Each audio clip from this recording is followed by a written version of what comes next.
outdoors.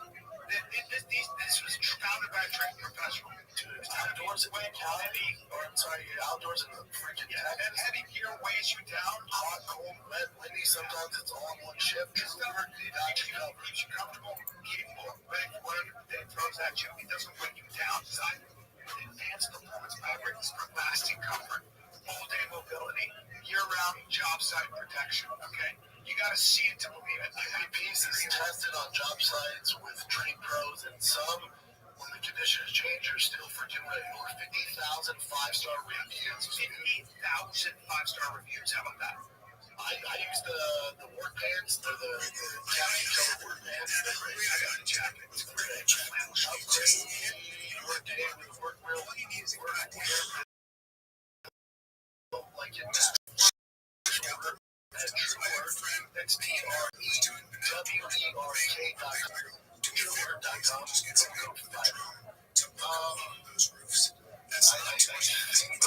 All politicians are scared right now. Anybody in the line that should be scared that's talking about for a guy to get on the roof and have that easy access of a guy like Charlie Kirk. Charlie makes so much money. He can wear more than that at all other things. So that's what he's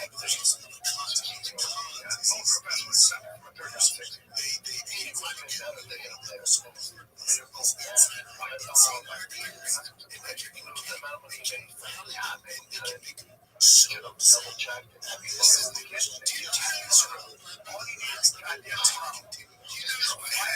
And check out the rooftops. I have a friend that you know who was doing an outdoors thing. It's a big thing. I said, I tell her, do me a favor, please. We just get somebody to work drones to look on those roofs. That's not too much to ask. It's appalling that Trump was speaking and nobody had a drone up there with a camera looking at the roofs. It's appalling. What are we fucking doing? So what are we doing? But also this isn't going to stop because there's a lot of pros to social media, but there's also a lot of cons. And one of the cons is these groups, they can find a community that will support these insane ideas, and they can rally them, and they can make them so upset that this is the result. Do you notice that will not be the last of it? Yeah, it's going to continue on. Do you notice what hasn't happened, even though, like, this poor woman from Ukraine was stabbed on the riots? Has there been any riots? Has there been any violence? There's been not rational if we do, because we go to work and we raise our family. We go to work because we're going to work, we're at work, and we're raising our family. There's none of that. We go to work. Yeah.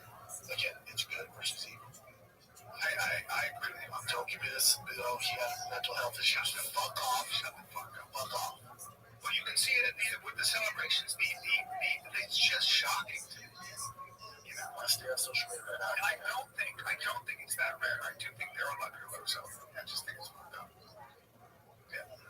There's fucking eyes. He's gonna zero in on the suspect and fucking get to work. He's gonna arrest two of them on accident, but still. That's his eyes right there. I think you did that. That's why Rob's like, what? Get him. Get him. Spot on. You have it. Okay. I'm the competition. That's it. Yeah, it's just hard. It's just heartbreaking place. It's a heartbreaker. I don't get what you do either. I don't know. I do know if I'm a public person. If I'm a celebrity, I'm a person who talks politics. Buddy, I'm put a little more money in my security. Because as much as the death of Charlie Kirk will incentivize and get more people to go to church and look into things and be a good person and family man and stuff like that, this guy having success shooting something like Charlie Kirk also encourages more. Well, the main thing that you have to make sure is it's not a chilling effect. It doesn't stop you from speaking your mind. It doesn't stop us from talking. It doesn't stop us from telling the truth. And it should make you more aware. Fighting for what's right versus what's wrong. It should make you more aware. Yeah. Next current event, Jess. This is Angel Reese visiting Terrace Buffer. Northern Reviews are really not attractive. You can about basketball. We're saying towards that other She's so pretty as well. She talks a lot of shit. She's mean to me. How is she mean to me? Mean girl. God, mean girl is. She's pretty. She's something else. She's something else. Just towers over. Wow.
Everybody wants to say hi.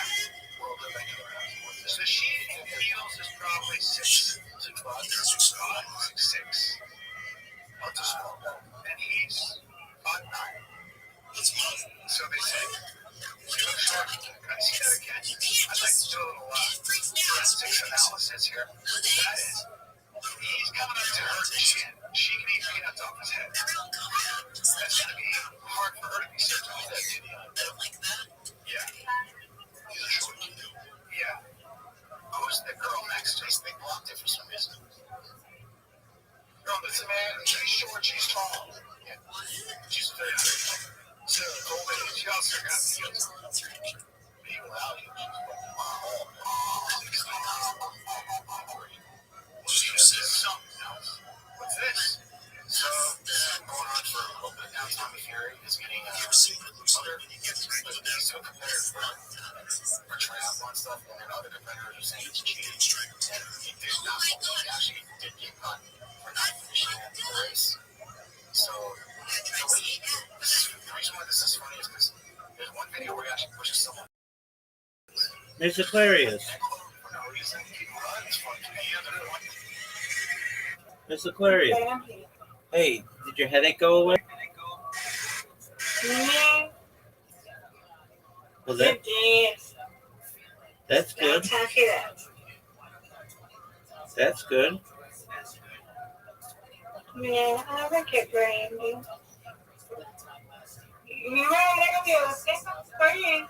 Is that our friend? Is he my friend? Is that our friend? That's our friend right there, right? Yeah. Yes, ma'am. Our friend.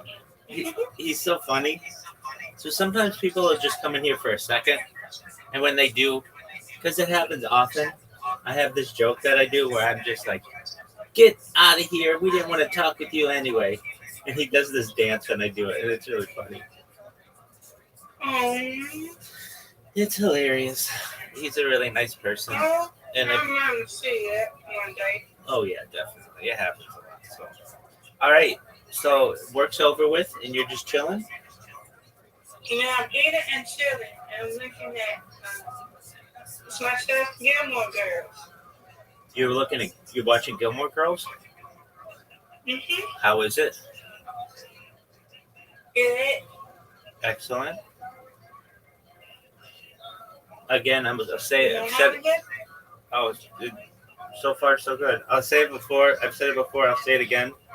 Those two people didn't look old enough to be mother and daughter. They look like sisters. Yeah. Like the people who did the casting for that show, they just messed up. I don't know. They're both women are really pretty, but they're like 6 years apart or something. No, I'm trying to figure out why she's sitting here in the dorm. And these two sisters is hiding, and they got her in it. She's not saying, she's just listening to them fighting. I don't know what they're fighting about. They just fighting.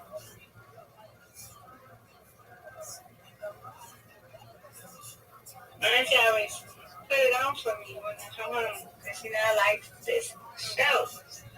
Do you watch them in order or do you watch them just randomly? Yeah, it just come on well. It's on the Hallmark channel. Oh, I okay. say come on at, 5. Comes on at 4 and 5. So it's the last one. And then the movie comes on at 6. I've got you. Mm-hmm. Oh, Lord. I might need to find it because I don't think I've seen them all.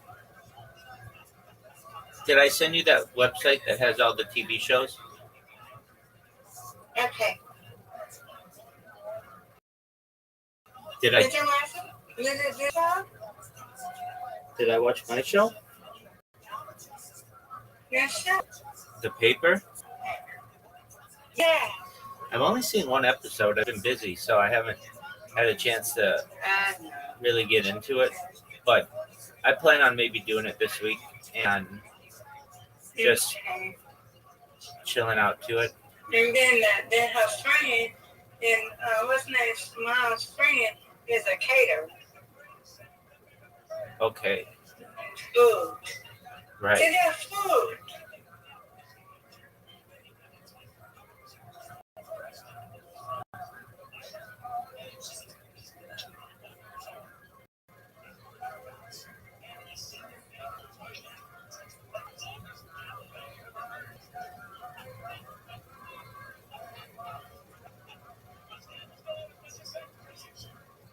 Oh yeah, I see this one. And she tell about the food. And the food not gonna taste good. Oh yeah. Yeah.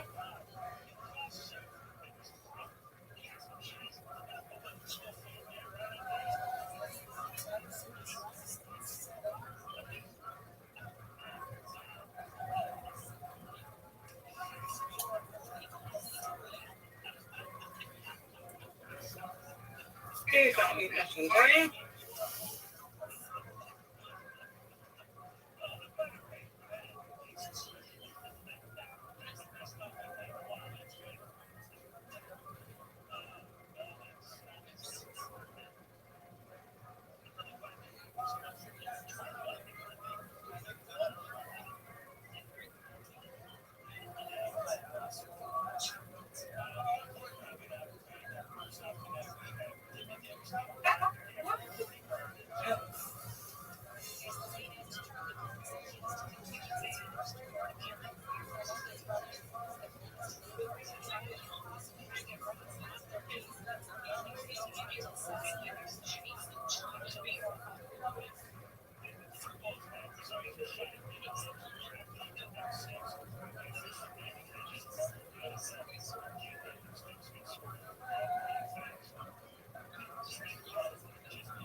Alright, Rabbi, I just came to stop by.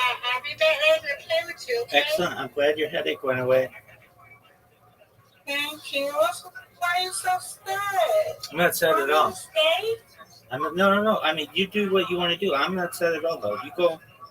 You go take on your evening, and I'll see you later tonight. Okay, you stay. They say you're sad. But I'm not. If I You was, stay. Miss Aquarius, if I were sad, I would say, Miss Aquarius, I'm sad. I'm not. I know. I want you to just tell me, okay? If you are, okay? Okie doke, but I'm not. Okay. I love you, Rabbi. I love you too, Miss Aquarius. Okay, what is Brandon watch? You're watching something. Not sure. Okay, I'll be back. Okay, dog. Bye. All right, I'll be back. All right, bye bye.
Yo, what up? Oh, fuck you, man. Nobody want to talk with you anyway.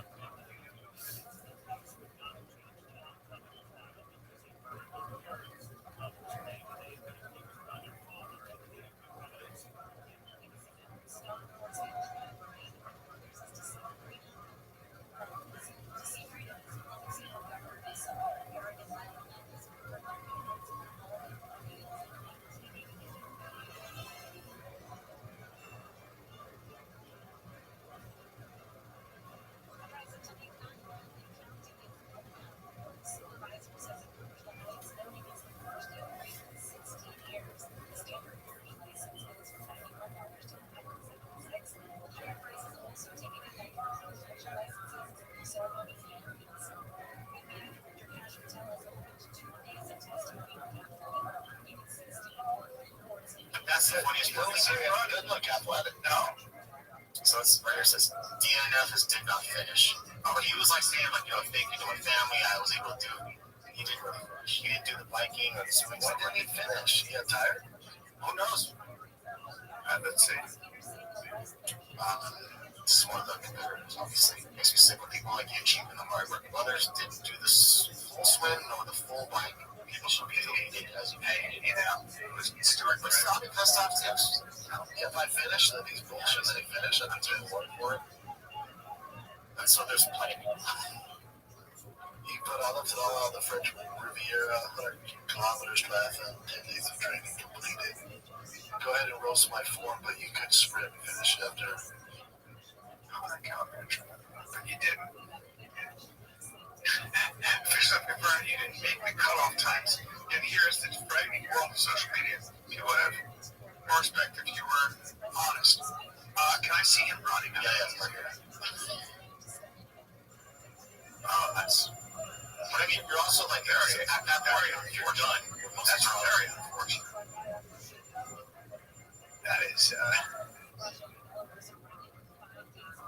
You saw the top edge. He ran 100 kilometers like this person. He does have a bit of an awkward mile. He does have an awkward. Yeah, he does. Really, yeah. Yeah, like a stinger. Yeah, that's a very awkward look. It's like the guy from Invincibles or that Incredibles. You know, like a stingray runs like Forrest Gump at the braces on. Here. It's the only person was that. Oh, yeah. Trying to use that finish line. He's going to take 20. Even there, he's not tired. His running form's not good. Yeah, that's a lot. I don't know why they wear those gray shorts. He's a light gray English guy. That's what he wants to do. But just let him run around. But don't be saying like you completed it. Yeah, but I don't do that. Just do it and shut the fuck up. Okay, this is going to be really silly at first, but this is about Austin. So I'll just put it for you. Jessica Shaw at Lady Bird Lake, and today we'll have just some more job. Yeah, sorry. Well, I like the colors. It's clean and it's simple. First impressions from people were generally pretty positive. I think it's beautiful. I love blue. Until we told them how much it costs to make. What if I told you that it costs $700,000 of taxpayer money? Oh my lord, that's insane. The logo actually costs a few $100,000 more than that, according to city communications. It was $564,000 for the contract with 2 design firms for outreach research and testing, around $200,000 for the logo itself. But overall, when you look at all the things that we're putting together, about $1.1 million. City Manager T.C. Broadberg says this is all in an effort to have a unified identity that people can recognize. That is so outrageous. Put it into ChatGPT. So bad. And did they interview a bunch of gays? Right? I think everyone on there likes the same sex, including the guys. Well, they went out there the day where, you know, just kind of strolling the park. You need people with real jobs, right? When they work at night. Yeah. because today, well, sometimes you don't get your greens. You know what I'm saying? Sometimes you don't want to eat a bunch of greens, but you can get a super green drink. I don't know if you know that. What do you mean, dude? Well, I'll tell you what. You get ready for work. Yeah, you grab your stuff, you get your coffee and everything else, but you want that boost of nutrition. Yeah. All right. Well, pea powder. Yes. Huel, their black edition powder is a complete meal, so you feel full, focused, and ready for your day. Oh, man, less than $3 per meal. It's packed with 40 grams of protein, plant-based protein, 27 essential vitamins and minerals, no added sugar, gluten-free, tastes great with flavors like salted caramel, chocolate, say less. Plus, you can be full for hours. Yep. Perfect for breakfast. Yep. And one of those, they also have the first kind of super greens drink in a can. It's called the Huel Daily Greens Ready to Drink. So forget powders, forget pills. You gotta have a blender and all that stuff. This is your Daily Greens, sparkling, refreshing, and ready whenever you are. All right. So that's how they do it. No mixing, no mess, quick and convenient. Without compromising nutrition, and it's sparkling. It comes with flavors like blueberry, apple, and peach. Try me up. Try Huel with 50% off new customers today by using the code FIGHTER at HUEL.com/fighter. That's HUEL.com/fighter. Fuel your best performance with Huel today. Okay. Let's see. Yeah, right with that slapper of a song created. The song I sang is I'll never say it for Patreon.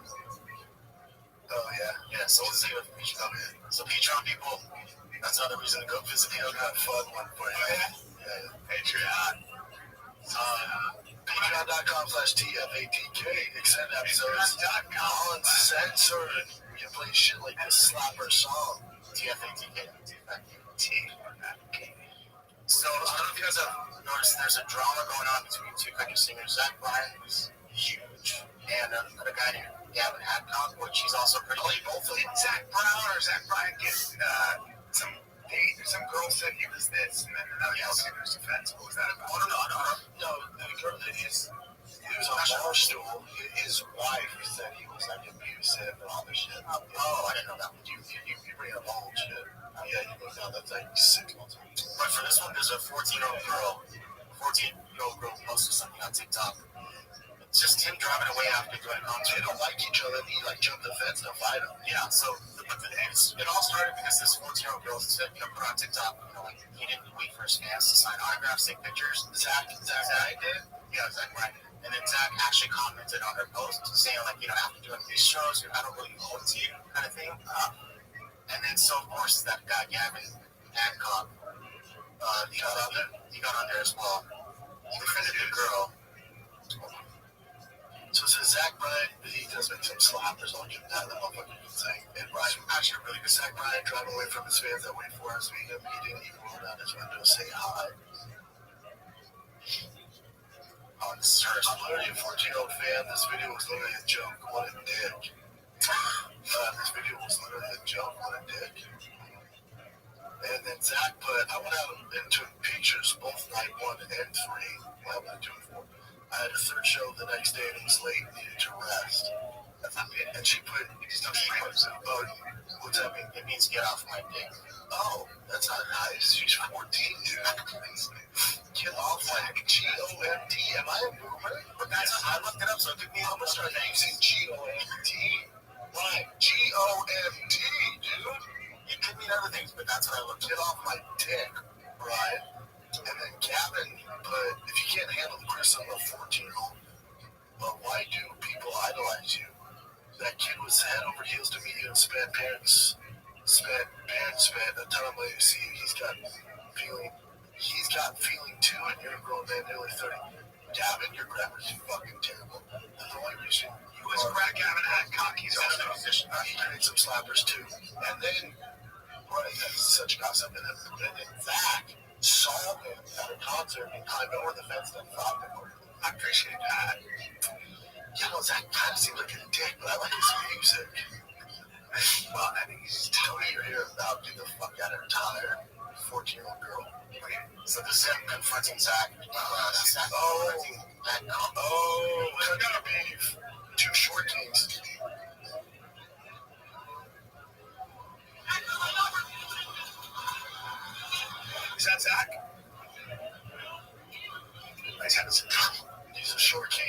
also a good policy.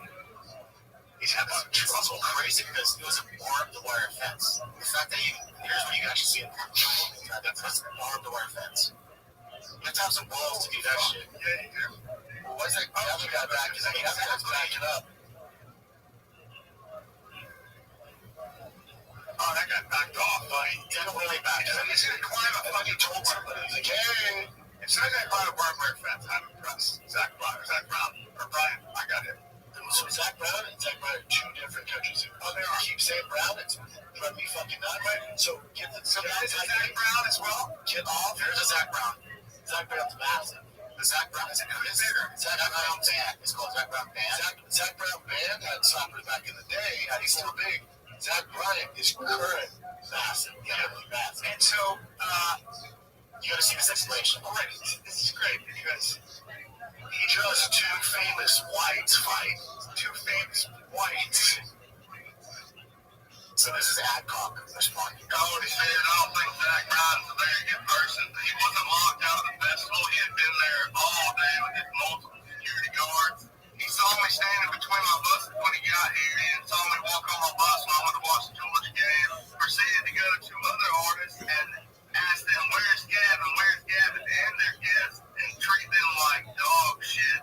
Flipping them birds and saying this douchebag stuff to them all day. So he had plenty of opportunity through the whole day to do whatever he wanted to do. But decided he was going to wait like an hour before my set while I was standing out there. And no artist that cares about their fans is going to fight right before their set. Missing going on and disappointing fans instead of waiting. Well, you had to be there. I wasn't even mad. Didn't have a single reason to fight him. After he already left, before my set, I was standing outside. Like I already said, I was taking a drug outside the gate and starts giving out friends. So I just decided to stir him up in the form of reaching out to him fans. I don't think anybody's scared of Zach Brown. I'm just an adult and fighting him when I only been going to jail.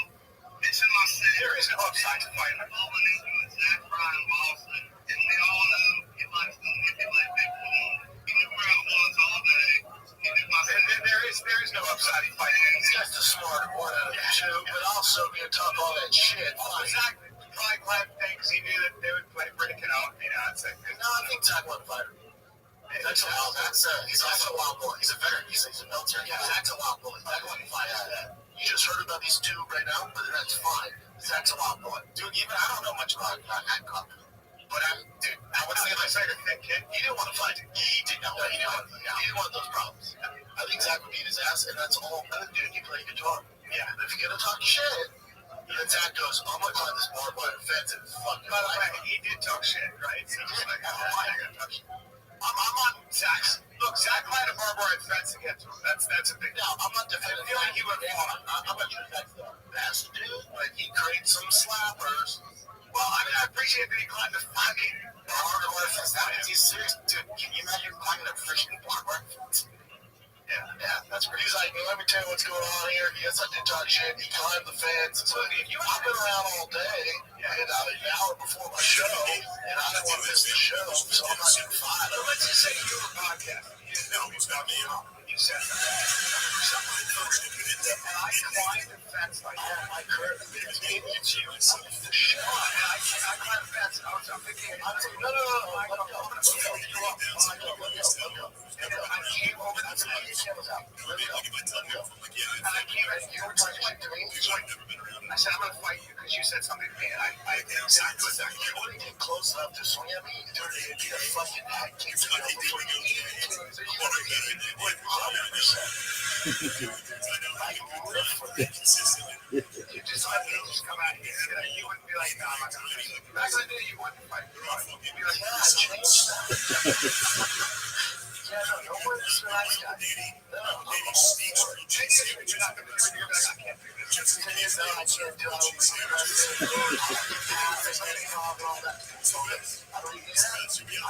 fuck your one stuff. You would just fucking shit kick me in the fucking head or something. Yeah. Where'd you get that cheese? I don't know. I can teach that shit now. Yeah. I think better for you and Dad just let me come in and grab off and then show you out. Yeah, that's good. Because I grab the smoking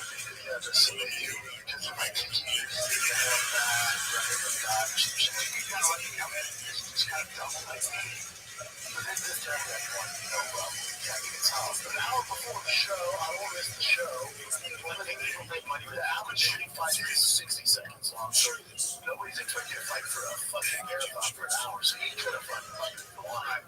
The Georgia game was all about forgetting about that. I need to go in and watch my fucking football. GOMT, right? I just learned how to take stuff and get off my dick. But I talk talking shit here. Yeah, I talk smack, but no. Also, Jack Ryan, not an endorsing no this cat, but also who knows? So fucking knows, you know, the gossip, I don't believe any of that shit. It's kind of cool. I love his music. September, CBS hits are streaming free on Pluto TV. You can watch full seasons of the CBS shows you love. From the courtroom drama of Matlock to the heroics of Fire Country. Go back to where it all began in NCIS Origins. Or watch the hilarious hauntings of ghosts. All for 3 full seasons of the CBS shows you love. Smart only on Pluto TV. Streaming never. This is another one where we've been some other musicians with it. Sound great. So this is David Rock. Oh yeah, yeah, dude.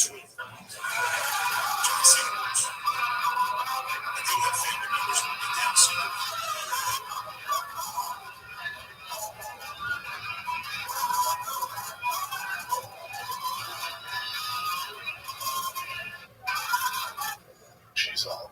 I know. It's like, is that a something wrong?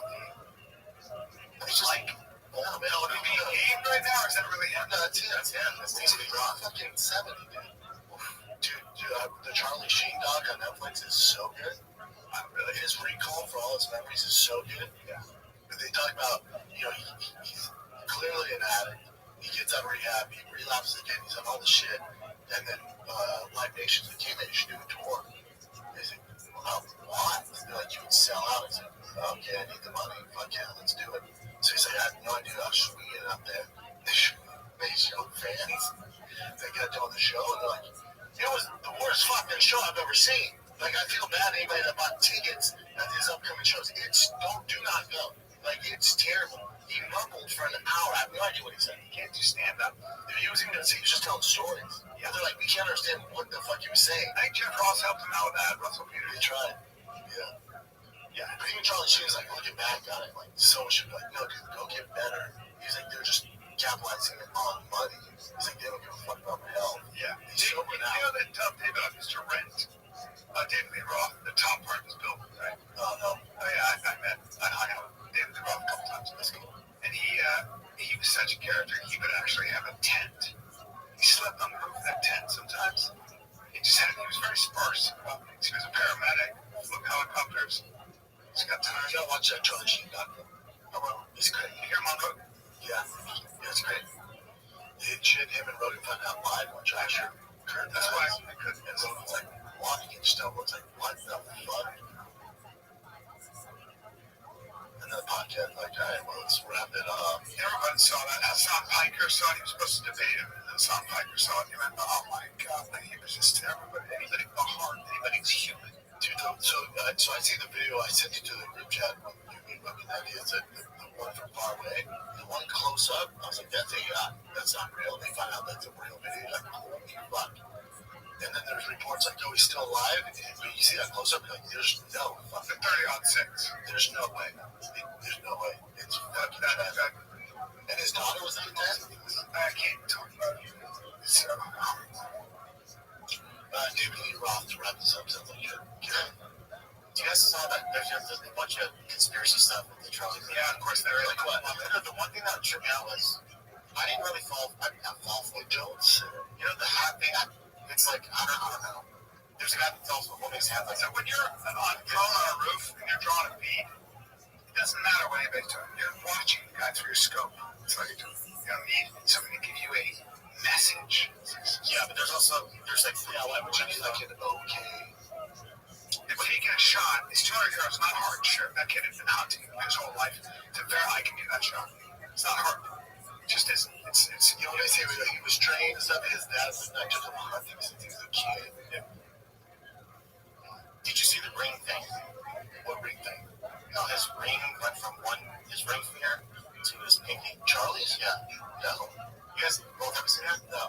Did he just take his ring off because it was swelling or something? Just doesn't. No. Because why would literally when he was shot? This is the thing with AI. I don't trust anything anymore. But this did make the rounds. So what does that mean? Exactly. It doesn't mean anything. But it was just trippy to see like there was a ring that was in his ring finger and it went to his pinky.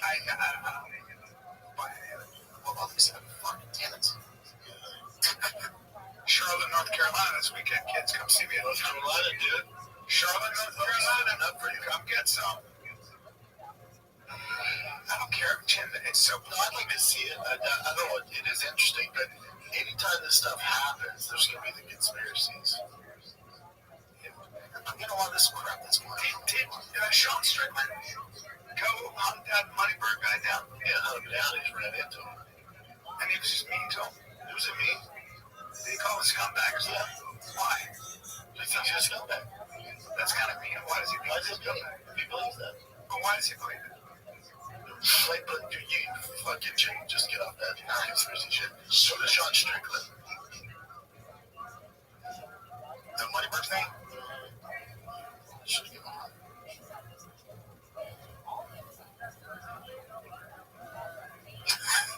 I gotta see these current events. They're gonna be gone. We'll have to save some for Patreon. Yeah, the dicey ones we gotta save for Patreon. Okay. It's around here, right? You had it up. I know, but I was like going through a shit ton. There's no. I don't want his reactions to Chuck Curry. The Moneyberg. Yeah, Moneyberg. I'm gonna get it from Mark. TSS. He must have ran into him or something. I think he actually found it. Take a break right now because I want to talk to you about Signos. SIGNO. Okay? If you're trying to manage your weight more efficiently and sustainably without resorting to crazy trends, okay? You're interested in intuitive eating and hunger signals. You want to do a better job of understanding your body's reaction to food, stress, sleep, movement. Exactly. So I'm going to give you a couple stats. 73.6% of U.S. adults are classified as overweight or obese. 88% of Americans are classified as metabolically unhealthy, and global diabetes diagnoses are projected to reach 1.3 billion by 2050. So here's the thing.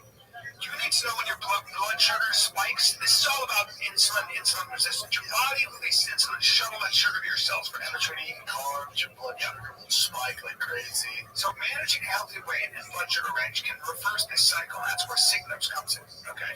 So here's what it does. That's different. It packages an AI-powered platform for deciphering unique metabolisms with a continuous glucose monitor. Okay, or biosensor, which enables users to see how food choices, timing, activity, stress, and even sleep affect their bodies in real time. I order at the house. Yep. So you can learn which foods have cause spikes. Yep. Like spaghetti that my mother-in-law made, white bread, and you gotta stand by it. Yeah. There's a lot of it, man. You feel more energized doing it throughout the day. This is actually really important if you struggle with weight gain. Okay. It basically helps you by personalizing the data and it guides you. Okay. So Signos basically takes the guesswork out of managing your weight and it gives you personalized insights into how your body works with an AI-powered app and biosensor. Signos helps you build healthier habits and stick with this. Right now, Signos has an exclusive offer for our listeners. Go to Signos, SIGNOS.com. Use the code finder for $10 off select plans today. That's real good. And I saw my bird handing that sitting in front of me. Why is nobody answering these questions? I haven't had a black belt this right now. I don't know. Turkey's the part of the iceberg that's above the water. You understand? No. And I'm pretty sure it's the tip of the iceberg down. Okay, ladies. I got the background info. That's weird. Turns out we were wrong about Turkey. He didn't come from money. Born August 1981 in Saudi Arabia's capital, Riyadh. His parents were working middle class. His life works in the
that's AI. They did some stupid shit. Well, no, there's no conspiracy. But you don't see upset, but it's just people think that the up close version is there's no up close, but they used the far back footage and then made AI so it's up close, it's more shocking.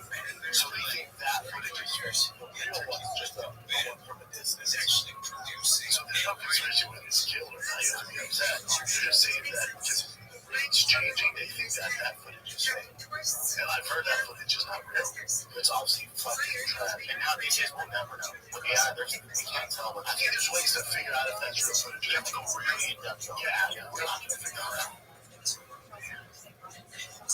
That would give you the tip of the hat that up close footage is fake. That's what that is. And you want to walk for Patreon today? You guys want to do it today or Wednesday? Today. We're here today. That's what we're doing. We'll wrap it up and we'll just extend it with the Patreon. Yeah, wrap it up right now, guys. If you're enjoying this episode and you want to hear us get super juicy, head on over to the Patreon. It's patreon.com/TFATK. We can watch things and discuss things that we cannot on YouTube, so get you some. Patreon, you get 2 shows ad-free plus an extra 20-30 so extended episodes. Twice a month fan questions. We just dropped fan questions with myself, so that's available right now. Extra behind the scenes content. It's only $5 a month to get you some. Too many egos. Too many titles. This is really the fight of the kid. Here we are again, buddy. Back where we were September 15th. The month is flying by, Brian. Month's flying by. And I just have so much I want to talk to you. Yeah, I know. You're lovely Covina. I was in lovely Covina, very lovely. You take my advice and you try the pizza? No, I didn't try the pizza. The biggest pizza restaurant in London. I haven't been that hungry. I've just not been eating much, and I love when I see somebody in LA and they go, man, you lost 10 pounds, huh? You look skinny as shit. I'm like, I guess I do. Well, yeah, whatever. I stopped drinking altogether. And when I'm traveling, I get my pockets screwed up, so I want to eat till like 1. Whatever, you'll be alright. Did you see that fight? And what are your thoughts on that? Oh, you didn't like to okay. Don't catch it up. Yeah, well, you know. Yeah, okay, well. Like my neighborhood had a snake fiesta. 2-hour mariachi band. By the way, quickly, on that Saturday, Columbia is a very Mexican neighborhood, a very Mexican-American area. And a lot of people, I think, took the time to Brian Callen because they wanted to watch Canelo Alvarez, so there were parties in that area. And my friend who was there said, there literally every bar and every house for Canelo. Canelo is a force in the Mexican community. Yes. Yeah, straight. So you're going to listen to that? I have his album. Now, they have the accordions. They sing at the top of the lungs. And I asked my neighbor Chris, I said, hey, how long are they here for? 2 hours. They're just going to play here for 2 hours or in front of the TV? He goes, yeah. Okay. Now, I'm usually done after 10 minutes. Yeah. And my few mother-in-law, mariachi, so they're feeling the vibe. Their songs. I was about to have a complete meltdown. Well, if you don't know what they're singing, it does sound if you do. Even if they're playing Johnny Cash or whatever the fuck. But they're not playing Johnny Cash, are they? They're playing, yeah, the accordion, the rap, the shakers, the guitar. It's, to me, I'm not going to say it's like strangling a parrot. I would never say that. It's just a lot of drums. It's the kind of music that, yes, that in the background maybe in a movie scene, but it's hard for me when I'm eating and they come up and they sing. That's all I can. But you know, it's my buddy's house was that's why I usually stay home. It's never been the first choice of music. I was just overstimulated. Yeah, I really want to watch the fight. You usually very shares on as well. I just want to tune into everything. And so they get great food. And here's the problem with boxing, the pacing. I go, what country come up here? 7. Just so you're doing like a whole thing. I said, you know, people wait out for 6 hours if you do that. Because they're not going to walk. Now, it says they're going to walk at 10:30 Central Time, which is boxing, which means they probably won't walk till 11:30. So you're gonna have people there from 7, 11:30, and then it's gonna go to decision because it's boxing, and we're gonna be there at 1. We have a long time. Now 7 to 1, not a long time. I could have been usually around 9. Yeah, by that time people are taking their shoes off. They're probably bunked up somewhere in a room. Yeah, it's So we stayed there until a lot of food. A lot of dry food. We stayed there until there's so many people. We stayed there until about 10:30, and I was like, right, when they start walking home, we go home. We went home and watched that. We went home. Good fight. I felt like, Were you nervous? nervous for what? I don't know, just watching it. Nervous? Yeah. No, I'm not fighting. I get nervous when I watch I it. don't, especially boxing. No, let's go to decision all day. It's boxing. Yeah. No, not nervous. I felt asleep with 3 from round 3 to 6. I fell asleep, but then it's more the same the rest of the rounds. See, I think that for me, I watch defense as much as I watch offense. So, like, I thought, like, watching Bud catch those shots off his glove, He looked amazing. so amazing. He looked good. Yeah. He'd go to a body and he'd catch that, you could call him an uppercut. You know, just all those things that seem really great. Yeah, I've never seen anybody do that ever. No one else. Yeah, he's the best. Ever. He's the best. And I think he would do that to Canelo on his best day. Canelo said it because I couldn't figure him out. Which is why he probably won't fight again. We'll fight again. You think so? The payday. Yeah.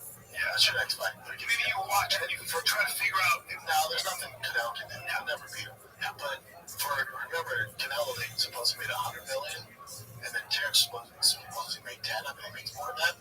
But for Terrence to get like fuck you money, he has to do the rematch. Okay, now that he's won, he has all the belts. The rematch where he's gonna make all his money. Because Terrence is kind of like he's in a weird spot where to go. So he's just gonna fight Canelo again. it must be worse for Canelo the second time. Oh yeah, Right? he's not gonna get stopped. He's never been put down. Yeah. So worse meaning you beat in decision. Yes. That's what happened. Terrence isn't gonna knock him out. No. Good. No. Knocked out. Not Got a crazy chin. not Canelo's level. Yeah. You're talking about guys that really sat down.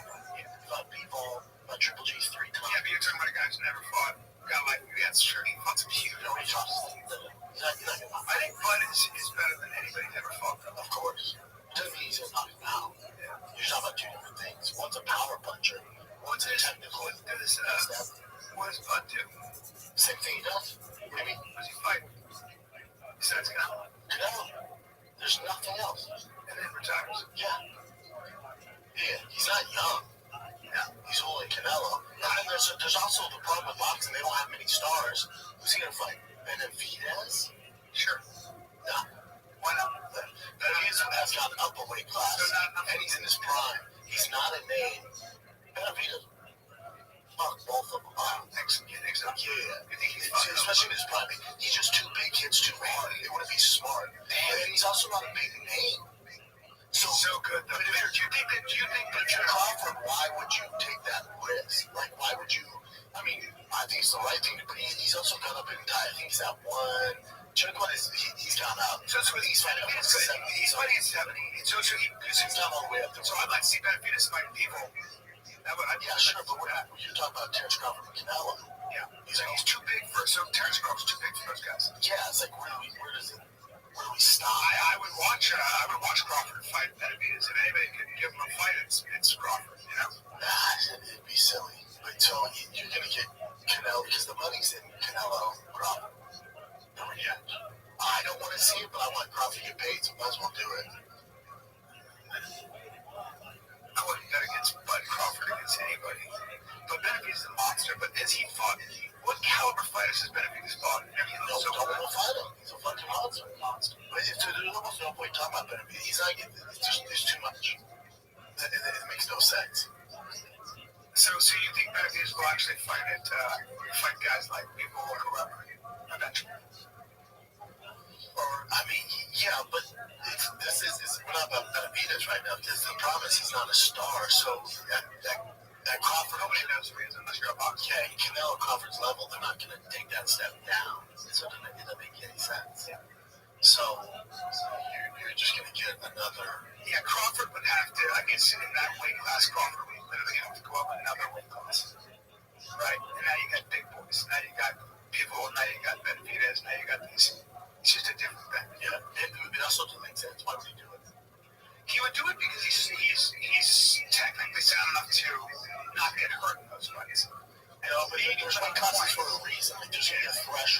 It's not gonna matter. And Canelo found that out. Yeah. He's so technical, and then you get there, like, oh shit, it's like, yeah, dude. Yeah, there's weight class for it's just size. Yeah, it's just. Yeah. So when you get the rematch, and sometime next year, and people will get excited for it and go to decision, they'll pick them apart again, and they'll both make all the money. Yeah. Boxing has a problem. This way, you get Jake Paul and Javante Davis. Name another fight you're excited about. That casual you get excited about. Like Tyson Floyd, that's some bullshit you're kidding. Usyk's probably done. Fury's done. Joshua's done. How about Wilder Francis? I fucked with big in a deal. Yeah, it's true. Is it Terrence has one left, probably? Yeah. And he's going to race up better than he is. What do you mean? He's fucking 34, whatever. 37. Yeah. And he's made all the money. How old is Usyk? Usyk ain't young either now. Usyk's done. Now, when you see Usyk talking, getting the cage with Jake Paul and shit. Now, Jake Paul wants to fight Usyk nonstop. They got in the ring together. That's hilarious. I mean, he probably won't, but for Usyk, he's like, yo, beat up that kid. Eyeballs and money. Yeah. Yeah. Of course he will. I mean, yeah, but Canelo Crawford, yeah. Did you watch on Sunday? Did you watch Saturday? Yeah. You had to rewatch on Sunday because I fell asleep. It was too late. Yeah. The pacing was awful. It was so bad. The pacing was so bad. So bad. Yeah. The co-main event kind of lulled you to sleep. Yeah. Yeah, the random tool just playing before the main event. It was just weird. You see the picture of Dana and all the boys sitting front row? Dana's so good. Yes. Dana's Kurt Fox was there. I thought, yeah, I saw Kurt Fox. Yeah, that's funny. Yeah. It was Mr. Beast, Jason Statham. Yeah, I was like, oh, is that guy? I was Mr. Beast. Yeah. Random. Mark Wahlberg. Yeah, it's like, just give me the fucking fight. Listen, I like Mark Wahlberg. Mario Lopez is great.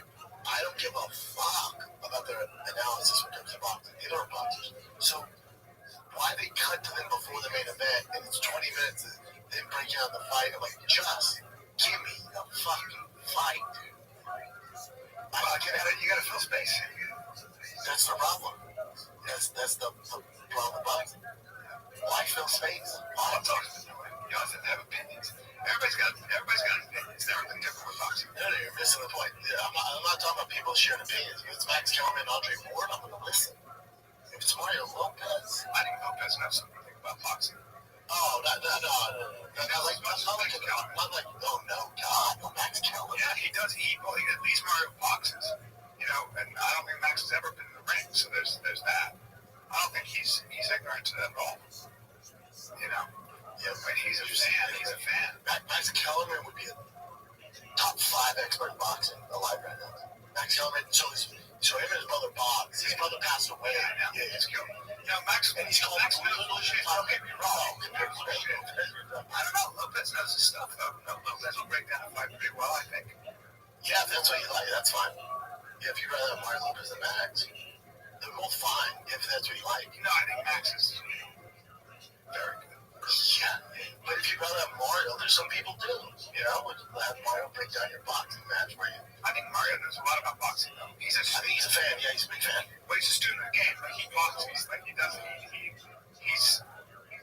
He's a guy who actually loves boxing enough, so he spent a lot of time boxing, and he's watched a lot of fights. He's a very smart guy, so his analysis is not going to be. It's going to be better than most people's. Sure. Yeah. I can. Yeah. I'd rather listen to Andre Ward. Well, yeah. One of the greatest. Yes. Well, that's why he's there, man. Yeah. Andre Ward, you can Bradley, Sure. Yeah, guys who have done it. Yeah. At a very high level. Yeah. But like I said, done it at a high level who aren't as good as people who haven't done it. And that's why they're not there. Yeah. But Andre Ward, Timothy Bradley, I can keep going. Andre Ward's a guy I would have loved to have seen fight more people, more great people. Crazy. Went out on top. Yeah.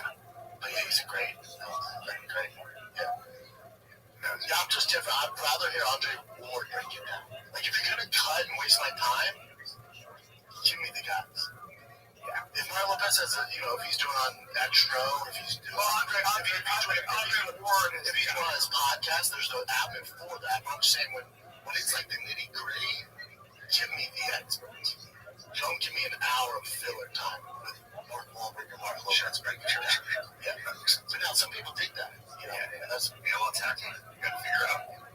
But I never said that.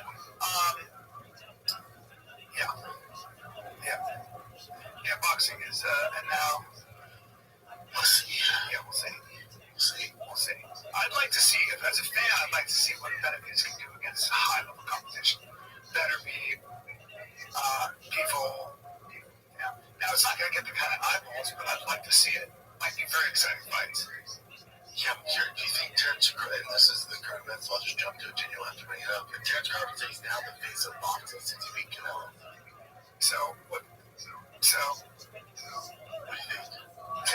think? He's never been the baby face of boxing. So just so you know, never been the all due respect, that ain't true. That's just not true. I love the guy. I love watching him. But if you ask people who Canelo is, everyone knows Canelo. Yeah. This is how these weird things work. If you ask people who Crawford is, if you love boxing, you know who Crawford is. If you don't, my wife knows Canelo. She doesn't know who Terrence Crawford is. Yeah. You understand? Yeah. It's a big thing. It's a big difference. Now, when you go to casuals and like stuff like that, it doesn't, even if you beat him, it doesn't mean you steal his entire legacy. It's very important. It's like you're talking about mental culture. And for whatever reason, America, I can't, he's not the most entertaining guy. I like Terrence Crawford. He's a family guy. He's the best boxer on earth. I think I still have Usyk, but still, he's one top 3 to ever do it, right? Yeah. For whatever reason, America he's never been like, oh my God. See, Canelo there's a special sauce there, and he's missing the ingredient. Part of his Canelo has been way more active. He took anyone who stepped up, and even in this loss, his stock doesn't fall at all. He said, I feel great though. I did whatever I had to do. I've cemented my legacy. He fought an absolute genius in the ring and lost, but he still didn't look bad. He looks great. I mean, just he got beat, but his stock as a man, as a boxer, as an athlete, it's all brand new. Correct. His popularity might get those right there because on Netflix. Yeah, but he's at that legendary stats, right? Never goes out. Legendary stats. Yeah. It's like Tom Brady. If he loses Super Bowl, it's like, I don't know, against Tom Brady. How many did he win before? It's like Tom Brady. Yeah. So when you think boxer, I think, this is a great way to put it. If you say boxing to anyone, they say, what fighter comes to your mind? Go, boxing. They'll say Muhammad Ali, probably. But let's say current fighter Mike Tyson. Current fighter Mike Tyson. But after that, Canelo. Yeah. You're always going to say Canelo. The majority of America view the first thing that comes to boxing is say Mike Tyson. Sure. Now, it's Mike Tyson's credit with the legacy and all the shit that he did. For the last, 4 or 5 years career was a shit. But you don't remember that. So, but I'm saying now, current fighters, who comes to your mind? Canelo, all that. I would challenge even the Judge Van. Name 5 boxers. No, can't do it.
Joe Rogan podcast. Check it out. The Joe Rogan Experience. Showing my name, Joe Rogan podcast by night, all day.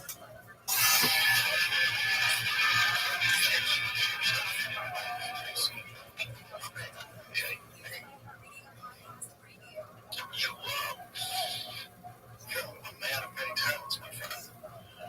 Talk about this book. Poems and prayers. Yeah. So I've been kind of writing. Trying to keep this like. These are the directions I have. I've been kind of writing poems and prayers down since I was like 18. And then this last couple of years, I started looking around life, facts, evidence, people. And I was like, not finding. They didn't matter things that people to believe in that I was wanting to. And I was starting to doubt to myself as well. And I started to see myself slipping into a bit of cynicism, which I promised myself that's a living man's disease. Don't go there. Yeah, innocence to naivete to skepticism. But let's stop there. Skepticism. Yeah. And I kind of got scared, a little pissed off at myself. I was like, well, wait a minute. I'm not ready to give up. I'm not ready to wave the white flag and let myself off for certain things. I was starting to want to let myself off, or other people.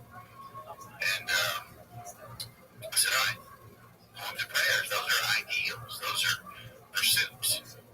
Let's go into the dream and say, let's look at the dream and see if we can still believe in making that happen. Our aspiration. Instead of looking at reality and saying, how do you do that to dream? Which is what I usually do. I'm like, art emulates life, and not the other way around. But I flipped the script a little bit here and said, no, let's dive into the dreams and belief. And it's that thing's in short supply. My take was getting low in belief. Not just it was bothering you so much, specifically. Maybe it's 50 something like that. Maybe it's that where I started to project. What's the next app? Right. I don't know.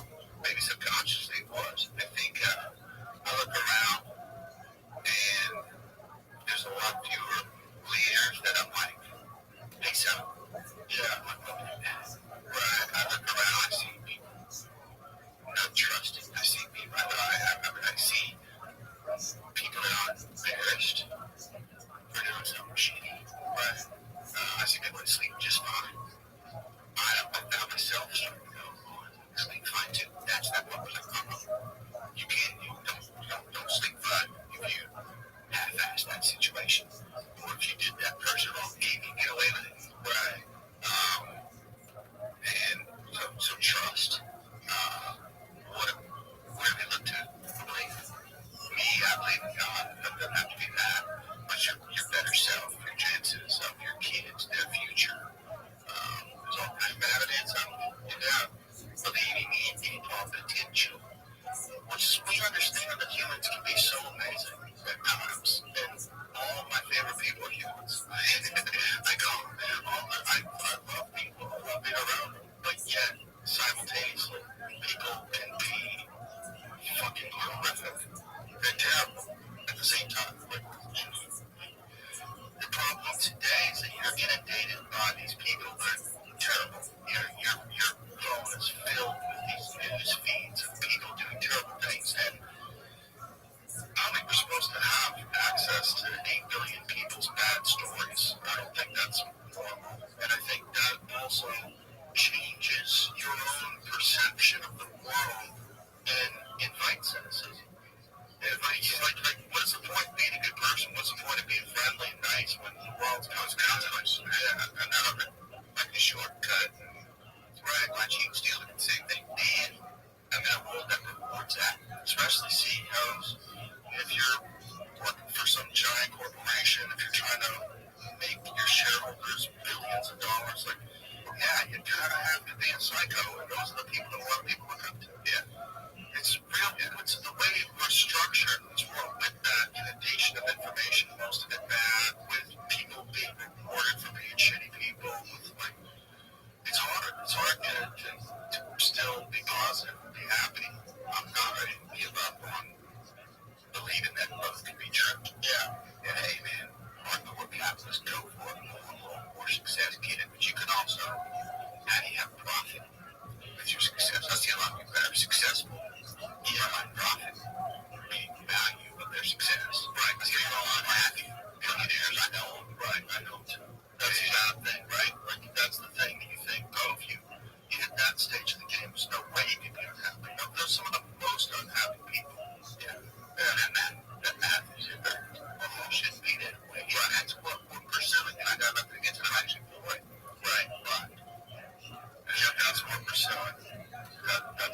supposed to have that's the happiest guy alive. But, it's not real. Then you don't notice it. It's just numbers. You notice it by how big your house is. Great. It's still just your house. You notice it by you get lost in that celebration. You wish the ceiling was a little bit lower because it's all too damn big. It's not cozy at all. It's like cozy. I've got it. That picture. Shit, that's the first time I've noticed that painting in 2 years. I don't like it or I got it in the wrong place. Yeah, it's in the fourth bedroom down the second hallway, and I'm never down here for that chair. It used to be my favorite chair. I decided in 2 years ago. Down the fifth bedroom. I know where you never go. Well, I've seen like movies where dudes live in a log cabin. I'm like, they're having options. They're having options to relaxing. Well, there's something to that. Like a frying pan. And that's what I look at in the airship. Right. You only have room for one of everything. So I would get the best pan, the best. That best pair of shorts, that best sheets. And you don't have one of these because you get too much clutter. Right. There are options. I forgot you did that. You have it for 4 years. That's crazy. That's so smart, though. That's such a good. I watch these videos of people that live in like trailers, like truck, like a camper, and then they convert to living in, and they travel around the country. I'm obsessed with these videos. I watch these guys go to like these horrendous places. This guy, one guy's a truck camper, and he comes up into like way into Alaska, like way above the Arctic Circle, like way up there, in this fucking truck with a house on the back of it. He's in Canada, like deep into Alberta, and snowstorms. There's something oddly comforting about watching a man cook in this tiny little space that he has that's essentially attached to the back of a big diesel pickup truck. But he lives in it. He's got decreased amount of options. Like these shelves. This is where I keep my silverware. There's my frying pan. Got one frying pan. And take care of that one frying pan. And I'm watching this guy cook his supper, and I'm like, this is appealing to me for some reason. And why is it so appealing? Because this world was all contained up with no world outside. Frozen wasteland. And snow coming sideways, and this dude's just chilling, making eggs. There's something something cool about watching someone achieve like a den back of a truck in the middle of the winter. He's comfortable. He's watching movies on his iPad. I'm like, guys, great. The times I've gone off on my I've always tried my goal. Okay, stay here until you it's Molly or even in the airship. Those times I'll go out tomorrow and go on my own. Stay here long enough to believe this can be your existence and you can live here forever. Right, and it's okay. If I get to that point, I can do this. Right, this can be me. You're locked in. I'm giving it the justice. Right, and you'll come home. God, I sure do. Some cheats, I'm a bad at home. Sure.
Yo, what's going on, Haifa? Yo, can you hear me? Haifa. Oh no, you can't hear me. Hello, I'm waving at you. Hey, Rabbi, I found out about your new Twitch. Oh, tight. Oh.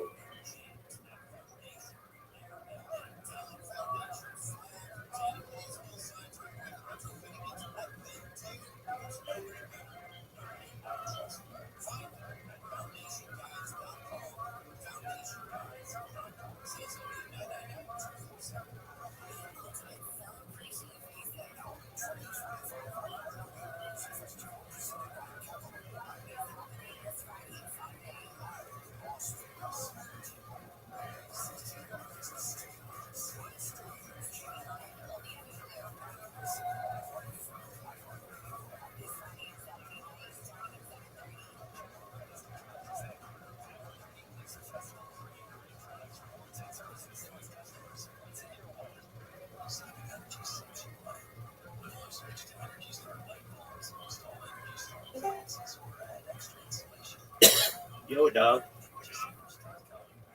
You're deaf and you can't hear what I'm saying. I hope you're having a good day. Yo, do you know English?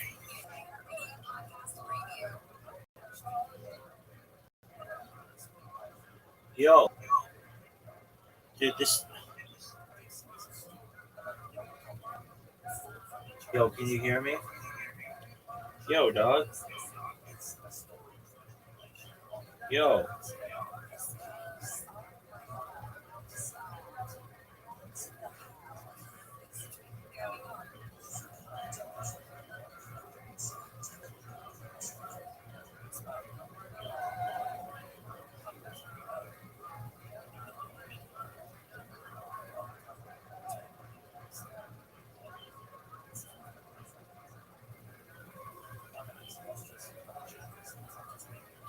Yo, dog, you just gonna live in here, Haifa?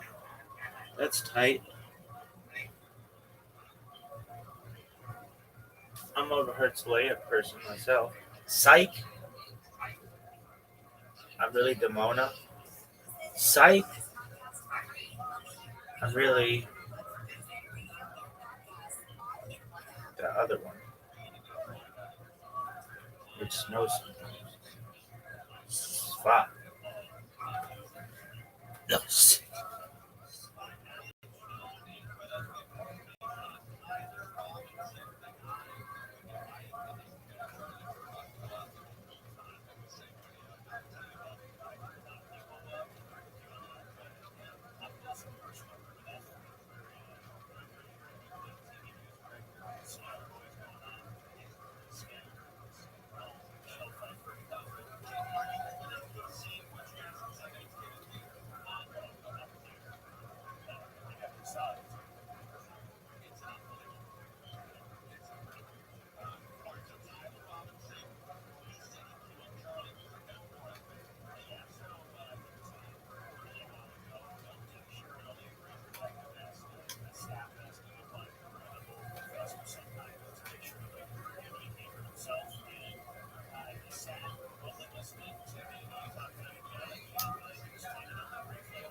Mishnah goes according to Rabbi Yehuda that holds Malacha shein tzricha legufa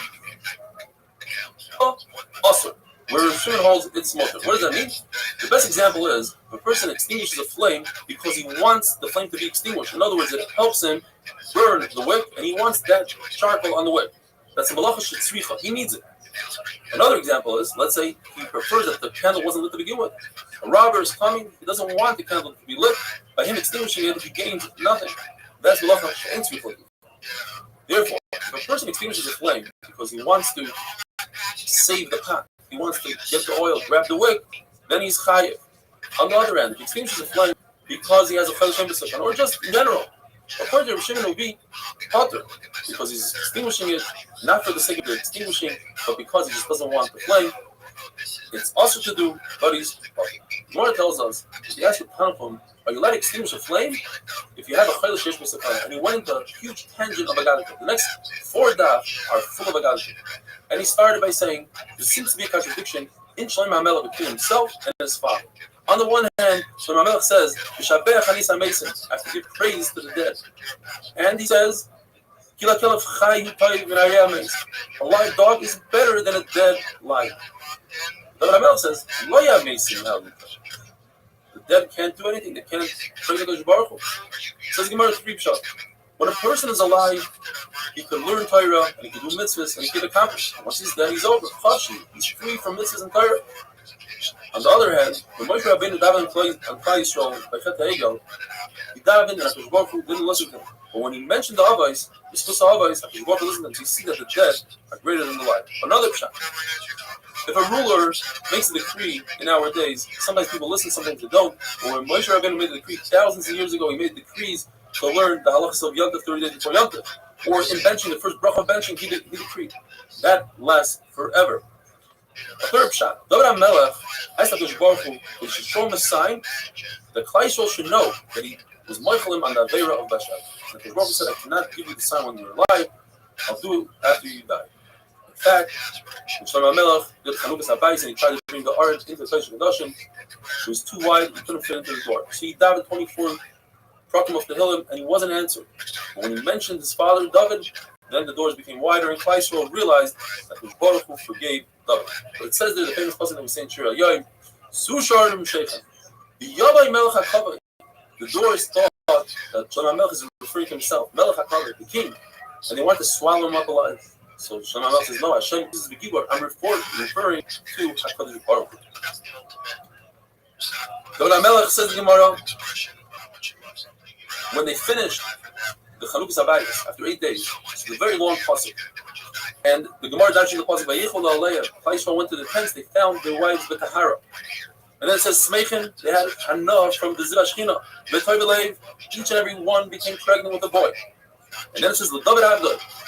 That Kodesh Baruch Hu forgave David, Yisrael Am, and Kodesh Baruch Hu forgave Klal Yisrael for eating that Yom Kippur that was so simply ate. In fact, he got awarded Gan Eden for eating on Yom Kippur. David HaMelech wanted 3 things from Kodesh Baruch Hu. He wanted to know how his life is going to turn out, what year is he going to die on, and what day of the week is he going to die on. Baruch said, I cannot tell you when you're going to die and how your life is going to play out, but I'll tell you the day of the week you're going to die. You're going to die on a Shabbos. He said, if I die on Sunday, it's better for my family. He said, no, Sunday's already the Melucha of Shlomo HaMelech. If I die on Friday, he says, every day that you're alive and you yourself said into Hillim is better than 1,000 oilas that Shlomo HaMelech is going to bring. So every Shabbos David HaMelech would learn Torah, Pasuk Pum Yuduseh. He wouldn't stop learning because he knew that the Malach HaMelech cannot kill him as he's learning Torah. So Malach HaMelech made a lot of noise in the backyard. David HaMelech, as he was continuing to learn, went to see what the noise was, went down the stair, and Malach HaMelech looked at the stair, he fell, and from falling, he got scared, he stopped learning for a moment, and that moment, Malach HaMelech spoke. So Shlomo HaMelech sent the Chachamim a question. First of all, my father, the king, is lying in the sun. Can I move him on Shabbos? Second of all, can I feed the dogs? Is it mutter to feed dogs on Shabbos? He said, yes, you can give the nevela, which is typically mutter, but since it has a purpose, you can give the corpse of an animal to a dog. On the other hand, you cannot touch the dead person unless you make a special letter. If you put a loaf of bread or a baby on the dead, then you can carry the dead, aga, the bread. So you see that a live dog has more importance than a dead king. Finally, the question that we asked, Rabbi Kanko. He said, as a marshal, because we have a pasuk b'chai, obviously you're allowed to extinguish the flame for Kodesh Yisrael, but he said in the Torah of Agadah, because there's women and Amaratzim who wanted to open their hearts to Torah, and he said, a person is like, the neshama of a person is like a candle, like Hashem's candle. So of course Hashem's candle comes before a human candle, and therefore you should extinguish the candle so that Hashem's candle can live longer.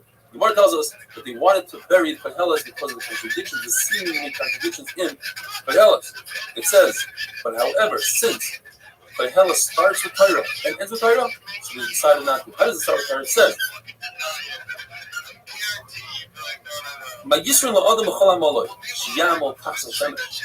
says the Gemara, a person has no purpose of working hard and toiling under the sun, but above the sun, before the sun, meaning the Torah that came before the sun, that is very important. And finally it says, the Gemara says three pshatim. First of all, the whole world was created for this individual, or he's equal to the whole world, or the whole world comes to serve this individual. But what's the contradiction in Koheles? It says, anger is better than laughter. And then it says, laughter is great. It says, so the Gemara says that Baruch Hu, when he's upset at tzaddikim, that's a good thing. He gets rid of the averos. And when he's happy with Yerushalayim, that's not a good thing because then he gets rid of their misses in this world.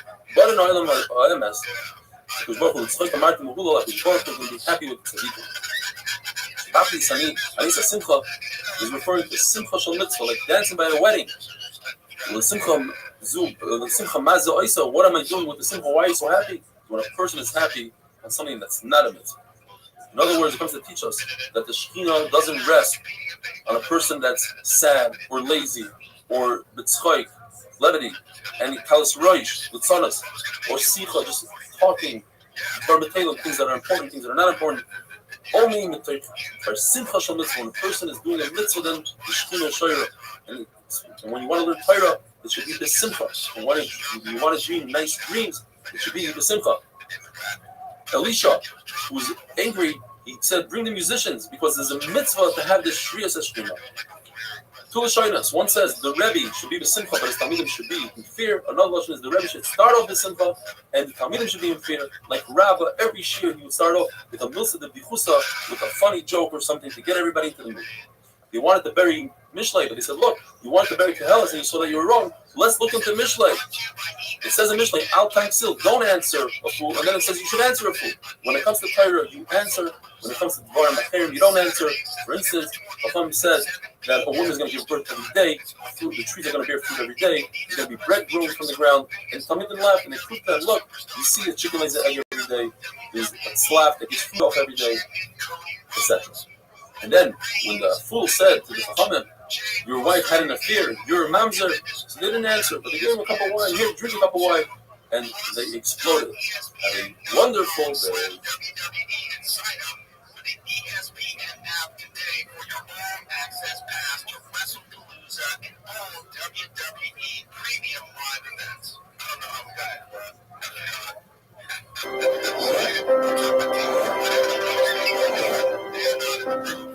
Like if you're sitting around and this is your life's work, and you're thinking, you know what, the next step is game on. Yeah, like they're still looking. You know, they definitely are not. I can't not do it. Right stage, they're going. What about this? Shabbos Daf Lamed Aleph, the Gemara tells us one should act with humility like Hillel, and not with kabbadonos, with strictness like Shammai. There were two people that made a bet. Which one would upset Hillel? One of them took a bet for 400 zuz. He went to Hillel's house on Erev Shabbos while Hillel was in the shower, and he screamed out, Mikan Hillel, Mikan Hillel. It's a lotion of a Zoe, that's not how you talk to the Lord. Hillel comes out, wraps himself up, and says, how can I help you, my son? And he asks him, I would like to know, why are all the Bavlim's head round? He says, Hillel, he asked me a beautiful question. I think the answer might be because the midwives, they deliver them in a certain way where it causes their head to be round. Oh! Goes back inside, and as soon as he gets back into the shower, the guy screams out again, is Hillel here? Hillel comes out, oh, how can I help you? I'd like to know why the Museum's eyes are round. Hillel says, hey, look, it's a great question. It's because they live with a lot of sand, and it helps to keep the sand out. He gets back into the shower, and the guy once again screams out, Hillel! Comes out, wraps himself up, how can I help you? Why are the Africans feet so wide? He says, ooh, that's even a greater question. And the answer is because they step on mud and they need wide feet. He waits until he gets into the shower again and he calls him out and he says, listen, I have a lot of questions. Says Hillel, Shal ben Ishal, ask me whatever you want. And he says, are you Hillel the Nasi? He says, yes, I am. He says, however, there shouldn't be anybody like you again. He says, what did I do? He says, because of you, I lost 400 zuz. He says, Hillel, it's Kedai to act like me, you should lose 800 zuz rather than one you should lose your food. The Gemara tells us, 3 goyim came to Shammai and Hillel at 3 different times. One asked Hillel to become a ger, but he doesn't believe in the Torah Shabbat. Shammai was upset at him and shoot him out of there.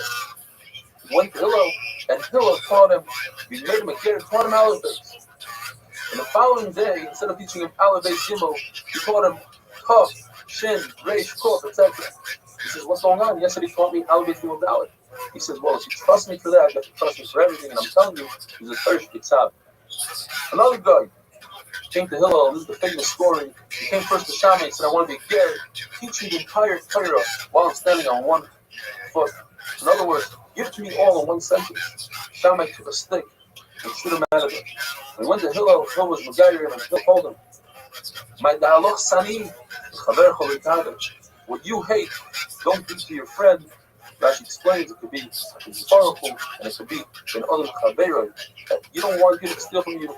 You don't want people to do other sorts of chaverot. Don't do it to that. And the rest of the Torah says, so it's just an explanation and to explain how that all fits in to that one line, the 5 words. There's another guy who heard a Rebbe teaching his children, his Talmidim, about the Bidei Kuhuna. And he found out that for the Kohen Gadol, he says, tell Shammai, I want to become a Gerish, like to wear the big Kohen Gadol. Shammai took a stick, the Amas, and shoot him out of there. He went to Hillel, and Hillel was Megayer, and then Hillel said, listen, you want to become a Kohen Gadol, you have to learn the halachas first. He learned the halachas, and he got to the puzzle by Azar, part of Yumos, and he made a Kama if David Melech cannot be a Jew who's born as a Yisrael, cannot be a Kohen Gadol, certainly I, Ger, cannot be a Kohen Gadol. He went back to Shammai and said, why did you tell me the puzzle by Azar, part of Yumos? And he went to Hillel and he said, because of Yanava, I was mistaken for his Baruch. What does the 3 games got together one day? They said, because of Shammai, we almost lost out on Sakunim, but because of Hillel, we recorded that was Baruch. What does the Shisha Sidrei Mishnah are hidden in the puzzle of V'hoya Emunas Itecha. Emunas is right that you have Emunah, you believe that the person puts Meiser. Itecha is time, is referring to all the Mayadim, to the Mayat, the Yom Tayvan, Chaysim is the Lashon of Yerusha, that's Nashim, comes from Nashim, that's how you have a Yerush. Yeshua is Nezikin, they will salvage you from having to pay money to know the halachas of Nezikin. Chachmas is Sefer is Chachma, and Das is Tahara. And that, the Gemara says, the nation of the Pasuk is, Yerush Hashem here, Tzaroi, but Yerush Shamayim will bring you to the Eitzar, you'll remember Torah through that. Rabba, the famous Rabba says, when you get up to Shamayim, the first thing they ask you is, Nosatov and Akata de Emunah, you do business with integrity. And that comes from the same pasuk, Emunah. Emunah is Itecha. What's Itecha? Kovad B'Itim. You set time for Torah. And then, the following word is about Kuru, and then comes Yeshua, choice, and then when you follow the Chachma, you understand the government, it's all about Torah.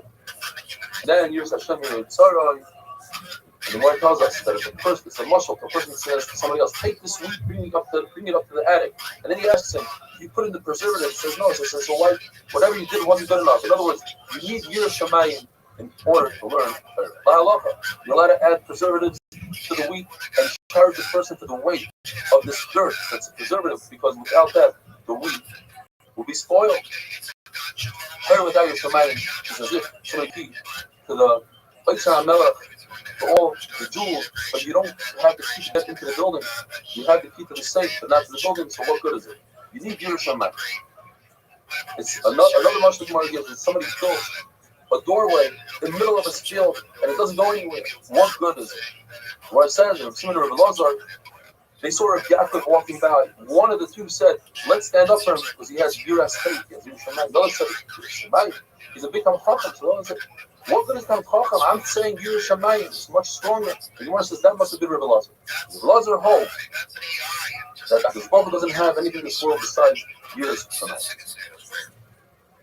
Going back to Gehelas, there seems to be a very puzzling passage that says, Al Tirsha Harba, don't be a big Russia, meaning you could be a small Russia. You want to know a tremendous society. If a person doesn't obey it happens. Don't despair. Don't say, oh, I already was over on this Aveira. I was Mechal Shabbos, so let me just throw away the entire time. It doesn't work like that. A person can do an Aveira and be true of that Aveira and be a great Yid. Rishayim, not only are they not scared and don't think about the day of judgment, Memamisa, but they live without any fear and they have no humility. Says the Gemara, it's as if they have this chalev on top of their kidneys that prevents them. It's not that they don't know, they know, just don't care. We learned in the Mishnah, Rabbi Yossi says that if a person extinguishes a flame to save the lamp, he's not chayav. But he extinguishes the wick, then he's chayav. Says the Gemara, Rabbi Yossi holds like Rabbi Yehuda, the malacha in Shlichul Gufa, if you don't need the actual extinction of the flame, you are chayav.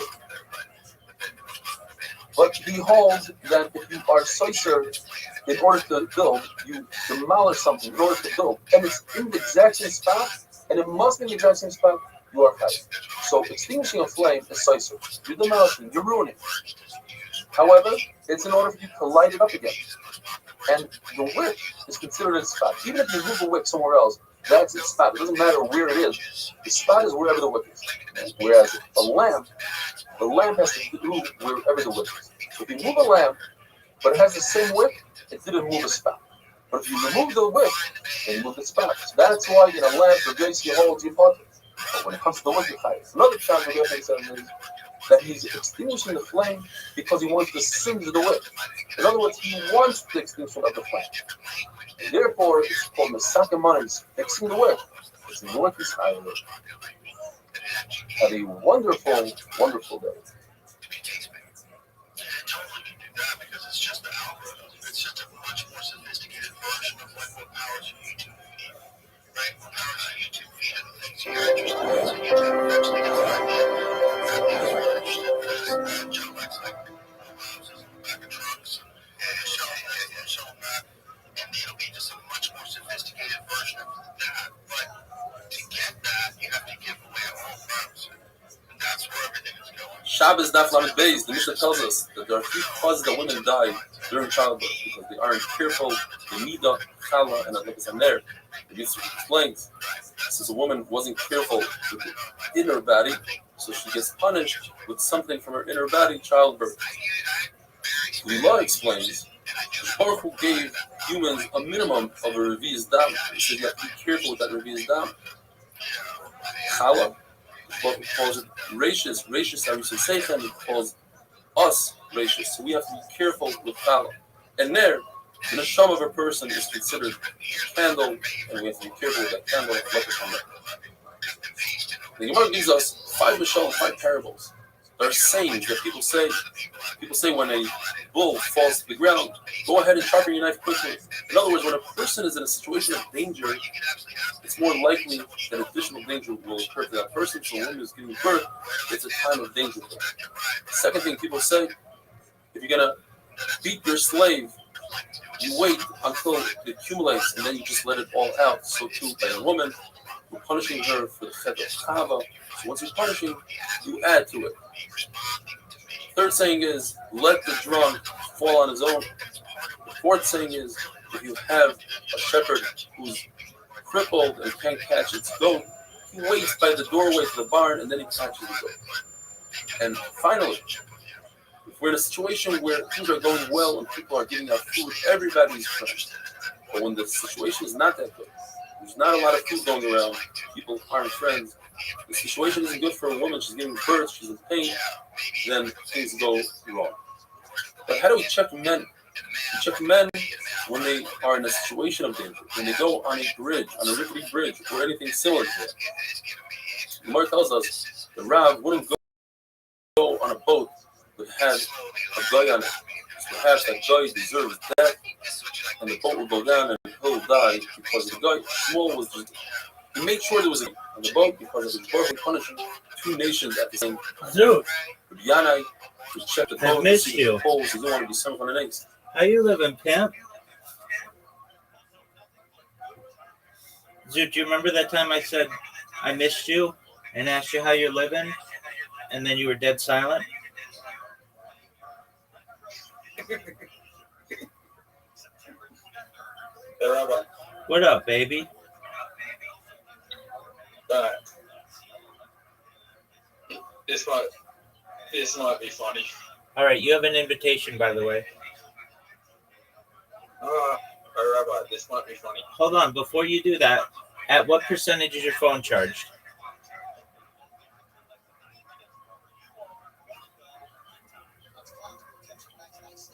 Bro, so, good enough. All right, well, just charge it. Go. So,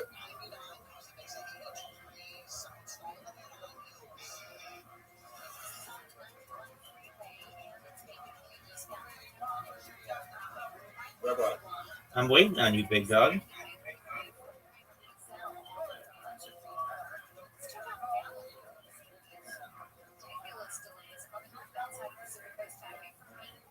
I feel like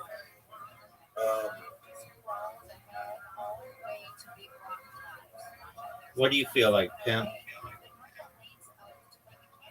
I feel like a lot of people just want to have mental health diagnoses because they look them up online and feel like there's symptoms, but even the fucking people that are pedophiles don't want to have a pedophile diagnosis. Like, that's the only fucking mental illness no one wants to fucking have. No, there are a lot of mental Or illnesses. admit to. No, there are a lot of mental illnesses that people don't want to have. Well, I wish. Like what? Hypochondriaism, where you like think that you have every disease. Schizophrenia. You think I have that? Zoot, I think that you have Tourette syndrome, and I think you're afraid to face it with a professional. And my advice to you is that you get medicated for it. How do you get medicated for Tourette syndrome? Dude, I read 3 of them to you yesterday.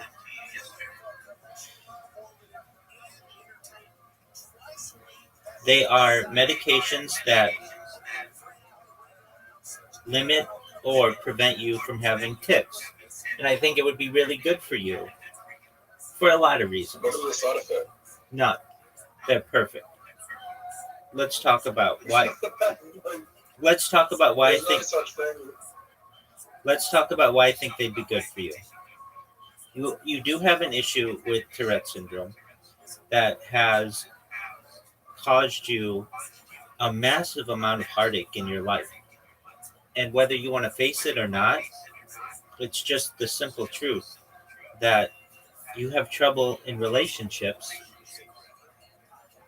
especially with women, based on your psychological issues, specifically Tourette's. Now, Tourette's also makes it very difficult for you to have a job and to hold down a career.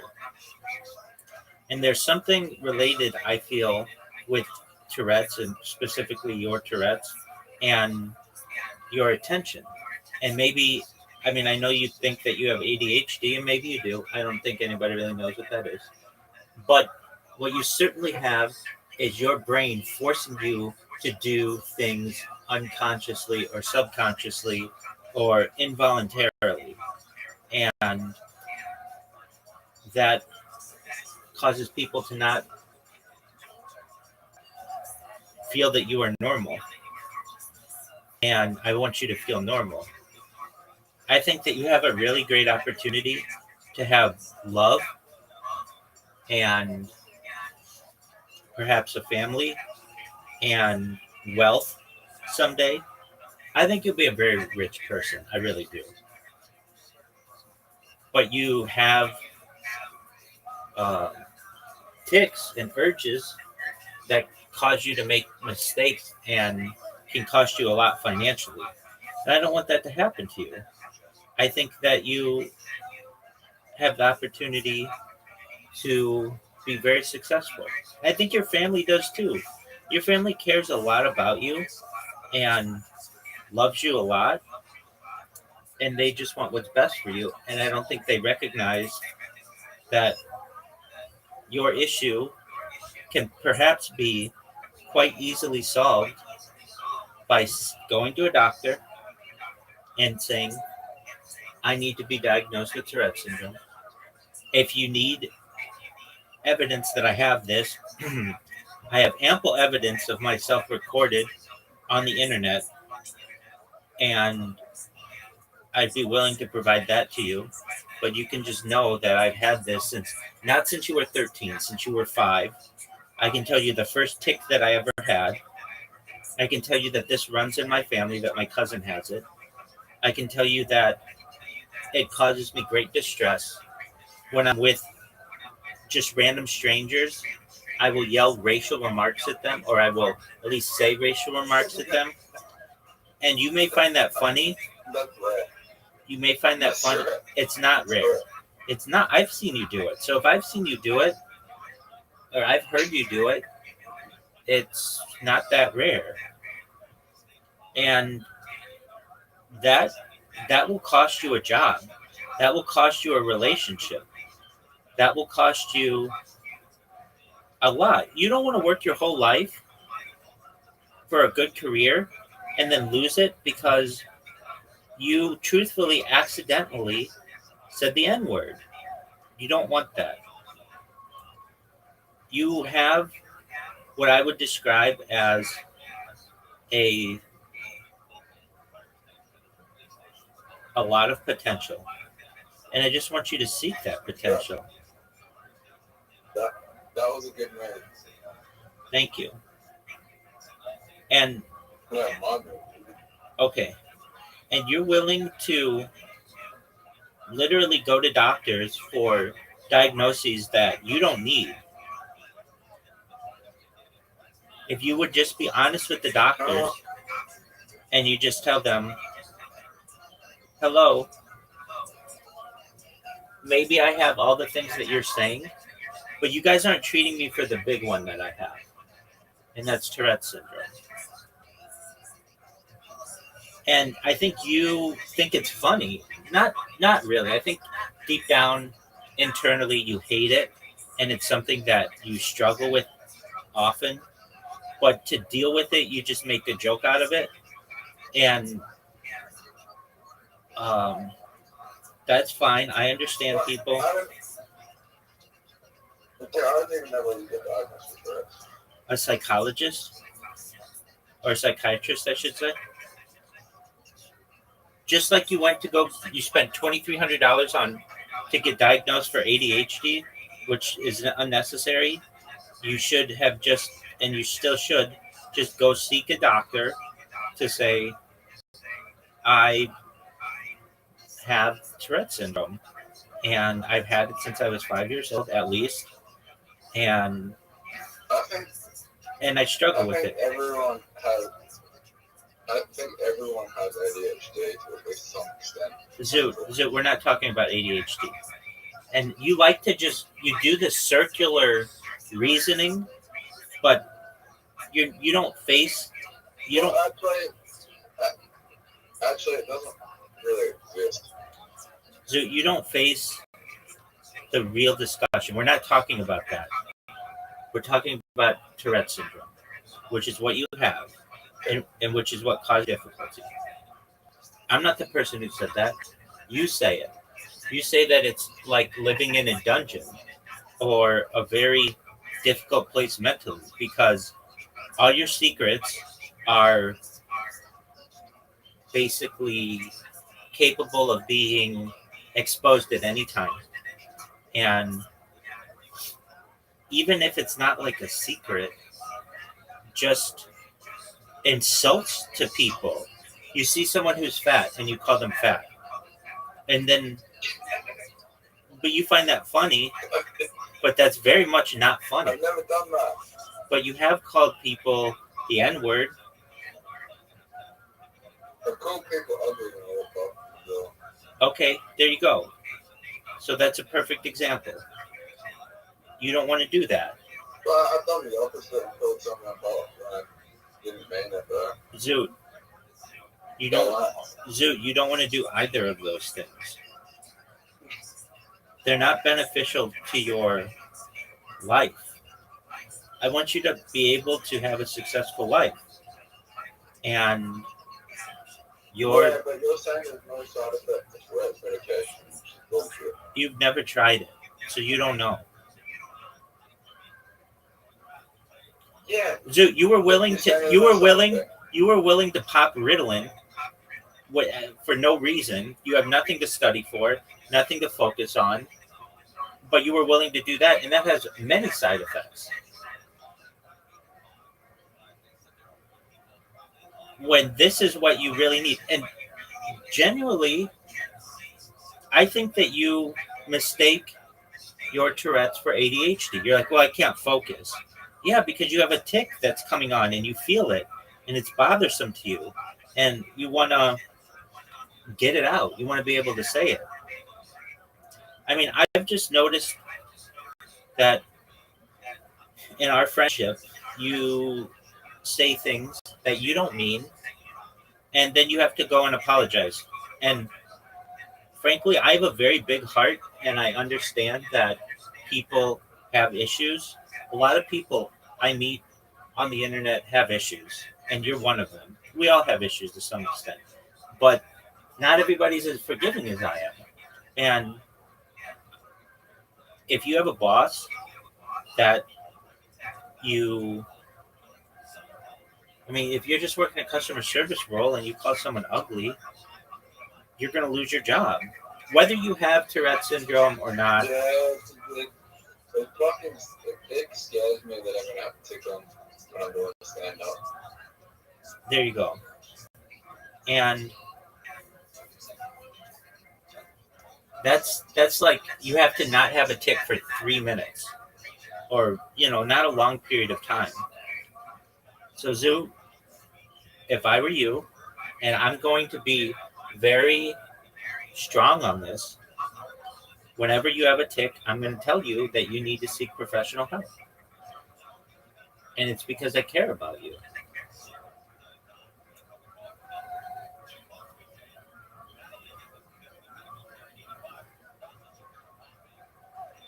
So you're like, okay, so we're going to find out the answers to your question because you asked a good question. So I'm going to say,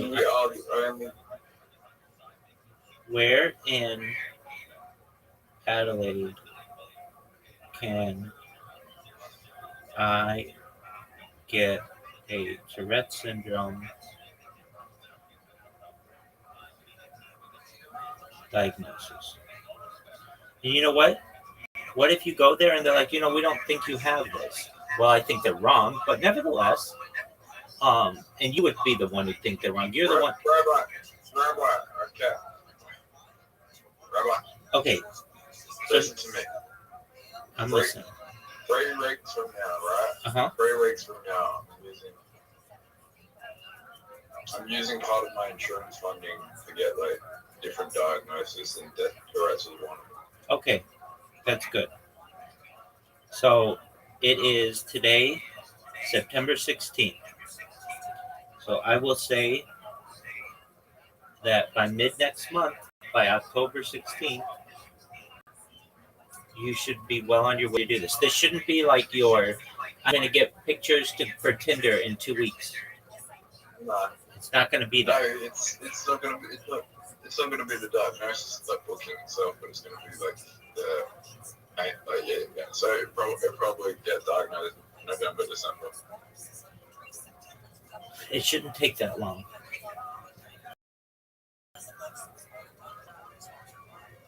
This is something that can be diagnosed immediately. They diagnosed you with all kinds of stuff immediately. And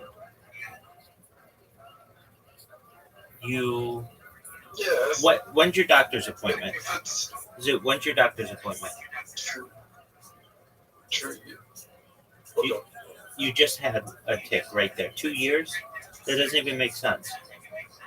If I'm your boss, I'm going to say to you, are you drunk? And I know you're not, but I'm going to say you aren't there mentally.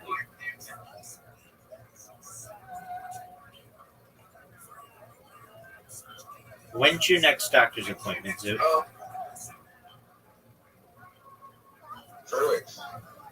Okay, what date?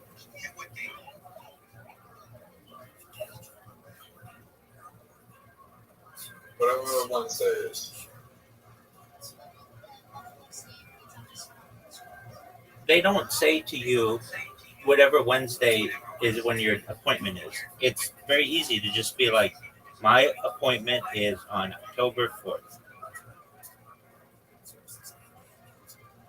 So 3 weeks.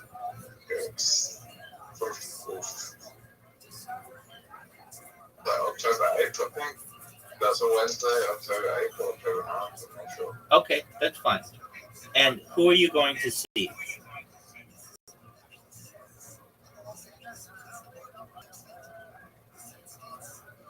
I'm saying an occupational therapist. Okay, that's not the kind of doctor that you need to see. I mean, maybe for some things. But Zoo, do you have a? The occupational therapist, like, you get a reference and reference or perhaps like symptoms from them. It's a weird thing in Australia where you like go see like occupational therapists and they give you like references. Zoo, I understand. It's very similar. It's very similar in Canada and the United States. Do you have a general practitioner? Yes. Okay. You need to make an appointment with your general practitioner. You need to say, I would like a referral for someone to diagnose my Tourette syndrome. And they will give you a referral immediately.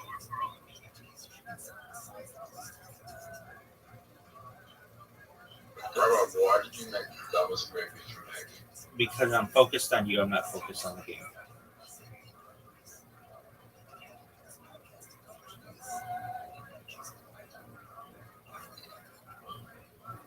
Rate this myth. 10.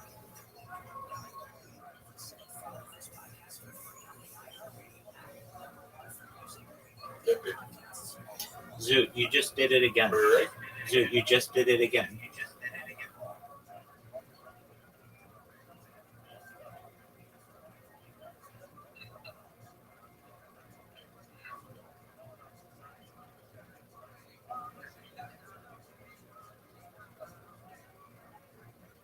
Did I make a bad move?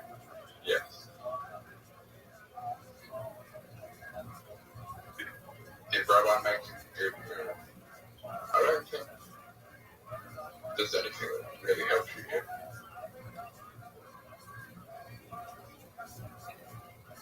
This is a bit lazy.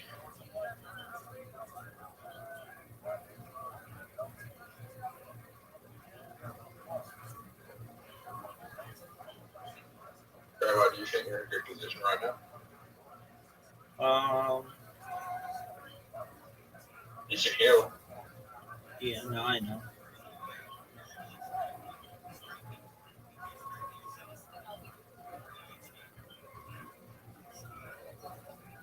Why did you do that? Because I wanted to evolve.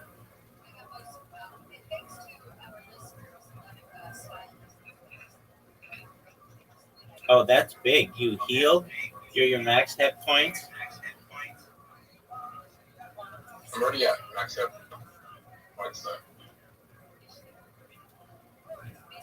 Zoo, does it cost you money to meet with a general practitioner?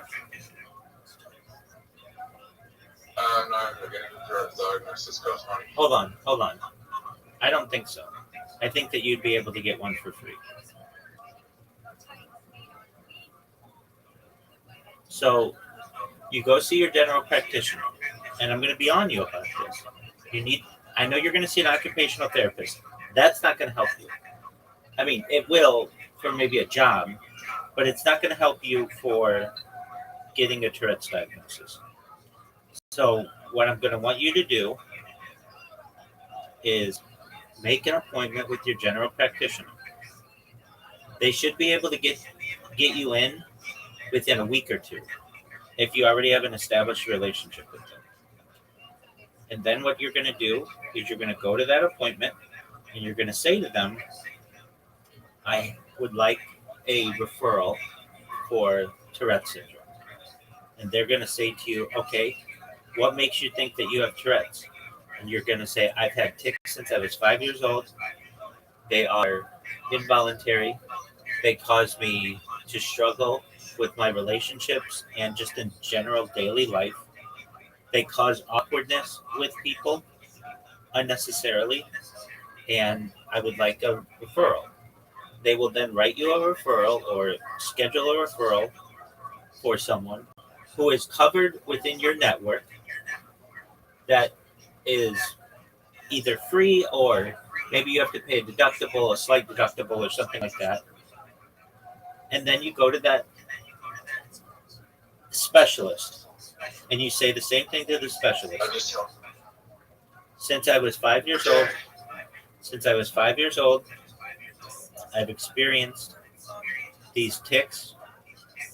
They don't only cause me issues, but they cause issues to other people in my life. And unnecessarily. I can tell you a story. When I was 5 years old, I saw somebody walking a dog, and just involuntarily, I barked, and it caused a little girl to get in trouble with the teacher.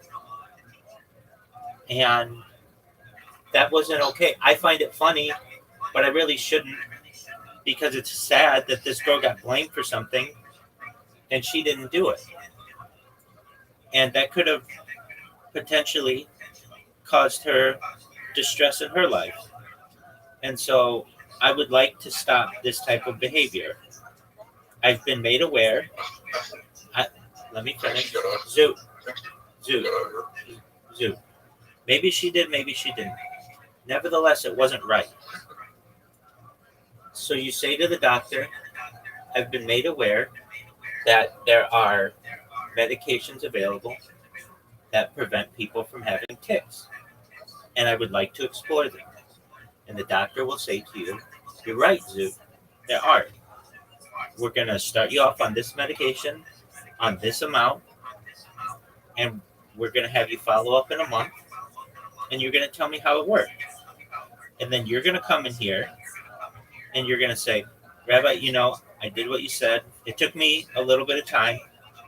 Thank you for understanding that it wasn't an overnight process. But they were able to give me the diagnosis that I've needed for at least 25 years. And they gave me this pill, and I don't have these issues anymore. Or they're very limited. And I can live my life normally.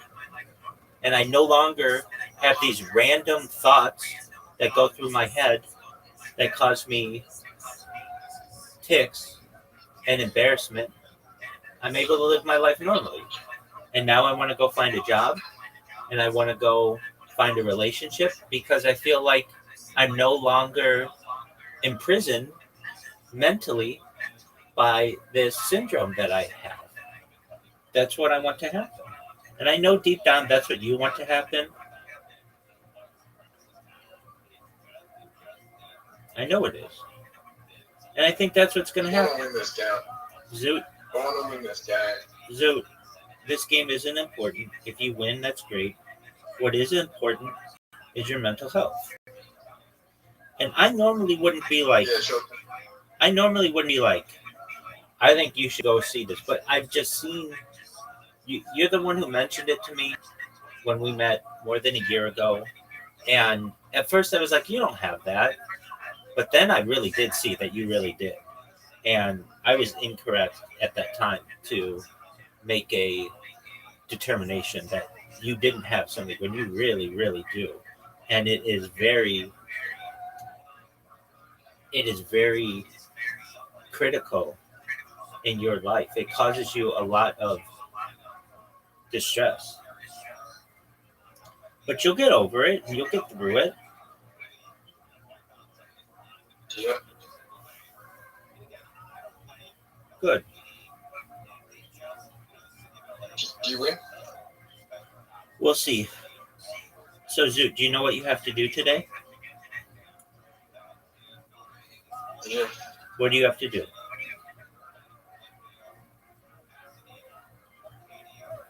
Okay, JK. That's exactly right, dude. That's exactly right. Stop it. Man, just stop it. Talk right now. I need to focus. Actually, that was probably the best move I could have made.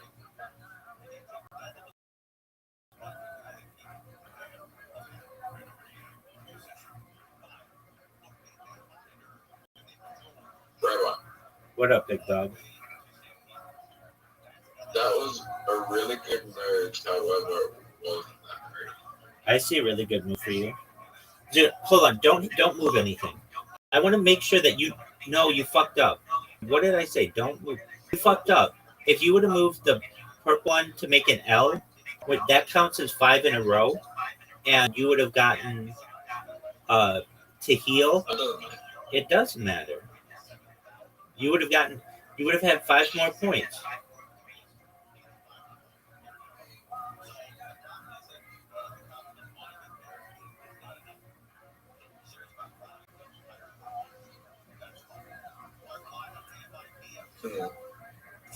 So there's an easy move, you know it. We better hurry up and make it though. There you go. That's what you needed to do. Yeah, but I'm gonna suck your heel.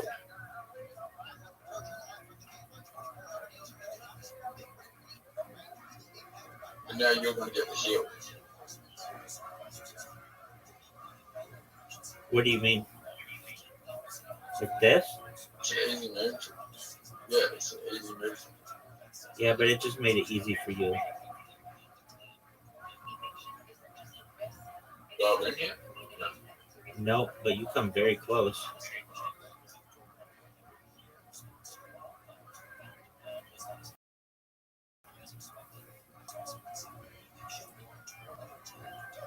That's big time, I dude. think I gave you a good fucking move.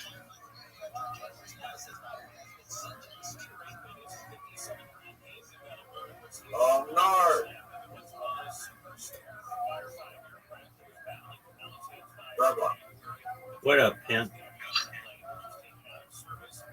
you just took away. Oh, I know.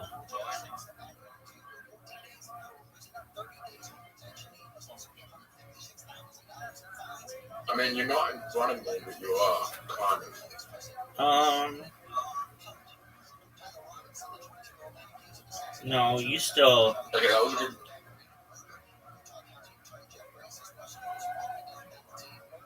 Alright, Rabbi. You ready to lose?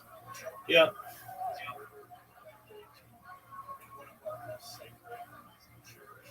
Okay, I'm not.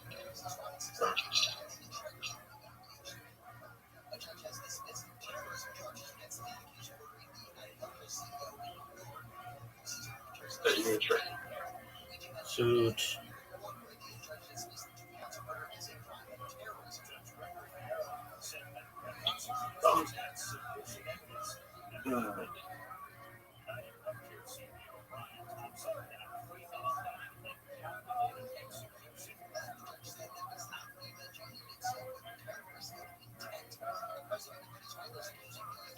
That's big time, Zoo.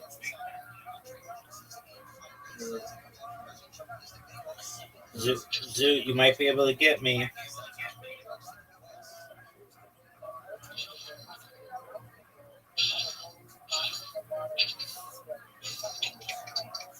Oh, Zoo, you basically fucked me.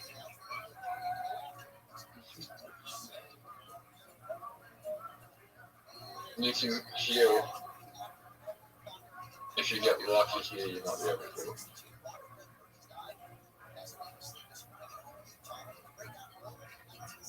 A very obvious move here.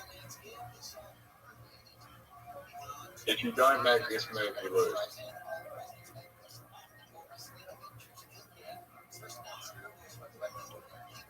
Brother.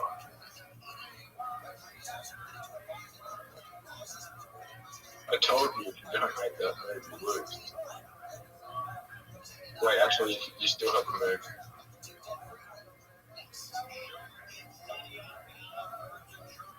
You didn't do that with God. Right. But I did do it. This should be a really big comeback on my part. I got fortunate that it randomly gave me an egg move there. Okay. I just didn't match one thing and I win.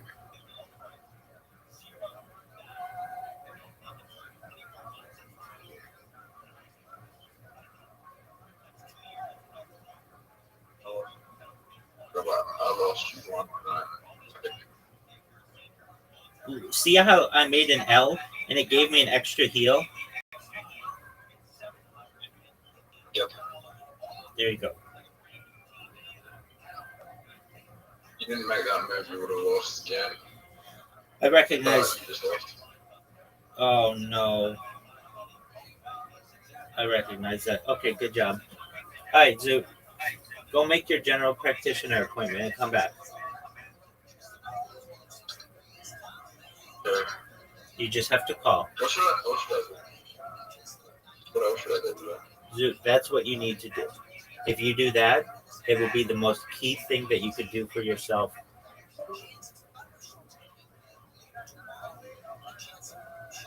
Gotta help those who want to help themselves. Because if you are Samech on a nace, there's a concept called Menakim Tzviyosef. Your Baruch uses your schusim to pay for those nisim, and that's not a good thing.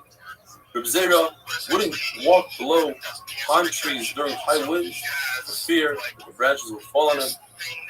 Reb Yitzchak says, and this is a big side of land, don't wait until the tzara happens, don't wait until a person is sick. Doubting that a person should not become sick, because once they become sick, it's harder for the refuah to come. Then you have to use a lot of schusim. As it says in the passage, the person himself needs his schusim. Another drush the Gemara gives from that passage, people have noticed the person who falls had already fallen. In other words, the Baruch who knows from day one, from Sheshus and Bereshis, exactly what's going to happen. And the only difference is, the Baruch who decides who is going to cause the harm. In other words, the person who causes the death is a bad guy. The person who causes good is a good guy. But death is going to happen. If a person knows he's about to die, he should say vidu. Just like a person is taken out to death because he's over on Israel that there's a fear of Misa of Bezdin, he says vidu. So to a person who knows he's going to die. If a person goes into a place where there's danger, like the marketplace, there are a lot of fights. That's similar. Just to imagine to himself as if a cop, a police officer grabbed him. Once he feels a headache coming, it's as if they're already handcuffed. He's in chains. And once he has to lay down in bed, he's that sick that he has to go into bed. That's bad news. That's as if he's going to be judged in a life and death matter. And if he has a really good lawyer, meaning has good schusim, he'll be safe. A person has 999 malachim that sing bad about it. But there's one malach, echad mini elef. 1 out of 1,000 will be saved. The Gemara says, there's another man that says 1 out of 1,000,000. In other words, 1 out of 1,000 malachim, 999 reasons in that one malach are against him, and he has one reason for him, 1 in 1,000,000. That will be massive.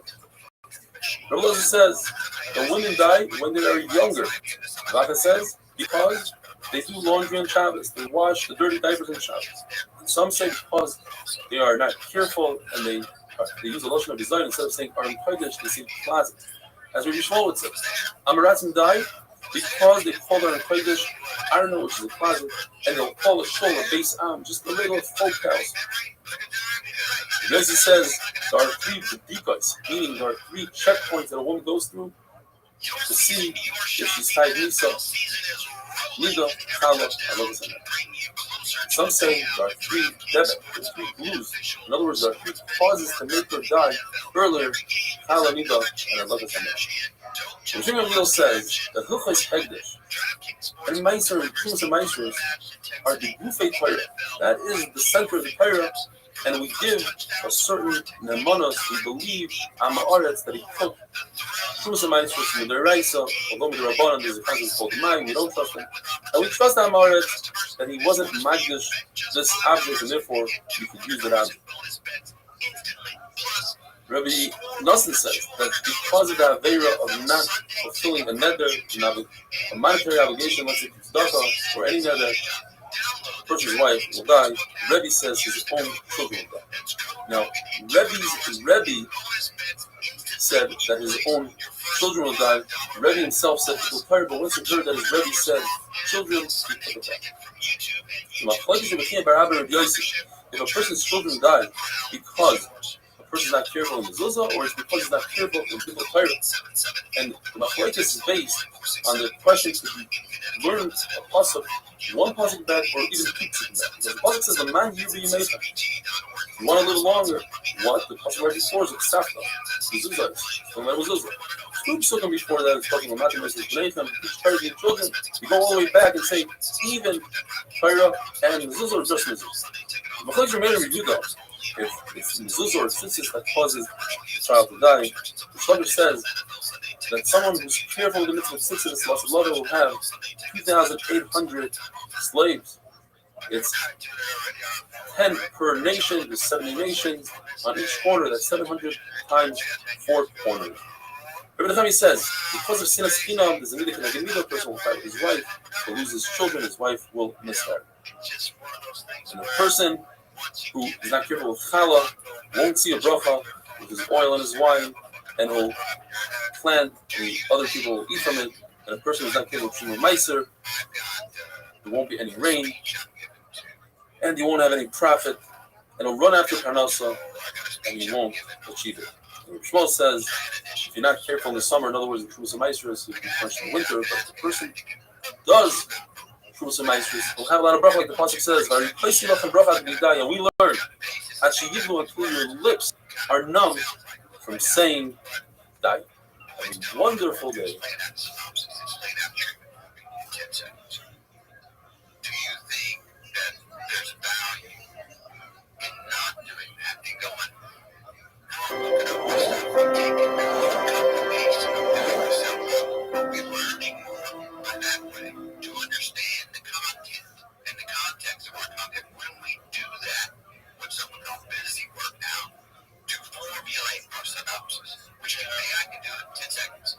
Shabbos Daf Lamed Gimel. The Gemara gives us 6 categories of different averos and what the different punishments for those averos are. Starting off with gezel, stealing, locusts will come and devour the entire crop. If there's no crop, people get really hungry quickly. They'll end up eating their own children. The pasuk says, the fat cows. It says, Rabbi, this is referring to them who don't have jobs and all you do all day is shop. And this causes your husbands to go into debt and not have enough money, and they'll have to steal in order to pay their credit card bill. The Aveira of healing din, meaning if you are a judge and you have the judgment and you don't give it over to the Baldin, you torture him a little bit, or a corrupt judgment, or kilkul adin means you don't look into the case deep enough, perhaps you'll find a header or something for the guy, and you don't, or for the Aveira of Bidul Torah, all these, there's terror, there's sword, there's war, and the enemy comes and takes the booty, there'll be famine, you'll eat, you won't be satiated, and you'll buy bread by the way. The Aveira of Shua, Shav, and Sheker, meaning you swear falsely you did something in the past or you're going to do something in the future, or you say that right now it's night when everybody knows it's day. In the pasuk it says the word chilul by Shua. It also says chilul by chilul Shabbos and by chilul Hashem. So all 3 are the same in terms of the punishment. There'll be wild beasts that'll come and eat the livestock. There'll be less people, and therefore the roads will be desolate. Because of the Aveira of the Tzitha of murder, Baruch Hu was Machred B'Beis Hamikdash, and the Shekhinah was removed from Klal Yisrael. For the Aveira of Gilai Rais, Avodah Zarah, and not keeping Shmita and Yovel, will be dullest of the world, and we will leave our country, and others will take over. For the Aveira of middle peh, the Lashon of the Gemara is this Tzaros, Rabbos, Xeros, Koshes, terrible decrees, terrible Tzaros. And the young Bacharim will die, the orphans and the widows will cry out to Hashem, and you won't answer them.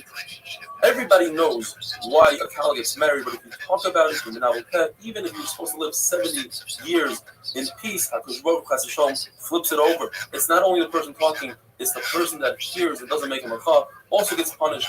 They deepen the Gehenna for both of these people. If a person sets aside time to do an Aveira, what will happen is he'll have welts and wounds on his body, and he'll even have this disease called hidrokai. Hidrokai comes in 3 varieties. One of them causes the skin to be puffed up and tough, and that comes for arayis. That's usually when the Gemara says aveira, it's referring to arayis. When a person is in starvation mode, then it swells, and when it comes from kishor, from sorcery, then a person gets skinny. Shmuel HaKatan had it broken, and he was worried that people will be punished that it's because of he was over the arayis. So the Baruch Hu healed him right away. Abaya had it broken, and Rabbi said on Abaya, I know that Nachmani, otherwise known as Abaya, he fasts a lot, and therefore he has it broken. Rabbi himself, he knew how to get out of it broken. The reason why he got it broken is because he didn't relieve himself in the bathroom when he had Talmidim. He was an oinus because of the Talmidim. When a person has thin skin, you can tell that if he has jaundice, he has yellow, that is because of sinaskin. If a person has gasaskua, the simmer for that is it becomes poor. The simmer for a person that talks Lashon Hara is askura, is the restriction of the esophagus when he can't breathe anymore. The Rabbi Yossi says askura comes because a person eats tebel without giving food some ice. When Chacham went into Keren B'Yavna, so Rabbi Yehuda, Rabbi Yossi, and Rabbi Shimon Bar Yochai were sitting there, and they asked them, why is it that askura starts from the intestines and works its way up to the throat? Rabbi Yehuda is Reish HaMedarim with Kol Makam. He starts answering every place as the Gemara is going to describe later on. And he said, even though the kidneys give the advice and the heart understands and the tongue articulates, but it's the mouth that finishes it off. And that's why it finishes off by the mouth. So Rabbi Yossi says because people eat tebel, and Rabbi Yochai says because of the bittul Torah. Women who are not mevatel Torah, why do they get askara? Because they're mevatel their husbands. Goyim are not mevatel Torah, they are mevatel Jews. What about young children? It says more because they're mevatel their fathers. It says Rashi, that's their fathers for candy. While the father is, that's their aveira, and that's they get punished. So kids that are learning in school don't have the time to bother the father.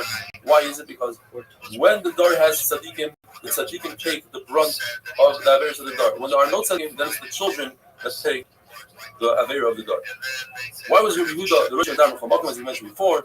Because he sat with Rabbi Yossi and Shimon Bar Yochai, and Rabbi Yehuda said that we have to give praise to the Romans because they made us marketplaces and bridges and bathhouses. Rabbi Yossi was quiet and Rashid didn't like it. He said the reason why the marketplaces is to put zardus in it. The mechatzais is just for themselves, and the bridges are to collect tolls. There was a person by the name of Yehuda Megerim, which Rashi places both to say that he was a Pashto person, he was a Tana. And he said it over to his friends, and eventually traveled from his friends all the way to the Romans, and the Romans put Rabbi Yehuda Rosh HaMedarim because he gave praise to the Romans, because Rabbi Yossi didn't make them a chal, they threw him to Tzipari, and they wanted to kill him Shimon Bar Yochai. The famous story of Shimon Bar Yochai, Shimon could fly directly to Samedrish with bread and water, but then he said if they torture his wife, she might give up where he had. So he ran to the cave. It was a nace that a carob tree, which usually takes 70 years to bear fruit, it bear fruit. It actually grew there. That's nace number one. It bear fruit, and there was a spring of water there. Shimon Bar Yochai's son, Reb Elazar, Reb Shimon, were both there, and they went into the mud. They took off their clothes in order to save their clothing. They would put their clothing on for davening only. After the Caesar died, Eliyahu came and he notified them that it's over. They were in the cave for 12 years. They came out of the cave and they saw people plowing the field and they couldn't believe their eyes. How could people waste their time with mundane things like earning a living and not spending their time with Chaya Olam, learning Torah? And they started burning everybody that they saw. And the Baskel came down and said, what are you trying to do? You tried to destroy our world, my world. Get back into the cave. They went back into the cave and they made a calculation. They said if a person could only be in Gehenna, Russia, for 12 months, we shouldn't be in our cave for more than an additional 12 months. And they went out, and as they were coming out of Baskel, they said, yes, you can come out. Wherever Reb Elazar, Reb Shimon destroyed, Reb Shimon would fix. And Reb Shimon told his son Reb Elazar, what are you so worried that there's not enough Torah in the world? Between me and you, we have all the Torah the world needs. Let it go. And on Erev Shabbos, they saw Ahu Saba. Many times, as it says, where it says Ahu Saba means Eliyahu Navi, they saw an older person carrying 2 bundles of Hadassah. And they said, what are you doing with this? He said, I need it for Shabbos. But why 2? He said, one for Zafar and one for Shamar. And here's the concept of lighting 2 candles for Shabbos, Zafar and Shamar. And he said, Kama Chavibim Yisrael, look how beautiful Klal Yisrael is, or the mitzvahs, Kama Chavibim, the mitzvahs, and calm down, Shimon Bar Yochai. Says Rabbi Ben Yair, who's either his father-in-law or son-in-law, his mechutin, he said he couldn't believe, he gave him a massage, he couldn't believe the welts, the scars that he had on his body from the mud, and he started crying, and a tear went into the cut, to the wound, and it caused Rabbi Ben Yair to be uncomfortable and scream. And Rabbi Ben Yair said, I cannot believe that I see like this in the opposite.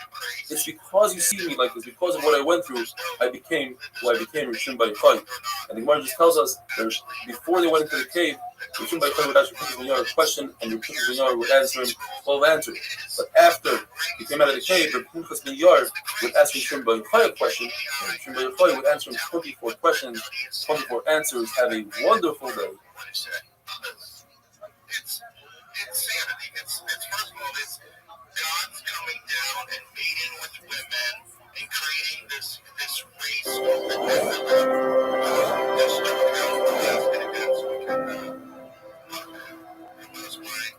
doesn't make you keep of what you talked about. Shabbos Daf Lamed Dalet. Due to Erev Pesach and Pesach Chol Hamoed, we're falling slightly behind on the 8-minute daf. We're doing everything we can in order to record and edit. Today, Be'ez Hashem, we're going to do Daf Lamed Dalet, and hopefully Daf Lamed Ches, and the same thing for tomorrow, we'll try to do 2 daf.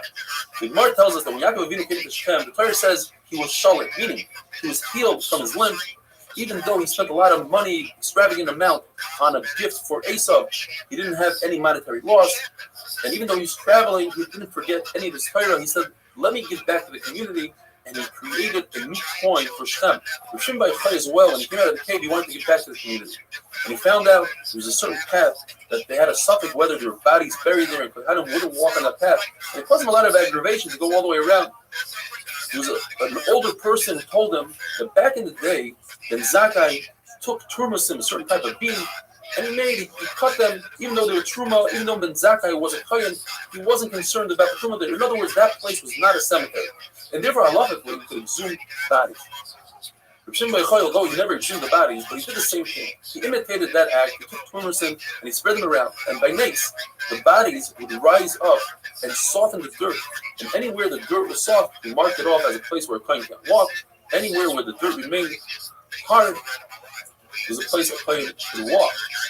That Saba, that older person that told him about Ben Zakkai, made fun of Rishon Bar Yochai. He said, Rishon Bar Yochai was Matar, a base of Kfaris, the graveyard. Oh, what up, man? Audio? He said, how can you talk to me like that? Even a Zayna treats her friend with respect, she'll do her here, even though they're in competition. A Talmid Chacham should certainly treat another Talmid Chacham with respect. He looked at him and he killed him. And then he saw Yehuda ben Gerib, the one who caused the whole story, which caused him to go into a cave. According to Rashi and Taisus, he was a Talmid Chacham.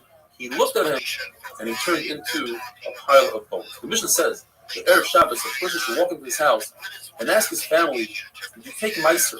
The Gemara says he must say it in Kusa, you should say it calmly. If you want people to listen, you don't yell and you don't dictate.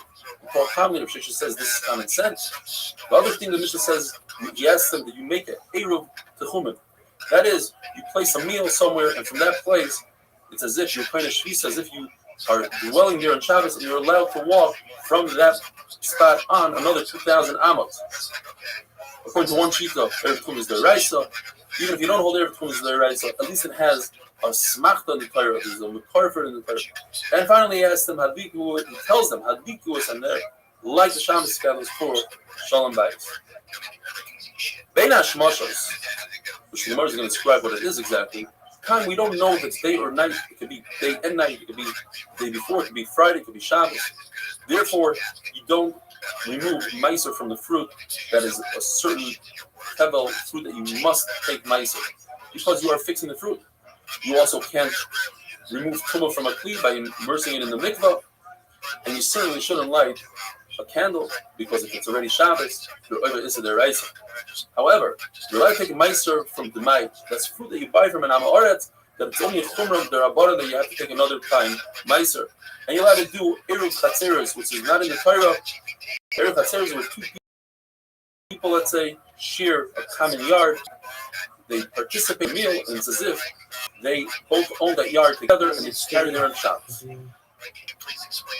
And you could bury and hide a hot dish. It's not considered mevashel. The Gemara says that the same person, a person does two acts, and we treat Ben Hashmoshes as 2 different days. How? For instance, a person makes an Eruv for his friend. Now, an Eruv must be done before Shabbos, and it must be during Shabbos as well. It has to be at least a moment into Shabbos. He made the Eruv on Friday, and during Ben Hashmoshes, the dog came and ate the Eruv. No more Eruv. We say the Eruv lasted into Shabbos because Ben Hashmoshes is considered Shabbos. On the flip side, that same person made an Eruv. He started it on Ben Hashmoshes, but the Eruv must be on Friday. So we say, no, Ben Hashmoshes is considered Friday. And it goes into nighttime, and then the dog ate it. So here we say Ben Hashmoshes is Friday, and Ben Hashmoshes is Shabbos. Which one is it? We say it's both. Ben Hashmoshes is a suffix. And since this is Eruv Rabbanon, we say this is okay. Rava says, you cannot bury your pot with material that doesn't add any heat on Shabbos, because you might find that your pot is not hot enough. You might light the fire.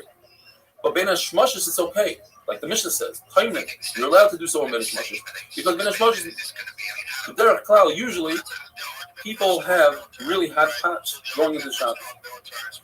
Now on Friday, it's also to hide something with material that adds heat to it. You're concerned that you might use ashes that have coals, and you might come to stoke the coals. Now, as we said before, Ben Hashmoshes is suffix days, suffix night, suffix 2 days.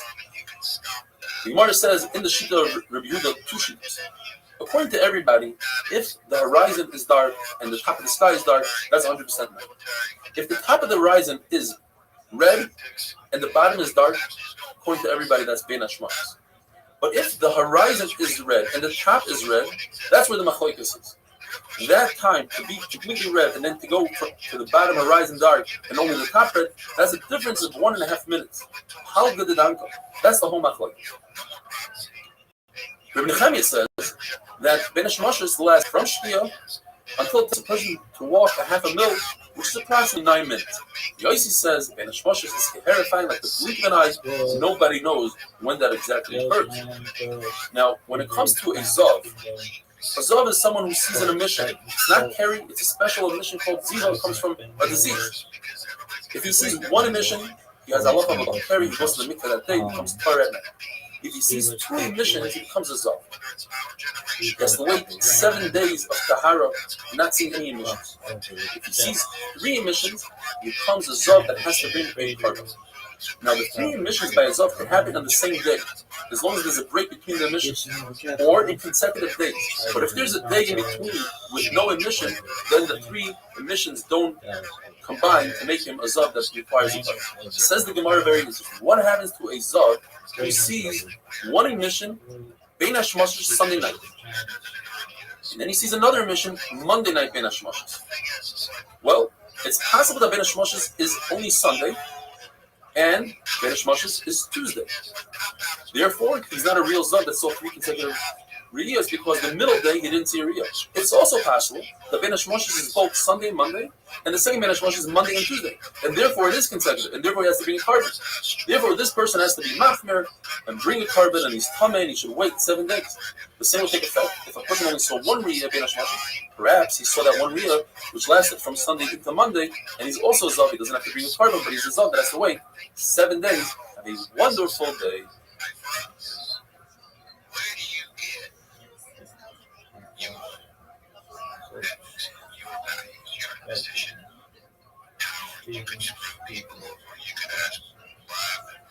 Just all his favorites.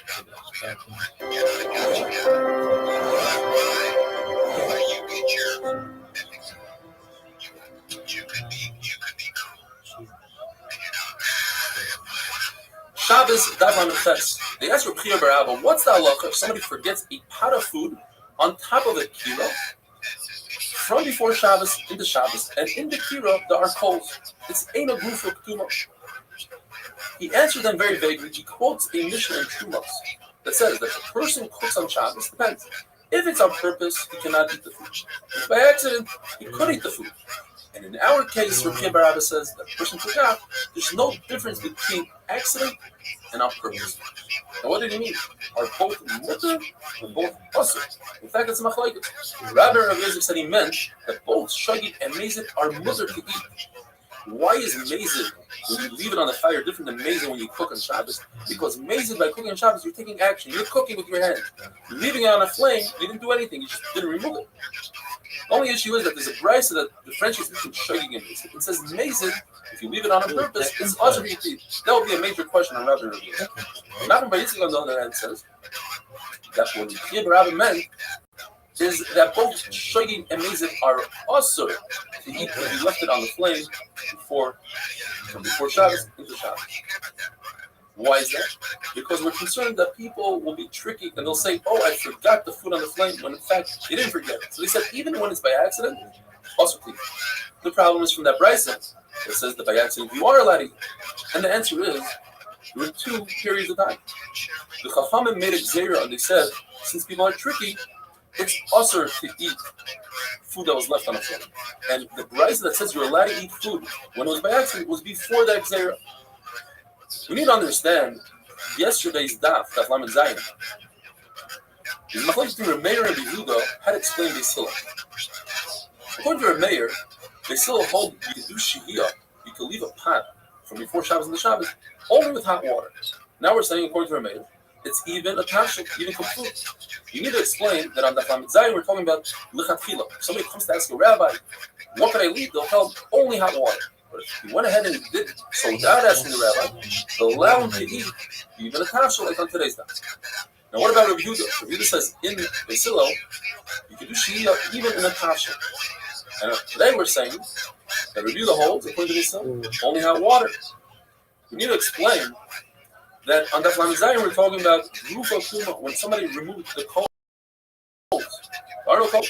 So therefore, if there are no coals, we'll allow him to eat even cooked food. Today we said we're talking about there are coals in the kira.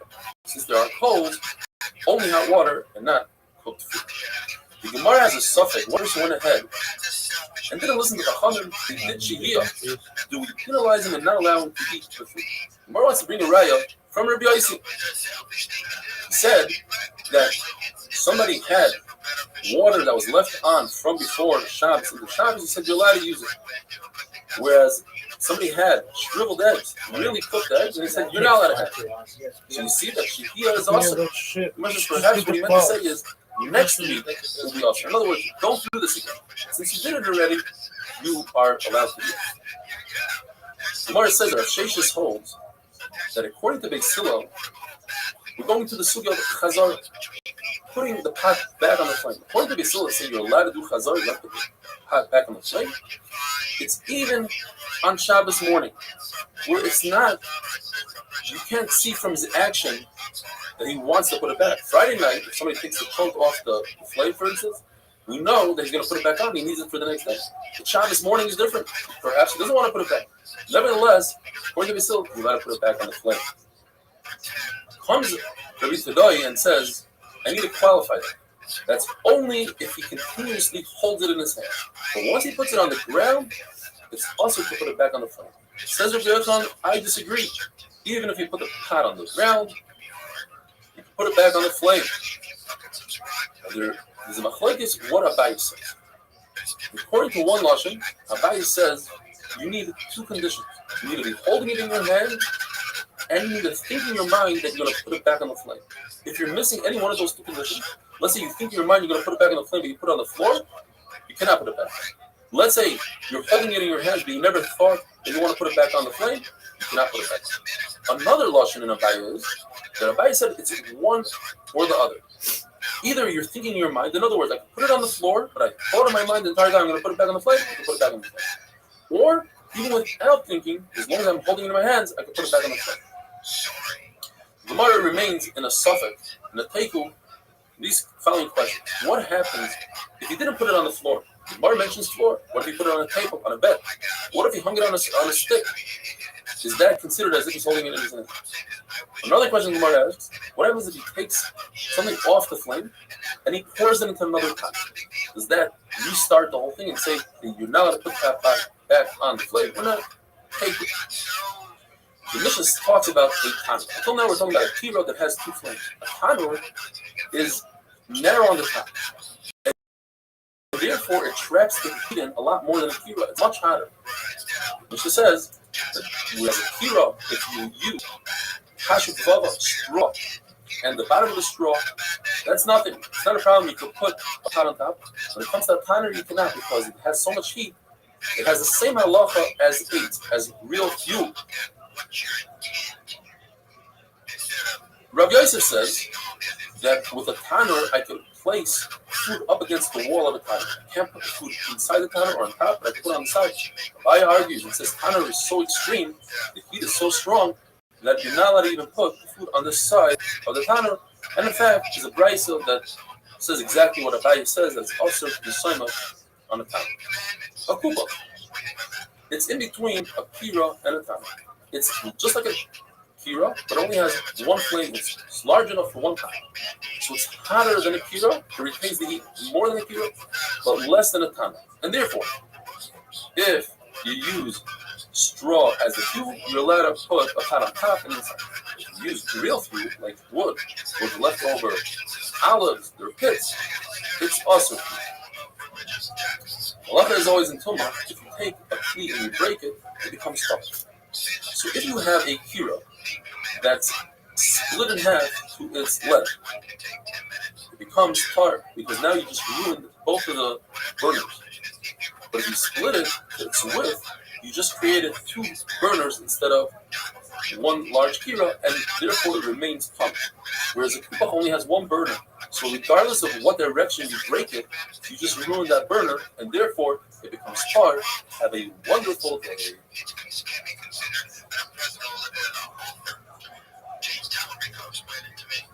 He's a Texas representative who's also in seminary. He's a very religious man.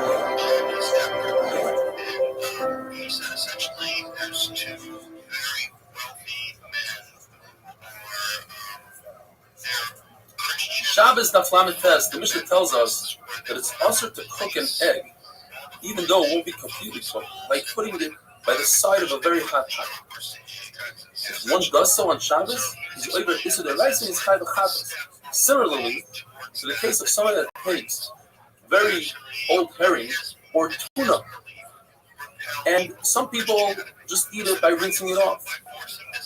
If he rinses it off, it's considered a Gemar Malacha. Even though it's not completely cooked, that's the way they cook it. So too with this egg, even though most people won't eat a semi-raw egg, but some people will, and therefore it's considered that you cook the egg on Shabbos and you're fine.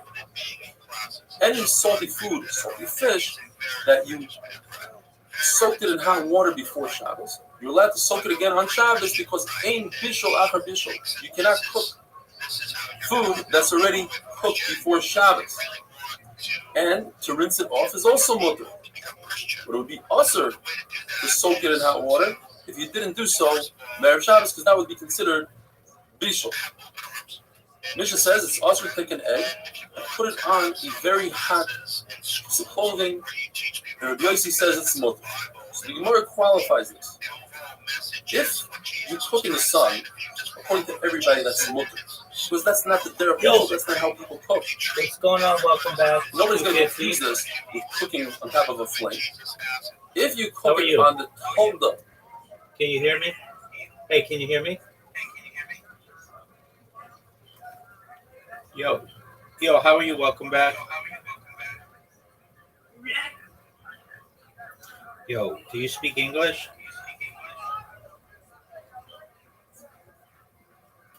All right, enjoy yourself. Of fire. Meaning, you take a hot cloth, you put it by the fire, you heat it up by the fire, and you cook on that cloth. According to everybody, that's also the deraisa. It's a tolda of the whole machlokes is the tolda of the sun. Now, the cooking the sun we said is 100% mutter. But if you take clothing and you warm it up in the sun, it's machlokes because perhaps people get confused and say if that clothing was warmed up in the sun, you're allowed to cook. They confuse it with clothing that was warmed up by the fire. So Chacham say, make a gzera. Rabbi Yossi says there's no gzera. Yossi agrees also to bury food in sand and cook through the sand. Why is sand different? It's machlokes. According to Rabbah, Rabbi Yossi is concerned that you might come to bury it in remets, in ashes of coals.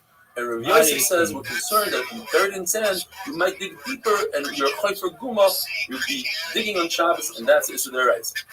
What's the difference between the two svaras? What if you bury it in very soft sand, like beach sand? There's no digging really, and according to the shita that it's about digging, you don't have a concern there. According to the Ran, we're not talking about sand. We're talking about something very soft, like ashes. You put the egg down, and it just buries itself. That's how soft it is. The Brisa says you let up boil an egg on a rooftop because most rooftops don't have sand. But if it did have sand, according to Rav Yosef, it would be a problem of perhaps you're going to be digging a hole on Shabbos. The Mishnah tells us there's a story in Tveria where people took a pipe of cold water and they heated up the cold water by putting the cold water into the hot springs of Tveria. And Chacham said that's also. L'chayra, that's a riot of Chachamim that say that a tolda of the sun. The more understands that how did the hot springs become hot? Through the sun. You see that a tolda of the sun is also. Says Rav Yosef, no. The water of Tveria, the hot springs of Tveria are a tolda of fire because the water heats up by going right past the opening of Gehenna. It's a real fire and no riot from the Mishnah. Chizah says, since Chacham said in the Mishnah that Chamei Tveria is Asur, we learn from this the Hatmana, the Gaba Mesed Hebel, burying food in an object that creates more heat, additional heat all the time, like the springs, the hot springs of Tveria. It is Asur even if you put it in there before Shabbos. Ula argues. Ula says that the hot springs of Tveria are mutter. He says, Rav Nachman, what are you talking about? Even the people of Tveria broke their pipes. In other words, they took it back and they don't do so anymore. When it comes to washing yourself, bathing yourself on Shabbos, it goes like this. If you are washing your face, hands, and feet, according to Beis Hillel, you're allowed to do so even with water that was heated up. And according to Beis Shammai, you should heat up the water for food.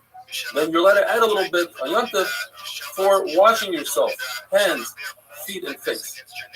According to everybody, if you take a bath with the water, a real rechitza, it's also to bathe yourself even if the water was heated up before Shabbos. Like it says, we have a three-way machlokes. If you're allowed to shower with water, not bathe, shower with water that was heated up before Shabbos. So we have the two extremes. You have Reb Meir that says you're not allowed to shower yourself even with cold water on Shabbos. You have Reb Shimon that says you're allowed to shower even with hot water on Shabbos. And you have Reb Yehuda that makes a compromise. He says hot water is asur, cold water is mutter. And the halacha is like Reb Yehuda. Our Mishnah must be talking about like Reb Shimon. Because you can make a dig in the Mishnah. Since the Mishnah says that it's asur to use this water. It says if you heat it up on Shabbos and it's also to bathe yourself with this water, meaning that if the water was heated up before Shabbos, it would be mutter to use hot water on Shabbos. That's don't go like Reb Shimon that says you shower yourself with hot water that was heated up before Shabbos. The whole machlokes is water that comes they take from the ground. Or if you have the water in a vessel, according to everybody that's asur, because people might come to say they'll think that you heated up the water on Shabbos. Now, halacha is like Rabbi Yehuda. Typically, we have a rule. The Rebbe says anytime you have a three-way machlokes and one man Omar is a compromise, we go like that man Omar. However, it's possible that rule is only in the Mishnah. And our three-way machlokes is in a Brisa. Nevertheless, the halacha is like Rabbi Yehuda, like the compromise, since we heard so specifically. The only time we don't have this rule that if you have a three-way machlokes, you go like compromise is like the sugi we had earlier in our Masechta, Mikuli Makloniyas. The person takes clothing and he clears it to be a shmata. Rabbi Kiva took the middle position. Nevertheless, that was not like Rabbi Kiva because Rabbi Kiva was the Talmud of the other two, Rabbi Shua and Rabbi Elazar. And later on in life, he also took it back and he admitted that the love is like Rabbi Shua. Have a wonderful day.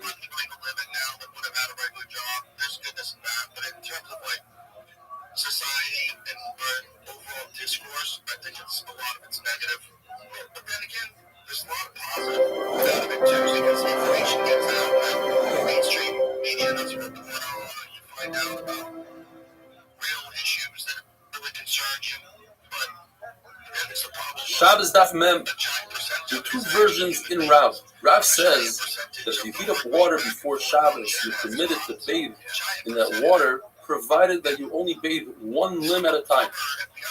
The fact that there are two brises that seem to contradict that, they say the only way you can bathe yourself is if you wash your face, hands, and feet. Seems like any other limb would be awesome. Rabbi will explain that the Brisa is just telling us how to do it. Just like you wash your face by itself, your hand by itself, so too each limb must be washed individually. The other version of Rabbi is Rabbi. The way to use hot water that was heated before Shabbos is to bathe your entire body besides one limb. You must leave one limb out. The problem is those two brises seem to contradict Rav, because those brises say the only way to bathe yourself is hana the other ragla, face, hands, and feet, not your entire body minus one limb. And that's a good kasha. Rav Yosef asked Abaya, who was brought up by Rabbi Manachmeni, he said, the Rabbi, in fact, use Rav's shita that you're allowed to bathe yourself, your entire body, minus one limb? He says, Abaya, I never saw, I don't know. But the question is, why did Rav Yosef ask Abaya? It's obvious that Rabbi always did exactly what Rav said, besides three things.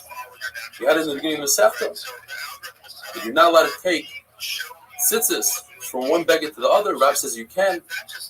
Rav says you could light a ner Chanukah, one from the other. Rabbi says you can. And Rav Paskin, like Reb Shimon Begrera, that you're allowed to drag a bench, provided you don't know for sure that you're going to make a groove. Rabbi says, I don't hold it. But in everything else, he did exactly like Rav. The answer is because this is a kula. Perhaps in kulas, Rabbi didn't act like Rav. To say that you're allowed to bathe yourself, your whole body, minus one limb, that's a kula. In fact, Allah is not like Rav. Allah is like Shmuel, who says that the only thing you're allowed to do on Shabbos is bathe your face, hands, and feet. The Furush of Bryce is just like Shmuel that says, even if you bathe each limb individually, that's awesome. You can only do Hana, Yodav, Virayah. If you have a bathhouse that they plugged up the holes that let the steam out, or another shot is that let the heat out of the heaters before Shabbos. In other words, you trap the steam in the bathhouse, but it's not providing additional steam throughout Shabbos. So when Matzah Shabbos comes along, you're allowed to use the bathhouse. You don't have to wait the amount of time it takes to heat up the water. If you're only using the steam, the zayah, the sauna part, that you could do even on Shabbos itself and on Yontif itself. In fact, there's a story in Bnei Brak, Rebbe Akiva, the famous, like you said in the Agadah, Rebbe Akiva and Elazar ben Azariah, they sat in the steam house on Yontif, and they even took a shower with hot water, according to Rashi, but they made sure that that hot water was covered with wood. So you don't need to cover the hot water with wood. Now, the Gemara tells us there are actually 4 steps in the Gzeira that says that you're not allowed to bathe yourself with hot water on Shabbos. The first step was that it was mutter to bathe yourself with hot water that was heated up before Shabbos. But then the Balanim, the people in charge of the mikvahs, they started lying, they started doing shtick, and it would heat up on Shabbos. Some say, the Yerushalmi explains, they added extra clothes before Shabbos, but there's a problem of chitui. So they said, you know what? No more bathing in hot water, but you're allowed to use the steam. The Avaryonim came along, the people that are Oiva Averis, and they started lying. They said, we're using the steam, but in fact, we were bathing. So they said, you know what? You're not allowed to use steam, but you're allowed to use Chamifera, any natural spring you're allowed to use. Came along the third Zera. Who were lying. They said, hey, I just came from the Chamifera, when in fact they were coming from the bathhouse. So they said, Chamifera is also awesome, but you're allowed to use cold water.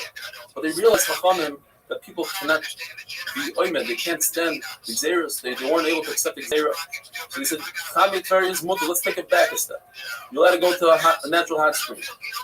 But you're not allowed to use the steam, you're not allowed to use the Xera.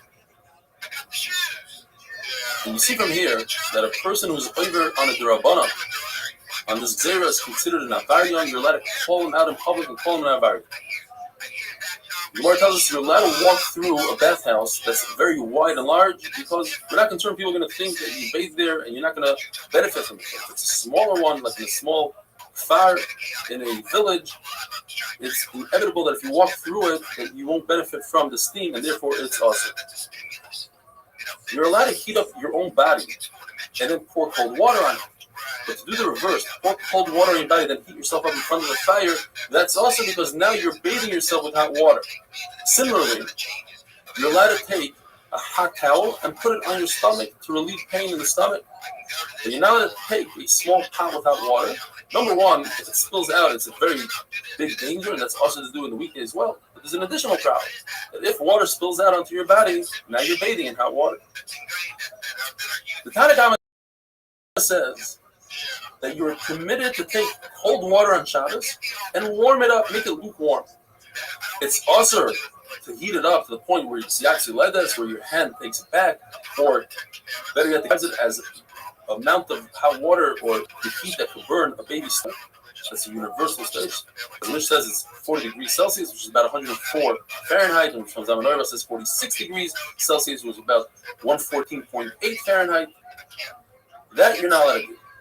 Now, what about oil? Now, Tanakhama doesn't mention oil. Rabbi and Rav Yosef say that according to the Tanakhama, it's 100% mutter. There's no such thing as cooking oil. Therefore, even if you bring it up to Yatsi Ledes, mutter. Rabbi Yosef takes it to the other extreme. It's 100% usher. Even to warm up oil, that's the way you mabashal. That's people use it. They like to warm it up, and therefore that's also usher. Mar brings another two shittas kanayim in oil. According to Rabbi Yehuda, to warm it up to a point that's Yatsi Ledes is usher. To warm it up to a point of lukewarm, that's mutter because that's not how you cook with it. And Shimon Gamliel says that is the way to cook with it, to make it warm. Therefore, you can only put it on your hand and put your hand in front of a fire. But what is the difference between Shimon Gamliel and Nachman? It's the same thing, basically. You're not allowed to warm up oil, even lukewarm. The answer is, according to Nachman Yitzchak, it's also to warm it up lukewarm, even with a shinoi, even kalachar with the side of your hand. According to Shimon Gamliel, that is mutter. La halacha, there's no difference between oil and water. Both of them, if it's yatsi ledes, it's also to warm up, and if it's not yatsi ledes, it's mutter. The Gemara does a reasonable Rabbi went into the bathhouse. He was following Rebbe, and he said, "I want to take a flask of oil and put it in the Chamit Tveria, the bathhouse of Chamit Tveria, and warm it up." And Rebbe said, "You're not allowed to do that. You can take klisheni, water that's into another kli, fill up another kli, and then you put it into that." So the Gemara says, first of all, you learn three things from it. You learn that you could cook oil, like the sheet that says oil is cookable. Second of all, you see that if you take water out of the Chamit Tveria and you make it into klisheni, that does not cook. And second of all, you see that just warming up oil, that's also considered cooking. Now, how did Rebbe tell him these halachas? He's in a bathhouse. You're not allowed to even think in Torah in the bathhouse. And it's really to prevent somebody from doing an issue. You're allowed to, like we see, that a Talmud went behind Rameir in the bathhouse and he wanted to mop the floor for him. And Rameir said that is usher, that's a shri kumas, that's considered baina, because he wanted to prevent him from doing it in Isser. Have a wonderful day.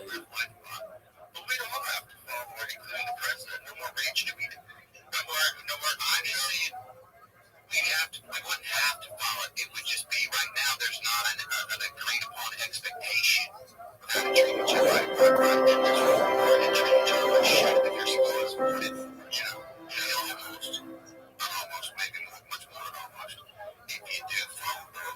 Shabbos Daf Memal, the Gemara tells us three stories with Reb Zera. Two of them had to do with Reb Zera and Reb Avo.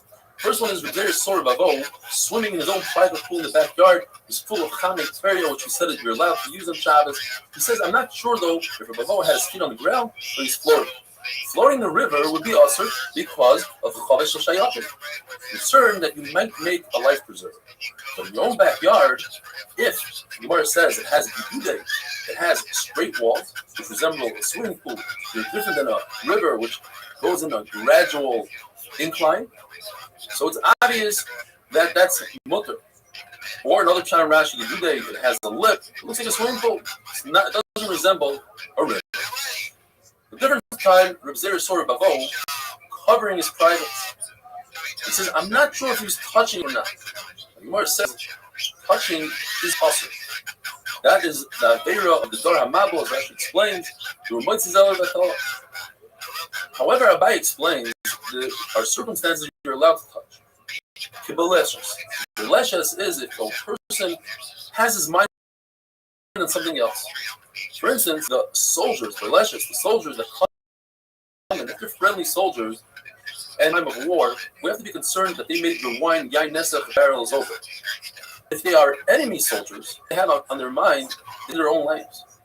They don't think about making somebody else's wine yainesa. So there's no concern. So too over here. Rabbi Avo was walking on the bank of the river. He was concerned that he might fall into the river.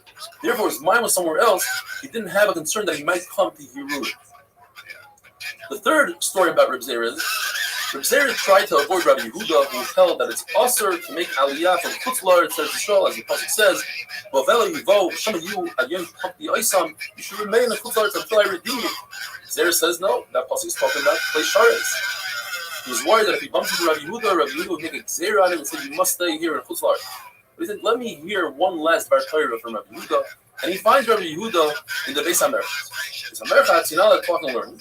So Rabbi Yehuda gave a speech in medicine, different good advice for one's body.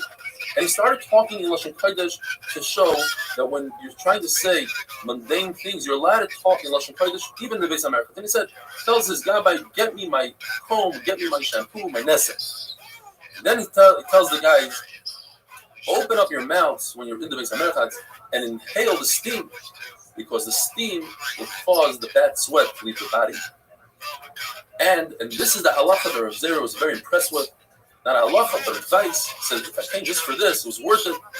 Drink from the dirty, doesn't say dirty, but drink from the water of the merchatz. And what's the reasoning? Gemara says, it's similar to somebody trying to heat up an oven and he heats from the outside of the oven instead of from the inside as well. You want the benefits of the Beis HaMerchatz, you have to make sure that the body's hot from the inside, and you do so by drinking hot water. If you don't have hot water, drink from the merchatz itself. Other things that the Brisa says, that if you wash yourself with hot water, make sure that you rinse yourself off with cold, similar to iron. You cook it, you bake it in hot, and then you harden it in cold water. If you bathe yourself and you don't anoint yourself with oil, it's similar to a barrel that the water can't penetrate. You want the benefits of the merchatz, you need to let it penetrate with the oil. Different halachas about eating. If you eat and you don't drink, that's like losing blood, and that's where the intestinal disease starts from. If you eat and you don't walk for amos, then your food starts decaying in the body, and that's where a person gets bad breath from. If a person needs to go to relieve himself, needs to go to the bathroom, and he eats on a stomach like that, it's similar to trying to start a fire in an oven with ashes that already did their purpose. You don't put food on top of the cover. And this is the beginning of the cause of just bodily odor. Says the Mishnah, there's a vessel called a muliyar, and that is, it contains water on the outside, and you put coals on the outside. If one removed the coals, he did rufa. Therefore, this vessel is not adding any heat to the water. You're permitted to drink from this vessel on Shabbos. There's another vessel called antichi. One shot in the Gemara is that it's like this kira oven that we discussed, but it has it for water. It would have this compartment in order to ensure that the kira doesn't explode, similar to what we have in a plate. You put some water to cool off the engine. That water is moist.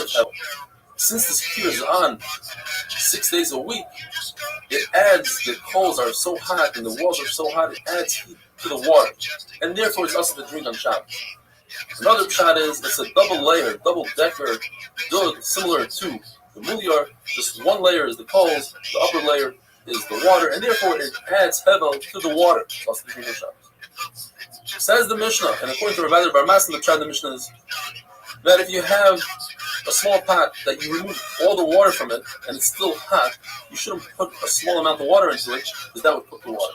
You put a large amount of water, because that just makes the water warm, and that's okay. According to Reb Shimon, we say that Dovashenim Skavin is mutter. Therefore, even though this water causes the pot to harden, since you don't have intent to harden it, your intent was just to warm with the water, we all like Reb Shimon that it's a mutter.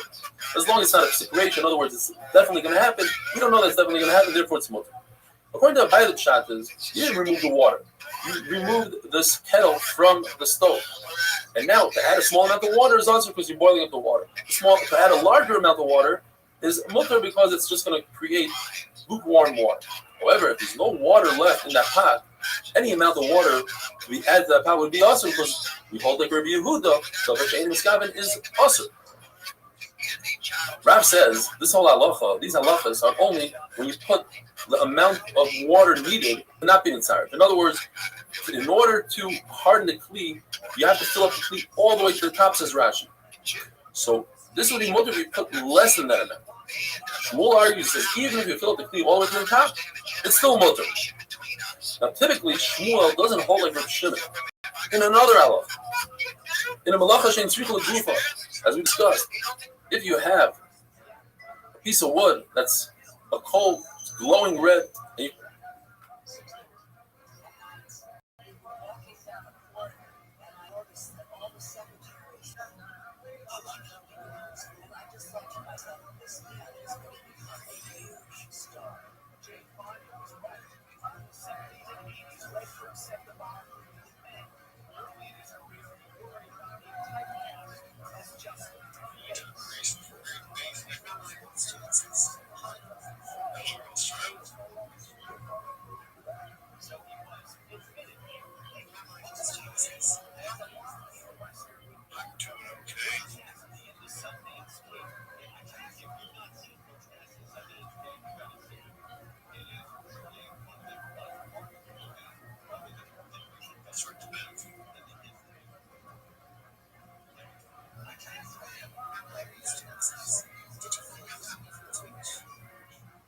Yes.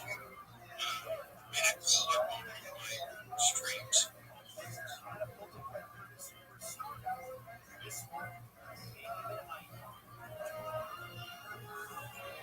That's right. Made a clip mentioning Discord.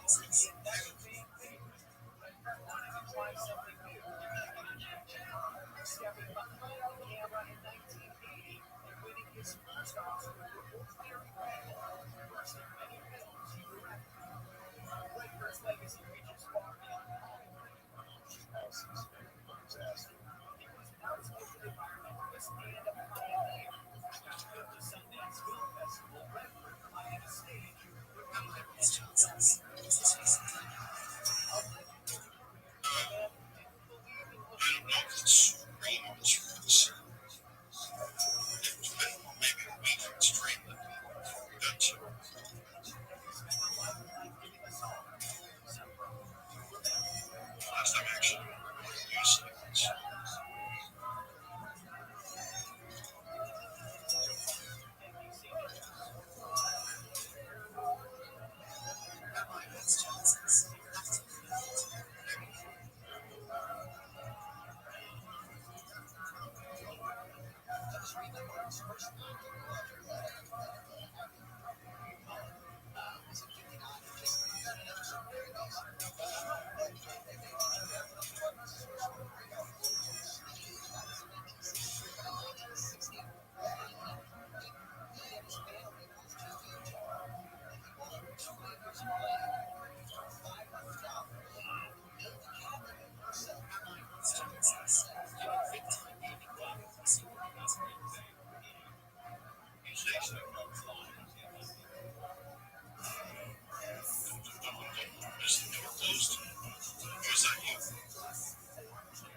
you're concerned that somebody might step on it, it's also to extinguish it.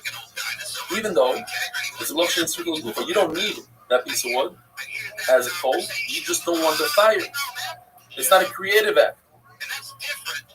The Shim says it's mutter, and Shmuel holds that it's usher. So you see, Shmuel doesn't hold like Reb Shimon. Gemara says yes. In Melacha Shein Tzricha L'Gufa, he doesn't hold like Reb Shimon.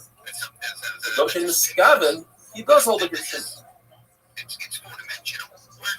And therefore, the Gemara finishes off by saying that if you see thorn, well, let's say nowadays a piece of glass in the Rishus Harabim, with your Rabbanan, you're not allowed to walk less than 4 amas.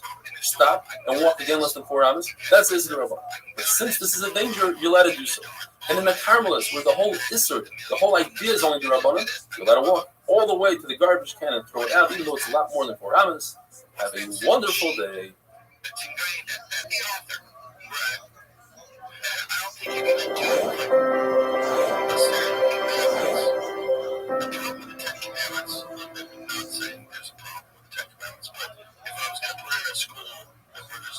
Shabbos Daf Mem Beis.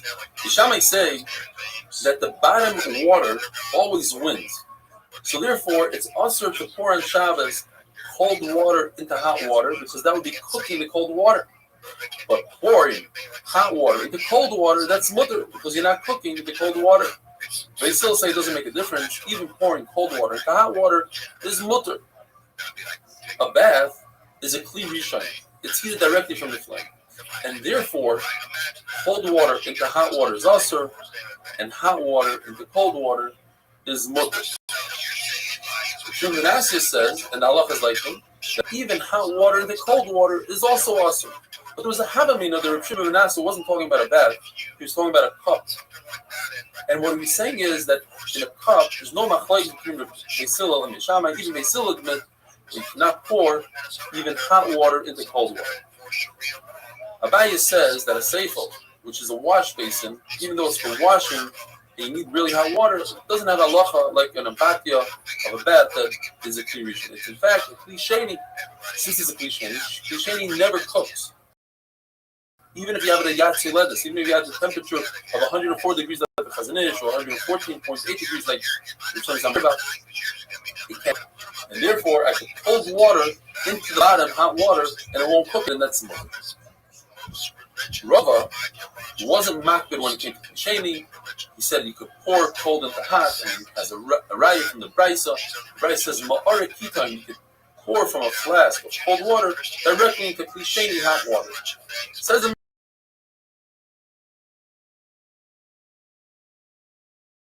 large pan or pot from a flame, from the flame. You're not allowed to put this into that dish because you'd be cooking the spices. The spices cook in a kli rishon. However, once you take out of that dish and you put it into a bowl or into a serving dish, now it became a kli sheni, had spices, doesn't cook it. The view is more makes. The spices don't cook typically in a kli rishon. The only way a spice could cook in a kli rishon is if you have vinegar or fish brine, which are very sharp and they cause it to cook. The Rebbe says that salt is not in the category of a spice. So there are two explanations. Either he's saying that salt is much more sensitive to spices, but cook even in a kli sheni. Rav Nachman says no. Salt is like bull's meat. It's very tough. It takes a very long time. Rav Nachman argues on that. Or Rav Nachman agrees here in the second lashon, and that's why this says that Allah is the second lashon. Salt is very tough to cook. It takes a long time for it to cook, like bull's meat. The Mishnah says that one is not allowed to bring a kli on Shabbos to catch oil that's dripping out of a candle, because that oil is muktzah ben hashmashos. And by it falling into a vessel on Shabbos, it makes that vessel muktzah. And now you're being you're taking a kli out of service for that Shabbos, and that's awesome. But you're allowed to put that kli there under the candle before Shabbos, as long as you don't use the oil on Shabbos. The Gemara says something similar when it comes to a chicken's egg. You're not allowed to take a kli and put it below the chicken to catch the egg on Shabbos, because you've been about to the kli made on Shabbos. kli anymore. However, if the chicken already laid the egg, you're allowed to take a kli and cover the egg. People won't crush it. Mar says though, the only time you're allowed to do that if it's hatzola mitsuya. It's a common way to save the egg. Typically, a chicken will lay an egg in a heap of trash, so you're allowed to save it on a heap of trash. But if a chicken laid it on an incline, and you want to make sure it doesn't roll down the incline, that's not a hatzola mitsuya. You're not allowed to save it like that. So the Gemara brings a lot of questions from different mishnayos. And basically, we would have to say on these questions that they're considered hatzola mitsuya. For instance, Gemara asks, the halacha is that if a barrel breaks and it's full of wine, hevel, that you didn't chew some maishus on, you let us get on Shabbos by putting another kli, another barrel under it. But a barrel typically doesn't break. You say that it's talking about hatzola mitsuya, that it's a barrel that does typically break by using a brand new barrel. Brand new barrels are sensitive, they break. Another mission that we have later on in the section is that you're allowed to take a kli to catch sparks that come out of a candle. So we must say that the sparks are hatzola mitsuya. It's common for things to have sparks. Having a wonderful day.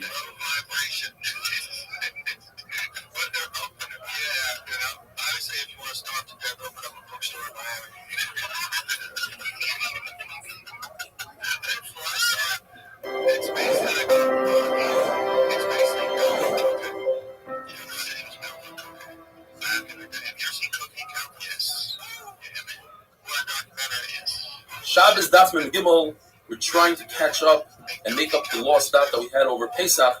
This is from 4 days ago. Daf Mem Gimel. We had the sheet of Rav Chizda that you're permitted to cover an egg to protect it, but you're not permitted to put a kli under the egg to catch it. What's the difference? Rav Yosef says because you're canceling a kli. You can no longer use this kli once the egg touches it and it's smoked. But when you cover an egg, you can uncover it whenever you want. This is a mishnah that we had the other day. Starting with, if you have a barrel full of tevel, full of wine and oil that you never took trumas hamaisis from, and it breaks, you're allowed to take another vessel to catch the oil and the wine. But that vessel should be muktzah because wine that's tevel is muktzah. It's not muktzah because if somebody was over and took trumas hamaisis on Shabbat, he'd be yaitz. What about the fact that it says in the Mishnah that you're allowed to put a vessel underneath a candle to catch the sparks? You must say because the sparks have no mamashas, not visible, so the kli never becomes muktzah. We learned that you're allowed to take a bench to support a broken beam in the ceiling. Again, we must say that the bench is not in there completely. You can remove it easily. What about the fact that you're allowed to take a bucket to catch the rain that's coming off the roof? Rain, that is not muktzah that you could drink. There's a halacha that you're allowed to take a basket in order to help the young chickens to go back into the chicken coop. Says the Gemara, you're allowed to move that basket unless those chicks were on the basket during Ben HaShmashos. Where then we say, maybe this katsoy. Ben HaShmashos, it's katsoy the kuliyayma. Rabbi Yitzchak argues with this, and he says, not only is it usher to catch an egg on Shabbos, but it's also usher to cover and protect an egg on Shabbos. Why? Because he holds that you're not allowed to move any kli on Shabbos if it's for the tzorech, for the use of an item that's muktzah. But what about all these brises and mishnayos that we just mentioned? You're allowed to move a bench that's not muktzah, hold up a beam that's broken, but the beam that's broken is muktzah. You're allowed to take a basket that's not muktzah, shoot chickens that are muktzah. You must say in all those cases that he started out carrying the bench and the basket and the bowl and all those other things with a heifer. It was with Tzarech Mekayma. He had to pick up the bench because he needed it for the place. He needed the spot that the bench was fitting. Once he was holding it in his hand, we allow him to continue and support the beam. We allow him to continue and put the basket down for the chicks. More ask a question from an egg that was born on Shabbos. It says you're not allowed to cover a vessel with it. And a very interesting halacha. You're not allowed to support your bed. There are people that would support beds with eggs. They carry a lot of force, a lot of poundage. You're not allowed to do so. However, you're allowed to protect the egg that was born on Shabbos. Again, we must say, you're protecting with the kli that you started carrying with the heter of the tzarech mekayma. It says, you're allowed to take a machzelis, or reed, and put it on top of small stones. But the small stones are muktzah. We're talking about stones that are not muktzah, stones that they use instead of toilet paper. What about the fact that they take a machzelis and cover bricks from a building site, we're talking about the building is done, the construction is over, and now he's using those bricks for a heter. The not he's using them to lean on. What about the fact that it says you let cover a beehive with a machzelis? You let it cover a beehive, but you have to make sure, and you're covering it, you want to protect it from the rain and from the sun. The Gemara understood that it's probably talking about the winter and the summer. Provided that you leave space for the bees to escape, you don't want to trap them, you don't want to be over unsafe. If there's honey in the beehive, then the beehive is not muktzah. You're eating from the honey. If it's in the winter, where there's no honey, you have to say that he left over 2 hives to sustain the bees over the winter. And he thought to himself he's going to eat from that honey, and therefore it's not muktzah. Or another shot is that we're not talking about the winter or the summer. We're talking about in Nisan and Tishrei when there's rain and sun and honey. So therefore the beehive is not muktzah. All this is going according to Rabbi Yehuda, who holds there is a concept of muktzah. According to Rabbi Shimon, the beehive wouldn't be muktzah. But according to Rabbi Yehuda, davar she'im iskaven is also. In other words, if you cover the beehive and you trap the bees in there by mistake, you're over. We must say you left a nice gap in there so the bees can escape. Rav Huna also agrees with this concept of Rav Yosef that if you're not allowed to carry a kli that's mutter, that's not muktzah, for something that is muktzah. He says this in another halacha completely. He says by a mace, you have a corpse, you're not allowed to cover the corpse from the sun, unless you're covering the mace because of people that are alive. So how do you do it? 2 people sit on either side of the mace, and they become really hot from sitting on the floor. So they bring benches. They sit on the benches, and they're really hot from the sun. So they bring reed, they bring the oil, and they hold it over the mace. Then they lift up the benches to make it a little higher, and then they walk away, and the mace remains protected from the sun. If a dead person is laying in the sun, what do? It's going to be the Zayin HaMeitz. The first eitzah is to use kikar v'tina, to use any item that's not muktzah, baby, a loaf of bread, a carrot, whatever it is that's not muktzah, you put it on the dead person or on the bed of the dead person, and then you can move the baby and the loaf of bread, and then derech agav, you have to be moving the dead person. If you don't have any of those items, according to Shmuel, you flip over the dead person from bed to bed until you get to the place that you need to get to. That's Tukum and Atzat. He holds that's not considered carrying. Rav holds that is considered carrying, therefore that is also. What if there's a fight? If you have a kikar and peanut, that's not a problem. If you don't have those items, well, there's a Manda Omar that says that you're allowed to save the dead person because the person's bowl on me, so he's going to be so concerned about the dead person, he'll be over on the eraisa of extinguishing the flame. So we rather him just be Tukum and Rabbanan and not be over. And the halacha is like Yehuda ben Lakish that says you're allowed to do so. Reb Shimon says, the final halacha today, if you have leftover oil, and we'll see this later on, if you have leftover oil in a lamp that was extinguished, according to Reb Shimon, he doesn't hold Yidin Skatzoy Neshmoshes, he's Skatzoy L'Kuliyayim, and therefore that oil is mutter on Shabbos, and a wonderful day.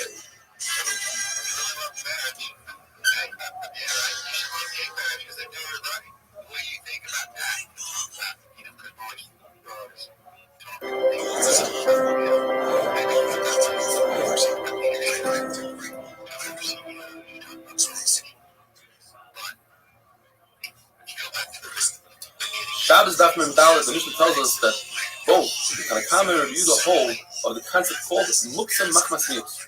Something that's disgusting. For instance, a lamp that has oil residue and ash residue is disgusting, and therefore people don't touch it, and you're not allowed to move it on Shabbos. If it's brand new in the box, it's not disgusting, so you're allowed to move it on Shabbos. Rav Shimon doesn't subscribe to the concept called Muktzah Machmas Mios, and therefore he allows you to move this lamp on Shabbos. However, if this lamp has an existing flame right now, then he says that it's usher to move. Rashi explains the Havamin of the Gemara later on, because I'm concerned that you might come to extinguish the flame.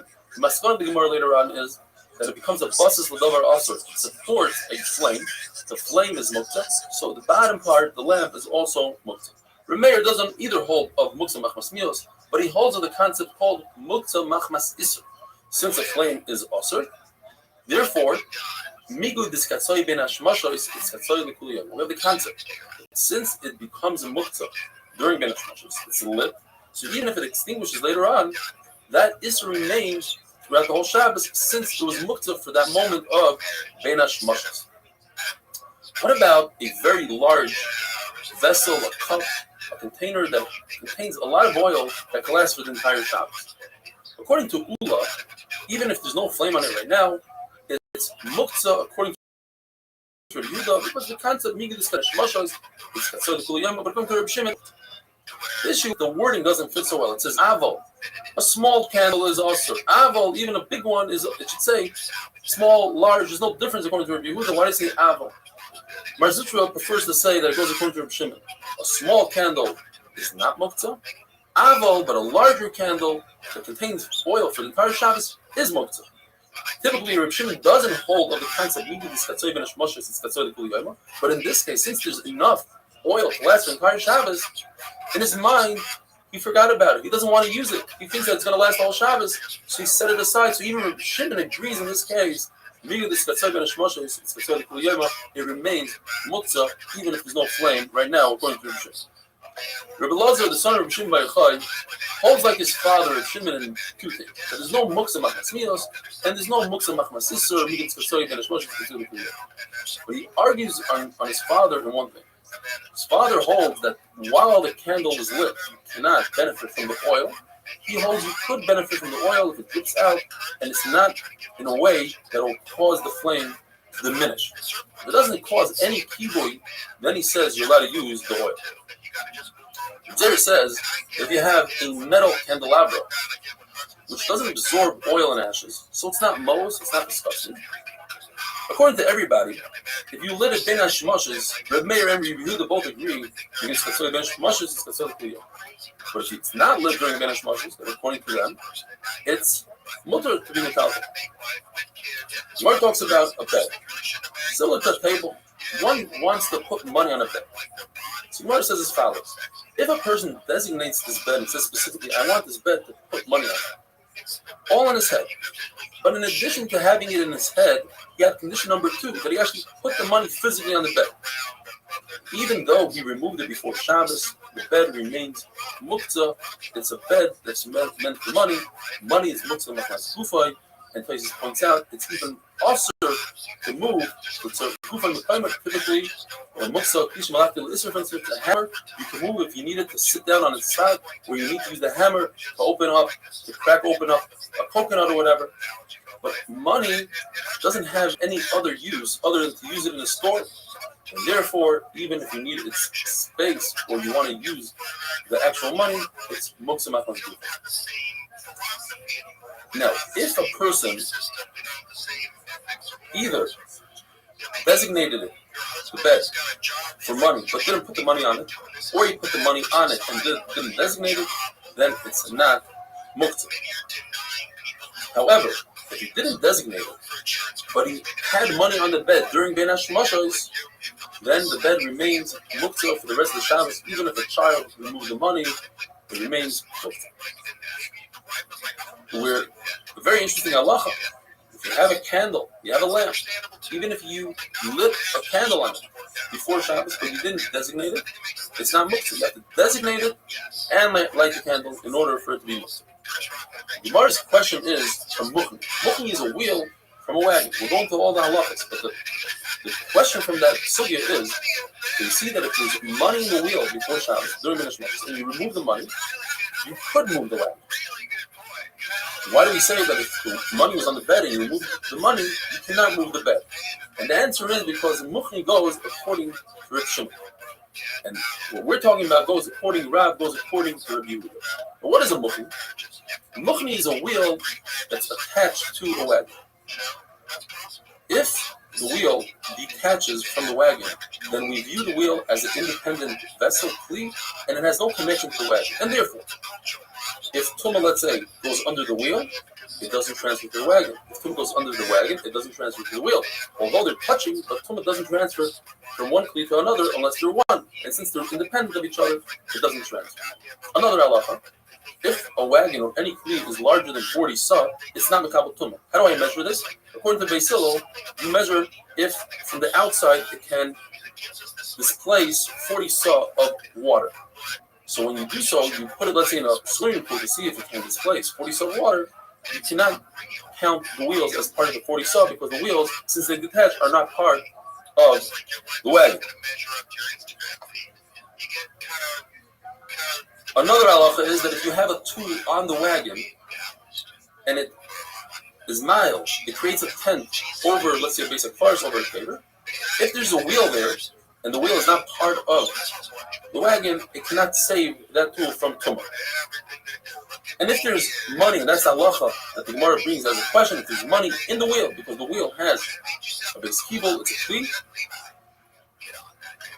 If the money's still there, and the wheel is not part of the wagon, you cannot move the wheel on Shabbos. But if the wheel is part of the wagon, you could move the wheel because you're moving the wagon, and the wheel is bundled to the wagon. We see, as we mentioned before, that Rav goes according to Rabbi Yehuda. There's another halacha that Rav goes according to Rabbi Yehuda, which is actually the kula. And that is that if you have a lamp, Erev Shabbos, you're allowed to hang it on a tree. And we're not concerned that you might climb up the tree on Shabbos because you know that this lamp is muktzah for the entire Shabbos. According to Rav, however, on Yom Tov, you're not allowed to hang it on a tree because a lamp is not muktzah, and we're concerned you're going to go up the tree to retrieve your lamp. Have a wonderful day.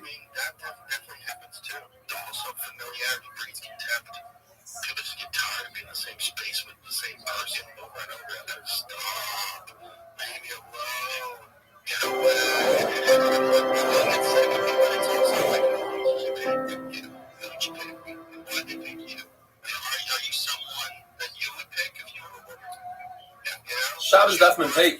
Rav holds like Rabbi Yehuda and Muktzah, and therefore a candle that's extinguished on Shabbos remains Muktzah for the rest of the Shabbos. However, he made a dispensation when it comes to Chanukah in the times of the Chabarim. Chabarim were people that didn't allow candles lit. Therefore, if somebody wanted to light the menorah and was scared that the Chabarim will catch him, after Beresh Mashos, when it's already Shabbos and the candles go out, you can take the menorah back into your house. The Shas Chag is a special halacha. The famous saying goes,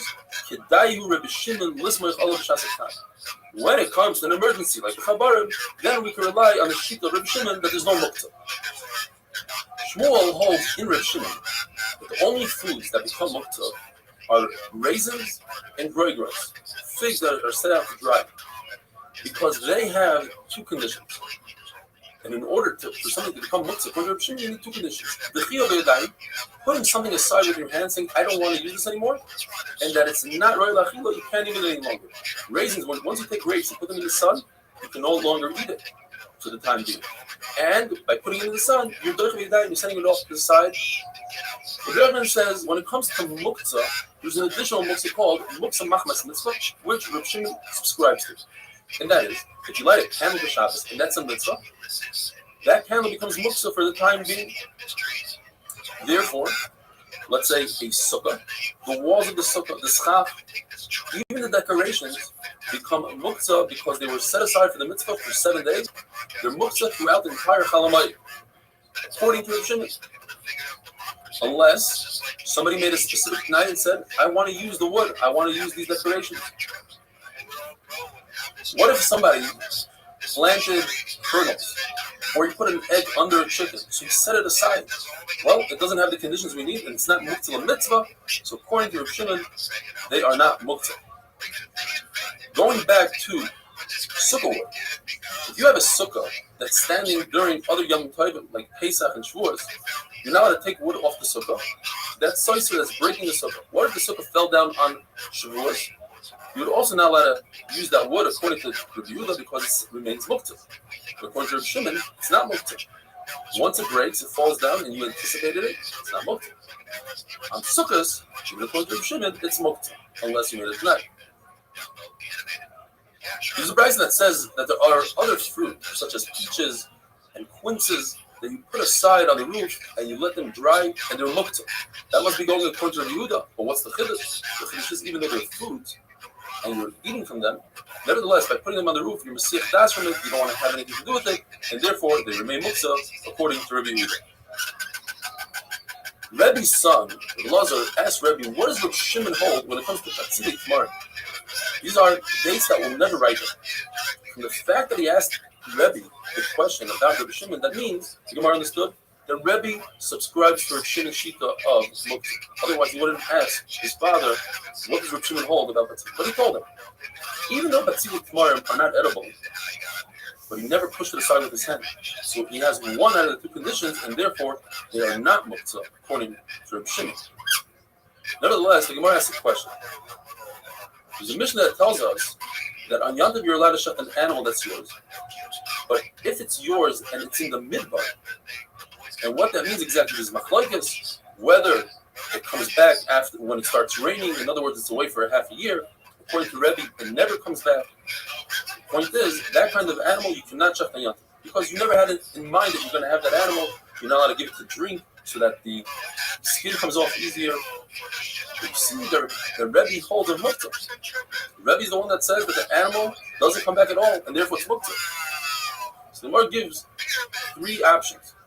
Either Rebbe holds like Reb Shimon in muktzah, but this particular animal is like raisins. It has two conditions. First of all, you're going to be a guy, you push it aside, said I don't want to see you anymore for a year. And second of all, it's very difficult to catch and capture. So it has two conditions, and therefore, even Reb Shimon would agree that this midbar animal is muktzah.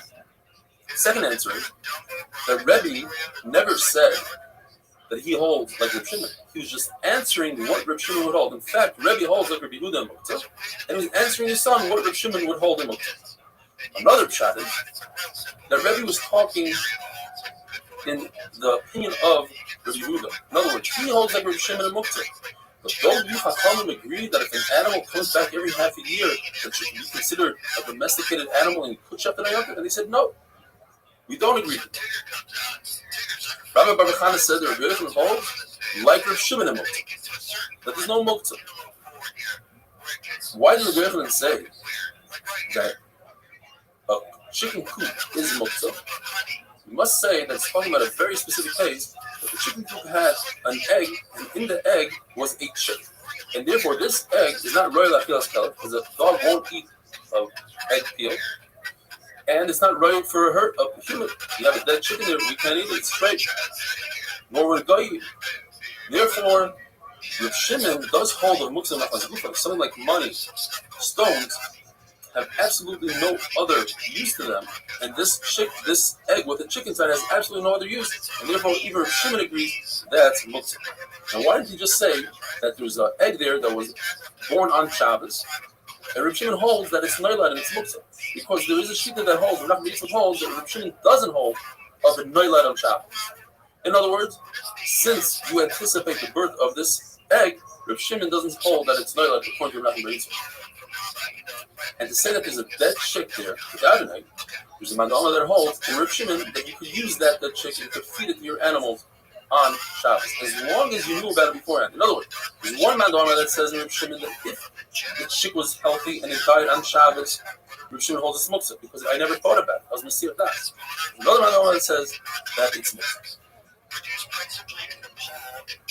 Rabbi Yitzchak and Rabbi Yosef holds that Rabbi Yochanan said that the halacha is like Rabbi Yehuda, that there is muktzah. Now, why did he have to say so? There was a story that you could learn from, and you know from that story that Rabbi Yochanan held it like Rabbi Yehuda that there is muktzah. A menorah, a large candelabra, fell on Ravasi. Ravasi didn't move it. Maybe he walked away from it and it fell by itself, but he didn't move it because he held of muktzah. And his Rebbe is Rabbi Yochanan. So you see from here that Rabbi Yochanan holds a muktzah. So Gemara on today's daf says perhaps the reason why he didn't move it is because there's a new muktzah called Kaveh HaMakom. It has a very specific spot. Similar to Muslim Machmas Sarnkis. You have something really expensive, you don't want to use it, designate an area for it. And therefore this candelabra had a designated area, and that's why it was muktzah, not because of the muktzah of Rabbi Yehuda. Have a wonderful day. This is crazy. This is honey. What's going on? I don't think it's a huge thing. I think it's a huge thing.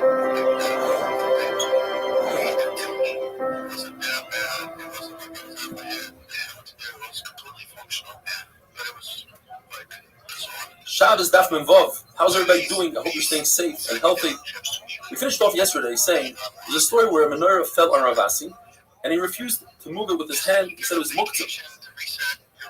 What kind of muktzah? So you try to say perhaps it's called a muktzah of kviyas makkah. Since it's a large item, has a designated spot, you don't move from that spot, it's muktzah. Says Gemara, but what do you do about kviyas chasanim? It's a tent that you build over a bed.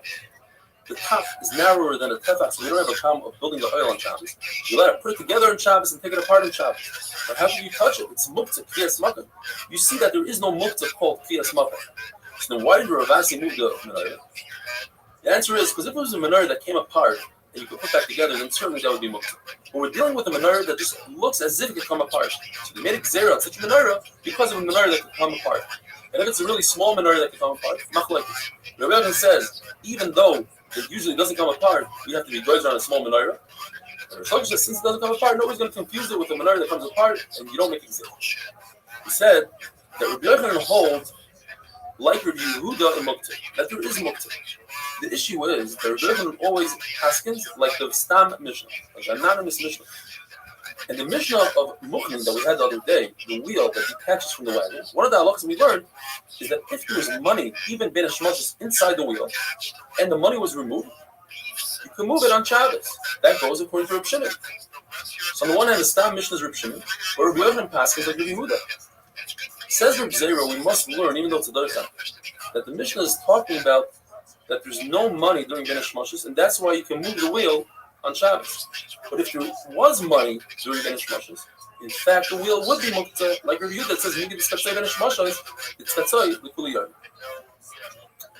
Rishon Levi said that Rebbe said a very cryptic statement. He said that a menorah is like a ner of Reb Shimon. Menorah is Reb Shimon ben ner, meaning could be two meanings. Either there was one psak halacha or two. Either the psak halacha was that a menorah is not muktzah, like Reb Shimon says that a candle that was lit and it was extinguished on Shabbos, the candle is no longer muktzah. In other words, the menorah is muktzah. Or he said two statements. A menorah is asur. A candle is muktzah. The Gemara remains in a taker. The Gemara tells us the Ramah, and at a different time, Rabbi Yossi both act like Reb Shimon. There was no muktzah in front of the Rabbein, and both the Rabbein were mocking on them. On the other hand, Rabbi Avo, even though he himself felt like Reb Shimon, but when he was in front of Rabbi Yochanan, out of respect to Rabbi Yochanan, he acted like Rabbi Yehuda that there is muktzah. Machlokes, Rabbi Yehuda says, if you have an earthenware lamp that's full of oil, it doesn't get disgusting, and therefore it's not muktzah, you're allowed to be muktzah.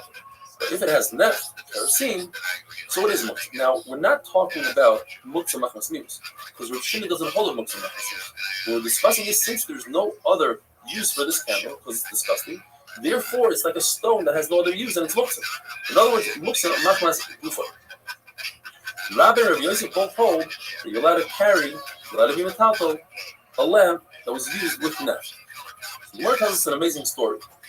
Ravia went to visit Rabbah. He had a lot of mud on his shoes.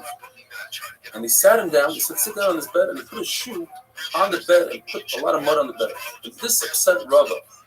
And Rabbah decided he's going to torture Ravia with questions to punish him. Some server has a beautiful chat, you should look into it.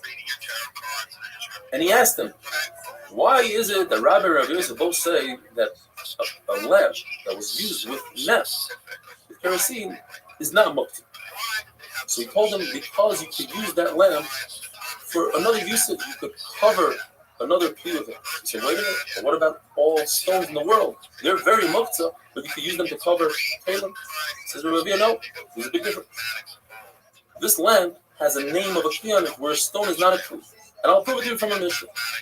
The halacha is that a woman is not allowed to walk out on Shabbos with beautiful jewelry. She might show it to her friends. But in her own chutzner, she's allowed to move it. Why? Because Ula explains it has a name of a kli. So anything that has a name of a kli is not muktzah. Says Reb Nachman Bar Yitzchak, Biruch Rachmana, Baruch Hashem, that Rabbah wasn't successful in embarrassing Rabbi Abba. The halacha is that if a person has a firstborn animal, cow, sheep, he goes to the kohen, and the kohen brings it to the Beis Hamikdash. But if it befalls a mum, then the kohen could check it outside the Beis Hamikdash and says to do what he wants. What if he finds the mum on Yom Tov? It's muktzah according to Reb Shimon. Question: why is this bechar different than oil that's left over in a lamp that Reb Shimon says is not muktzah? Says no, there's a big difference. Oil that's left in a lamp, when he lights the lamp, he knows that he might have leftover oil, so he thinks about that oil and he wants it. So that's why it's not muktzah. But an animal of bechar, there's 3 reasons why he's not even thinking about it. First of all, who says that this animal will have a mum? And even if it has a mum, who says it will be a mum kavua, a permanent mum? And even if it's a permanent mum, who says they'll find a rabbi, they'll tell him that it's a good mum and he can check. What about a woman who makes a neder on Shabbos, could be mefer or matter the neder? What if her husband doesn't agree? Says Gemara, because when a woman makes a neder, she's doing it al das for her husband. And what about a man? How could you be made for his neder on Shabbos? What if he doesn't find a rabbi? Because he doesn't need a rabbi. He can just find 3 simple people to be matter his neder. In the Mishnah it says, we learned that according to Reb Shimon, if the fire is still lit, even Reb Shimon says it's muktzah. Why? The answer is because it becomes a basis l'davar asur. The lamp supports the flame, which is muktzah. The shot is not because we are concerned that perhaps, like Rashi explained in the Mishnah, we're concerned perhaps it will extinguish the flame by mistake, because Reb Shimon holds the davar she'ein miskaven mutter. If you don't think about it, that's not your intent, then you're not chayav. In other words, if a person drags a bench, he's trying to bring it from point A to point B, but by doing so, he creates a groove in the ground, he's potter. And don't say that there's enough community in the Iraisa and the Rabbana. Extinguishing a flame is the Iraisa, and moving a bench, making a groove in the ground is not the derech to do so, so it's only the Rabbana. Perhaps that's why it's mutter, but in the Iraisa, Reb Shimon say it's awesome. Because we have the case that we had last week or so. If a person is peddling his goods, his clothing, and their shatnas, says Reb Shimon, he's allowed to wear shatnas if he's not mechaven to be over to wear the clothing. If he's not being protected by the elements from the sun and the rain, it's mutter. So you see that even at the rice of shatnas, as long as you don't have tavana, Reb Shimon says it's mutter. Have a wonderful day.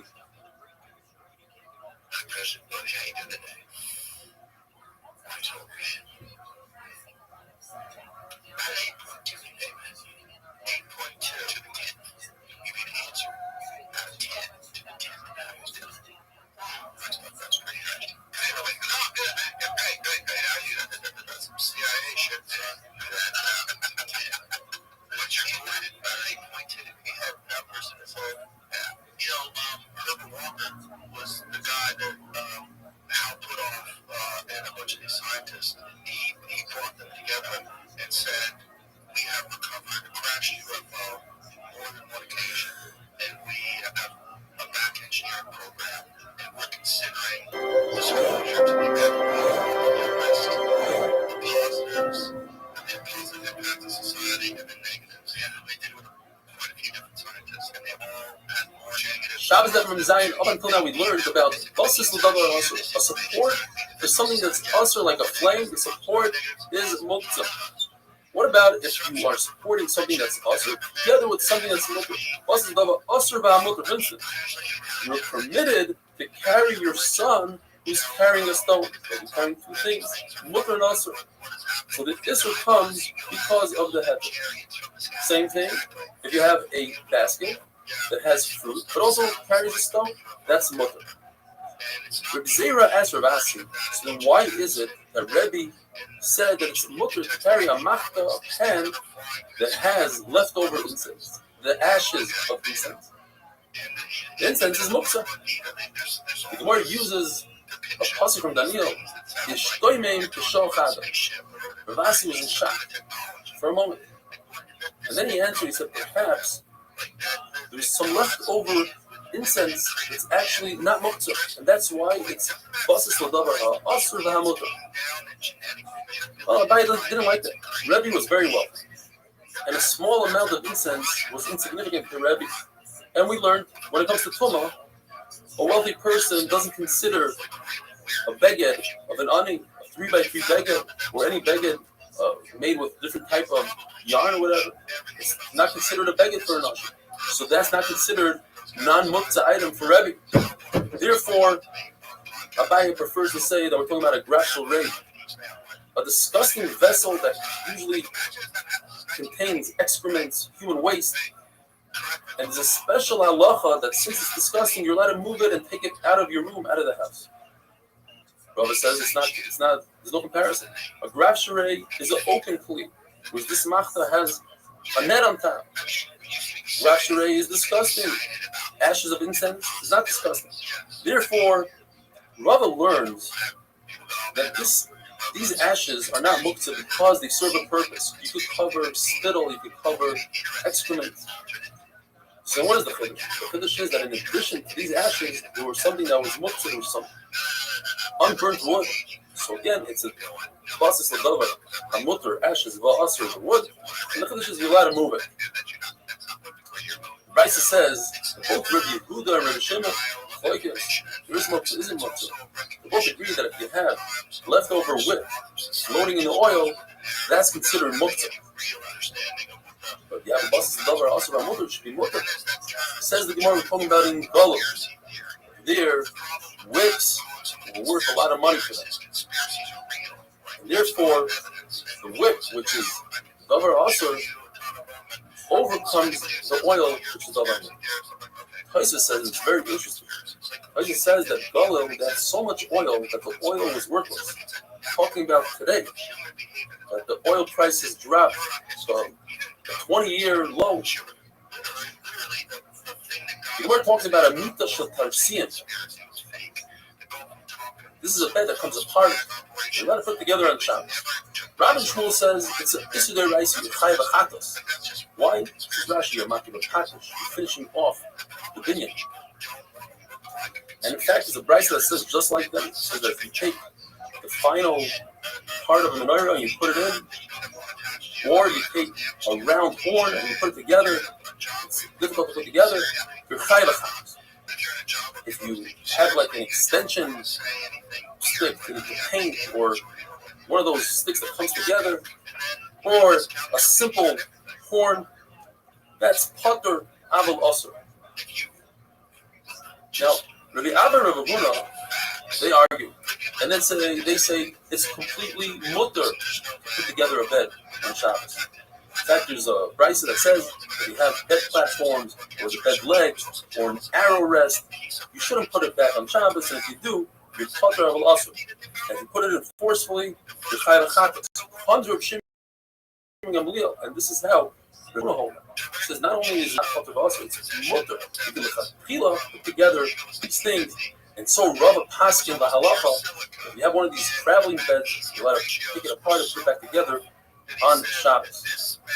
We learned in the Mishnah that if you have a lamp and the lamp is spewing out sparks, you let it put a kli, a bowl underneath to catch the sparks, and it's not considered mevatel kli that you're canceling this kli now for Shabbos because the sparks, they're invisible, so you're allowed to move the kli afterwards.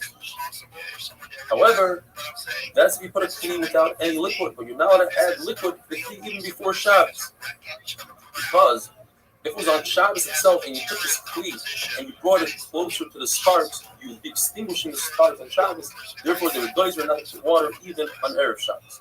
And with that, we finish Perek Hira and we're starting Perek Bamet Tanya.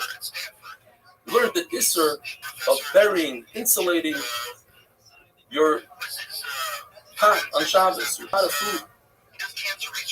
It's also to insulate with something that's moisef hevel, something that adds heat. So the Mishnah goes through the list. There's a list of things that give off a lot of heat. So much so that it doesn't matter if they are dry or moist. They add a lot of heat, such as leftover olives, the olive pits. They decompose. Manure, as we know, gives off a lot of heat. Salt, lime, calcium, and sand. And there are some that only add heat when they are moist and not when they are dry, and those are straw, grape skins, anything soft like a soft cotton, some soft wool, and grasses. Why does this halacha? If you have a box that's not moist of hevel, doesn't add heat, and you have food in your mouth on traps, it's also to put that box on top of decomposing olives. And that would be like halacha l'maisa today. You're not allowed to take a chunk pot and cover it with the blanket, and the blanket is not moist. But underneath you have a blech, a plata that adds hevel. top is not Moshe Hevel, but the bottom is Moshe Hevel, and that's why it's awesome. The Gemara says you can't bring a raya from this halacha that our mission is talking about olives, because it's possible that we're talking about any kind of money, even burying in sesame seed. This halacha that the hevel goes upward is regarding talking about olives, but in general, it would be also to be matching in anything. Have a wonderful day.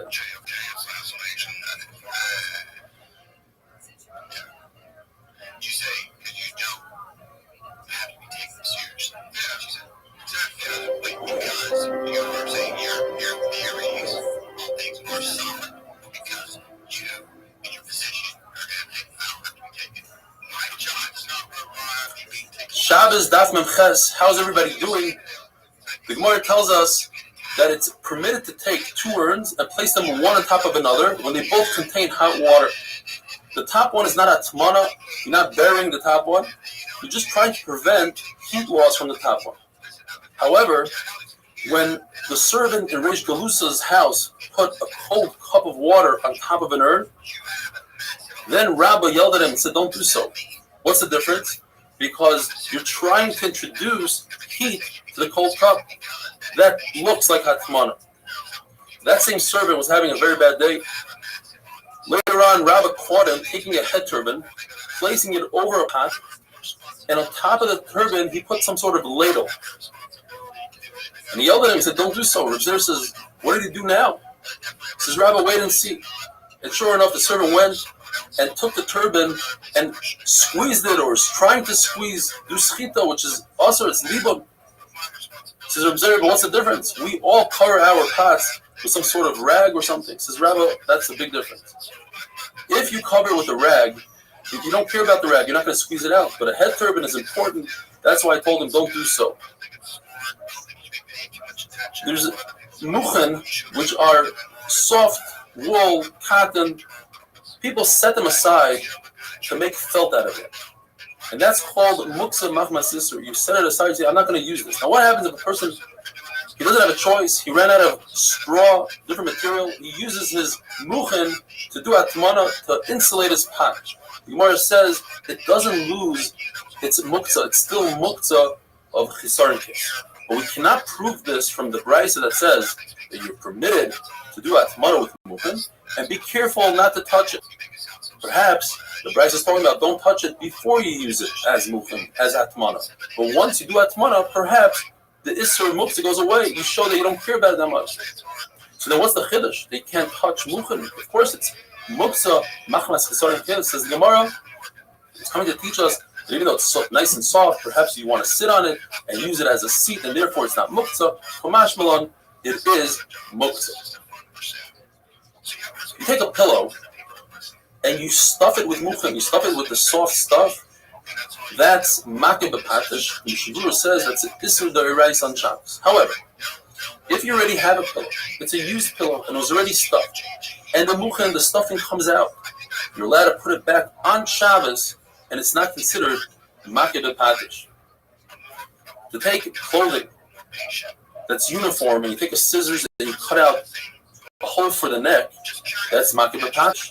But to take a sword and chop off the top of a barrel, that's not makeh b'patish, because the lid of the barrel is not one with the barrel.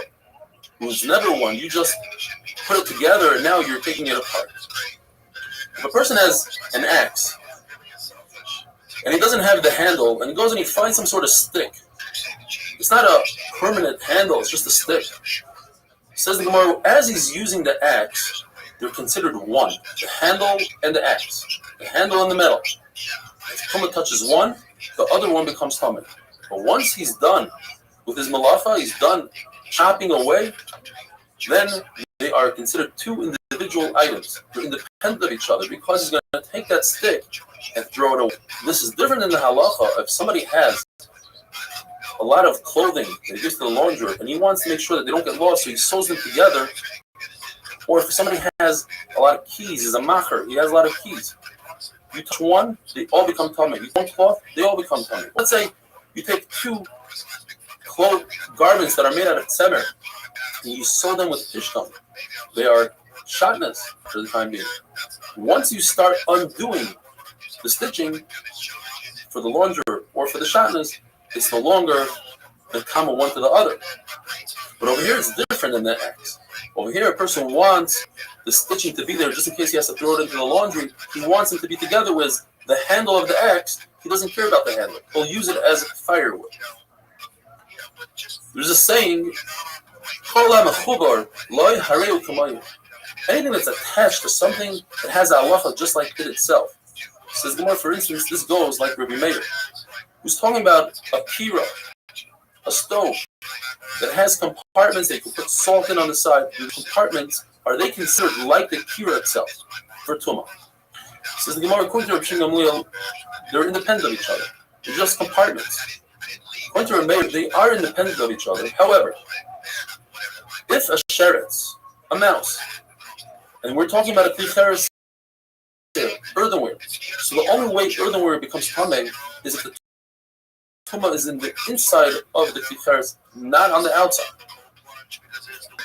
Touches the inside of this kira, then the entire kira becomes tamei, including the compartments where you store the salt and different spices, or the candle. If you hang the sheretz in the ear space of kira, then the kira does not become tamei. The rest of the compartments do not become tamei. The kira itself becomes tamei. Typically, the sheretz becomes tamei ma'avira, from the ear space. Over here, no. Why? Because we want to show that this whole tumah, that it transfers to the compartments, is only midrabanan. We don't want people to burn their trumas and kashin based on this tumah.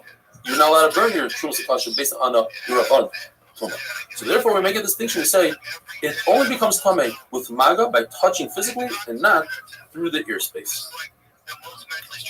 If you have scissors that come apart, or a carpenter's plane that has a blade on top that fits right into the wood, during the malacha, as you're going back and forth on a piece of wood, shaving it down, as you're cutting with the scissors, then they're considered one, and if tumah touches one part, one blade, the other blade becomes tamei.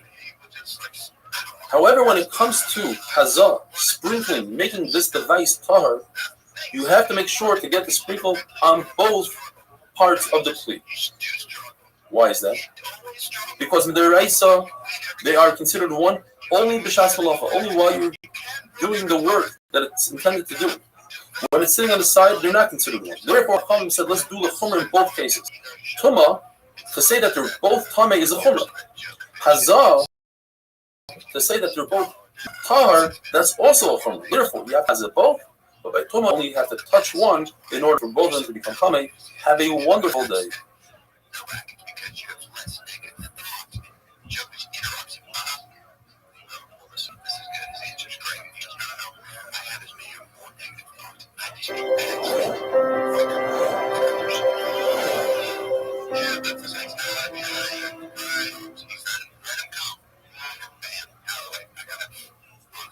Shabbos Daf Mem Tes.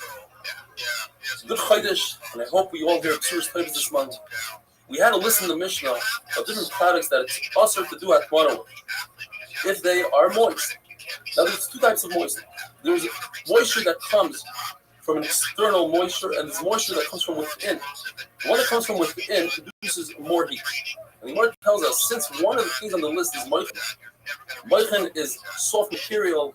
Obviously, it doesn't produce its own moisture, so the entire list has moisture from an exterior source. There's a brisa that says that you shouldn't use clothing, garments for atmana. And garments, obviously, the moisture comes from an exterior source. The Gemara says that's not a raya. It's possible that they produce this garment from an area of the animal, such as the thighs, that produce its own moisture. No Mishnah. The Mishnah says you could do atmana with clothing, with fruit, with kanfeyayna, a pigeon's wing, which is going to lead us into a beautiful story of Elisha Bal Knafayim, and with sawdust and fine flax. The Rebbe says that pishtan is also when it's thin. It's similar to manure, which is moist of hevel, it produces additional heat. But when it's thick material, thick pishtan, then it's mutter to do hakmana. Gemara tells us tefillin requires gufnaki, clean body. Like Elisha Bal Knafayim, Fish points out, since he had this nace that's upcoming, obviously he had a gufnaki. What does it mean to have a gufnaki? Abayi says, if you're careful from hafacha and passing wind. Rava says, careful from sleeping, because that could lead to hafacha and kalita cherry. The story is that the Romans said, whoever wears tefillin, you're going to puncture the person's brain. Elisha Bal Knafayim didn't care. He walked out with his tefillin, and when he saw a Roman officer, he removed his tefillin, put them in his hand, and the officer said, what's in your hand? He said, I have the wings of a pigeon. So let me see. He opened up his hand, and sure enough, pigeon wings, he had a nest. Gemara says, but why did he say pigeon wings? Because Gemara, just like a pigeon, its wings protect it from the elements and from its enemies, where other birds don't fight with their wings. A pigeon fights with his wings, so Klal Yisrael are protected by the mitzvahs they perform. Says the Mishnah, you could perform hakmana with hides, the skins of animals, and hides are not muktzah. You can do hakmana with wool shearings, but they are muktzah. So if they are muktzah, how do you get to your food?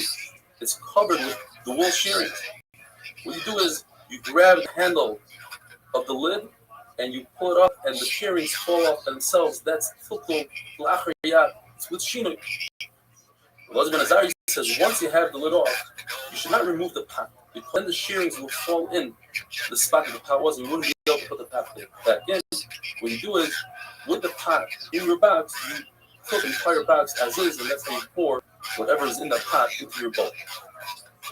Yodis ben Elazar says that our Mishnah is talking about specifically hides that are owned by a common person, not a hide dealer, not someone that does business with hides. Because if it's somebody that does business with the hides, or uman, that would be muktzah. They're designated for schayra, for selling. Tanakama says that hides that are tanned through the finished product, they're usher. But according to everybody, the only types of hides that are metabel tuma are hides that are tanned and finished. And Tysus points out that they are finished hides, you don't even think about designating them, they become designated automatically. If a carpenter has wood, they're muktzah. Because he's maked, he doesn't want people to ruin them, so they're muktzah. I apologize for the noise. But a common person who has wood, the wood is not muktzah. Even a carpenter, once he places food on it, he says, let's use it for something. Then living the dream, dog. How are you, Brandon?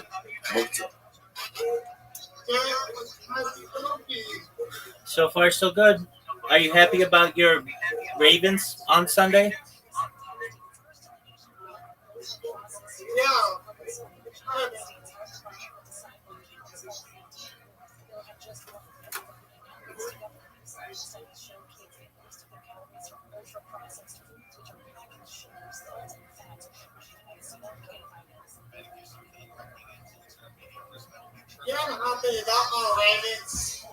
They played really well. Lamar Jackson had 4 touchdown passes. Okay.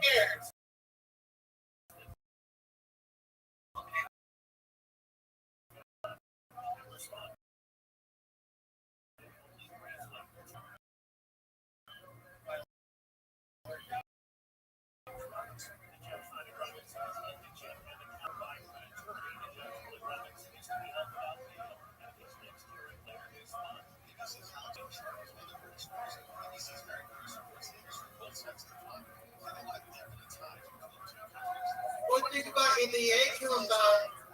I'm excited for it. I've got fantasy teams already. I'm gonna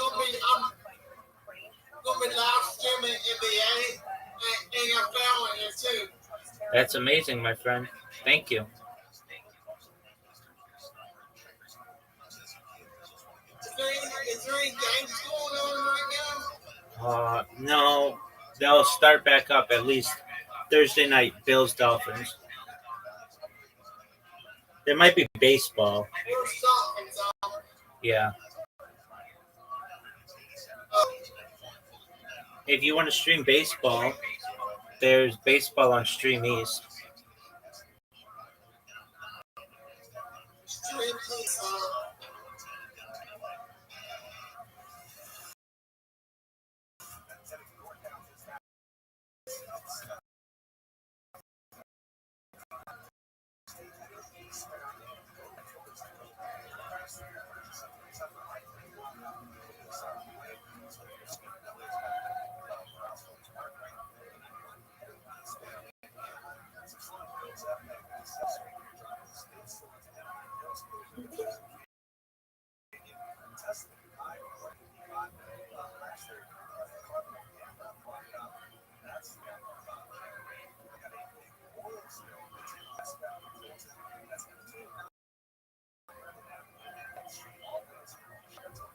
Yeah, NBS tonight.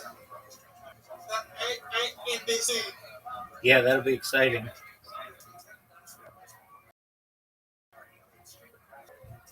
They just showing that now on TV. Oh, excellent.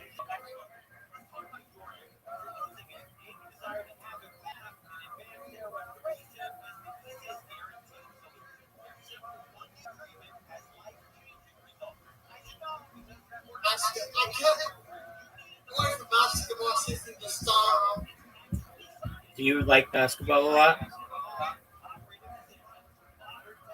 Basketball, Yeah. football, MLB. Look at you. You like all the sports.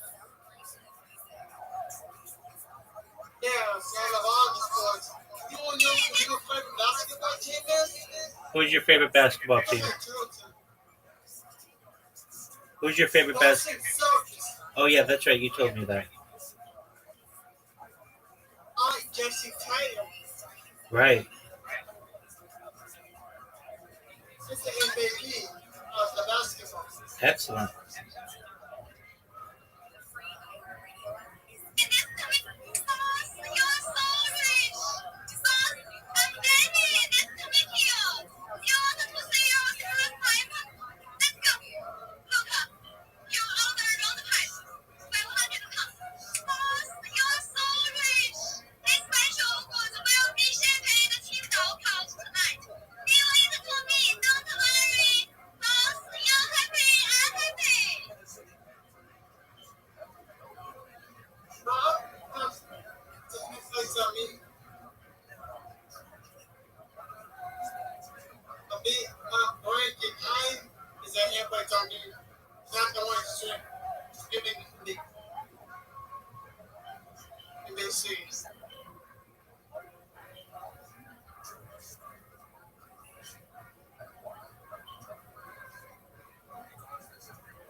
What's Miss Sequoia's on? She'll be here. She comes in usually about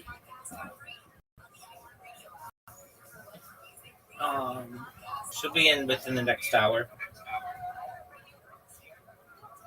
She comes to hear slates. That's correct, my friend. And she's not listening back here and here with you. Yeah. I slept in here and my bedroom soft. You can see me sleeping. Amazing. Yeah.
These Amoraim that we discussed before, they also had a discussion. Why is there 39 malachas? One man Omar said because there were 39 different malachas in building the Mishkan. And the other man Omar says, Restream Rabbi Yossi, the Lakunya says, because the Torah mentions the word melacha, melachtai, and meleches 39 times. Now, it's not going to help to go count the different times, because if you count, you'll come up with more. More says, for instance, and the Gemara remains in a Heikum. The pasuk Vayavai Habaisa, referring to Yosef Atzadik, he came home. Last says melachtai. Melachtai can mean work, a melacha, but could also be referring to the Aveira with Eshes Ketifa. Is that counted as one? What about the pasuk V'Melacha Haisa Dayam? Klal Yisrael did enough work. Well, over here it could be the word melacha could refer to task, not a melacha of doing. Therefore, the Gemara says it could be either one of these two psukim, add up to 39, and not both of them, because then you'll have 40. There's a brisa that seems to be saying, like the Manda Omer, that says that 39 malachas are connected to the Mishkan, correspond to the Mishkan. And that is, in the Mishkan, they would plant and they would reap. Why? They needed to have some money, they needed dye for the different fabrics that they made and produced. Interesting, Rashi says they needed it for the telas, although telas is a snail, but they needed other chemicals to add to that dye. And you learn the concept of Hitzah, going from Rishus HaRabim to Rishus HaYachid, from the ground to the wagon, from Rishus HaYachid to Rishus HaRabim, from the wagon to the ground, and from wagon to wagon teaches us Rishus HaYachid to Rishus HaYachid, because there was a strip of Rishus HaRabim in between. Have a wonderful day.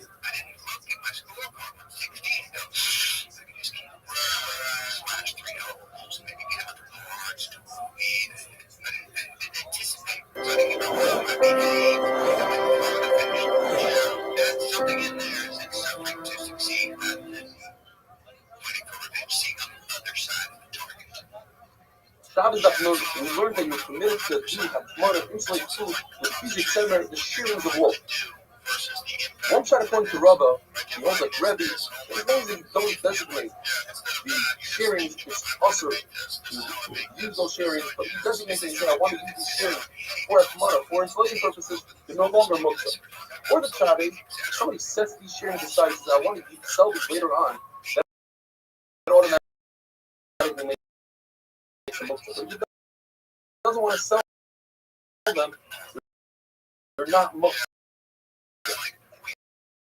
We learned about the concept of muktzah machmas kufa.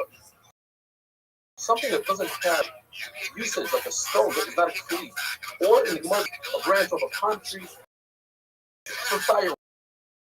Muktzah machmas kufa. How do you switch that into not being sunshine? According to the treating a meal in small, all you need to do is think about it in your head. See, I want to sit on these branches for some China for this particular Shabbat. You have to tie these branches or something like that. I needed that Akiva. He told me in a time of an emergency, the Sheva Brachas during Shiva, he said, go outside these branches that you want to sit on them on Shabbat. In a typical day, without an emergency, he helped.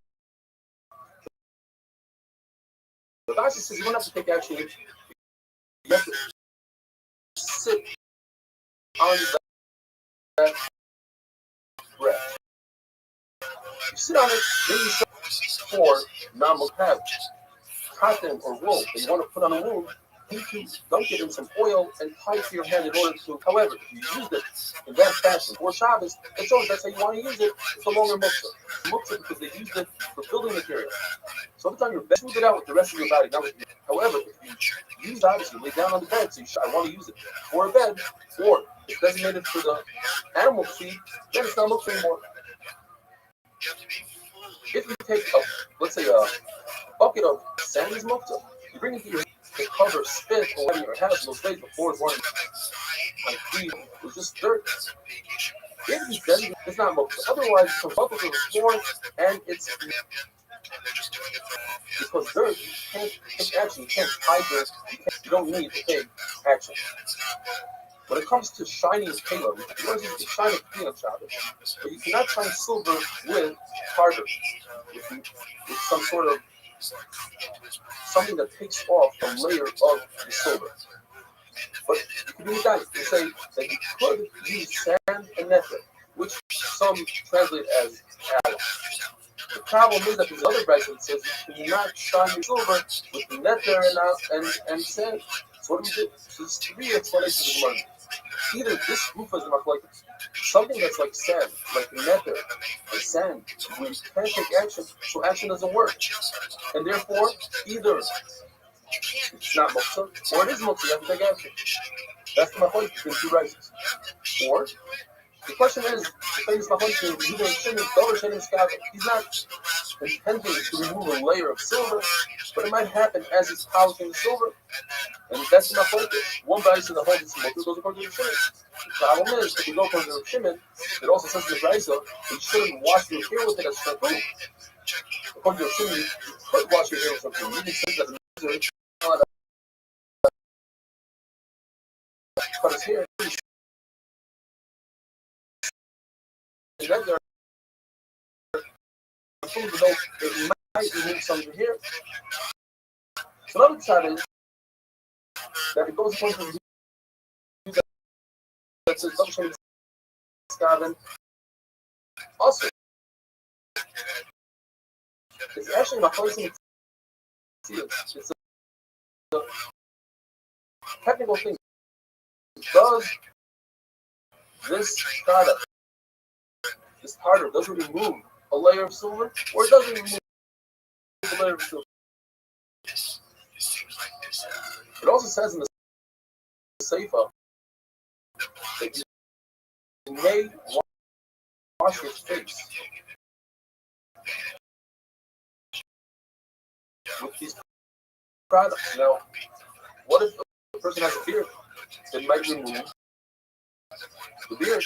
We're talking about a woman or a sarah, a cotton. People don't have beard. Rabbi Yehuda says that you can take brush, rips, and wash your face with it. We're not going to remove facial hair. The Rizvi says you're allowed to take butter punching on them. The Rizvi says something called there's something called bargo. It's made out of a third of aloe vera and a third is hadassah.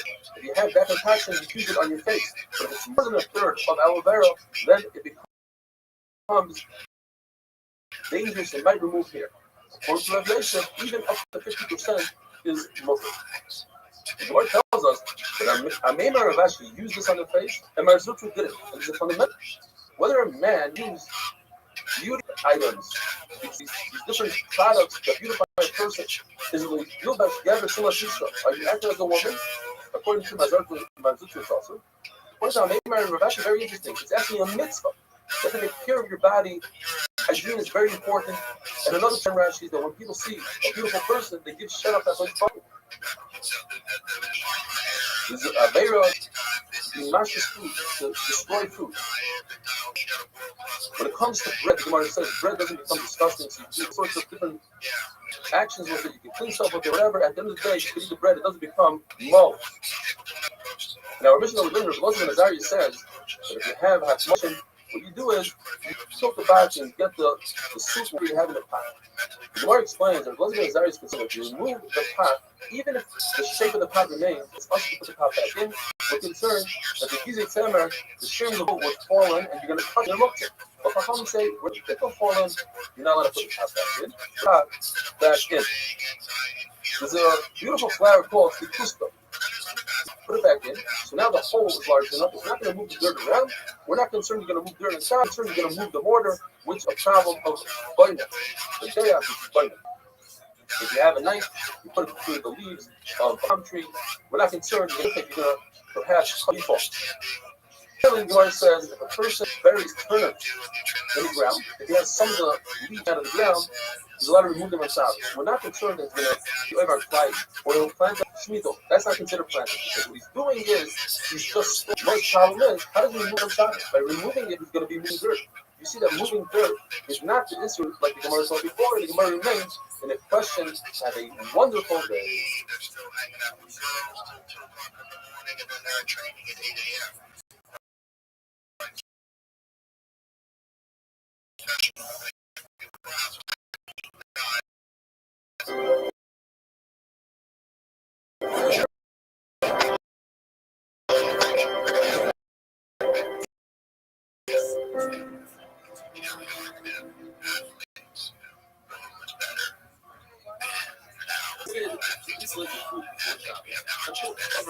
One shot comes in. However, it doesn't mean if you cover your 3-4 shot.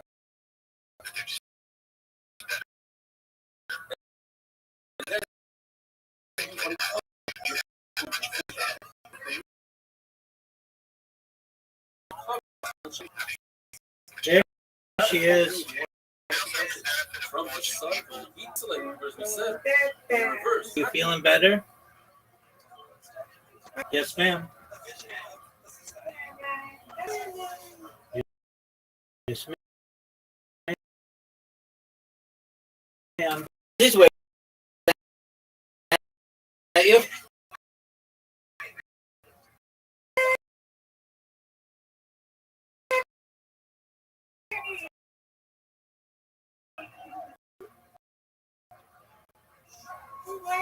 You came out on get on that thing. Okay, there we go. What's Miranda's Discord? Did not. Straight. That's one of your favorite teams. I'm a big fan of the Bulgarians. Oh, that's good. I'm happy for you. Yay. What's my way? Okay. Is it notifications and stuff? Yeah.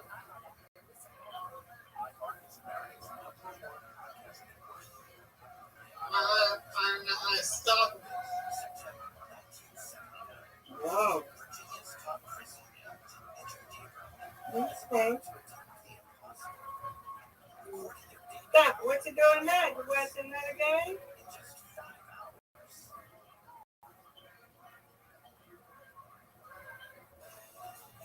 What you doing now, Brandon? I'm watching. I was watching Apex Got Talent. Okay. Yeah. Yeah.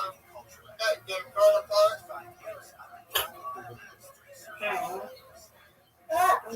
Come on, Rabbi, you got it.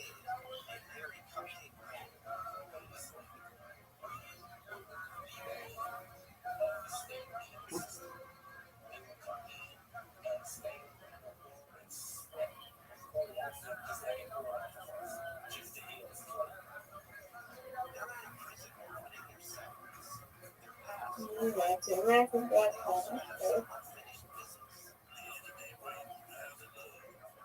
Ooh, big strike.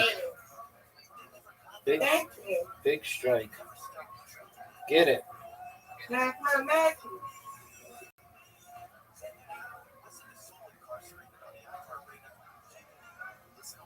Oh no. You've got me, Miss Aquarius.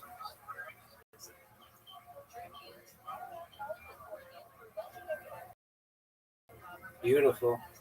It's over. It's over.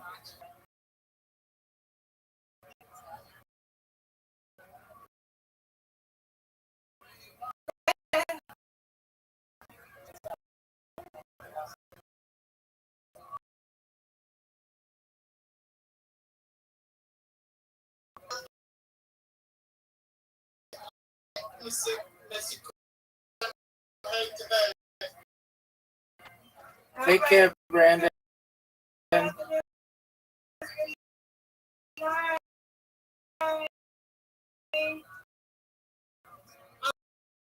pulling the camera so I can sit here and work. Excellent. You guys. Sweet dreams, big dog. Miss Aquarius, you came in like a cannonball. Or like a wrecking ball. And you destroyed. And I loved every second of it.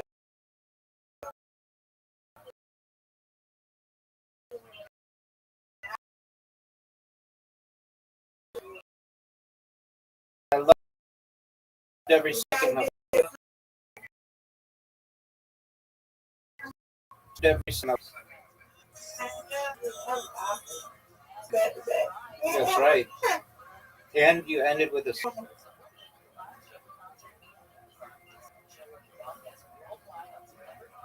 nice spare. Oh, come on. Got it. Oh, are you serious? Are you serious? Maybe I start doing all that like that.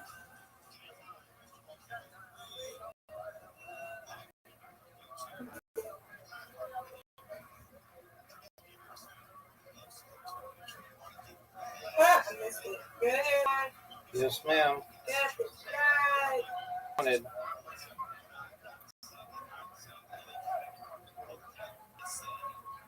Ooh, I hate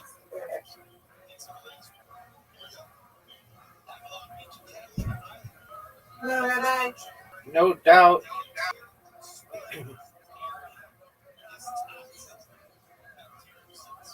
Give it to me. That's what I'm talking about. Thank you, ma'am.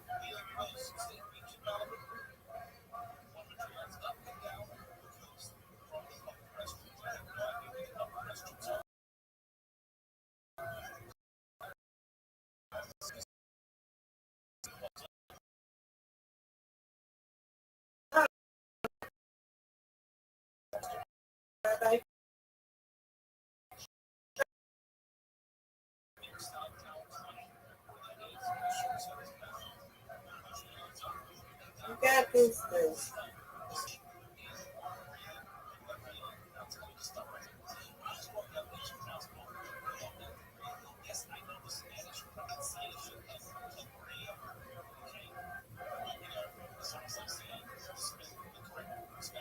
Nope, you got it, Rabbi. Get it. All right, I'm going to get these. This is a tough split. Nope. I'll take it. Okay, you win. I win, you win. Undefeated in bowling, undefeated in friendship. Good job, Miss Aquarius. Good job, Rabbi.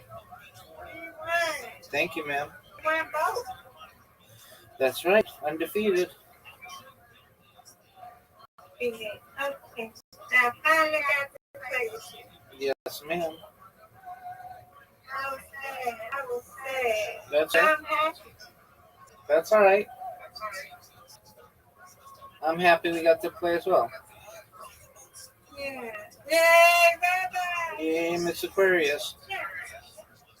Now I go to sleep. Sweet dreams.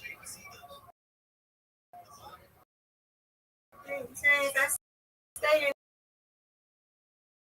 in here. Excellent. Thank you.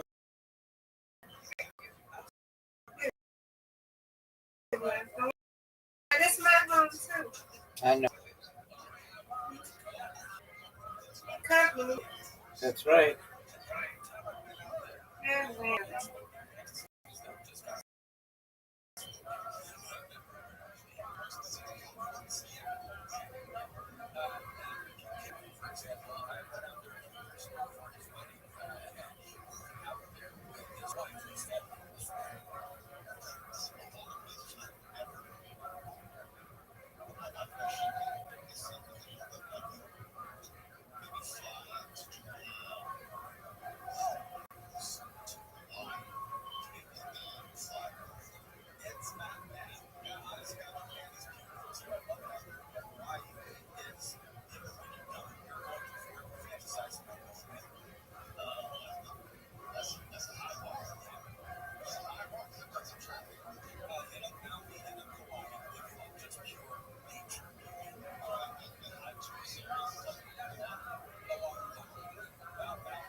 A hot drink, you're now insulated from the cold. Once Rebbe heard that Yosef asked him that you're allowed to insulate from cold drink, so he retracted his own ritual that it's also to insulate the cold drink. And eventually, the signature of Yosef was right there in front of Rebbe.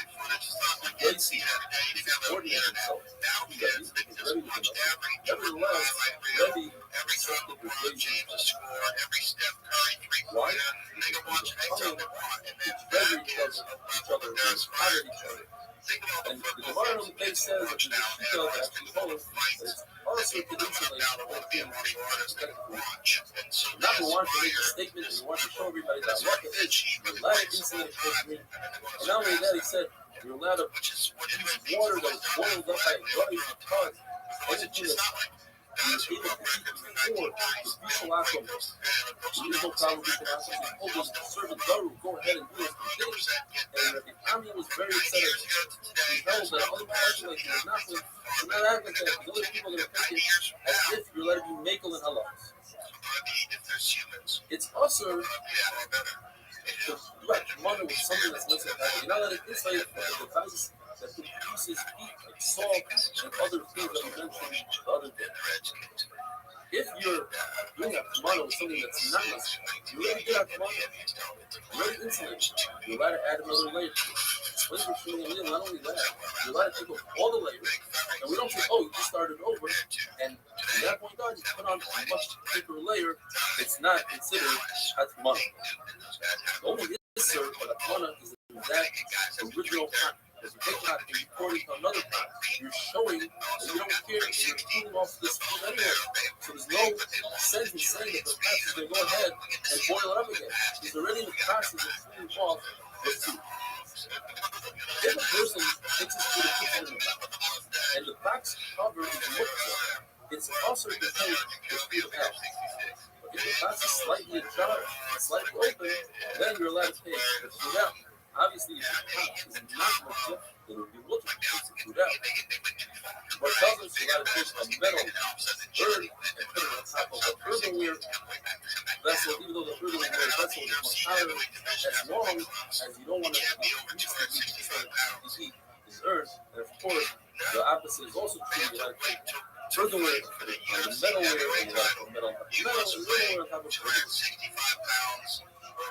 And then finally for this part, it's also to defrost ice cubes in the sun and heat, defrost snow, but it's another to take ice cubes and put them into the heat, because the frosting happens on its own, like that, having a love, and the feminine having a love.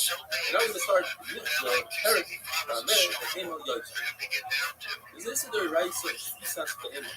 You have to make sure that the animal keeps up, the animal that over on the line of love, just like we're not allowed to do. The animal is not allowed to carry a sound. What constitutes carry?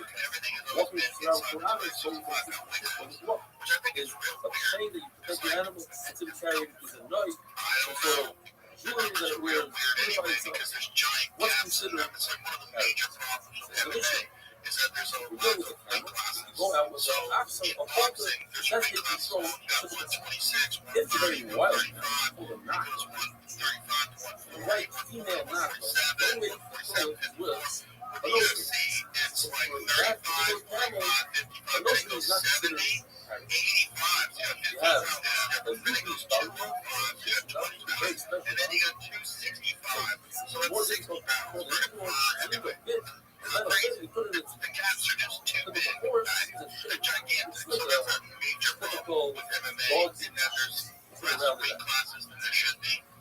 if one of these chain devices comes to a snake, you're sprinkling with Oraduma, and when you do so, even though it's on the animal, you take the whole animal or its head, you become fucked, and that's enough. You tell you not to take it off the animal. The Gemara just tells the story that lately, wanted one of these rules donkeys. He heard that they're really good. So he sent money to a very distant place. They sent back there difficult sent donkeys for 6 months. Learning, therefore, pick these barley. They sent him a bag of barley and said, just feed your donkey barley. That's all it needs to be like a little. They sent it from the Rebbe. And if you have a very wild donkey, the not the camel. And instead of giving it a rosary, you gave it a halter, which is not really going to compose. That's considered carrying the Sabbath. Also, you do that with an animal, which doesn't do its purpose. What about the reverse? What if you told your kid, you're the same? Instead of giving it to the family, and halter, you gave it a rosary. Is that considered carrying?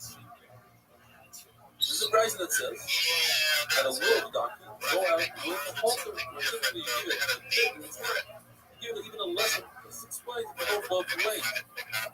What about a cat? We're typically controllable, very thin, given a very thick string. It's not flaky, since that's considered a community service, more than necessary, that considered carrying for the cat. But it just tells the story that ladies donkey overtook Rabbi Baruch's donkey, and Rabbi Baruch college diaper, and the president decided that lady would overtake him like that, even though he was more pressure than lady.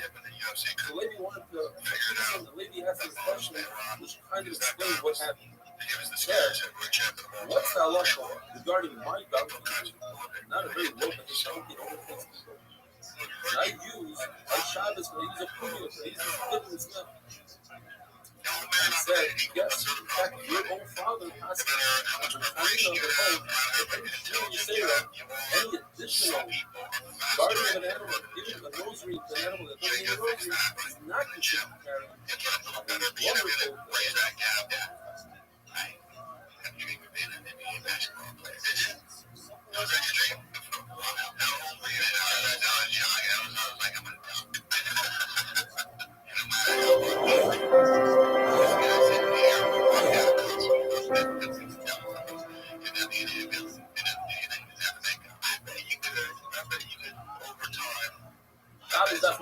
How's everybody doing? The other day we were learning about different specific colors that the animals will let go out on Shabbos that constitute carrying themselves. Today we discuss the goat has a very narrow color.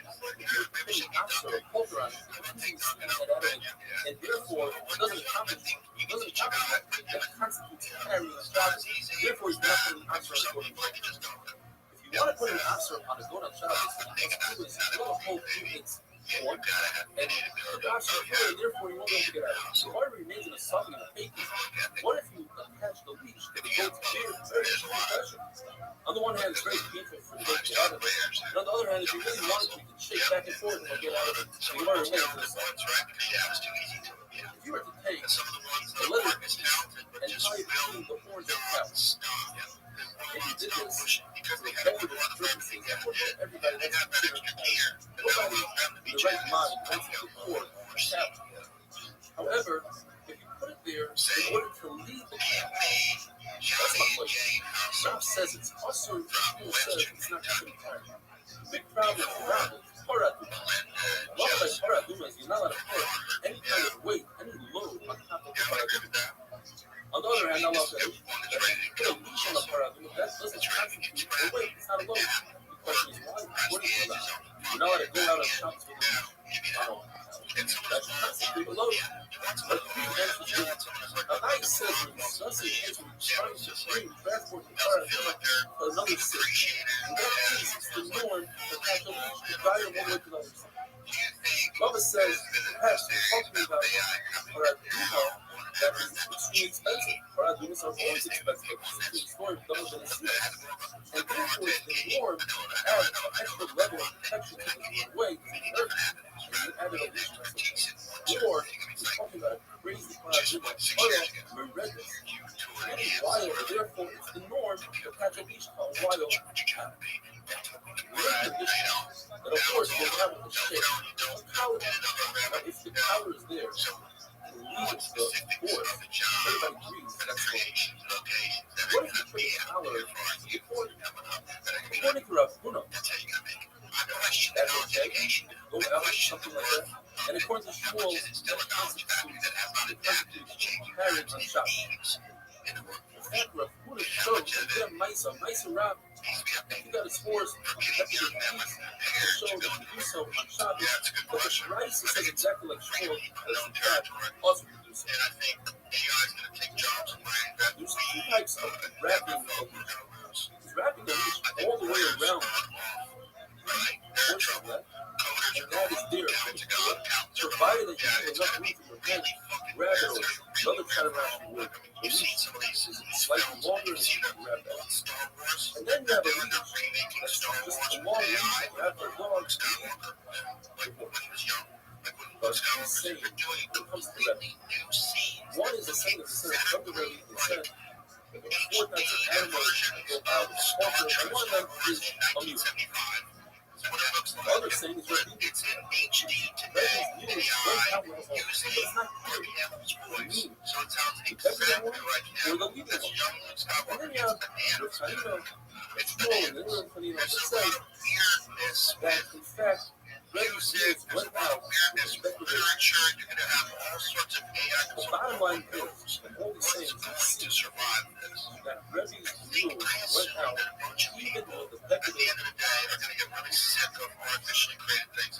So learning the Mishnah, Rebbe's bits and culture that come coming, he must know, he sprinkle them with the Torah, and he becomes the head of the animal in the mikvah, and it becomes you tell them what kind of food is coming. One Chinese that is human that came from it and was fed to the animal. That's how it's came from. Another Chinese, it was an animal being all along, but since it served a human being, it's like a human being, which is the Kavakuma. Whereas an animal being is never a Kavakuma. There's always going to be a desire for handmade things. God made this table with all that rich. What about that? That's really tight to the power. Two charges. Why did it together by hammering it out? And that doesn't mean the thing either because it was a human being and remains a human being, or according to the other shop that is a human being. Being an animal ring, just widening is actually helping the ring, and therefore it doesn't remove the kuma. In order to remove the kuma, it needs to be the copper with the straw. Another shadow, that we're discussing a ring that had liquid to begin with. They fit very loosely, and the water is able to get in between them without widening. When it comes to a human ring that fits on his finger that's made out of metal, it's metal, it's for a finger, it's no different. You can't find a difference. That a ring that's semi-wood, semi-metal, that, in fact, is not a Kavakuma. You have a ring that's for a belt, for the back of your garment, of your sleeves. That is hard because it's not for the finger. And as we said before, a ring for an animal, or a ring that fits on a board, or some sort of vessel, you know, like you bring up a frying pan with your rings, with the ring is removed from the frying pan, that ring is not without a Because on the frying pan, it is without a it's part of the frying pan. For Shabbos purposes, the muktzah, a ring that has a signet to it. If a woman walks out that on Shabbos, it's a Isser right. If it doesn't have the signature to it, then it's an Isser Rabbah. When it comes to a needle, if it's a whole needle without any rust, it's a Kavakuma. And even if it has rust, as long as it doesn't hurt the sewing process, it's a Kavakuma. If you never made a hole, you never made the eye to the needle, and you're planning on making that hole, so right now it's not a Kavakuma, it's not a Kavakuma. However, it's not muktzah because it still serves the purpose of the wood. When it comes to Shabbos, it's out and it's from strokes. If it has a hole, required, and if it's for the floor, for a woman to put in, and doesn't have a hole, they just let it go out with it. Have a wonderful day. Extra credits included. Credits doesn't get us more gives us less. The exchange rate's confiscated. When amnesty is over,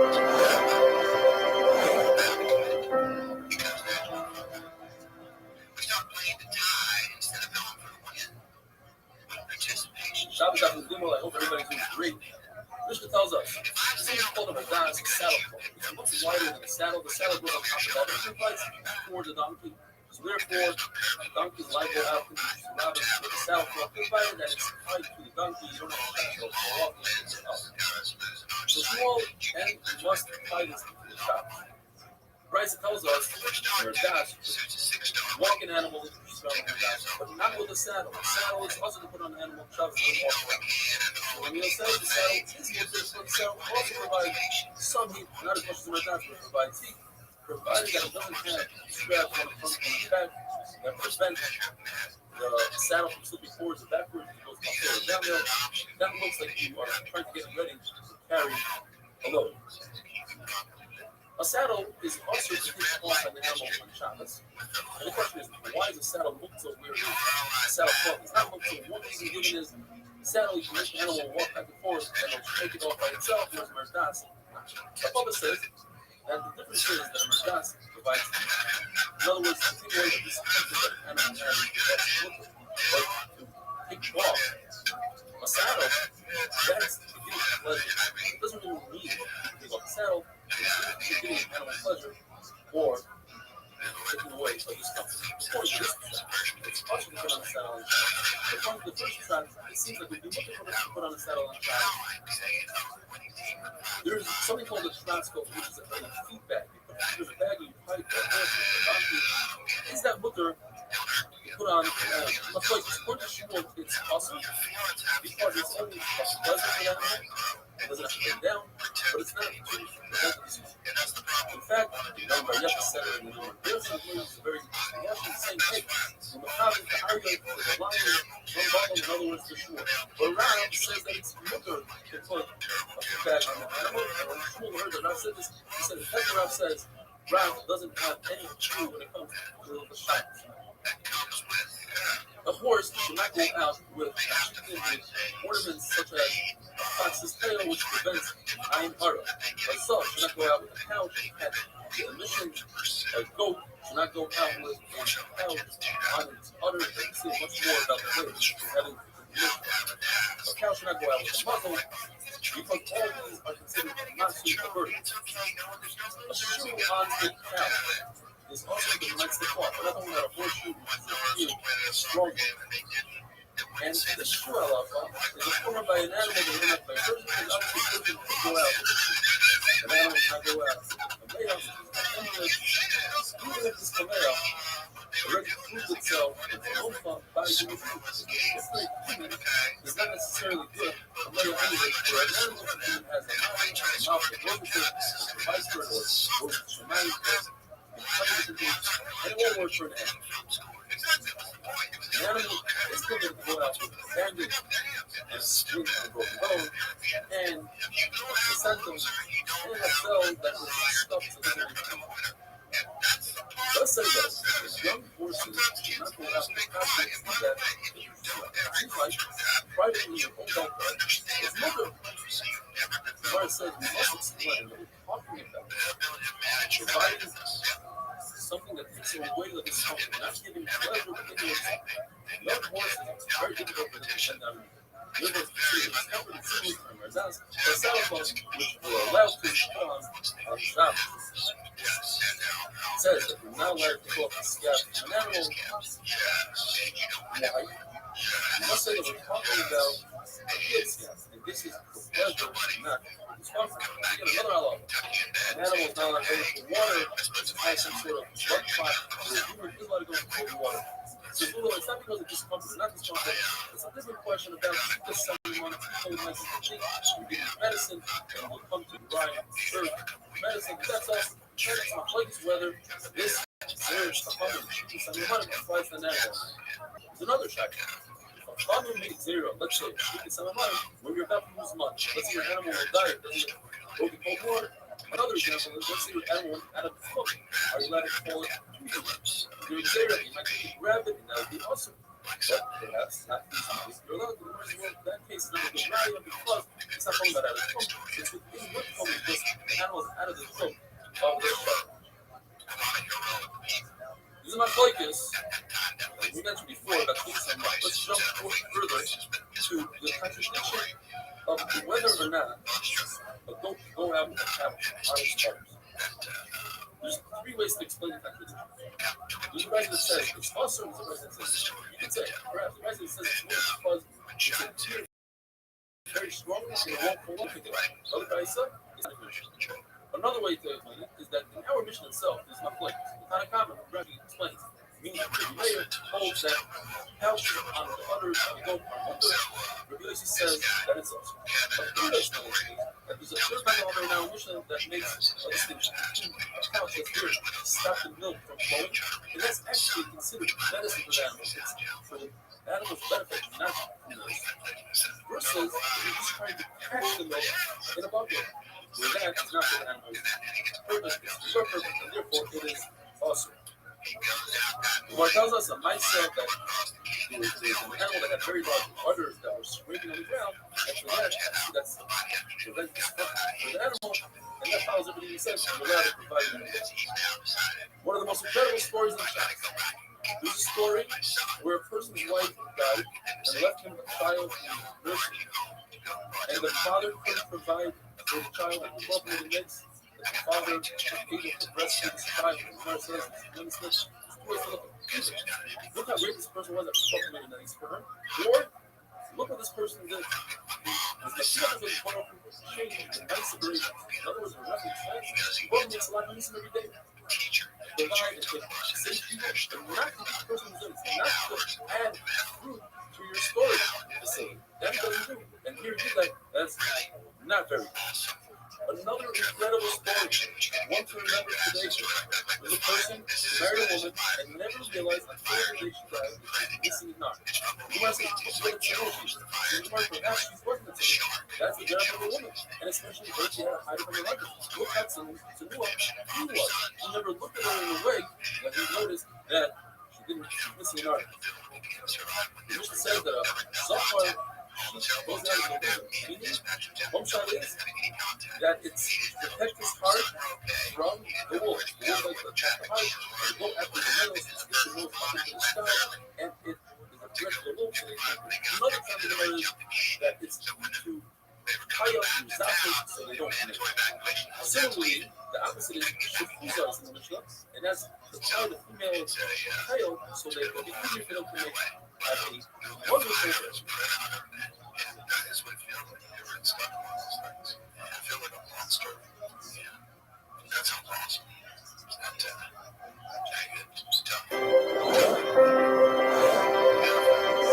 would say thank you for being here, man. Thank you. That poem was awesome. That was really good. So down, man. God is not the knowledge. He is the list of things that animals committed to go after surrounding and what's not for them. One of the things is the bullets. Meaning that from back downwards prevent the male from promotion of not producing, not having appearance. Which like my military hero, but different 20 cities, hero complains cities, they consist of wealthy people that are spoiled and going to good society. The reference says it's a lesson of salty dirt, coupon that put into wheat to preserve the wheat. In other words, it doesn't produce. It's soft and you step into it, you sink up until your people and you can't plant it. Which it says go out.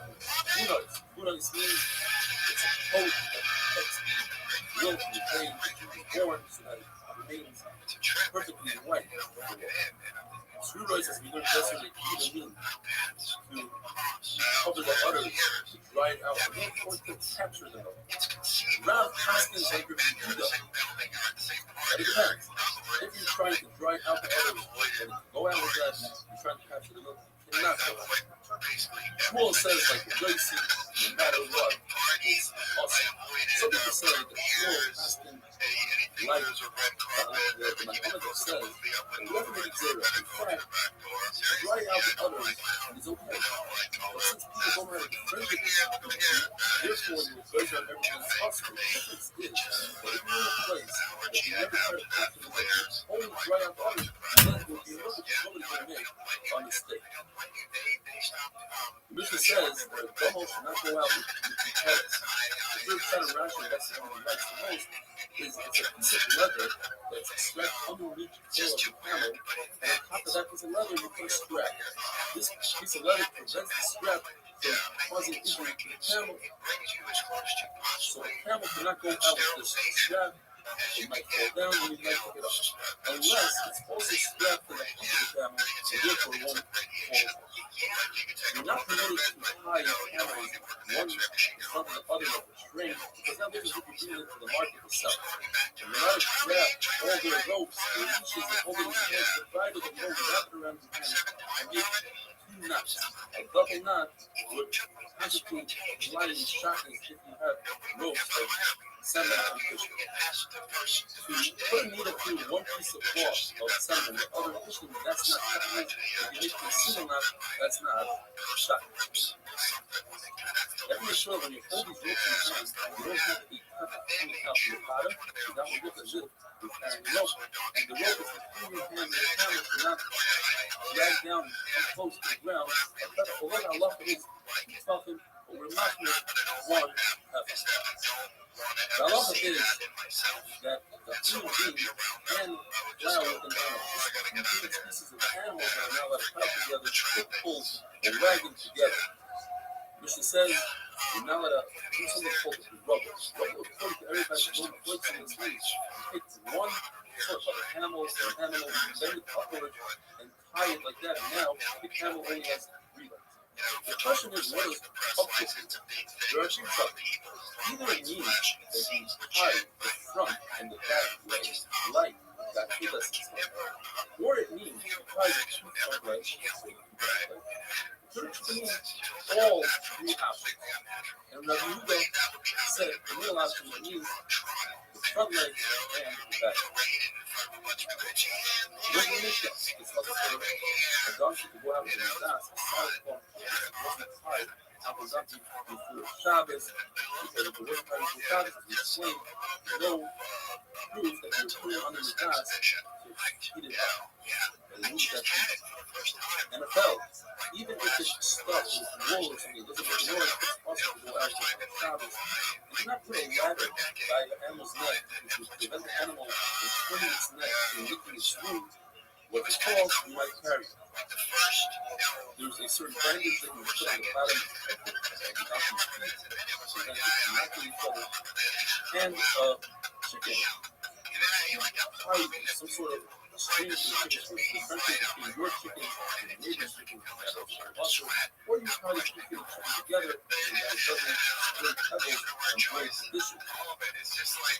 The male has a very long tail that drags the ground, and sometimes you put needle that is also possible to do on Shabbos. Hanula is also short shot. Either it means some sort of wood or honey in the order to watch the sleeves and that it squeezes out the worms, the another shot is after you chew its wool because it's really cold, you put a compress of oil on its forehead where it says so this means sheep markets for me. Made it according to how present for one person. Other shot was when it's clear, you take the compress and put it on its head, put it on its spoon. And then you move it with my white belt, and you fold it. It doesn't make sense to kill a sheep. You shoot like this. The shot of funnel that so wood that goes into the nose, that makes sense. That fits into the word Chanukah. The other thing you have to say that you Chanukah, Rachanim, attaching towards your sheep. Attaching that go out with something called the female. It's a small yoke. It's a training yoke. The young crab that bends itself down to be able to plow later on in its life. And do not put on the other of the cow the skin of a hedgehog, which has sharp thorns, spikes, which prevent flux of rats from breathing in the cow. Mishnah says that how of the Wizard of Isaiah had a decorated piece that was the point of it. Like I found one copy of it, one explains the Wizard of Isaiah. This happens one day in Isaiah, so many cows, that every year you have 120 people. That would give 12,000 mice. They didn't have one cow. those things that This you says, also the have. verse says it's talking about the That power was of the his whole name. thing was so And fascinating. it's I appeals watched to the that fact video. that I watched the first you episode. rebuke someone who does the Avera. It's a fact that his next door lady neighbor. It's as if he himself was a paper on that Avera. But when you don't rebuke your friend, it's as if you yourself is on the Avera. Have a wonderful day. And not just go off the rails of drugs, but like be super open about it. You're like the first guy super open about it. You know, and everybody just embraces it. Instead of it being like, oh, drug machines doing drugs on some Saturdays, like we love him. It was kind of crazy, all the Tiger Blood stuff and Shabbos doesn't winning, pay. and everybody was saying winning all the time. And This is somebody singing the was Avera. that like It doesn't you? give Was him a that call. It like, doesn't use them. It doesn't give him was what's it the worst kind of reinforcement? family. People in the city. Cloud Yisrael. He has the ability to change. The Nasa and he doesn't rebuke them. It's as if he himself said. Shmuel is in order to be women is a man that is a prayer. The Buddha's Talmud says, Rebbe, it's in the Pasuk, you don't listen to the poor at the end. They won't listen to you. So Shmuel, Reish Chodeshai, your Rebbe is myself, Shmuel. It's in February. Reish Chodeshai, your Rebbe's Rebbe. Shmuel's Rebbe, my Rebbe. He's in hot water. He's in charge. He's not begging. What is he doing? There's amazing places in the Rashi that you don't make. In Syria, the Yemen, the Mecca, the place says, because this in Shomayim, Rashi Pika is a pastor. Shmuel, the Rebbe, is in the and the other ad, Shmuel, in fact, actually wasn't his job. But the fact that he didn't repeat his own Rebbe, that's where the problem is. That's where the problem is. There it says, most of somebody was doing something, not sure if they accept most of the person doesn't accept it, as it points out, should not repeat it. Mother should show you them about the respect, the quality of even though when it comes to something that always takes this power besides the one. And because he's getting a deal on the prerogative, the book tells us Gabriel Hamel is going to put the letter on the forehead of the Tzaddikim to indicate the Malach of Kabbalah not to kill them, and a cup made out of blood on the forehead of the son who was dead. It says the Midas Hadin that is powerful. Once again, from the son of Tzaddikim, so they told these are Tzaddikim. These are return for them. It says the Midas Hadin. But Tzaddikim had the ability to rebuke, and they couldn't rebuke it. They both would rebuke with the Midas Hadin. And in fact, Allah came and destroyed the Tzaddikim before they destroyed the Mishparim. Started from the beginning of this movement from the death, as they were playing the particular instruments that were made out of the six Malachim Kabbalah, fury, anger, wrath, destroy your breakers, or annihilate. These are the makeup of destruction. Why they are the trouble? The letter out of all letters is what it stands for. You harmless. You can live with it. One combo. It's not just like the picture of the letter. Or the signature of the book he cream and his child started like showing signs of premature development, and they realized that this kid's testosterone levels are because it's through the dermis, right? It's through the skin, so he's getting on his arms, and then he's hugging his child, and the kid's getting chips. Like all says from Kazakhstan, we don't know exactly where he's at, but they said, Yo, that says no one in this world dies because this kid is like experiencing puberty and unless it's sin testosterone while your dad is holding you and saying, he has to explain. is that part of the reason you recommend like a child application? I guess that the And that's all it says. The Muslim Aaron died because they also sinned. They should have listened to his vocal and they should have hit the rap and not speak to him.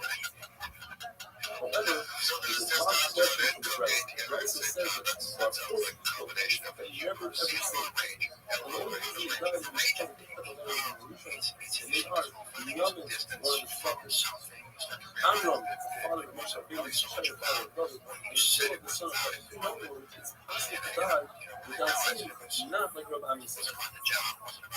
What goes through a bunch of different versions of the generation, the word says that they sin is making a mistake. Whoever says they sin, that they should sin, is a mistake. But all the time it says Ishkaf is Bilah, Bilah doesn't mean necessarily what it means is that is the Torah says one of the 12 people from all the 12 existence. The Torah meant to say is that out the bed is with ugly, pick out the bed, fill out, put it in the tent, or lay off. Some say he put it out the bed, Baruch as well. The true Lord says it's impossible that in later generations, Reuben's descendants of us stand with Haribo and scream out, Baruch.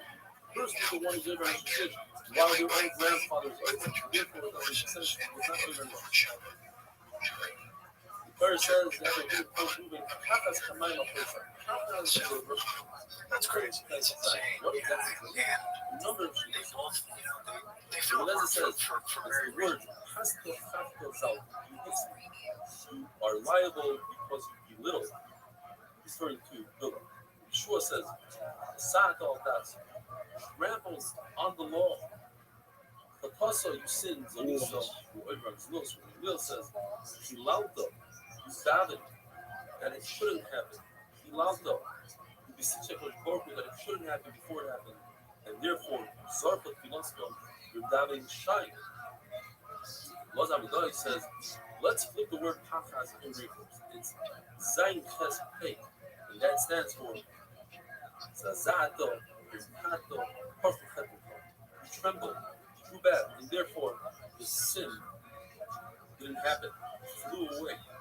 Rava says, you remembered, you recalled what the Einish is for Israel.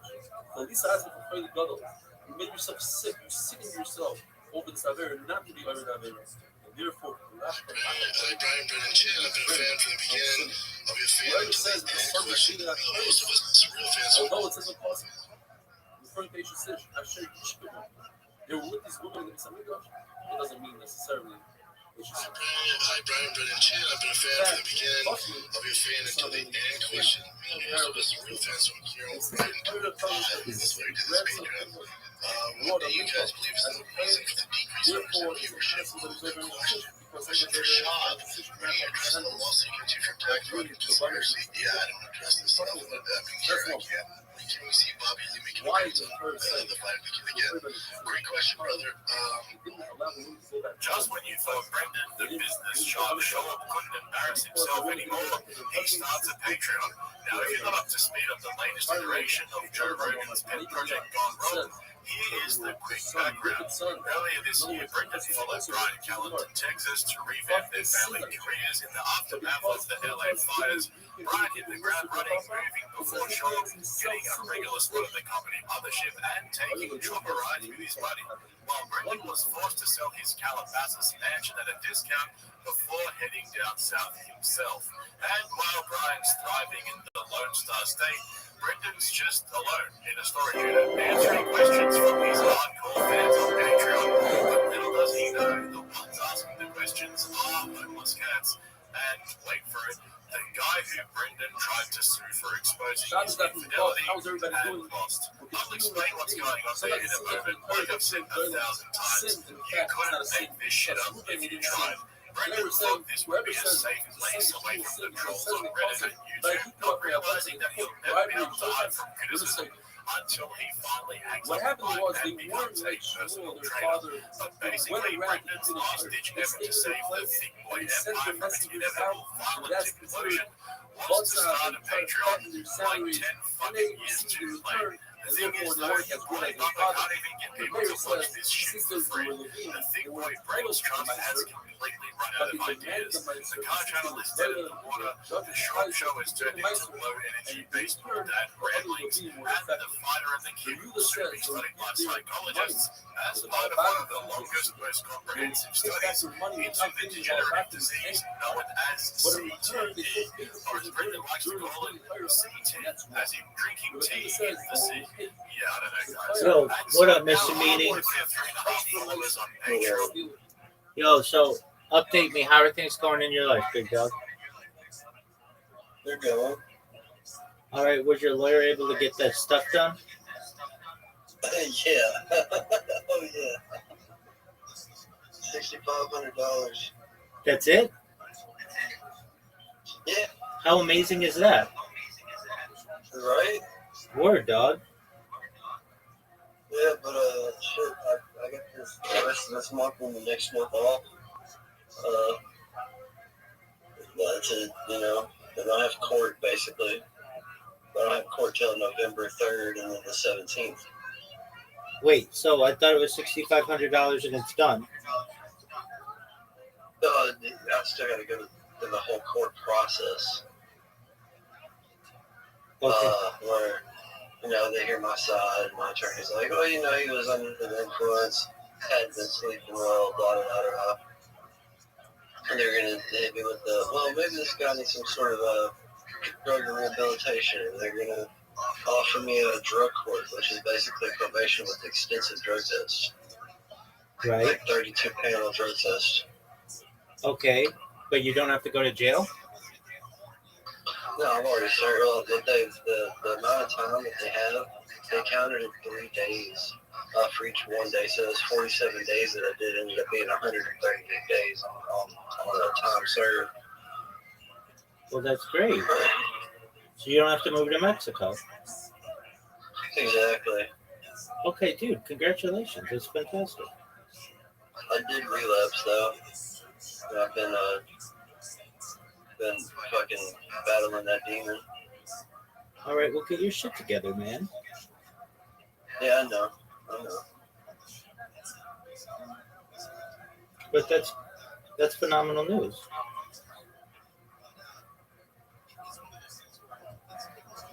So are you very happy? Yeah. You should be. We got everything together. I'm pretty humble. I'm probably gonna get a job over here at this wheel shop, just doing brakes and alignments and basic wheel rotations and bullshit.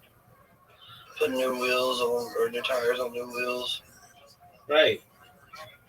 $15.50 an hour. I mean, it's not bad. Can't beat that. For a full-time gig, it comes with 401k and all this other shit. I can't say no to this. Good on you, big dog. So how's your family doing? My mom's good. I got a wedding to go to. My nephew's getting married this Saturday. Well, that's cool. So, what do you my think? niece is still begging for money. Well, there's nothing you can do about that. What are your thoughts on Ole Miss Rebels?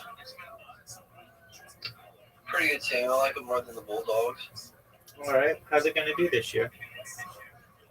I haven't been following them this year, I'm not going to lie. That's okay. Well, man, that's wonderful that you don't have to do all that shit. And you're like guaranteed you don't. I used to care about fucking college sports and shit, and I just kind of drifted out of it. I like fights more. I make more money off of a fight than I do these football games. Did you watch the fight this weekend? The Canelo fight? Canelo Crawford? Talking about the UFC fight? No, Canelo Crawford. Yeah, I watched the Canelo fight. Canelo lost. They still made $150 million.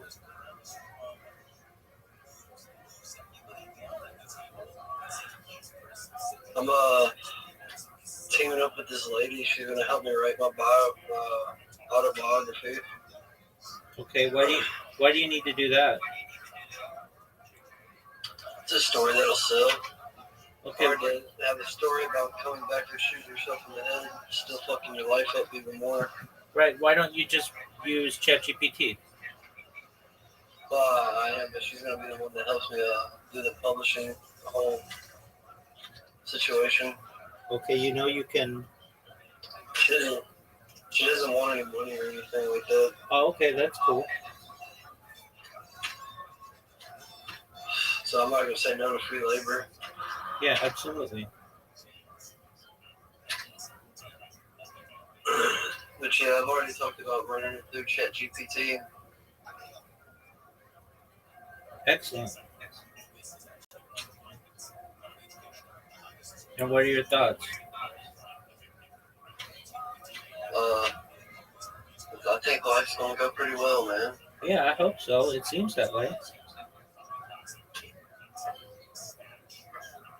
My dog's back to being, he's better. He's not shitting. Well, that's great. Just remember I was up at the vet last time. Yeah, We spoke. I remember. It cost $800. All right, well, but you got him taken care of. Yeah.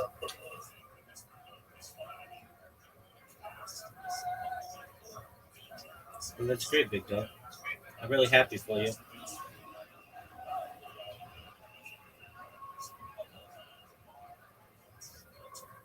Are you fucking relapsing right now? No. That was last month. Okay. No, it's the only thing I have in my system is weed. There you go. Are you allowed to have that if you have to do this test? Yeah. You're allowed to have that. I'm not on. Yeah, I'm not like probation or anything right now. What I'm is- still a free man. Okay, cool. I'm out on. I'm on trial. Right. But I mean, it's the domestic violence, the burglary, the auto theft, me stealing all those credit cards, all of that shit got dropped. The only thing the state has, like, they're trying to hold against me is the felony fleeing of law enforcement. There you go. Well, that's great. None of that shit would have happened if I never did meth. Yeah, stay away from that shit, dog. It's hard to stay away from everybody around who's on it out here. They're either coming off of it or they're on it as you speak. Well, find better. Find It's better. fucking, it's a pandemic. I'll say, like, you got some real old friends. Like, I got a couple old friends with, like, Vietnam vets and shit. All right. Well, then stay away from them.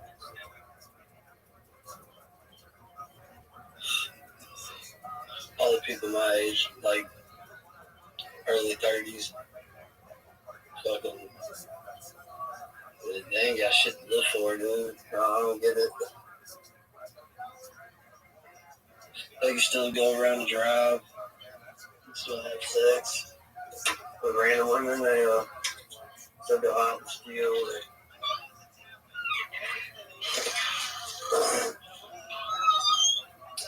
They're sitting in a fucking trailer all day. Fucking shake and bake is not the way to live life. Doing tattoos while you're spun out is not the way to live.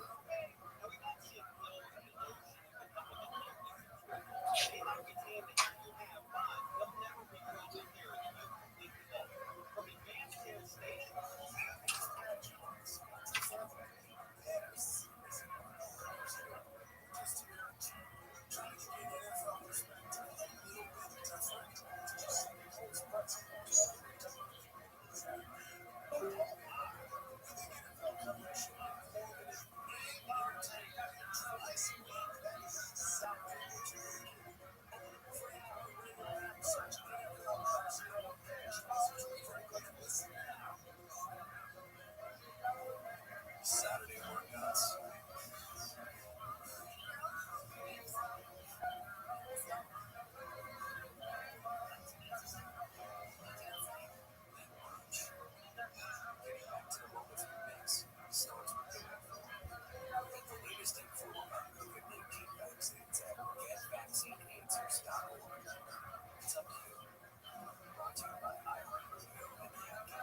On that.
And the other 15 who were there just for the laughs, Brendan has resorted to doing Q&A storage unit sessions, and the questions are Yossi amazing. says they took the matters from Hula with And I put in chat, I'm a fan from the beginning. I'm a fan until the end. Question. This question goes to all three of you.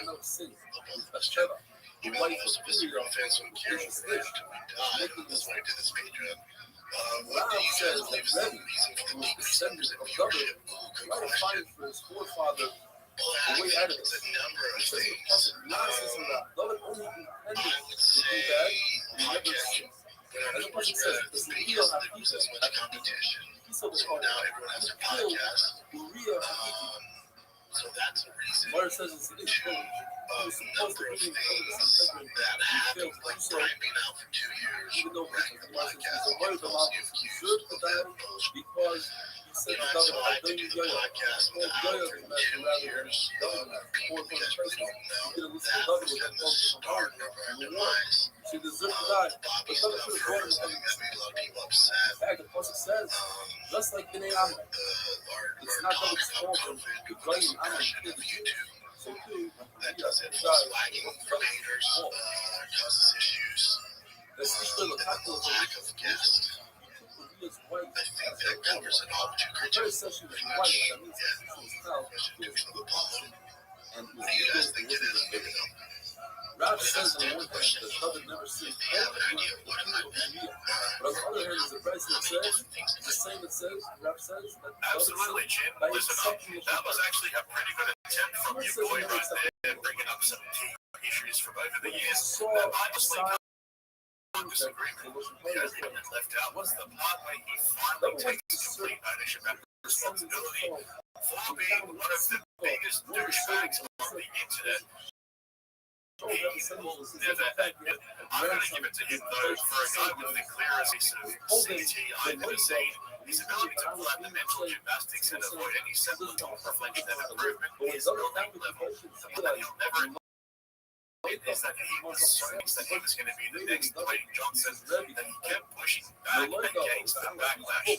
So when comedians and comedy fans went after him for jumping the queue, coming out with his Showtime show, you'd be surprised. By the now infamous GoFundMe 3 years later, without a shred of comedic talent, if listening to the internet and staying, he pushed back against them, and the stages labeled them as jealous heads. He literally used to lash out at his so-called haters for being out of shape, ugly losers with nothing going for them. They don't matter. Nobody cares what they think. And now his media career is basically over. Mr. How'd Heavy, that man. go for you, B? Mr. Now, Bean. personally, you know I blame Joe Rogan. This He's the dude one needs- who openly used to defend Brendan earlier on and gave him the idea that people hate him because he's big, strong, and good-looking and funny. But at some point, a grown man's got to take responsibility for his own actions. Just like Brian Callen had. No, wait, that's wrong. Sorry, guys, typo. What I meant to say was A very close friend, my best friend, who was falsely accused of actor. But like he just admitted there, the Bobby Lee situation was also a seminal moment in Brendan's downfall, and one absolute legend on Patreon asked him about it. When you see Bobby Lee making appearance on the Vladimir Kim again, great question, brother. I don't have a problem with Bobby. I have a relationship with him either. I think that's more what Brian thinks. Brian's doing the comedy thing. He's doing the shit. I think Bobby's there sometimes. So Brian would see him. Brian says they're cool. Me and Bobby haven't spoke. Also, hot second. a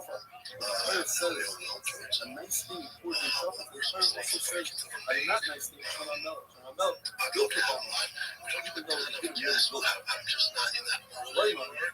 I don't know if you realize this, but Brian really doesn't fuck with guests.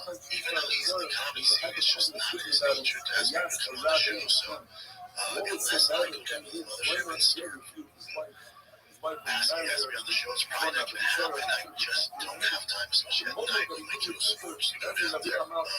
So I don't know. I don't know. Probably don't have time. Talk with Brendan and Brian. And they might have time to some degree with it. We'd love to have him on. He's one of the funniest guys in the world. You know, I have no ill will towards Bobby at all. He's great. Haven't these guys ever heard of a fucking phone? How did a simple question about getting Bobby Lee back on the podcast turn into a rant about having to go down to the mothership to find guests? Bro, you have the internet on your phone, but this part drives me nuts. Why would Brendan have any ill will towards Bobby Lee? We've heard him say this multiple times before, and I still don't get it. Brendan can't admit that he was the bully in that whole situation. You were the one who fucked up, not Bobby.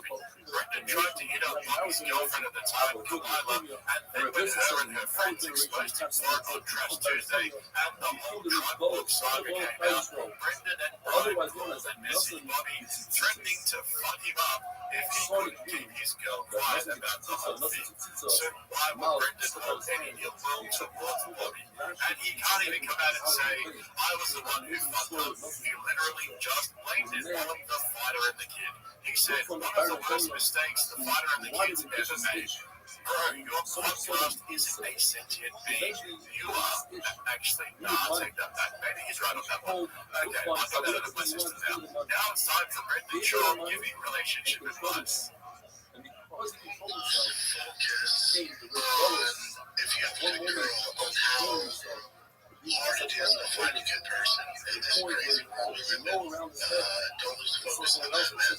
By being selfish, you know, I think for me, for especially the start of my relationship with my wife, even my first kiddo, is as a comic, and especially in the field, I'm an entertainment comic, podcasting, being on TV, doing all that. You gotta be a bit of almost a narcissist, gotta be kind of selfish. But at the end of the day, it's really not worth it. So you see, now I don't do as much as far as like TV and all that stuff. I still do some stuff. Obviously, I stopped touring. Because at the end of the day, like you really achieve whatever you set out to do. You should love it, and it comes at a cost. That cost is time with your life, with your girlfriend, with your kiddos, and it's just not worth it. At the end of the day, you're gonna realize you get older, people need people you can trust, and the only people that actually want to see you win is your family. So don't isolate them. Don't forget that whenever business you're in, whenever you're trying to make sure you're trying to manage your time and time with your family. The guy asked for relationship advice. Why is Brendan getting into his toxic narcissism and his failed comedy and media careers? Brendan can't answer a fucking question without trauma dumping on his 3.5 hardcore fans. But let me translate the second part of that trauma dump for you. What he's trying to say is, when your career takes a nosedive and you become the most hated man on the internet, one of the side effects is that the Instagram ads will dry up. So the moral of the story is, don't cheat on your wife, because once you become a mole cow, she's all you'll have left. For now, at least. Honestly, this Q&A format is actually some of the most entertaining content your boys come out with in a while. It's reminiscent of the 1000th episode of The Fighter and the Kid, where he started rage crying about Callum's allegations and told Jim to give him the close-up, but then looked into the wrong camera. We're at a point now where guys like Brendan and Bert Crusher are commentating on their own downfalls in real time. I mean, this shit is insane. It's like Christmas every week for me over here. And just to top it off, one of Brendan's fake fans asked about his latest lawsuit, except little did Brendan know, the guy asking the question was actually Kyle Swindell, the self-represented YouTuber who Brendan sued for copyright and lost. Had that double chin. Question for Sean. When you address the lawsuit for tax conspiracy, I don't address She might take it all off of and that. move it. Show to her friend because then her scam will be Came out of exposed. nowhere. It's a company, a DVD company that I had nothing to do with for Lisa years. says, About a woman like cannot 5 walk years. out with a save the date because of that's really going on. Many issues and It's a headband that goes issues from and here stuff around against on him. the forehead. And he's been suing But Lisa these said, people that it's some sort of amulet. But a guy says it's an amulet, and it's a wind amulet, he's permitted to walk out with that from the shop. The woman is permitted to go out with sort of a bathing cap, what we call a sleeve, that's only sleeve. It has it's more like jewelry, and it sounds juicy. It's a hat. That's me, or sarita, which goes the opposite way. There are hats that she's permitted to go out with because she won't remove the sleeve. Then her hair will be exposed to public, and she won't be. Sarita is a headband like what we were drilled with today, only to go down to the jar. Or women with decorated with well-to-do women with decorated with silver, some is shining home, a wealthy woman decorates with strings. The only time that she might remove to show her friends because the opposite is true. She doesn't want to show that to her friends, she wants to show her friends so and so. There shouldn't have been a lot of home. Being so far up your own ass that you truly believe that, in his own words, he obviously threw my name into it to get traction. If you've been following my extensive coverage of Brendan's latest lawsuit, you'll know there's a legitimate claim of alleged fraud from his former business associate because Brendan indicated and acted like he intended to relinquish his shares in Pure Spectrum CBD, only to then sell them to a Russian-backed private equity company. We're still waiting for the phantom document to appear in Discovery, so your boy isn't out of the woods yet. And for the love of God, can someone please explain to Brendan what fucking pro bono means? Working on a contingency fee basis does not mean pro bono. It's like how Trump still thinks foreign companies and governments pay for American tariffs. Someone's got to get the whiteboard out and draw some diagrams for it or some shit, because he's claimed his lawyers work pro bono several times now, as if it's some kind of flex, when the reality is most civil lawyers offer some sort of no-win, no-fee arrangement. And while we're on the topic of Brendan's delusions and compulsive lies, the shadow banning and false flagging from haters that he mentioned earlier in the video is one of the biggest hoax you'll ever hear from these guys.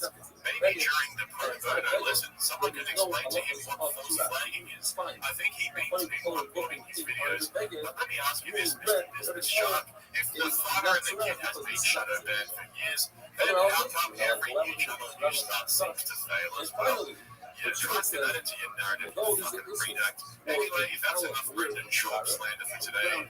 Thanks for watching. I'll catch you in the next one. Therefore, she's permitted to go out with it.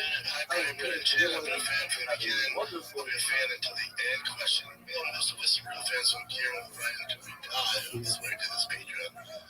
What do you guys believe is the reason for the decreased numbers in viewership? Oh, good question. Question for Shab. When do you address the lawsuit against you for tax fraud and conspiracy? Yeah, I don't address this stuff, but I mean, here I can. Can we see Bobby Lee making appearance on the Fight of the Kid again? Great question, brother. Just when you thought Brendan, the business shark Sean, couldn't embarrass himself anymore, he starts a Patreon. Now, if you're not up to speed on the latest iteration of Joe Rogan's Pen Project Gone Wrong, here is the quick background. Earlier this year, Brendan followed Brian Callen to Texas to revamp their family careers in the aftermath of the LA fires. Brian hit the ground running, moving before Sean, getting a regular spot in the company mothership and taking chopper rides with his buddy. While Brendan was forced to sell his Calabasas mansion at a discount before heading down south himself. And while Brian's thriving in the Lone Star State, Brendan's just alone in a storage unit, answering questions from his hardcore fans on Patreon. But little does he know, the ones asking the questions are homeless cats. And wait for it, the guy who Brendan tried to sue for exposing his infidelity and lost. I'll explain what's going on there in a moment. Like I've said 1,000 times, you couldn't make this shit up if you tried. Brendan thought this would be a safe place away from the trolls on Reddit and YouTube, not realizing that he'll never be able to hide from criticism until he finally hangs up the mic and becomes a personal trainer. But basically, Brendan's last-ditch effort to save the big boy empire from its inevitable violent implosion was to start a Patreon like 10 fucking years too late. The thing is, though, your boy Papa can't even get people to watch this shit for free. The thing that brains trust has completely run out of ideas. The car channel is dead in the water. The short show has turned into low energy baseball dad ramblings, and the fighter and the kid will soon be studied by psychologists as part of one of the longest, most comprehensive studies into the degenerative disease known as CTE, or as Brendan likes to call it, CT, as in drinking tea in the sea. You know what I know, guys. And so now, armed with their 3.5 followers on Patreon and the other 15 who are there just for the laughs, Brendan has resorted to doing Q&A storage unit sessions, and the questions are amazing. Hold it up and said, Hi, Brian. Good and chill. if the emblem is made out of metal, it's always possible to go out with Question. This question goes to all three of you. you might come to the show. Even though most of us are real fans from Kieran and live, that's why I did this Patreon. What do you guys believe is the reason for the decreased numbers of viewership? It was a competition. It's important. And therefore, it's possible to go out with a curve perhaps for a long things come to carry. Unless it is woven into the clothes by a professional. And we had to say yesterday, regarding the anything that's woven, there's no zero. Today, that statement is set on something that's regarding a belt woven into the clothing with woven terms that will fall off clothing and therefore will let it carry. So I had to do the podcast. And the animal was also broke out because because it was as if it didn't get a market. start In order to sell something in the market, you want to look up, dress it up, sell almost every else you have, and then we'll go down into as well. An emblem for a slave is not the California. One thing California has to do causes issues. where it has to be important. And then the lack of Emblems guests. do these things. I think that it covers it all too rigid. Great display, it's not finished. Do you guys A think bell that is doesn't make California that's a even good question. without If they have any flat inside. And that is a bell for a slave because it's for a competition. Absolutely, Chin. Listen up. That was actually a pretty good attempt from your boy right there, bringing up some key issues from over the years that I honestly can't disagree with. The only bit that Brendan left out was the part where he finally takes complete ownership and responsibility for being one of the biggest douchebags on the internet. He will never admit it. I'm going to give it to him, though, for a guy with the clearest case of CT I've ever seen. His ability to pull out the mental gymnastics and avoid any semblance of self-reflection and improvement is elite. The part that he'll never admit is that he was so convinced that he was going to be the next Dwayne Johnson that he kept pushing back against the backlash. So when comedians and comedy fans went after him for jumping the queue and coming out with his Showtime special, you'd be surprised. Followed by the now infamous Ringo Puppy 3 years later, without a shred of comedic talent, instead of listening to the internet and staying in his lane, he pushed back against them and mistakenly labeled them as jealous haters. He literally used to lash out at his so-called haters for being out of shape ugly losers with nothing going for them. They don't matter. Nobody cares what they think. And now his media career is basically over. How'd that go for you, B? Now, personally, you know I blame Joe Rogan. He's the one who openly used to defend Brendan earlier on and gave him the idea that people hate him because he's big, strong, and good-looking and funny. But at some point, a grown man's got to take responsibility for his own actions. Just like Brian Callen had. No, wait, that's wrong. Sorry, guys, typo. What I meant to say was, a very close friend, my best friend, was falsely confused. but like he just admitted there, the Bobby Lee situation was also a seminal moment in Brendan's downfall, and one absolute legend on Patreon asked him about it. That they are only Wait, can we see Bobby Lee be compared to the Vladimir Kid again? Great question, brother. with insurance.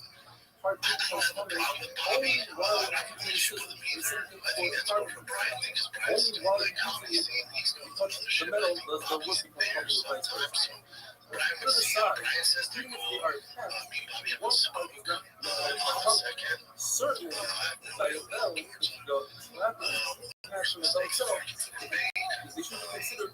I'd love to have him on. Therefore, Do a ton love of guests, and but rebellion I'm have just not in that mood the anymore. reason why the I bell don't know if itself you realize this, is but Brian really doesn't where book the guests. fabric itself Even is though not he's the in the California comedy scene, itself, it's but just the not his actual nature to bell. ask people to come on the He show. uses So the actual bell to unless make I sound. don't People know who the have ship and the start take the bell. Maybe there's asking something guys where the else. show is probably not going to happen. I just Yes, don't have time. So shit, exact and I sound that really don't just make. force it None of us out there. use the sound. So Similarly, I don't know. with that, I don't know. Bobby every would have basket to have a very large hole in the whole animal. Still without a puma as long as the whole animal. In other words, it might not serve its original purpose, but it has some other purpose. And now puma soak through this bell. Haven't these guys ever heard of a fucking phone? How did a simple question about getting Bobby Lee back on the podcast turn into a rant about having to go down to the mothership to find guests? Bro, you have the internet on your phone. But this part drives me nuts. Why would Brendan have any ill will towards Bobby Lee? We've heard him say this multiple times before, and I still don't get it. Brendan can't admit that he was the bully in that whole situation. That is definitely You text. were the How one is who everybody doing? fucked up, not Bobby. Like, look yesterday, Brendan tried to hit up Bobby's girlfriend at the time, Kalila, and then when her and her friends exposed him for it on Trust Tuesday, and the whole Tribal saga came out, Brendan and Ryan called and messaged Bobby, threatening to fuck him up if he couldn't keep his girl quiet about the whole thing. So why would Brendan hold any ill will towards Bobby? And he can't even come out and say, I was the one who fucked up. He literally just blamed it on the fighter and the kid. He said, one of the worst mistakes the fighter and the kids ever made. Bro, your podcast isn't a sentient being. You are. Actually, nah, take that back. Maybe he's right on that one. Okay, I'll get that out of my system now. Now it's time for Brendan Shaw giving relationship advice. It'll make you sound in the belt. If you have a good girl, now sound our ideas to find a good person in this crazy world. Don't lose focus on that, man. By being selfish, you know, I think for me, especially the start of my relationship with my wife, even my first kiddo, is as a comic, and especially in the field of entertainment, comic, podcasting, being on TV, and all that. Be a bit of almost narcissist, be kind of selfish. But at the end of the day, it's really not worth it. So you see, now I don't do as much as far as like TV, all that stuff. I still do some stuff.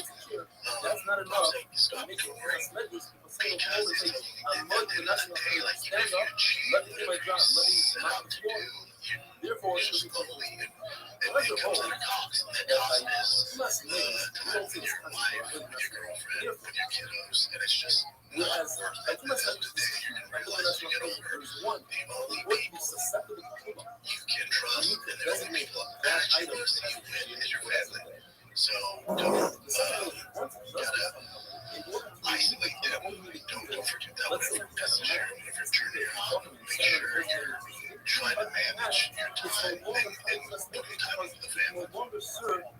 The guy asked for relationship advice. Why is Brendan getting into his toxic narcissism and his failed comedy and media careers? Brendan can't answer a fucking question without trauma dumping on his 3.5 hardcore fans.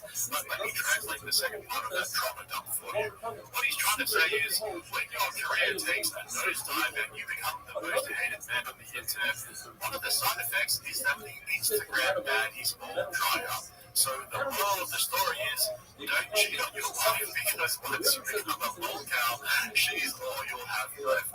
For now, at least. Honestly, this Q&A format is actually some of the most entertaining content your boys come out with in a while. It's reminiscent of the 1000th episode of The Fighter and the Kid, where he started rage crying about Colin's allegations and told shit to give him the close-up, but then looked into the wrong camera. We're at a point now where guys like Brendan and Rasha are commentating on their own downfalls in real time.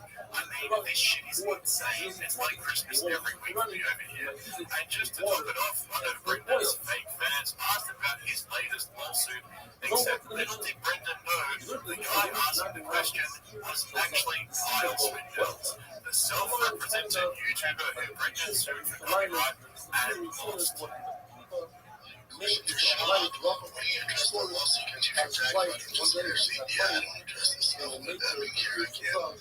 This came out of nowhere. It's a company, a CBD company, that had nothing to do with for years. We've done it like 5 years. They need issues and legal issues and stuff going against them. He's been suing these people. There's like 4 owners. He's been suing them like 6 times with no success. And I just throw my name into Hopefully to get traction, and yeah, we'll be done with it. And deal with it. And of course, the haters that don't tax fraud and conspiracy. There's none of that. I mean, it sounds juicy. It's headlines. I get it. Thank God I'm grateful for pro bonos. And According to one doctor, we're talking about a solid system. I don't talk about it or bring attention And to this it. is how this is all. The reason my point is to everybody. It's That's what they want. awesome. But it'll be The reason my point is when it's made out of fabric and you start to build it. good job getting The question arrested is whether or not you will take on something like and that he's to cooking show the your friends books. You think my touched it up dumbass has access to Another do one tax fraud and conspiracy and cook the Contra books? That makes that sense. it's just made out of fabric. No, my flavors. That's what you go out with. No one Like that. take that off. That just dies down. I'm like, this is a solid team. And the question is, maybe you should focus, man. Or maybe perhaps the only person aware of Imagine being so far up your own arse that you truly believe that, in his own words, he obviously threw my name into it to get traction. If you've been following my extensive coverage of Brendan's latest lawsuit, you'll know there's a legitimate claim of alleged fraud from his former business associate because Brendan indicated and acted like he intended to relinquish his shares in Pure Spectrum CBD, only to then sell them to a Russian-backed private equity company. We're still waiting for the phantom document to appear in Discovery, so your boy isn't out of the woods yet. And for the love of God, can someone please explain to Brendan what fucking pro bono means? Working on a contingency fee basis does not mean pro bono.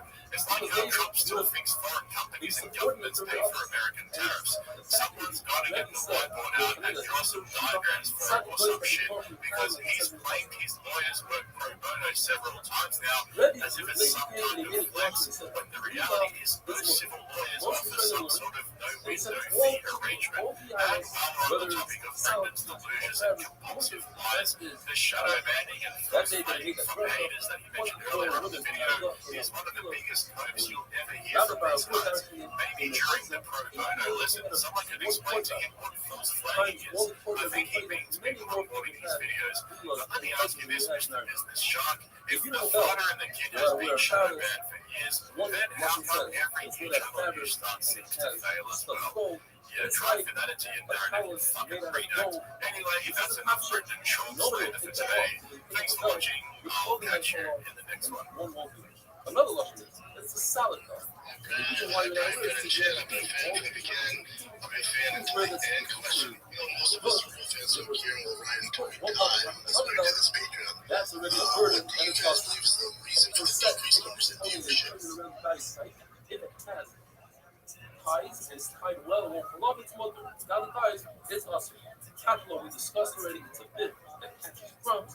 Nizaman is a nose ring, but an earring. A woman is not plush to take it off, it's too hard to get to. And then we learned about a ring, which we will go on tomorrow. There's no agree to disagree here. You are fully wrong. And it's one of the stupidest things I've ever heard. Insane. You think it's women's fault? Yeah, dude, we Then they're the just ones. as much. We're just as powerful. Cut it out. All right, you're practicing for Rogan. Very clear. You're gonna do a great job on Kill Tony. We just don't know. You're actually saying radical feminism with Kill Tony vocabulary. It's like a fascinating. I'm having a hard time even. Like, we do agree, but you just you're throwing these like anti-cancel culture buzzwords out. You have gotten like Austin trans brain. Like, And that's you know what I mean? Like, it really is at the top here. You're dying from the mission. Podcast Range Hall of Famer Stavros Halkias is picking up where he left off after his sabbatical over on Two Bears One Cave, where he absolutely destroyed Tom and Bird's podcast over a 6-week period, leaving them with a dead corpse to deal with when they got back. Seriously, take a look at the view count since Tom and Bird got back. It's literally less than half what Starvey and Chrissy were getting over the summer. I cannot believe they actually destroyed Two Bears One Cave, and they got paid to do it. But in case you haven't been paying attention, 2025 has been the year that comedians have finally started coming out of the closet and openly calling out the Austin comedy scene for being a bunch of hypocritical, hacky snowflakes. I've been covering the fallout on this channel and my main one, Podcast Range, and in these last few months, we've actually seen Rogan and Hinchcliffe breaking under the pressure of all the criticism. we saw how Tony directly addressed the Martin Barrett beef on League of Skanks, where he accused Mark of fishing for publicity by calling out him and Rogan. That's right, the queen of fake cancel culture called out another comedian for drama farming. Rogan, on the other hand, has been slowly imploding over the last few months as he struggles to cope with the growing backlash against the Austin comedy scene, which he created. Like I said, though, the cherry on top was the complete destruction of Two Bears One Cave by Chrissy and Stubby. And it looks like our boy isn't holding back anymore. Just yesterday, he hosted Jordan Peterson's love child, Jordan Jensen, on Stubby's World, and from the word go, she went straight into her prepared talking points, straight out of the Austin Comedy Starter Pack. Therefore, it's also My friend's ex, not expectation, whatever. Says the Mishnah. There's a very interesting zera that we're not allowed to walk out of Shabbos He said that. with He's like this sandals other that guy. have nails on the back. Why? Because of a nice there's a story that Jews were hiding from the enemy. And If you transition fully, like in Corona, if you come into the house, Yeah, you leave the house for the kids. And he noticed she's footsteps got a whole moving away from vagina. him. In And fact, he's what like, happened yeah, was but it's weird somebody was because walking in with him, but he was wearing because it used to be a penis, so it's still gay. And it made me think, like, I think it is gay. I mean, it's something weird. It's not right. It's not the norm. I mean, if I think it's closer to straight to And gay. since the story happened on That's Travis, what I'm saying. It's so, only and on it was Travis, like I got young plastic people surgery for all very this similar to Shabbos. and that's like if somebody, I mean, they were like, There's yeah, another she zero. hitting me in the face the whole time. By They're Nathan, like, really? And they're like, the ashes no, of the she got cut Arima, off, but it was that. You know what I mean? It doesn't make they it. once shipped the ashes over the Jordan River. I mean, I'm just And your feeling nails sex around with it, small men. it's designed Oh, okay, you're not an person straight woman. doing the ashes was very bad. Really? It is zero. Yes, I mean, listen, That it's hard to not just take the plunge and stop flirting until you stop sort of doing this whole, Anybody who oh, wants I'm so it, gay, any but form I'm not. doesn't matter. Wink, wink, wink. You're You're still, still I do think if you're trans, you're still. only over the Jordan River and only in the ship. That's Swim where across the that's Jordan where I River. land. You really have, And you you have got a ship like on Austin any other river, trans it's brain. also open. Like you know what I Our mean? Like, it's trans not brain. easy to No, put in your head. because I You really. immediately brought it up as soon as the podcast started. No, because this just happened where my friend said that her guy. The zero And I'm really interested in it because sometimes I get like I'm jealous of like Robbie Hoffman for just cutting her clothes off and showing a woman. That's like the coolest that had thing. nails I want to do that so strengthen bad the sand, but What's not that? for the core. So because I we're need using them these for nails as the sure. core. It's liquid. And I any other strap them shoe down that's as not much as I exactly like can. the zero would be liquid as we'll describe in a minute. Because I still need them. Rabbi Yochanan But is bringing right. a comedy Rabbi Yochanan podcast says in right. 2025 with a trans story and then trying to turn it into a bit is probably one of the most hacky things you can do. And the thing is, throughout this whole podcast, Starving wasn't necessarily disagreeing with her. I mean, he did straight up disagree with her on a couple of things, but his point was, why the fuck are we talking about this? That's why he called her out for starting the podcast with that story and said she really does have Austin trans brain. Now I can't wait for Bert Kreischer and Brinkman Schultz to proudly announce that they too have Austin trans brain. You know, just to let tall and funny scientist Joe Rogan know that they're still carrying the torch for him, even though he's actively trying to distance himself from both of them. But here we are yet again with another female comedian who can't stop talking about the same shit. Like seriously, how hard is it? Instead of modeling their comedy act off of Vicky Glazer, they're trying to be the next Eliza Although it makes a lot of Schlezenberger, sense, whatever the since fuck it's her one name is, you against know who I'm many, talking you about. don't The pass one it. who bombed on If JRE you and pick up a never leather recovered. and They're cover either the whole trying to bottom be of the hard shoe, or look, coping that's with not what being the zero ugly. was. If you use I don't like staples, compliment you. powders, It's that's not like what the zero all was. encompassing If you amazing use a compliment pass, that you you also can't like believe. narrow Like, nails, like I wide like your nails, whole essence. or But you if a man cover the compliments part me, it means so nails, much more that's not because what the it's zero so hard was. for men to If think. most Like of a man them who said that I had small pores. are worn I out, think about but that you every can day. tell that You know what I mean? Like that's like I So that's not how it I was think that's created. Again, more about how Maybe much you look, value if a you man. have 4 nails so yeah. on a, I don't think on a it's very tight necessarily sheet that you're of five, I'm not surprised. I don't think it's necessarily that But there's he compliments says, to do it if for. not for the fact You know, that because How it's much a my whole eyes when they start acting right? I would say you gotta put a lot I'm more. serious, dude. But like, What's going on with women? Why are they doing this? Why are they doing like Fillers. I'm so. he I'm went not from like both the short and tight sheet. By that time, he must have lost 2 out of his 24 nails. plastic surgery? comedians who are supposed our face is supposed to be able to go like this, and they're like, no, I'm funny. You're not. Yeah. You can't see your weird face. You're not funny. Get out of the business and become an actress, you dumb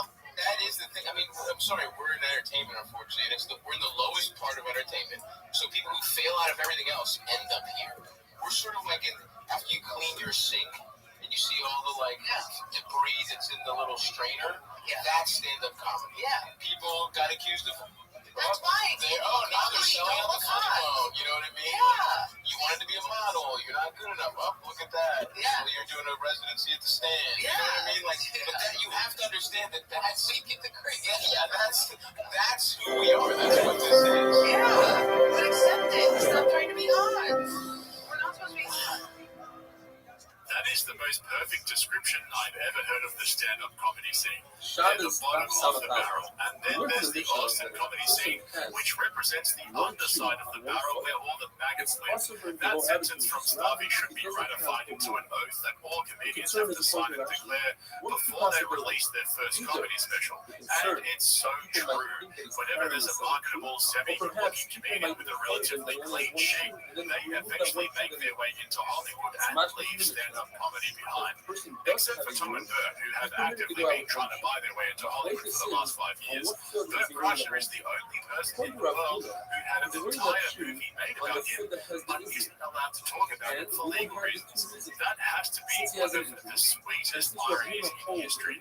It's like Brendan Schaub doing an episode of JRE that never gets aired, and only him, Rogan, and Jamie know about it. But it seems like every week now, these top 250 Austin comedy assassins are catching strays, even when they're not the subject of conversation.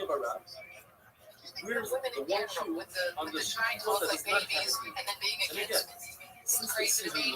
They realize, They're carrying around yes, the this is why a person wears a suit can't skip around. It's a real different thing to grow a woman in, dressing like a baby and have a little child, yes. Or, George, I have my little yes. You have no argument whatsoever. I'm not going to say what they're doing isn't weird. Again, I'm not saying that having an infantilization thing isn't its own problem. You can still criticize even if you dress like a baby. I don't agree. Let me tell you something. There's no agree to disagree here. You are fully wrong. And it's one of the stupidest things I've ever heard. Baby, and I go out and I try and suck men's. By the way, no one's going to be like, I thought she was 12. They're going to be like, well, this dumb 7-year-old video. Like, they're not going to be duped. You won't be duping them. You'll be a guy who's got a different sexual hang-up that is much better for society than being a child predator. I think what you're saying, you're actually saying something that could be positive, but you're couching it in very negative. Imagine if you were and you were saying accept. Yeah, it's hard to be a woman. It's not hard. You wake up and all the women around you would be like, ew, why are you just wearing your regular face today? And you'd be like, because it's up my face. And you're like, you have to put mush on it and lots of stuff on it. And you'd be like, but it's my face. You have to be, that's hard. That's not hard. It's stupid. It's our fault. Women can stop. Women can stop. It's really not. Holy, this is insane. You think it's women's fault? Yeah, dude, we think just as much. We're just as powerful. Cut it out. All right, you're practicing for Rogan very well. You're going to do a great job on Kill Tony with this talking point. Earlier on in the podcast, she said that she's been booked to go on Rogan. I don't know if she's talking shit or if she's actually going to be on there, but if she does, Starvey is 100% correct. The conversation will definitely end up going down the same road, but instead of getting pushed back like she did from Starvey, Rogan will eat it up and tell her she's on the right track. Next minute, she'll be a guest analyst on Kill Tony, then she'll do a residency at the Comedy Mothership. I mean, just take a look at the description for her comedy special debut on Netflix, which dropped today. In her hilarious debut special, Jordan Jensen delivers unapologetic takes on hooking up, failing at femininity, spiraling with ADHD, and more. Fuck me dead, I cannot wait not to watch that. The only thing left for her to do now is talk about her period. Everyone on the other period should have 2 little red stripes. None of us hiding it anymore. No, I'm with you on all this stuff. Feminism is dead. What you're talking about is a form of feminism. You're talking about I want it to come back. Okay. Remember Harry Armpits? Now it's unacceptable. It says in the Mishnah, a person should not go out to Shirabim with a kamea that's not a mumma, with an amulet that wasn't It's written by a very rare professional. to see it on like an actual married woman. It's on like a vegan trans who has like non-binary cats or whatever. Even if it's a professional kamea, meaning that the person that wrote it is professional. Certainly, if the kamea itself, already I'm having a hard time even because like, we do agree, but you just you're throwing these like anti-cancel culture buzzwords out. There's no it's like how Ian is embarrassed of being gay. Even if the person doesn't have You're doing this, you're embarrassed to be a feminist, so you're pretending to be dangerous In the space of a 30-minute segment on this episode of this podcast, Starvey managed to cover all the major criticisms of Rogan and Hinchcliffe's Austin comedy frontier. First, there was the obsession with trans stories from the get-go. Then there was the self-righteous pseudo-intellectual low-effort feminist, not-feminist comedian Coke from a woman who wants to be hot, but also loves being ugly, all the while she's littering her narrative with anti-cancel culture buzzwords to signal that she's ready for a seat in the mothership greenroom. This is the road up to the mothership via a Kiltony appearance, topped off with a Netflix special featuring jokes that were already stale by 2014. And the whole time, Starvey is just sitting there, laughing and shitting on her while pushing back. This was the perfect snapshot of where comedy is in 2025. This is exactly why Joe Rogan's JRE numbers are less than a quarter of what they used to be a couple of years ago, and why stand-up comedy ticket sales are dropping and only the big names are still managing to get by. I recently covered Tracy and Yanis's appearance on Flagrant, where they were complaining about having to cancel shows due to poor ticket sales, and even Andrew Schultz himself admitted that the comedy bubble was bursting and it's getting harder to sell tickets. By the way, the whole anti-woke, anti-PC, anti-cancel culture, pro-free speech narrative that Rogan and Hinchcliffe keep pushing could not be further from the truth. I've been talking about this over on Patreon, where I exposed Tony and Red Band for trying to hide their London show from everyone after it was a complete flop. And also how diversity is ruining Kiltony. The whole merit-based system that they preach is complete bullshit. So make sure you check out the link in the description to my Patreon if you're interested in seeing my breakdowns of Kiltony, as well as my comedy special reviews. Thanks for tuning in. I hope you enjoyed this video. Make sure you subscribe if you haven't already, and hit the like button to support the channel. Thanks for watching, guys. I'll catch you in the next one. You can bring it into the bathroom. If it's made out of herbs, you can bring it into the bathroom. If it's a chayla that has a sakana, his life is in danger, he can go into the bathroom even if it's not covered with leather. But if somebody that's not afraid of this, if it's covered with leather, he may go into the bathroom. Even a chayla she has this sakana. He's in really danger. He's not allowed to walk. Dollar Anderson is not good. Still, it seems like they are covered with leather. And the shin is part of Shem Hashem because you have a dollar on the back of your shoes and a yud on the film together they spell Hashem's name. Therefore, there's no agree to disagree here. You are fully wrong. And it's one of those things.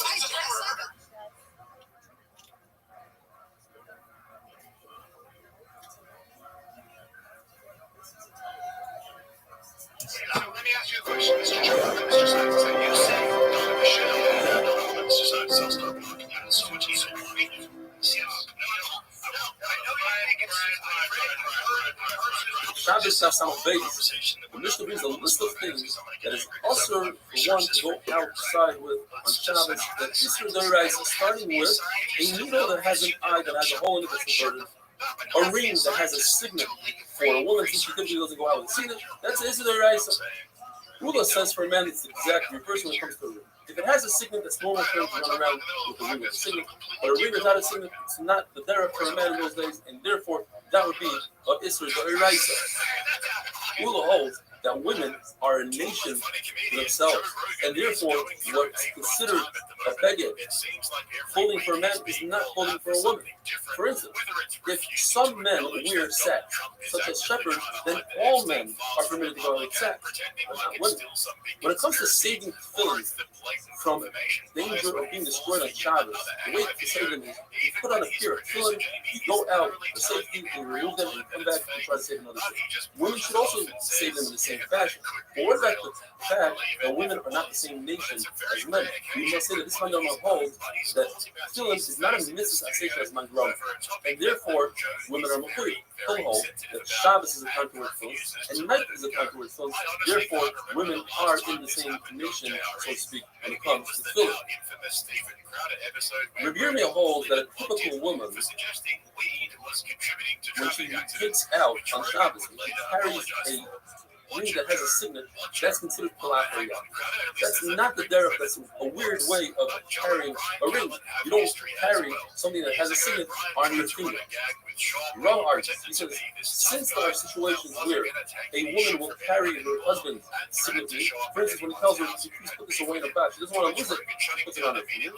Or when a woman asks her husband, please bring the ring to a repair shop, he doesn't want to lose it, so he puts her ring on his finger, then it becomes the derech for a man and a woman to wear all rings.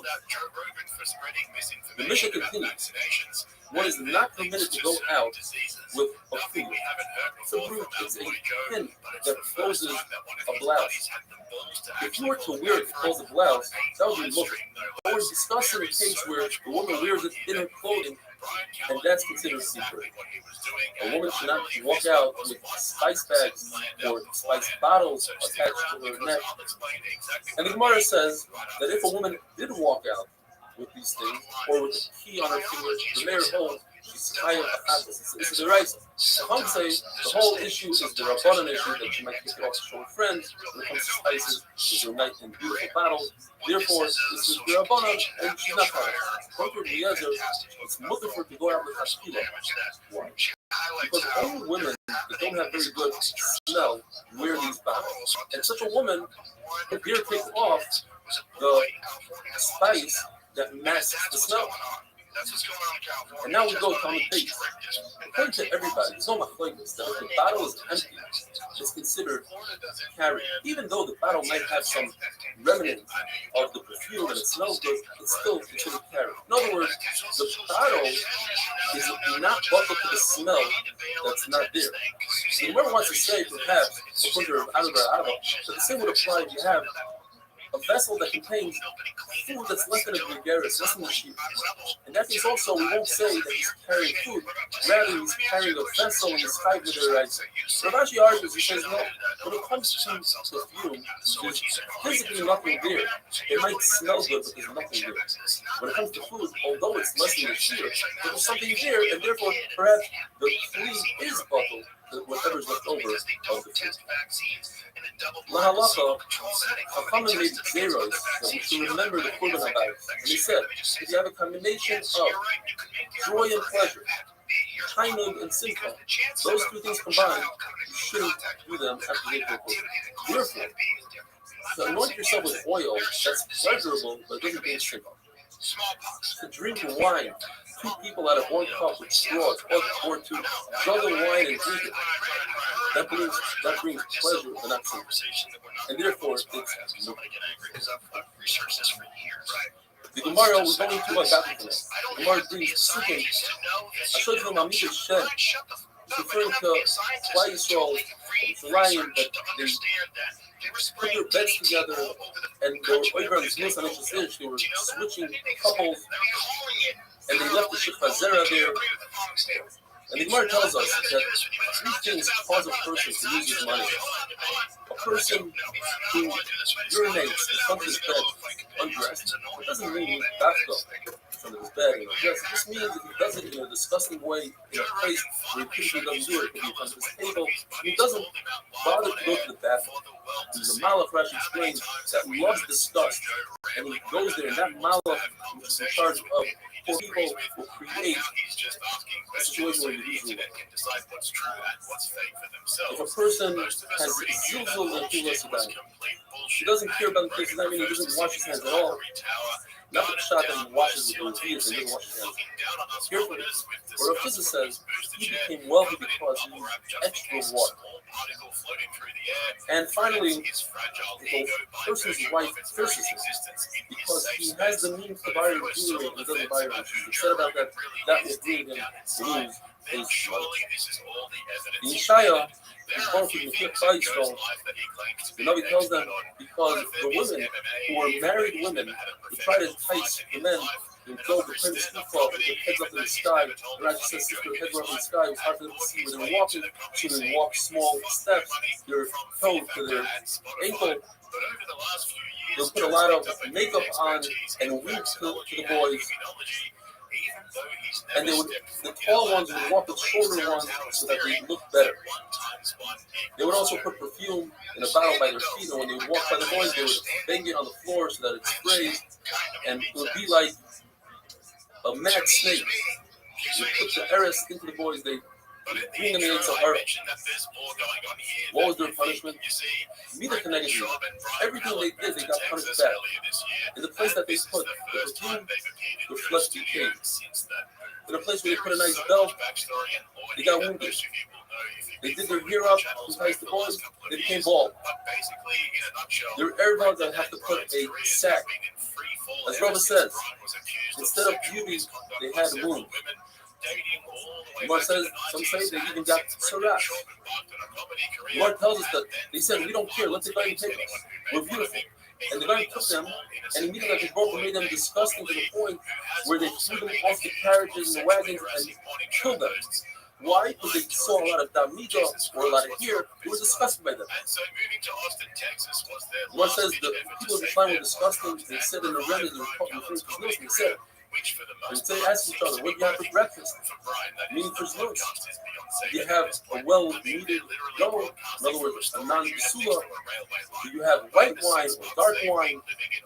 Do you have a wide bed, a narrow bed, skinny, fat? Do you have a good friend, meaning good-looking?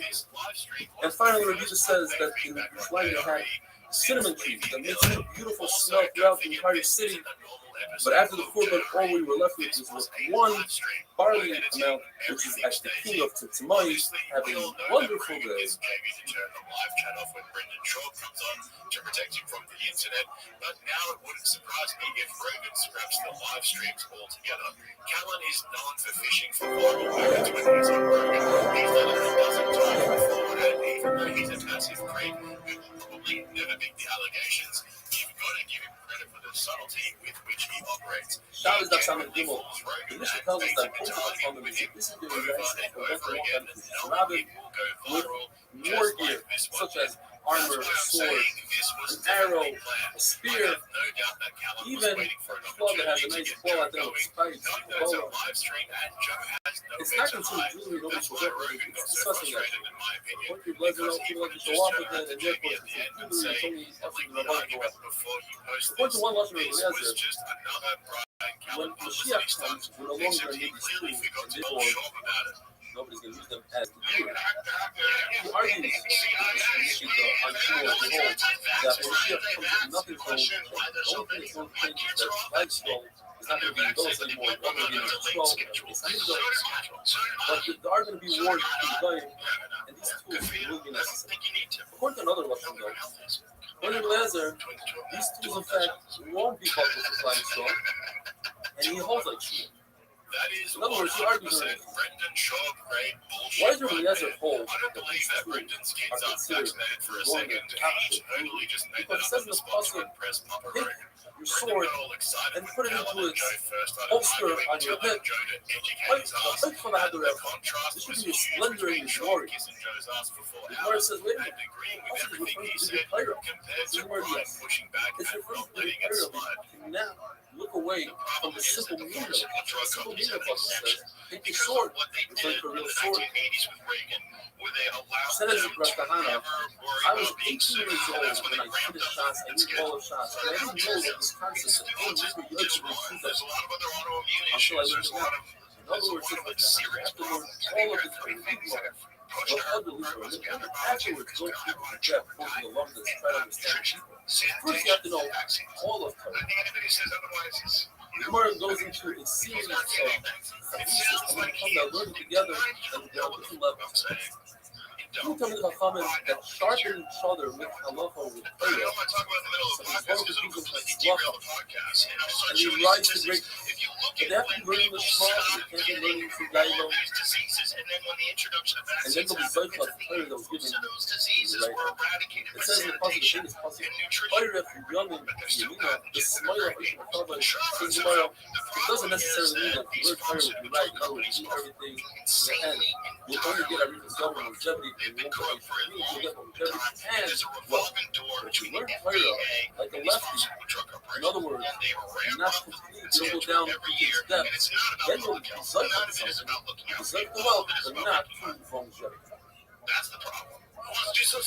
If two Chachamim sit together and they're calm with each other, they listen to each other. So Midah can get a Midah, and both people sit down to the and listen to them.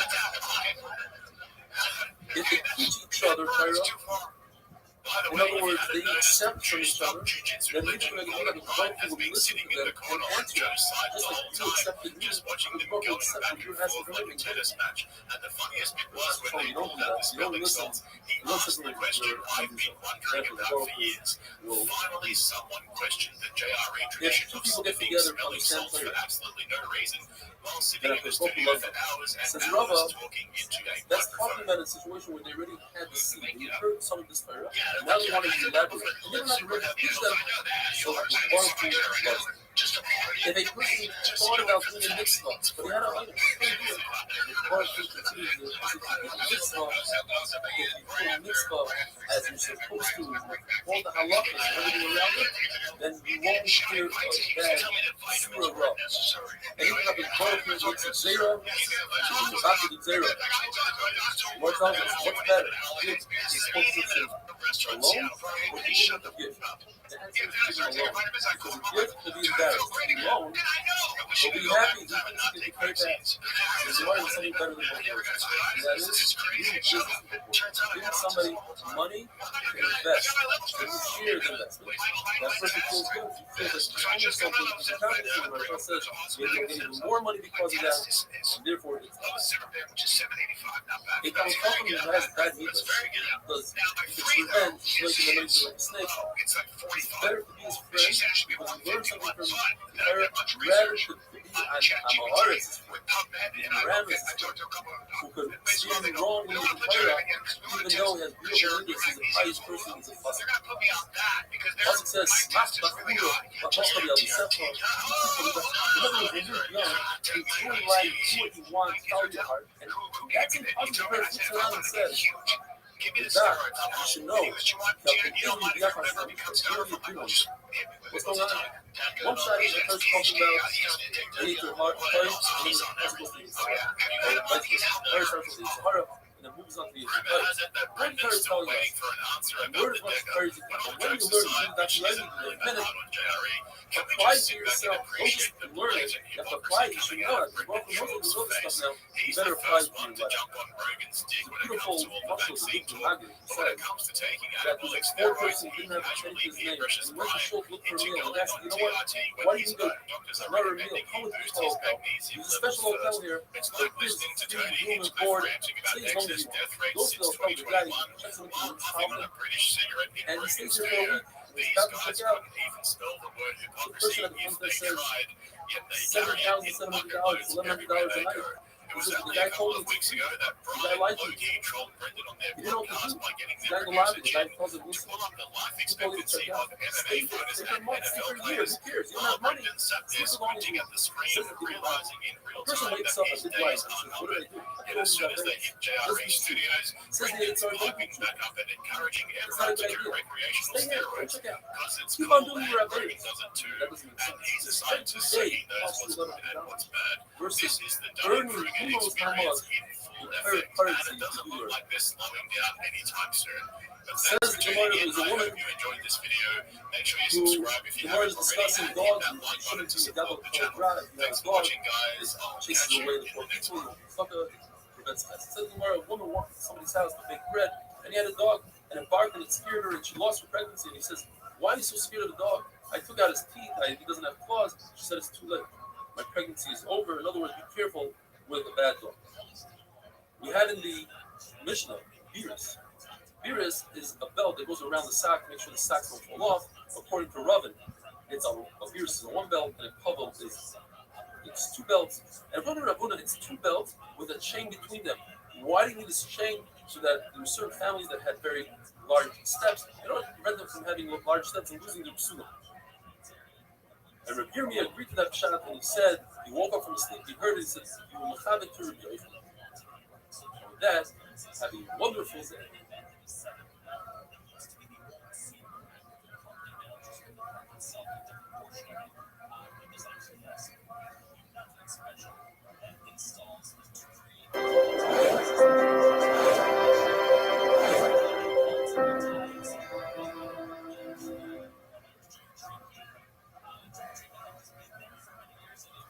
Shabbos Daf Samach Dalet. How are you all doing?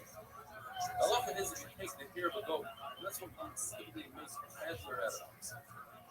I have some new tour dates to announce. I'm going to be in St. George, Utah on July 2nd, Moncton, New Brunswick on August 10th, Bend, Oregon on September 11th, and Portland, Oregon on September 13th.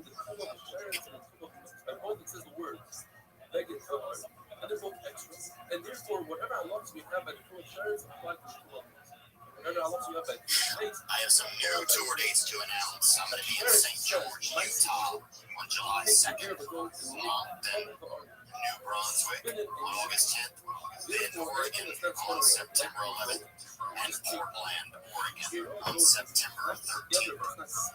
Get your tickets early starting Tuesday, June 4th at 10 a.m. local time with code RAPKING.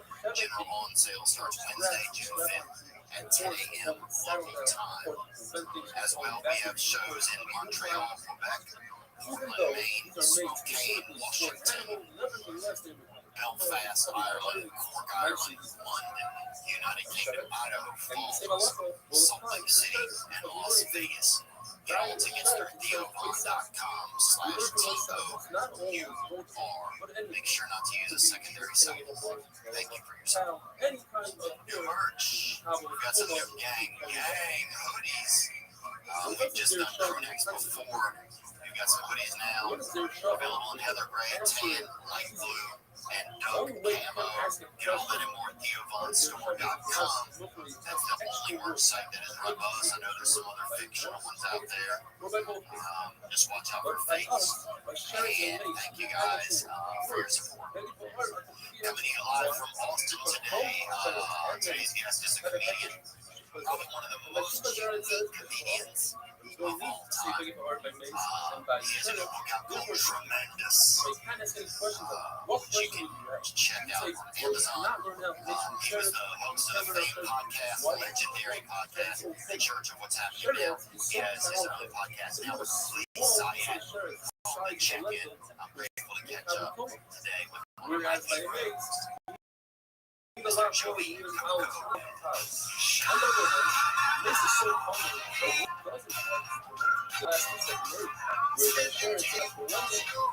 Lucky us, we have the word make art, and this is the instruction not ask this question. It says in the passage, but I'm not saying it's permanent after that. We tried to get back in the war, one unit party, what is it? One Jews at the time. What did it say in the passage? After months of Saba, ankle bracelets, So this is Jelly Roll. Like Jelly Roll, every time he wins an award, he gets up there and he's like, I just want to bang right now. There's somebody stuck under a bridge. There's somebody out there who's got a saw on 11 foot and a saw in a shoe. And I don't want to say you can live your dream. Every time they call his name, every time Kelly gets an award, he's so full of feelings. When he gets up there, he's just like, I want to tell you that I was a matron day at a macaroni grill. And now I'm a grabbing more foot in the hard legs and the Even like at a fat, like I feel like even at Chipotle, if they just call his name to come get his order, he goes up there, he picks it up. He's like, I don't want to let that ring. Oh, you illegal alien in this motherfucker. No. In 40 days. And with only 90 singing lessons, you can win a fucking American music award. It was better last night. Oh my God, I was dying in my sleep. He was crazy. Everybody was dying. Some people do it real good. Yeah, Joey Diaz, man, good to see you, brother. You too, man. It was fun last night. I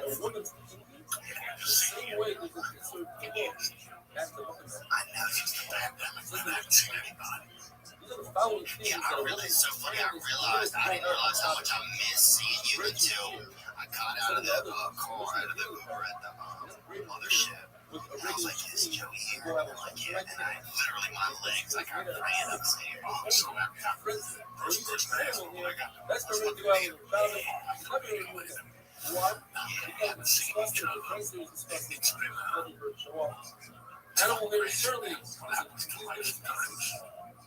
has it been good? You've been feeling good in Jersey. It seems like you look great first fucking year. I was fucking lost. That was my A young girl, never weird.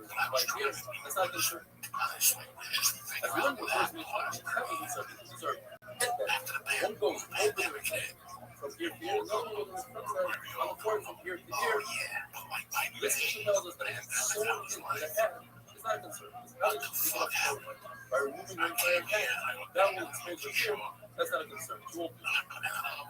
However, this says, bubble and pain. This guy, and that guy, the store again. One of the main exceptions that a woman should not be young about disgusting an exception is couple and the pay like celebrities, MMA people. Afghana says that anything in this also go out of every night.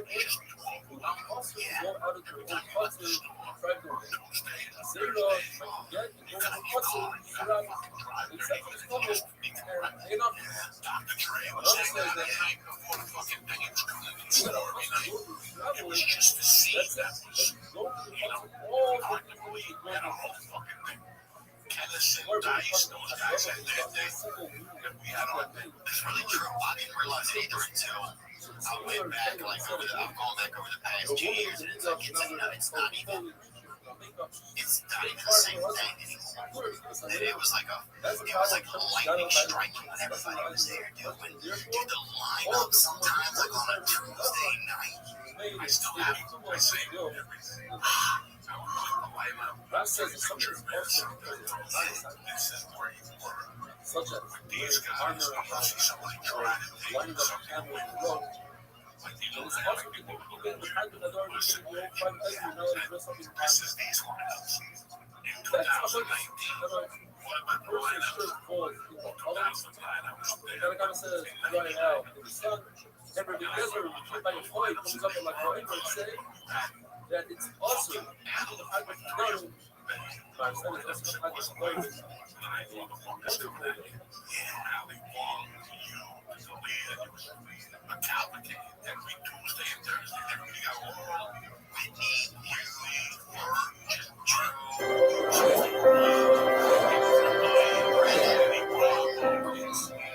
it was fucking crazy what was down there. Shabbos Av Samachay. How's everybody doing today? The Mishnah tells us you're permitted to go out with a wad of cotton in your ear, provided that it's tied around the ear, wrapped around the ear. You could go with a wad of cotton on your foot if you have a wound on your foot, provided that it's tied to your foot. A nida does not need to tie it to herself because it's disgusting, it's Mose, and we're not concerned she'll pick it up. Even if it has a handle where it's not that Mose, it is still considered Mose. The Gemara tells us that when Rabbi Yochanan got older, he had a lot of earwax. So he was just rubbing on Shabbos with a wad of cotton in his ear without tying it to his ear. The Gemara explained it because he put it in really tight where it doesn't fall out. He wasn't concerned. His friends argued with him and they said that's also. When Rabbi Yana did it, the entire generation argued on him The Gemara tells us that a woman can go out with peppercorn in her mouth. She use it as a mouthwash to have good breath, or salt in order to relieve tooth pain. Other things that you're permitted to go out with, such as ginger and cinnamon, much to go out with their Shabbos. If a person has a false tooth, if it's made out of gold, the concern is, according to Chachamim, a woman might take it out to show her friends what a beautiful tooth she has. Rebbe says that's not a concern because once she removes it, that'll cause her an embarrassment. She won't remove it. If it's made out of silver, there's no reason for a person to show off silver. You're allowed to go out with a false tooth. Now, silver, certainly if it looks like other teeth or if it's from another human being. There's three man Amrim that say this Svara of Rebbe. Rebbe says that if it causes an embarrassment, we're not concerned she'll show it. We also learned earlier that if a woman wears a sleitas, a pleiton, it's a little glass of perfume. The only people that wear it are people that have body odor, and she won't remove it because that will tell other people of her issue. Other Madam Shimon ben Elazar, he says that anything under the svachah, the wool cap, a person is allowed to go. So let's say she takes a needle and wraps her hair around it, and then she puts it under the svachah, you're allowed to go out on Shabbos. What's the concern? She might show it off. She won't, because in order to get to it, she has to expose her hair. She's a married woman. She wouldn't do so.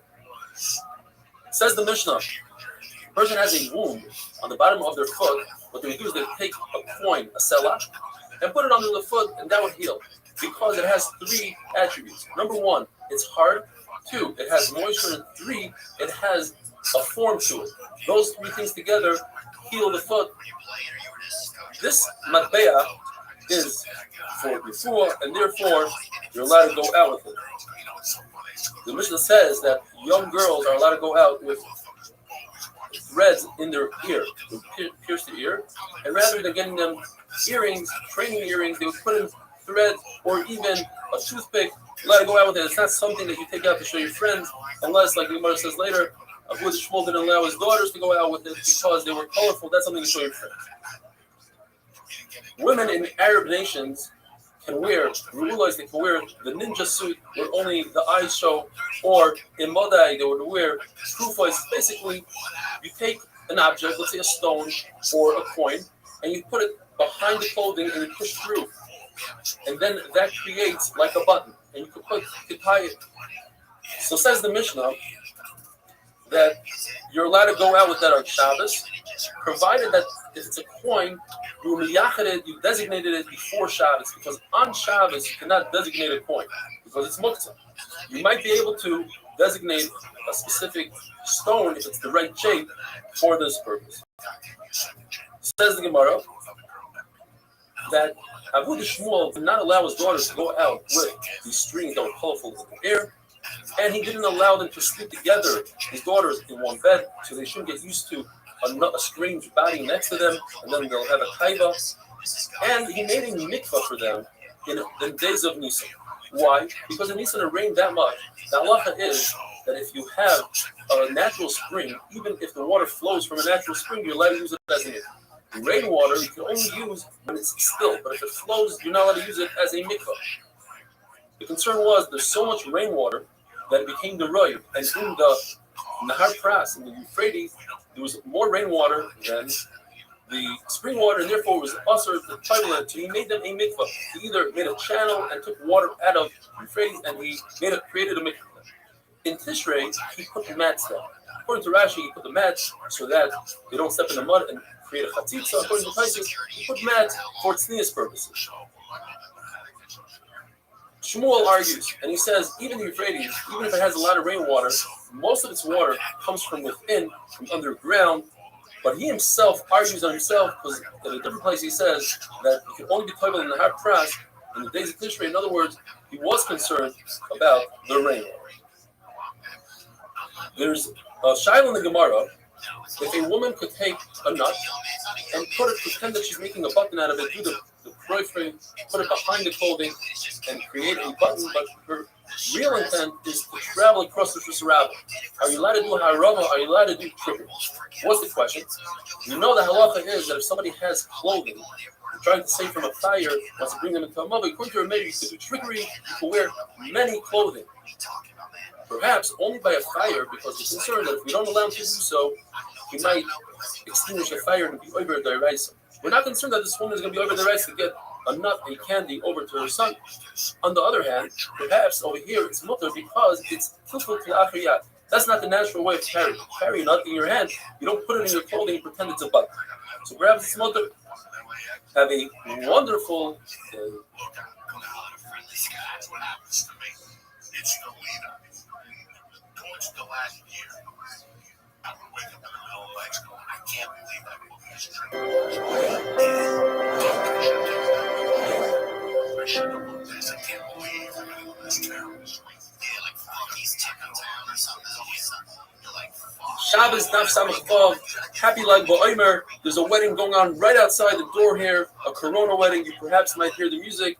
Says the Mishnah, if a person has a prosthetic, according to Reb Meir, if it's designed only for aesthetic purpose, then he can go out on Shabbos, even though it's made out of wood. You can make a shoe out of wood. According to Yossi, shoes are made out of leather, therefore it's considered a burden. You cannot go out with it on Shabbos.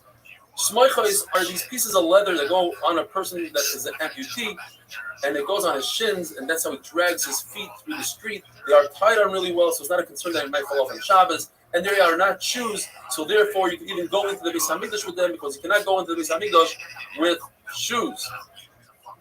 If an amputee sits on a small chair, and in his hands he has pegs that he walks with, but the bottom of his stumps, like you see in red, he has like a sort of a shoe that goes on them. Those are real shoes, la halacha, you can't take those into the Beis Hamikdash, but we're also concerned that they might fall off. They're not on him properly, and therefore you cannot go out with them on Shabbos. Look them in. 3 pshatim in the Gemara. One pshat is these are masks like Purim to scare the children. Another pshat is it's like a donkey that you dress up in, or they are stilts. All 3 of them, they are not kalim. They don't serve a purpose, and therefore they're not vessels, and therefore they're not mekabel toma, and you cannot go out with them on Shabbos. L'maskana. The way we learn our Mishnah is like we said. Reb Meir is the one that says you can go out with prosthetics. Reb Yossi says it's usur. In order to remember it, Reb Yossi's name has a samach in it, and the word usur has a samach in it.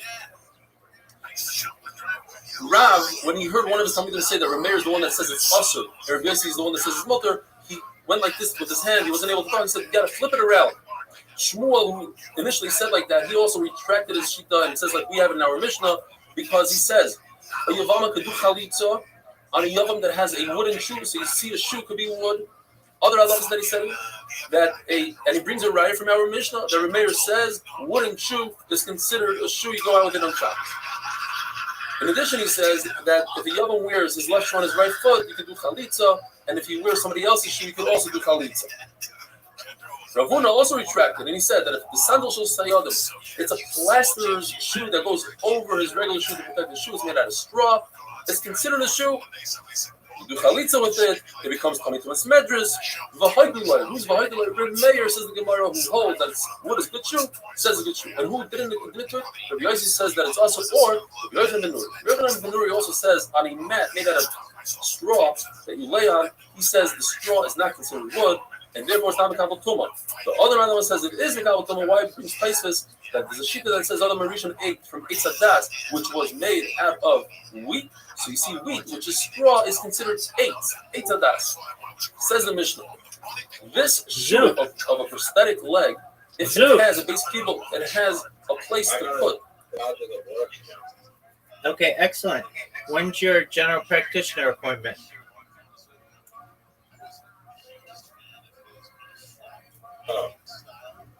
Next week. What day? On Wednesday. What time? About 2 p.m. Like 2 p.m.? 2 p.m. or 2:30. I'll look up. Yeah. With your general practitioner? Yeah. You made that appointment today? Yeah. You made that appointment today and you don't remember what time?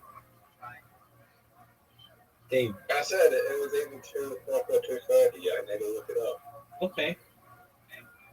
Well, good job, dude. It was in between this time. Hey, Rabbi.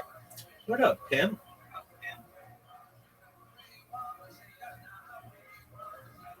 Dude, I have a question for you. Yeah. Are you ready to lose? No. Why not? Don't trust anybody.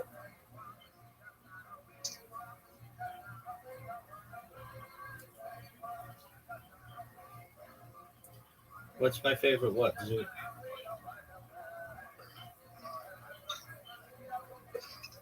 How does a blind person do an IQ test? It's a good question. Probably with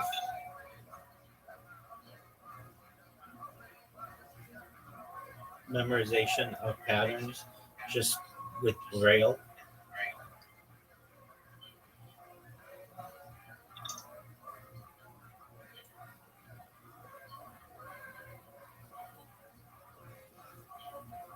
So it's probably just Braille pattern recognition.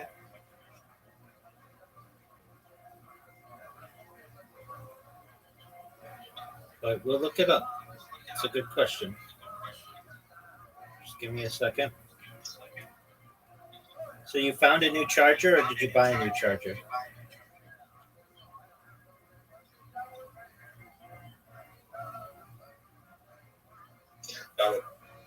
What did you do with the charger they give you with the phone? What did you?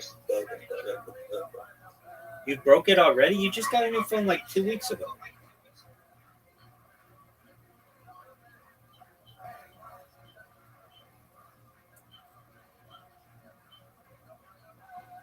Zoo.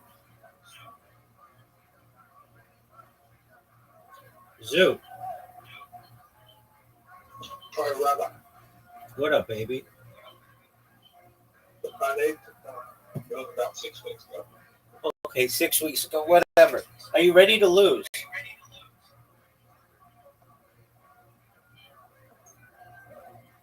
Zoot. No. Why not? I'm probably about to go to the gym. Okay, we'll play a game first.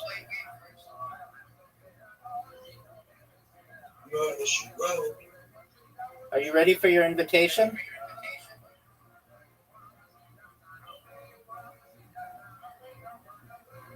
Zoot.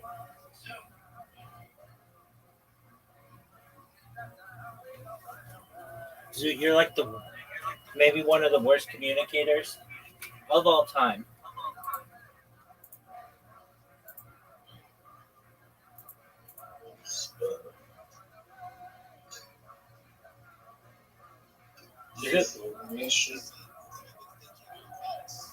What's the best song?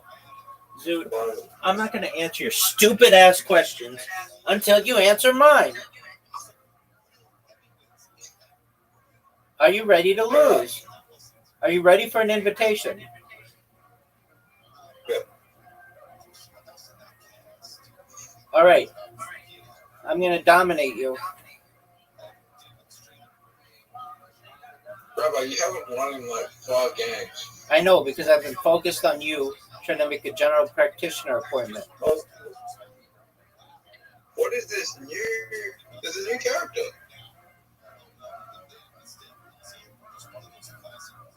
Oh, there is.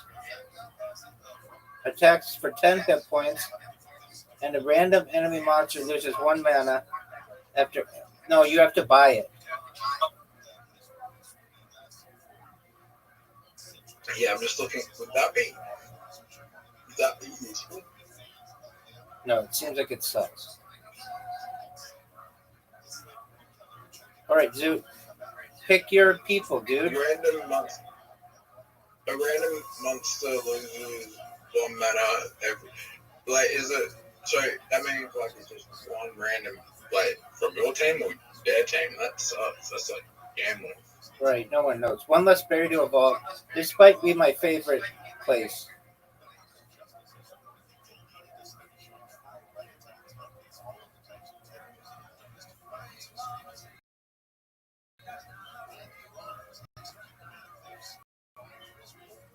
Oh.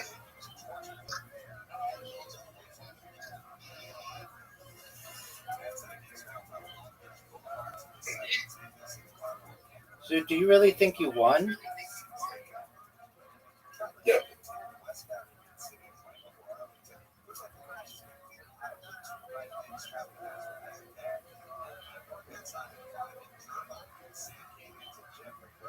Obama. What about Obama? You just had a tick. No, I didn't have a tick. Yeah, you Um, did. You There- just there's said a video. There's a video I kept saying on Instagram, like name your favorite black person, and I don't know. I'll just say Obama because it's the least controversial. dog. That was a tick if I've ever known a tick. But that's okay. You're getting it worked on. If, have you ever? Zoo. Look at this move, Zoo. I'm at max hit points, baby. Right. Have you ever thought that you've had a tick yourself at one point? Like, obviously, you don't have Tourette's, but like, have you ever thought like there was a moment where it's like I couldn't control what I just said? Not really. I think I've always controlled what I say. But maybe, like I've had like, um, I've been able to control everything that I do. I mean, like to the best. I mean, maybe not like a hiccup, like with your diaphragm that spasms or a sneeze, but like everything else, I'm able to control. Fortunately, I feel like to some extent, like not to my case, but everyone has some like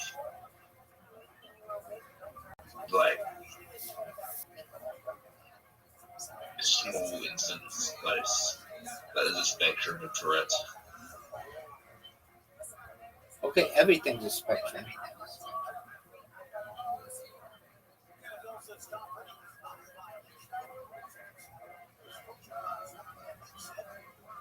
I mean, I don't have it severe as other people. No, not at all.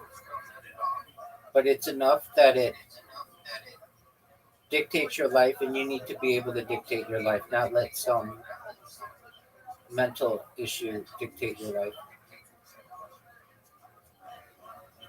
Oh, Zoo, thank you. You know, you know what I need to do, Rabbi? Oh, look at this. Extra 5 heal.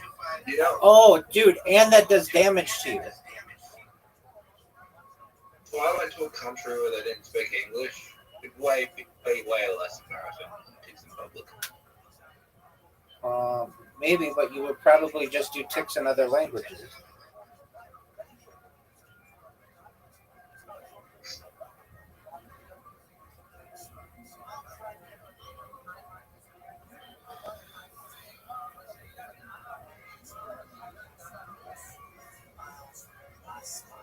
That's big time, Zoo. Oh, and you've got an extra move.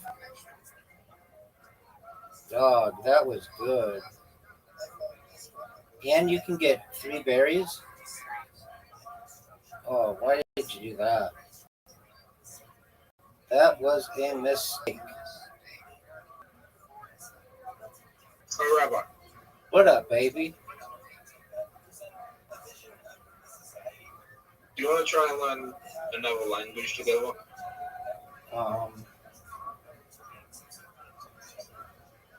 I mean, We got nothing else to do. yeah, you. It's actually a helpful life skill if we both try and learn a new language together. Oh, I understand. I still try to learn new languages. It's just, it would be, in your case, um, like you don't know the alphabet. So we're at like 2 different levels. But maybe like, I don't know the alphabet. no, not the Hebrew alphabet. So what about like uh, Spanish? You could learn Spanish better. Let's learn Portuguese. Okay. Why do you want to learn Portuguese?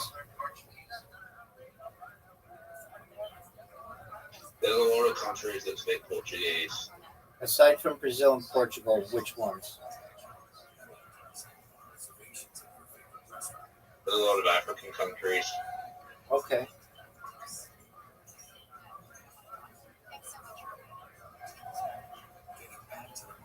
Dude, what are your thoughts of this movie? I don't think they're speaking the Dominican Republic, but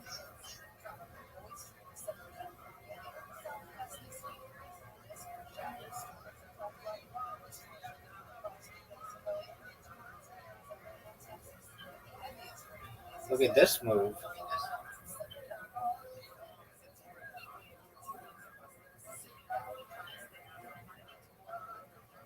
What should I do, Zoo?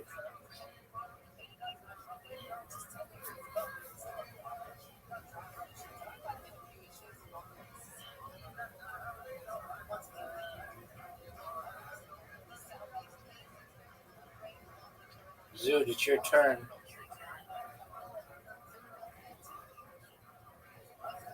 I know I'm going to take damage doing this, so it's a risky move. Why are you going to take damage?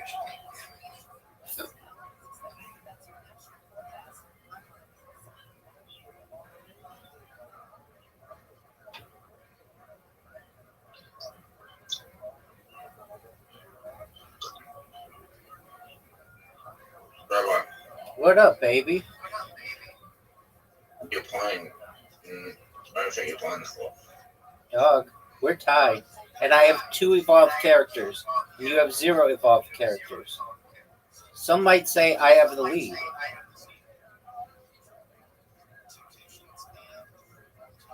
He's too. Zoo, you just did it.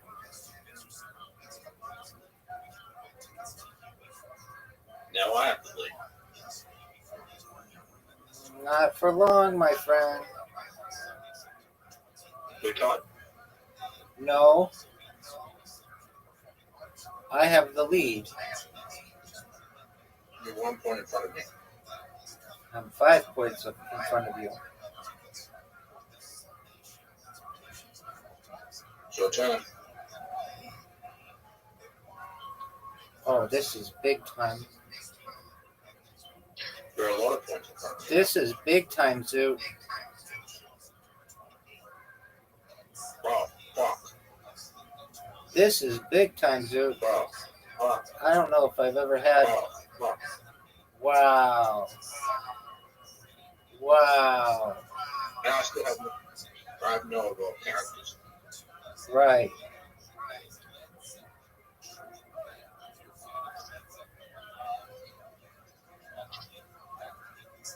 Rabbi, What up, baby? you ready for this? Dude, this would be the best comeback I've ever seen in this game.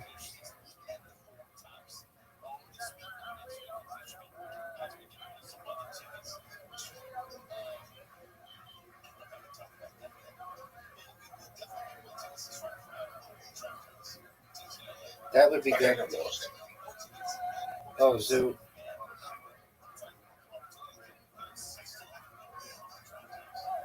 I think I lost.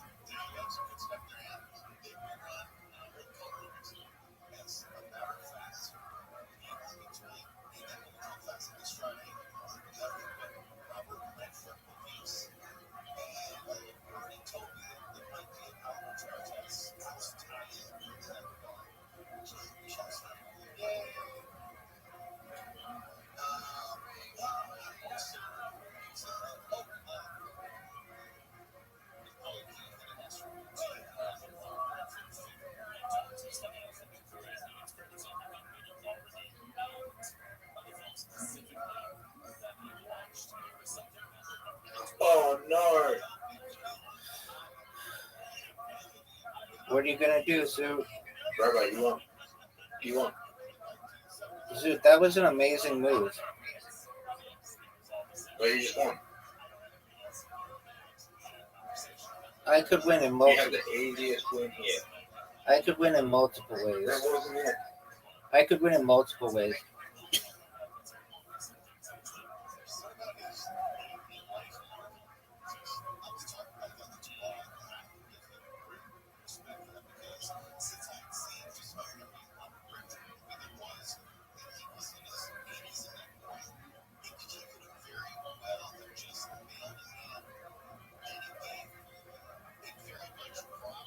Zoot, you are up. It's your you're up.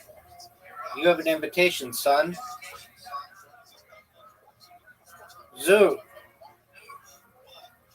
Zoot.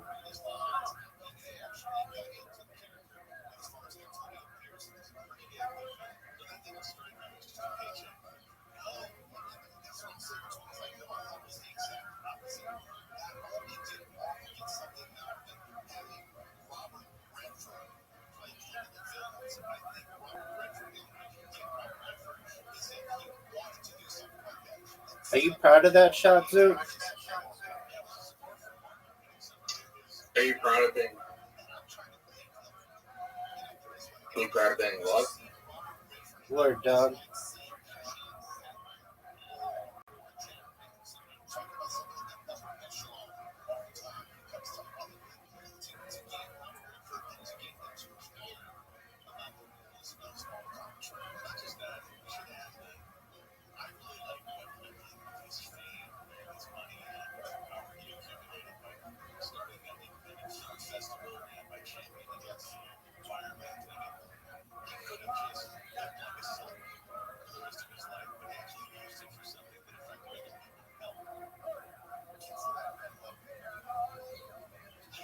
Oh no.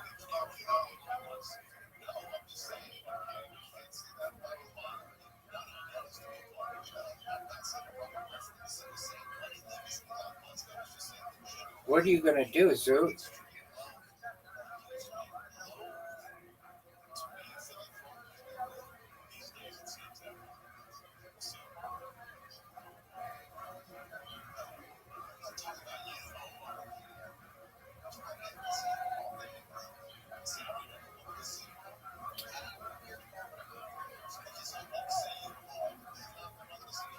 Look at this shot. Don't know if it exists. What are you saying, Zoot?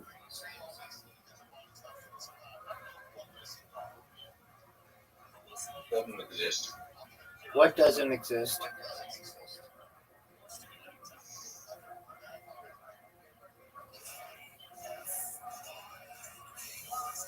Dude, that was an amazing shot.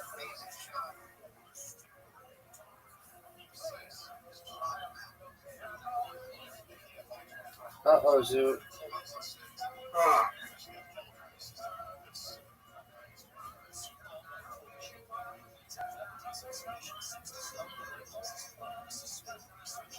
Bye-bye. What up, baby? That was an okay shot. No, it wasn't. It sucked. Yeah, but... Right, this is a good shot. No, that was not a good shot, Zoot. All of these fucking things are by me.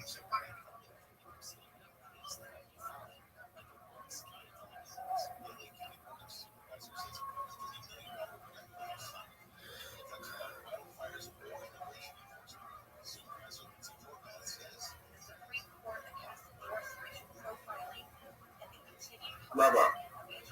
What up, baby? Do you get an extra shot For what? if I sent you a thing? No, it just becomes... If you don't get any, then it's just my turn. Look at this shot. That was terrible. Why did you do that? Because I didn't do a good job. Zoot, just make it. Zoot, just make it. Why did you try to do a simple shot?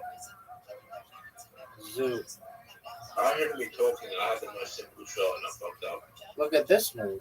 You don't have an easy shot. Did you That like was impressive. Thank you, sir. That was impressive, but now you have like nowhere to fucking hit. I know.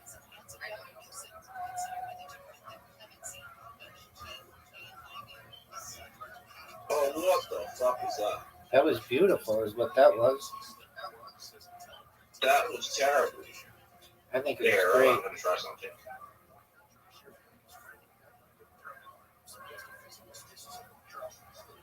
Bye-bye. Yo, big I'm dog. terrible. Look at Kicking. Zoot.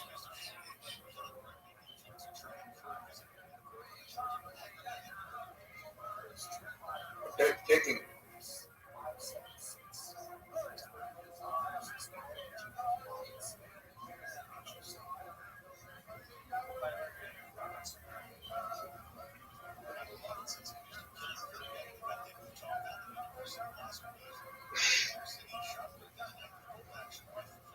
Is there a Game of Thrones record for disabled people?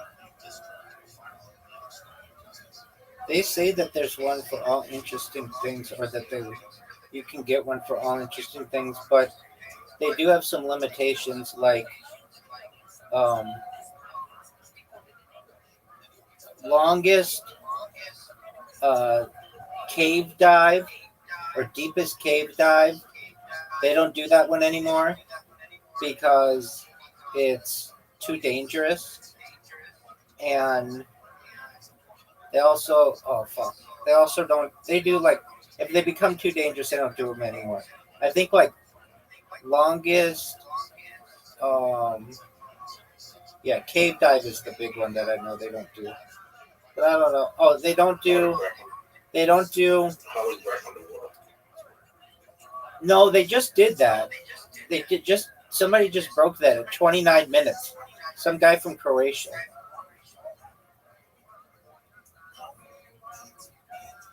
Isn't that super dangerous? Well, a guy did it for 29 minutes, which is like way long. How is he? How is he? How is he not? Like, how did he not die or get brain damage? I mean, I don't know, but he broke the record by like 5 minutes, which is just like unprecedented. Um, Yeah, that's way too dangerous. okay, well, not really. He was just like 1 foot underwater.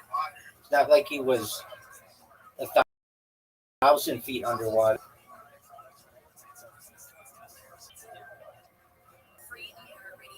Hypothetically, how long could you have breath underwater?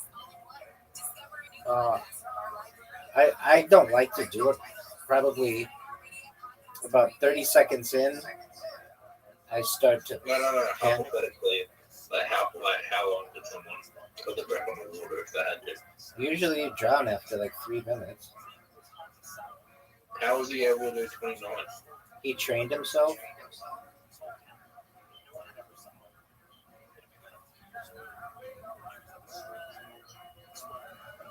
How did he not die? Oh, Zoot, what the fuck? I want. You didn't even try.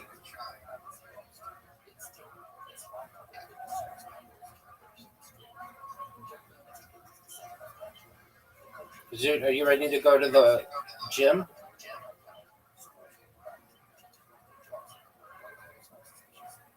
I'm waiting for my phone to charge, and that was some bullshit. At what percentage is your phone right now? 20%.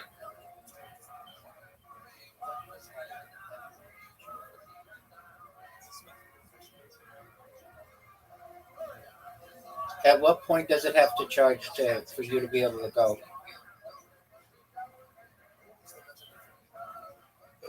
40. No, so 50. 60.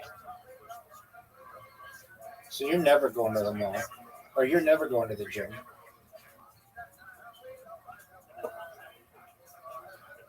But this is my last game, right? All right, I'm gonna destroy you. You've never beat me in this game, Zoot. Yeah, I have. No, you haven't. When we first played it. I don't know about that. Though I was not good at it when we first played it, so that's a possibility.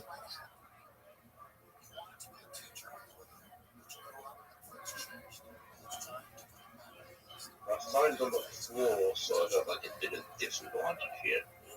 I mean, what do you want me to do about it? I can charge it, so.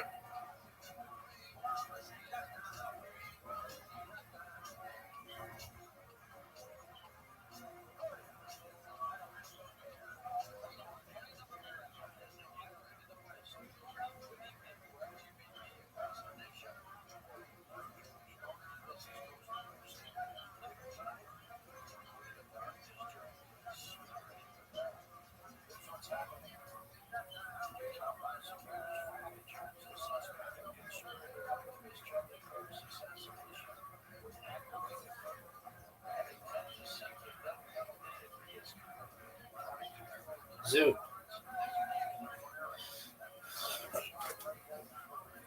It's over, baby. Baby. It's over.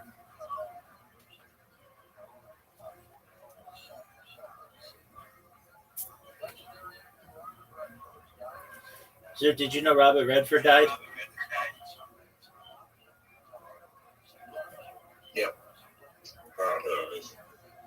You don't know who Robert Redford is?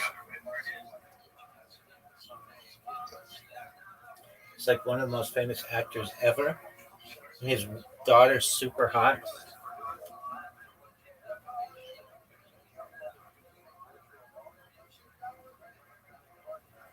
Oh no, that's Henry Fonda.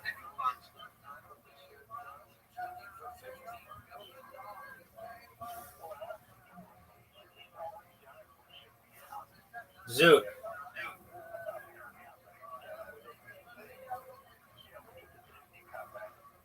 Big dog.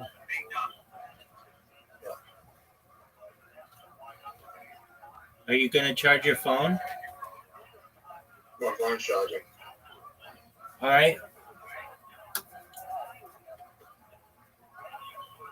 So you don't know who Robert Redford is? He was in the Marvel Cinematic Universe, and he was in Butch Cassidy and the Sundance Kid with Paul Newman, and he was in, I think he was in a bunch of shit. Do you know what the Sundance Film Festival is? Yep. Well, he started that.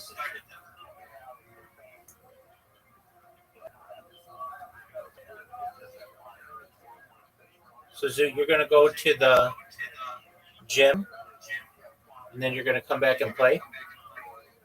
Is that the plan? Yeah. Do you have a power bank? No. Why not?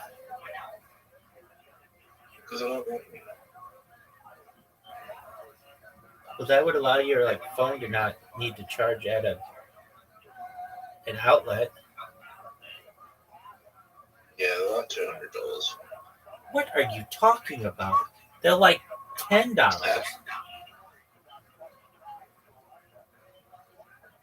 What do you mean they're $200? You're nuts.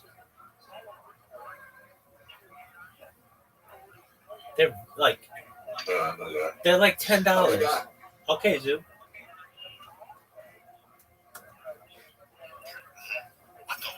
But the soft material, then it's considered a plea and it's mikabel tuma, otherwise it's not mikabel tuma. If the main purpose and design of a plea is to lean on it, then it could be mikabel tumas medris. Tumas medris, when a zav and a zava lean, sit, lay on something, it's mikabel tumas medris, only if it was designed so to begin with. If a kli is not 100% designed for that, only sometimes you use it, says Abaya, it's not mikabel tumas medris. Rava says it is mikabel tumas medris. Says Rava, I'll prove it to you. Is halacha that if a child plays with a toy stroller, it's mikabel tumas medris. You see from here that you don't really need to lean on it. Says Abai, well, the child does lean on it. That's how he learns how to walk. But Abai says, I'll bring you a raya, a walking stick that you don't lean on typically. The halacha is it's not mikabel any kind of tumah, even maga. It's a pshudik liyait. It doesn't have a base kilo. Says Rava, no. A walking stick, you're right, is never designed to lean on it at all. It's only designed to walk in straight steps and to straighten up the old man's spine. Says the Mishnah that a boy go out with kesher. One shot in the Gemara is that he uses flowers that are called madder. And says the Gemara that if you use 3 of these, they will contain the disease. 5 of them will heal the disease, and 7 of them are so strong that even through witchcraft the person won't get this disease. The Mishnah also says that the Bnei Melachim, the children of kings, they go out with these bells. It's not only the children of kings, anybody, but typically only the Bnei Melachim go out with it. Rav Acha says that this matter stuff that we discussed is only if it never saw the sun, moon, or rain, and never heard the sound of metal, of a chicken, or of footsteps. Says the Gemara, then basically there's no such thing as matter. You're getting rid of this whole healing thing. There's another shot what a kesher is. There's a son that he's homesick, so before he goes away to camp or whatever, the father takes off his right strap from his right foot, and straps it on his left hand like you do with tefillin. If you reverse it, like I almost did, then it's a sakana. If you take a hot cup that had water in it, hot water before, and you put it on an intestinal ache, and you manipulate it, that's okay to do on Shabbos. It's not considered shtikas amamanim. It's not healing. You are manipulating with your hand. You can take a baby who has his bones out of place and wrap them up real tight. That's also allowed on Shabbos. To take oil and salt and smear it on the palm of your hands and the bottom of your feet in order to alleviate someone who's too drunk. You could do that on Shabbos, and you could whisper in his ears. These are all the chashim. You whisper, just like this oil is thinning out, so too the wine should thin out. If you don't have this concoction of oil and salt, you could use wax from a barrel and thin it down in water. You're allowed to choke somebody. In other words, if somebody has displaced vertebrae, you can hang him by his neck and pull it into place on Shabbos because he has a lot of pain. Many times in Shas, Abaye, who was a Yosem, was brought up by Rabba's wife, and used to say, my stepmother told me. And basically what she says are important things, and they are halachas. And she says, by the way, she was the one that said 3, 5, and 7 sharim. But she says over here that anytime you do a lachash, you do a whisper like for this drunk person, or we bring la halacha, all the mishaberachs that we say for a chayla are with the mother's name. How do we know this? From this Gemara, from Amrli A, you mention the mother's name. If you don't know how many times to say a lachash, you must say it 41 times. If a woman has reason to believe she has some sort of genetic disposition to miscarry, she may wear Eben Tekuma, which is a stone within a stone. Rameir says if you take that same stone and you weigh it against another stone, you could use the second stone that weighs exactly the same amount, not a tad less or more. The Gemara has a question: could you take the second stone and weigh a third stone? Will it work on the third stone? Only if a person has fever, you take a brand new coin and you measure salt from a salt factory and you hang it on your neck with a piece of hair. If not, take a very large ant that's carrying something and you put it into a copper tube and you seal it with lead. 60 seals. You take it, you shake it, you say to the ant, take my disease and take your disease. If not, you take a brand new earthenware pot, you go to the river and you say, river, lend me some water. You take the water and you go around your head 7 times, and then you pour it into the river backwards while you say, river, take my water back with the disease. The way the disease came, the disease should leave. Have a wonderful day.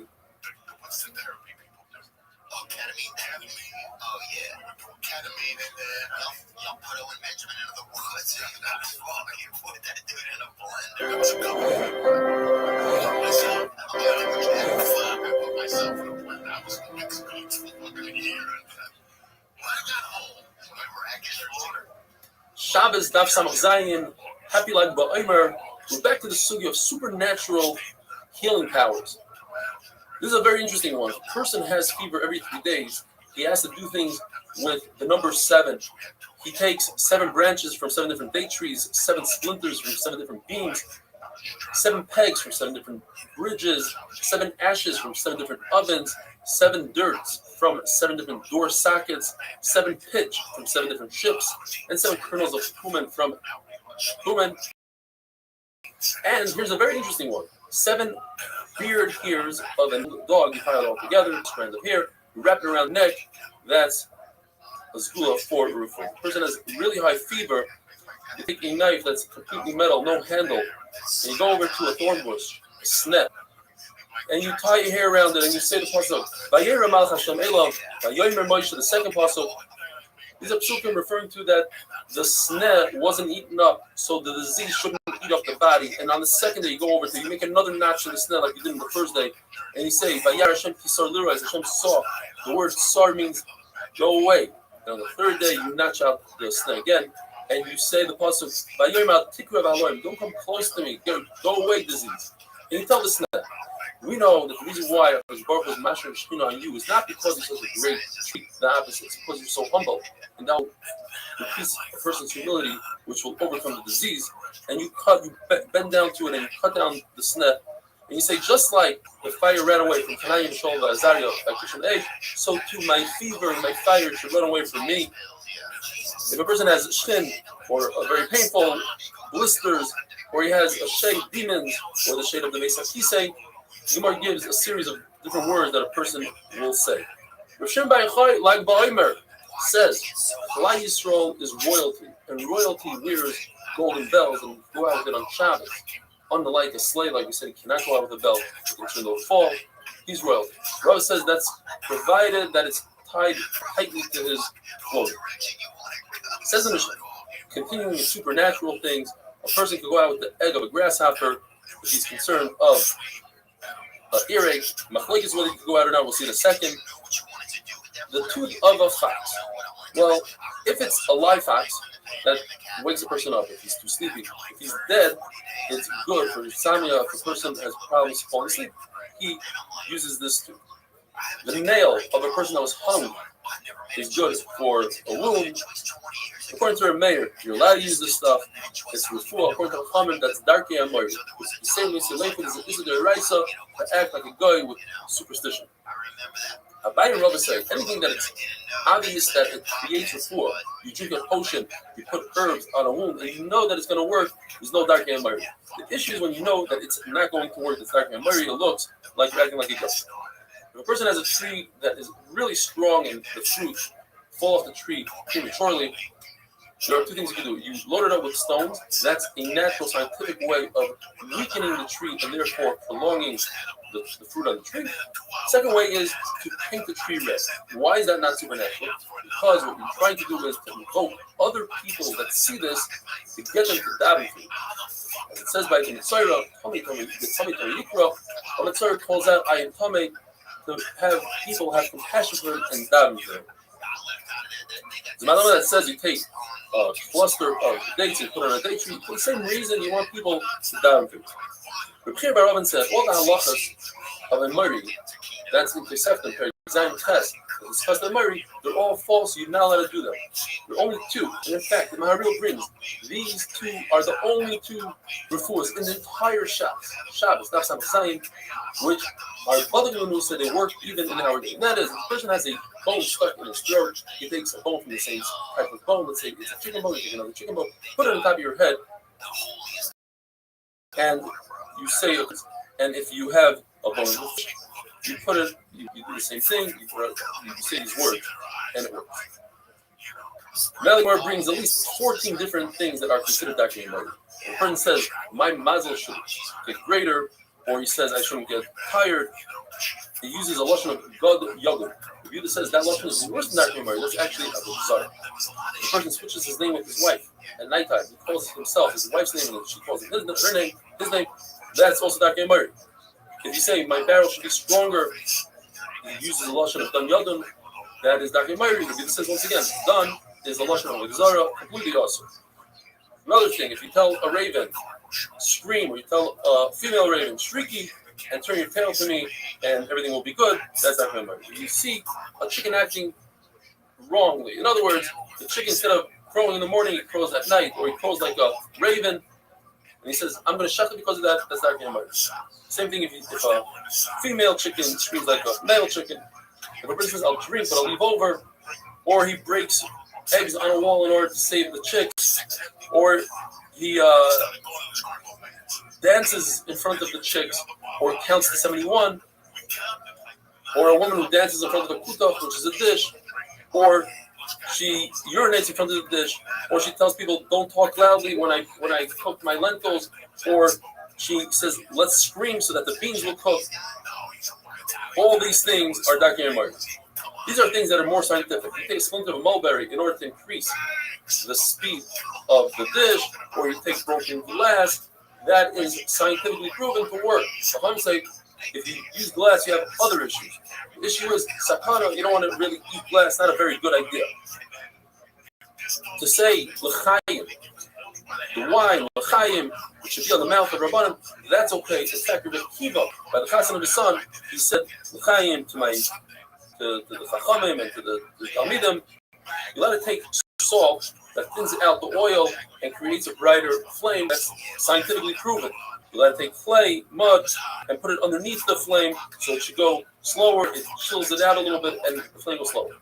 Zucker says, if you were to cause your flame not to increase, but to consume more oil, you're over an Issa Raisa, according to most Rishonim of Kal Tashkis. You're consuming oil when you don't need to. That we finish the amazing parak of Bamet Isha, and tomorrow we are going to start the Neder Wow, Gadol, having wonderful. And RIP, bro, my boy Billy Conforto, man. He gave me a couple songs to drive him somewhere. He's like, "Deal, bro." Because he looked like Don Flamingo. Remember Don Flamingo from Mike Tyson's project? This guy was the first one essentially that everybody knew in our area, and he also was a pride. Billy he was a fighter until he grew up boxing, right? And then Shabbos Daf Samachetz, starting a brand new parak Klal Gadol, one of the most famous parakim in Shabbos. Klal Gadol, there's three major rules the Mishnah tells us.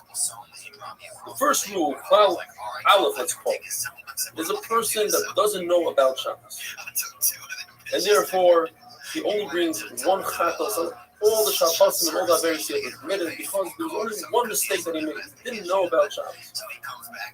The second rule is that the person knew about Shabbos, but he forgot that today is Shabbos. He's chayiv on each and every Shabbos. And the third rule in the Mishnah is that the person forgot about the malacha. He knew today is Shabbos, but he forgot that the malacha he's doing is asur. He's chayiv for each av malacha, including if he did hold this in one av, he's chayiv only one carbon for the two of them. But for each and every av malacha, he's chayiv one. Says the Gemara, why is it called Klal Gadol, a major rule? Says because Hilchos Shemitah, which it also says Klal Gadol, Shabbos is a major rule. Why is it a major rule? Because Hilchos Shabbos applies even when things are not attached to the ground. For instance, cooking, you're not cooking attached to the ground, it's on the oven. So that's a major rule. So then why does it say major rule by Shemitah? Because Shemitah compared to Meiser is a major rule. Meiser doesn't apply to animal food, only to human food. Therefore, Shemitah is a major rule. Shemitah does apply to animal food. But according to Bakar Party that says Klal Gadol by Meiser as well, how does he explain? He must explain that Meiser compared to Peah, that's a big rule. Why is that? Because Meiser has three conditions. It has to be oichel, has to be food, and not fruit that's designed, let's say, to dye clothing. It also has to be nishmar, guarded, not hefker. And it has to be gedulim min haaretz, has to grow from the ground, whereas, let's say, mushrooms don't grow from the ground, potter from Meiser. When it comes to Peah, we add two things. It has to be you reap it in one shot at one time. There's one period of time. Whereas, let's say figs, where you don't reap it at one time, you can pick them off the tree at different months. Not chayav and pay. And finally, it has to be something that you could store. And all vegetables are cut from pay because you don't store them. So that's why it's a Klal Gadol. Meiser compared to pay is a Klal Gadol. Machlokes Rav and Shmuel versus Rabbi Yochanan and Shlomo.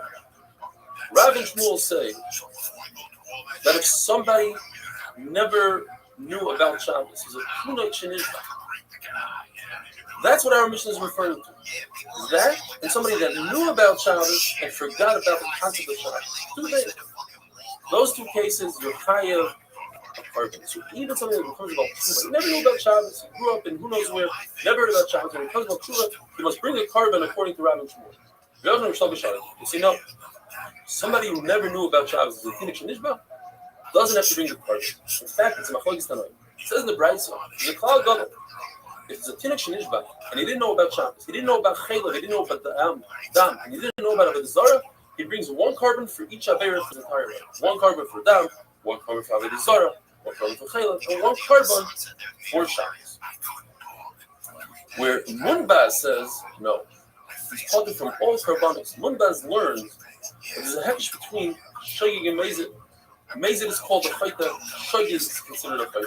And just like Mezid, he has an awareness, so from Shogig you have to have an awareness. And somebody that's a Tinnik Shenishba never had an awareness. Asks Rebbe Akiva, wait a minute, if you're comparing Shogeg to Mazin, Mazin knows while he's doing it, he knows that what he's doing, he has an awareness as he's doing it. How can you say so by Shogeg? In fact, Mumbaz holds, yes, he does have an awareness when he does a Shogeg. We'll explain that tomorrow. Mumbaz learns from Avodah Zarah. Avodah Zarah, it says, there's one halacha for Shogeg and Mazin, and just like Mazin he has an awareness, so for Shogeg. And Chachamim hold Torah Achas. Comes to tell us another halacha. That in order to be chayav achata, so that's the doinei kares. Only something that if you do something b'mezid you chayav kares, then on the shogeg part you bring a chatas. Otherwise, you don't bring a chatas. Have a wonderful day, but if you want to stick around for bonus material, just explain. The Gemara's Havamina and Rav and Shmuel. The Gemara says in Rav and Shmuel that they hold like teenage Shenishba. So I never had an awareness about Shabbos. Didn't know about Shabbos. He's chayav only one carbon. So that would mean what we consider Klal Aleph, the list Klal Aleph, would have to drop down to be Klal Beis. And that is, if somebody knew about Shabbos but he forgot about Shabbos completely, that would be the second Klal in the Mishnah. And on that Klal, he'd be chayav on each and every Shabbos. And Klal Beis that we have would drop down to Klal Gimel. In other words, if somebody forgot that today's Shabbos, he'd drop down to Klal Gimel and he'd be chayav for each and every malacha that he does. The big issue with that, and the reason why the Gemara goes away from that is, then why does the Mishnah say Klal Gimel is a person that forgot that the malacha that he's doing is also, let's say much bigger thing. The person forgot that today is Shabbos and he's chayav on each and every malacha. And therefore the Gemara says that when Rav says, Rav and Shmuel, they say, that goes together with somebody that knew that it was Shabbos but he forgot Shabbos today, and somebody that never knew about Shabbos. They're all equal. They bring one carbon, have a wonderful day. That's code THEO at showsshorts.com. Support our show and tell them we sent you. Don't blend in with the crowd. Stand out.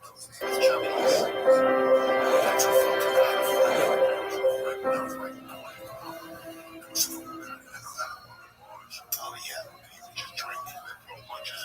Shabbos Daf Samach Tes. If someone were to ask you to define the word shogeg, you probably say shogeg means a person doesn't know that this affair is asur. Well, there's a three-way machlokes. Mumbaz has an incredible shita that shogeg means a person knows that what he's doing is wrong, he just doesn't know he has to bring a carbon. That is considered a shogeg. In fact, there's a brayso that says exactly like Mumbaz. The brayso says, how do you define the perfect shogeg? Somebody that doesn't know it's Shabbos and doesn't know the malacha is asur. And how do you define the perfect mezid? Somebody that knows it's Shabbos and somebody that knows that the malacha is asur. And what if somebody knows one out of the two? He knows it's Shabbos, he doesn't know the malacha is asur. He knows the malacha is asur, he doesn't know it's Shabbos. Or what if he doesn't know you have to bring a carbon, which is exactly Mumbaz's case. And the brayso says in all three of these things, you bring a carbon, he's considered a shogeg. Perfect proof for Mumbaz. Chachamim argue, they say no. Somebody that doesn't know that you have to bring a carbon is not considered a shogeg. So what is considered a shogeg according to Chachamim? Machlokes Rabbi Yochanan and Rish Lakish. According to Rabbi Yochanan, if a person doesn't know about kares, forgets about the kares, that's considered shogeg. According to Rish Lakish, you have to forget about the lav and the kares, two things. And he brings a pasuk. It says in the pasuk, "Asher loiseh asena b'shgaga." The Ashem pasuk is referring to lav and kares. He doesn't know both. That's considered a shogeg. So no. That pasuk is talking about a mummer, somebody off the derech that does an avera the shogeg. He doesn't bring a carbon. Why? Because even if he knew that what he was doing is wrong, he wouldn't refrain from doing the avera. So now that it's a shogeg, he shouldn't bring a carbon. Asher loiseh asena b'shgaga v'ashem. There's the Mishnah that says there's 39 melachas, and the famous question, why tell us the number? And Rabbi Yochanan goes on to explain, to tell us that if somebody did 39 melachas, he's chayav 39 karbanos. The big question is, how in the world is it possible for somebody to be over on all 39 melachas? The minute he doesn't know that there's 39 melachas, if he got all 39 melachas, then there's no Shabbos for him. He wouldn't be a shogeg. According to Rabbi Yochanan, it's understood. As long as a person forgets the Isser Kares, that's considered shogeg. So here's a case that he's chayav all 39. But according to Rish Lakish, that he has to forget the Kares and the lav. So in what is he exactly a shogeg? How does he know the Shabbos? The answer is that according to Rabbi Akiva, there's a 40th avera, the iraisa, and that's tchumim. To walk 2,000 amos out of tchum. The only difference between tchum and all the other ones is that tchum doesn't bring a carbon. And he knew about tchum, but he didn't know about the other 39. Shvuas bitui, when somebody swears falsely about the past or about the future, he says, I ate this and that, or I didn't eat this and that, or he says, I am going to eat, or I'm not going to eat. There's a big chiddush in Shavuos HaBittul. They have to bring a carbon oil of a even though it's only a lab, you bring a carbon on a lab. Huge chiddush. According to Abaya, even Rav Yochanan, who typically says that to forget kares is considered a shageg, but here, since there's no kares, to forget that you have to bring a carbon is not considered a shageg, even though the carbon is a big chiddush. Now, what is the shageg? Now, it's very easy to find the shageg in Shavuos HaBittul when it comes to the future. He swears he's not going to eat, and then he ate by mistake. So that's a shageg. But what about the past? How is it possible to get a Shavuos HaBittul in the past? When you swear, you have to be aware. And he wasn't aware that he didn't eat. He wasn't aware that he did eat. So what exactly is he swearing falsely by mistake? So one pshat is that goes according to Mumbaz, that he forgot that there's a carbon. But another pshat is that it goes according to Chachamim, that typically Chachamim hold that forgetting a carbon is not considered a shaykhim. Over here, by Shavuos HaBittul, since that's the only thing you have is a carbon, is the shaykhim. He forgot because the carbon here is Yiddish.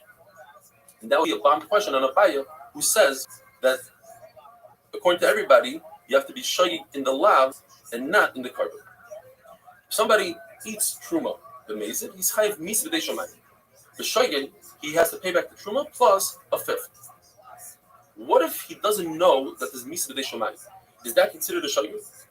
According to Abaya, Rebbeinu will hold that mis v'dei shomayim is not like kares, and therefore it's not a shaykhim, and he doesn't pay the extra fifth.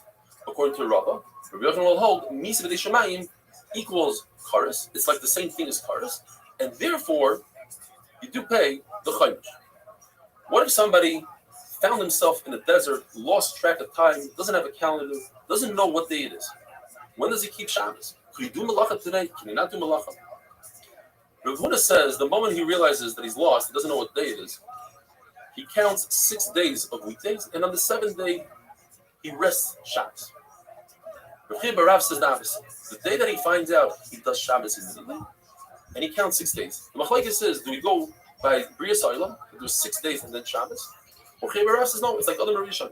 He was born, there was immediately the Shabbos, then 6 days of weekday. From the Brisa, there's a question on Chia Barav, because the Brisa seems like it says, you keep, for every 6 days that you keep one Shabbos. In fact, as the Brisa says, you count 6 days, and then you keep Shabbos. What do? Says the Gemara, all 7 days, a guy wakes up in the desert. His life is really bad, but it's even worse. He cannot be Mechal Shabbos every single day of the week, only to sustain himself. He could only take enough food to live b'tzimtzum. And the day that he keeps for Shabbos, he makes Kiddush and Avodah. If he recalls the day that he left, you could assume that day was definitely not Shabbos because he wouldn't travel on Shabbos. But he cannot assume that that day was also not Friday. In other words, get 2 free days, because it's very possible that he got a good ride and he left on a Friday. We learned in the Mishnah that if a person forgot that today is Shabbos, he has to bring a carbon for every Shabbos that he forgot. Whereas if a person forgot the concept of Shabbos, he brings 1 carbon for his entire life. Why? What's the difference? There's a contradiction in the Psukim. V'shamru b'nei Yisrael es Shabbos is singular. You have to keep 1 Shabbos. And then it says Soisek Tishmoiru in the plural. So which one is it? Says the Gemara, V'shamru is referring to if a person didn't have the concept of Shabbos, according to Rav Nachman, he brings 1 carbon for all the Shabbos. But if he knew about Shabbos, just he forgot that today is Shabbos, he has to bring a carbon for each and every Shabbos. Rav Yitzchak says the same thing, but he learns from the opposite of the Psukim. He says the V'shamru b'nei Yisrael says Shabbos means every single Shabbos you're over an Aveira. It's 1 Shabbos. So he said the Shemairu, all the Shabbosim that you mechalel equal 1 carbon, and that's referring to the case where you lost the concept of Shabbos. Have a wonderful day.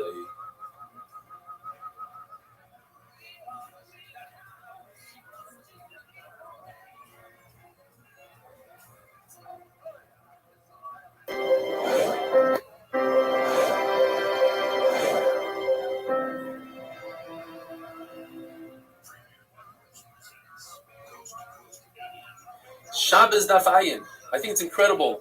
We're already holding 69 daf into Masechta Shabbos. Unbelievable. We learned 3 rules in our Mishnah. Rule number 2 was that if a person knows about the concept of Shabbos, he just lost track of time and he forgot that today is Shabbos, even though he did many malachas that were asur, he only brings one korban chatos. Every Shabbos he brings another korban chatos.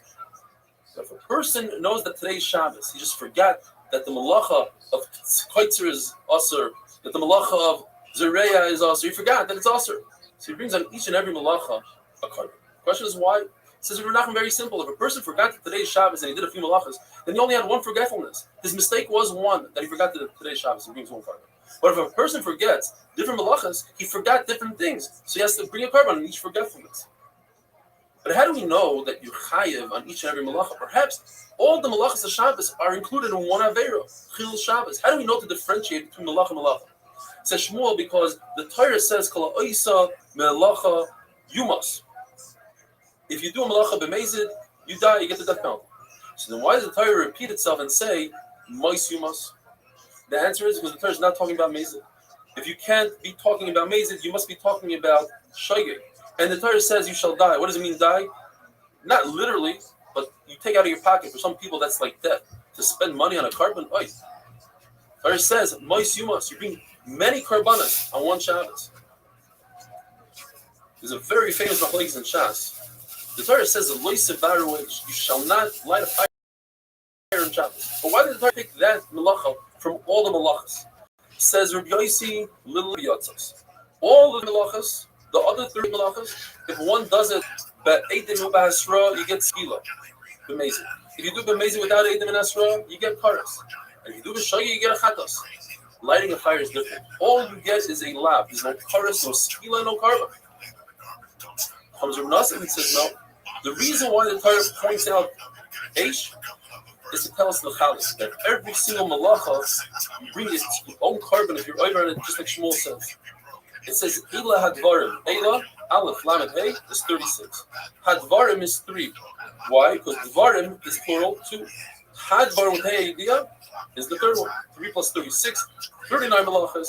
If you do them, you're chayiv a korban for each and every one. According to Rabbi Yossi, he learns this concept of dividing the malachas, and for each one you have to bring a korban from the pasuk of Va'asa me'achas mehein. He learns 4 drushes from those 3 words. Me'achas, which is the extra mem, meheino is extra mem. And he learns. Me'achas means that a person intended to write on Shabbos the word Shimon, the name Shimon, and he ended up writing just the first 2 letters, Shem. He's also over because that's all you need is 2 oisios, and if you did Shem, Mishimon is chayiv.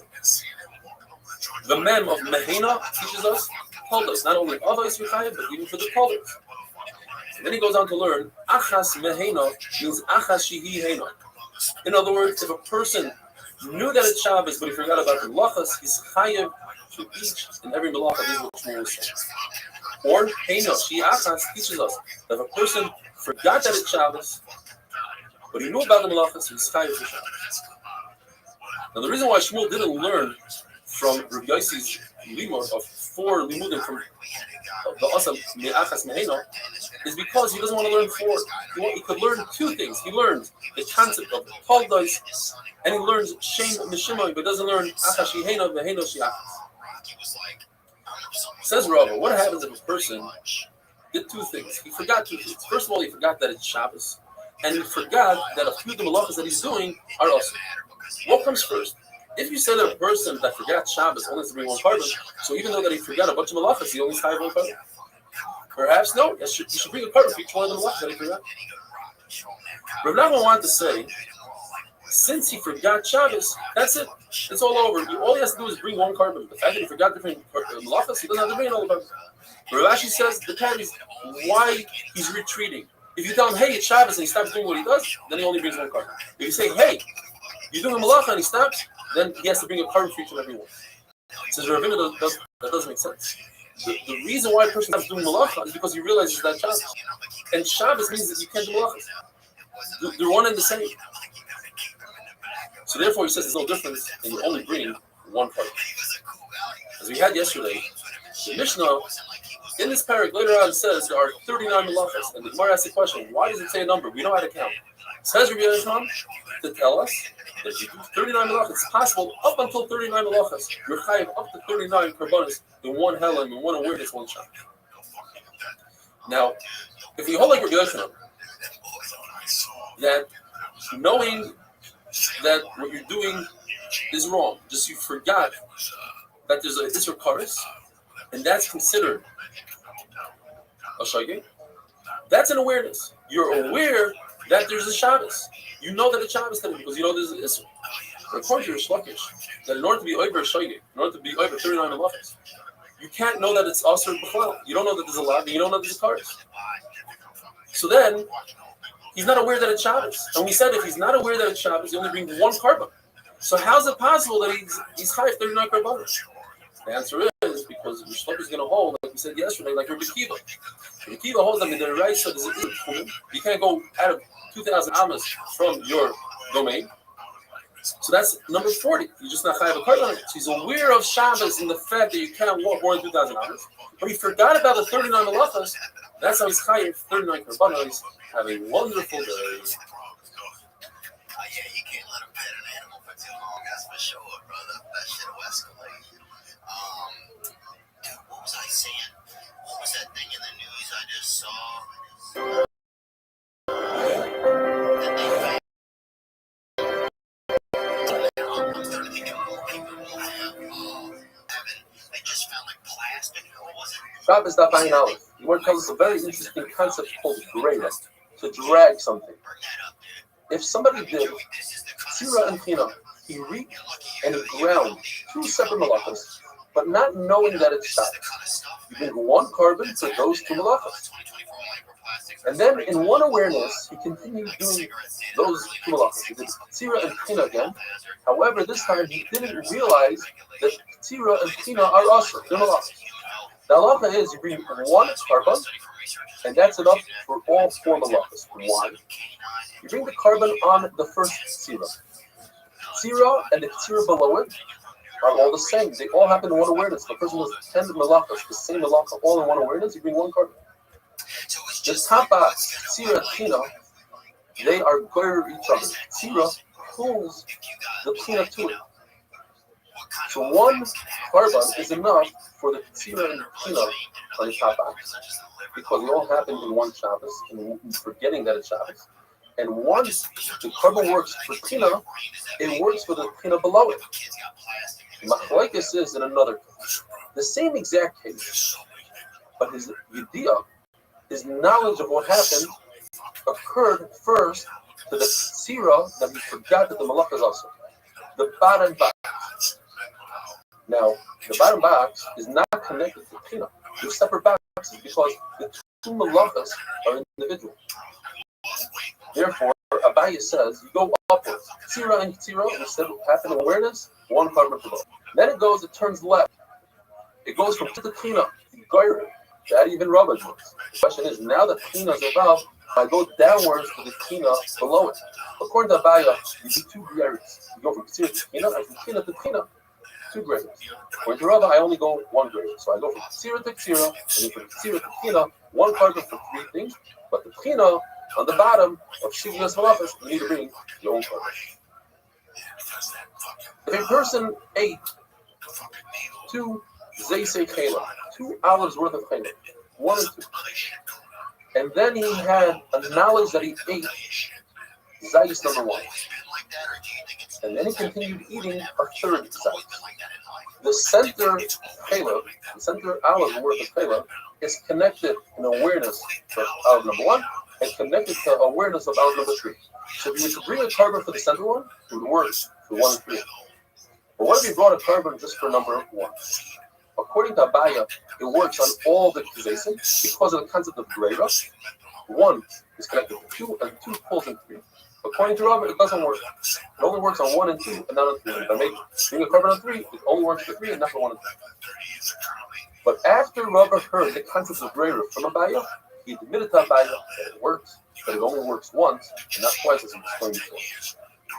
Reb Zera argues in Abaye Rav, where Abaye Rav said that tzira that was done, the Shigga Shabbos, I forgot that it's Shabbos, the carbon I bring on that could work on Ksira that I forgot that the Malach is left.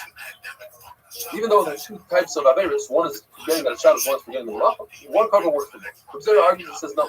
And therefore, if I have a half a Kazayas of Shigig Shabbos, it doesn't combine with a half a Kazayas of Shigig Malachas to be Mechayev me one carbon. Rabbi Shua says that two Kazayas Chayla that were cooked two different ways. Let's say two pieces of chicken. One was Kentucky Fried Chicken, which is straight, and one was Panda Express, which is straight. One is fried and one is Chinese. Even though they're both chicken, since Rabbi Shua seems to prepare differently, you have two chatas. One lesson says, even so, that they are completely different, but when it comes to two halves, if one was Kentucky Fried, but only a half a gazais, and the other one was Panda Express, a half a gazais, they are mitzvahs together to create one whole gazais that you would be chayav a carbon because Rabbi Shua doesn't say zalacha to be mekel the partner of the carbon. The other lashon is no. Rabbi Shua is consistent throughout, and even if it means that half gazais and half gazais do not combine together, it makes a kula. He still does it because shita, the two types of food are not the same. Mark tells us that, that when you have four different types of food that are also eat, chayla, dab, noisome people, you bring four korbanos. If you have two types, two of the same, two chayla, you'll bring one for both if it's happening in one hela. That's the chumrah of different types over one type. Now, one type has a chumrah over two types, and that is if a person ate a half a kazais, and then another half a kazais, even though he had knowledge in between the two half a kazaisim, that knowledge is not enough to be machal and say that he doesn't have to be in the fight. Big machlokes in the sugya between the Rebbe and Restream takes up almost the full amud. If a person ate two kazais chayla in one awareness, but his knowledge on kazais number one happened before the knowledge of number two, how many karbanos does he bring? One or two? The Rebbe says he brings two karbanos. He brings a pasuk that says al chatasam, each chet and chet, and Restream says you bring two mei chatasam, even part of it you bring a carbon. Now, if you'll say that the machlokes between Rebbe and Restreim is discussing a situation before he designated the carbon, that's what the machlokes is. The machlokes is whether Yechia is machalik or Hafras is machalik. In other words, do I say that the knowledge is what separates the first Aveira and the second Aveira, and you have to bring two types, or perhaps it's the Hafras that's machalik, the designation. So if you say that the machlokes happened before that Hafras, so Rebbe will say Yechia is machalik. And according to your focus, that's Hafras.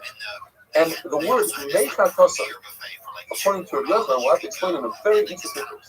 The case is a person ate 1.5 kazais chayla in one awareness, but his knowledge happened later on only on one kazais out of the 1.5. And later on he ate another half a kazais. Perhaps since the second half a kazais can combine with the first half a kazais because they are in one awareness, bring the second carbon on those two halves. And since Rabbi Yochanan, Mechatasa tells me that since I'm bringing carbon on the first kazayis, including the first kazayis, is its partner, the half of kazayis. And then half of kazayis cannot be inspired to the second half of kazayis. And if we're going to say that the machlokes is an attribute designation, and we're going to say that Hafras is machalik, and Rishon will say kapara machalik, that only once you shut the animal and use Rika, the kapara, that's when you start all over again and bring another carbon. And al chatasan, what does this have to do with al chatasan? They'll say that that pasuk is referring to after the kapara. Have a wonderful day. What's the place that they have the trouble? Burbank. Memphis. No. That's all. It's a chain. It's a chain that they advertise. Oh, you talking about Shakey's Pizza? No, not that either. We used to come here. Shabbos daf ayin beis. I didn't want to say anything, but yesterday's daf, ayin knowledge, was one of the most difficult dafim, at least for me, to give over. Today's daf is a lot easier. The Gemara describes Ashim Kali and Ashim Badai. The person has a suffix whether or not he ate a piece of meat. He has two pieces of meat in front of him, and he's not sure if he ate the one that belongs to Hegdish or the one that's food. So he sets aside a carbon Ashim Kali. According to a carbon, he can stipulate to make it tonight and say, if I find out at a later time that what I ate was indeed Hegdish, so the carbon I already brought today should work for tomorrow. In other words, it's not necessary to have knowledge when you bring the carbon. If it's not necessary to have knowledge, knowledge doesn't complicate anything. Says Ula, tremendous chiddush. So, if a person was boiled with Shifra Charufa 5 times, Shifra Charufa is a Shifra Knanis who's engaged to be married to Eved Ivri. And a person had 5 relationships with her, and in between each relationship, he had a knowledge, he had a idea. Since idea, the knowledge, doesn't accomplish anything, I can bring one carbon at the end, and it would pocket all 5 acts. Gemara goes on to say that according to everybody, the person designated a carbon for his first act, that designation stops everything. It's mechalik. And anything past that designation, you'd have to bring another carbon. But according to Rabbi Kiva, who argues on the he says that by Osham Vadai, you need knowledge in order to bring the carbon. Then Osham Vadai is no different than a chakra. And just like we had the other day, that is machlik between your different restructures in a chakra. If a person ate 2 pieces of chayla in one awareness, and then he had knowledge that one of those pieces was chayla, that knowledge, yediyah, is machalik according to the Rebbe. It separates and divides, and therefore you would have to bring 2 korbanos. According to Restream, that yediyah is not machalik, you bring 1 korban. The same Allah would apply to Hashem. So if a person had a yediyah in between acts, you would have to bring 2 korbanos. According to Restream, according to Restream, just 1 korban. And now we go on to the sugya of misasik. Misasik is someone that's preoccupied, who does something inadvertently because he's preoccupied. For instance, if there's a knife on the ground and he lifts it up to himself, and by doing so he cuts a fruit off the ground, does zero. That's a misasik. He's completely putter according to everybody. What happens if he intends to cut fruit A, which is detached from the ground, but he ends up cutting fruit B, which is attached to the ground? According to Rava, this is not a chakika b'yisur. He didn't intend to do a wrongful cutting, and therefore he's putter. But according to Abaya, he intended to cut. You're right, it's not a wrongful cutting, but he intended to cut, and he accomplished cutting, and therefore it's a shaggy, and he's cut. The Gemara goes on to bring a raya, the Rava, from a brisa that has a reisha and a seifa. The reisha, the Gemara says, is referring to why Shabbos is more stringent than other averos, meaning avodah zarah. Avodah zarah. In other words, if a person does 2 malachas on Shabbos, he's chayiv, it's very stringent. Versus avodah zarah, he does 3 avodah zarahs in one awareness. He chefs an animal to avodah zarah, he brings animal on the mizbeach to avodah zarah, he pours wine to avodah zarah, all 3, he only brings 1 carbon, which is less stringent than Shabbos. The brisa, the seifa of the brisa, and that's the right Rava, says the opposite. And there's something, in other ways, other mitzvahs are more stringent than Shabbos. For instance, the person is shaygay without kavana by other mitzvahs, he's chayiv, and Shabbos is putter. What's the example? If he thinks that he's eating fat, but it turns out that he's eating kaleb in other averos, but he's chayiv, and in Shabbos he's putter.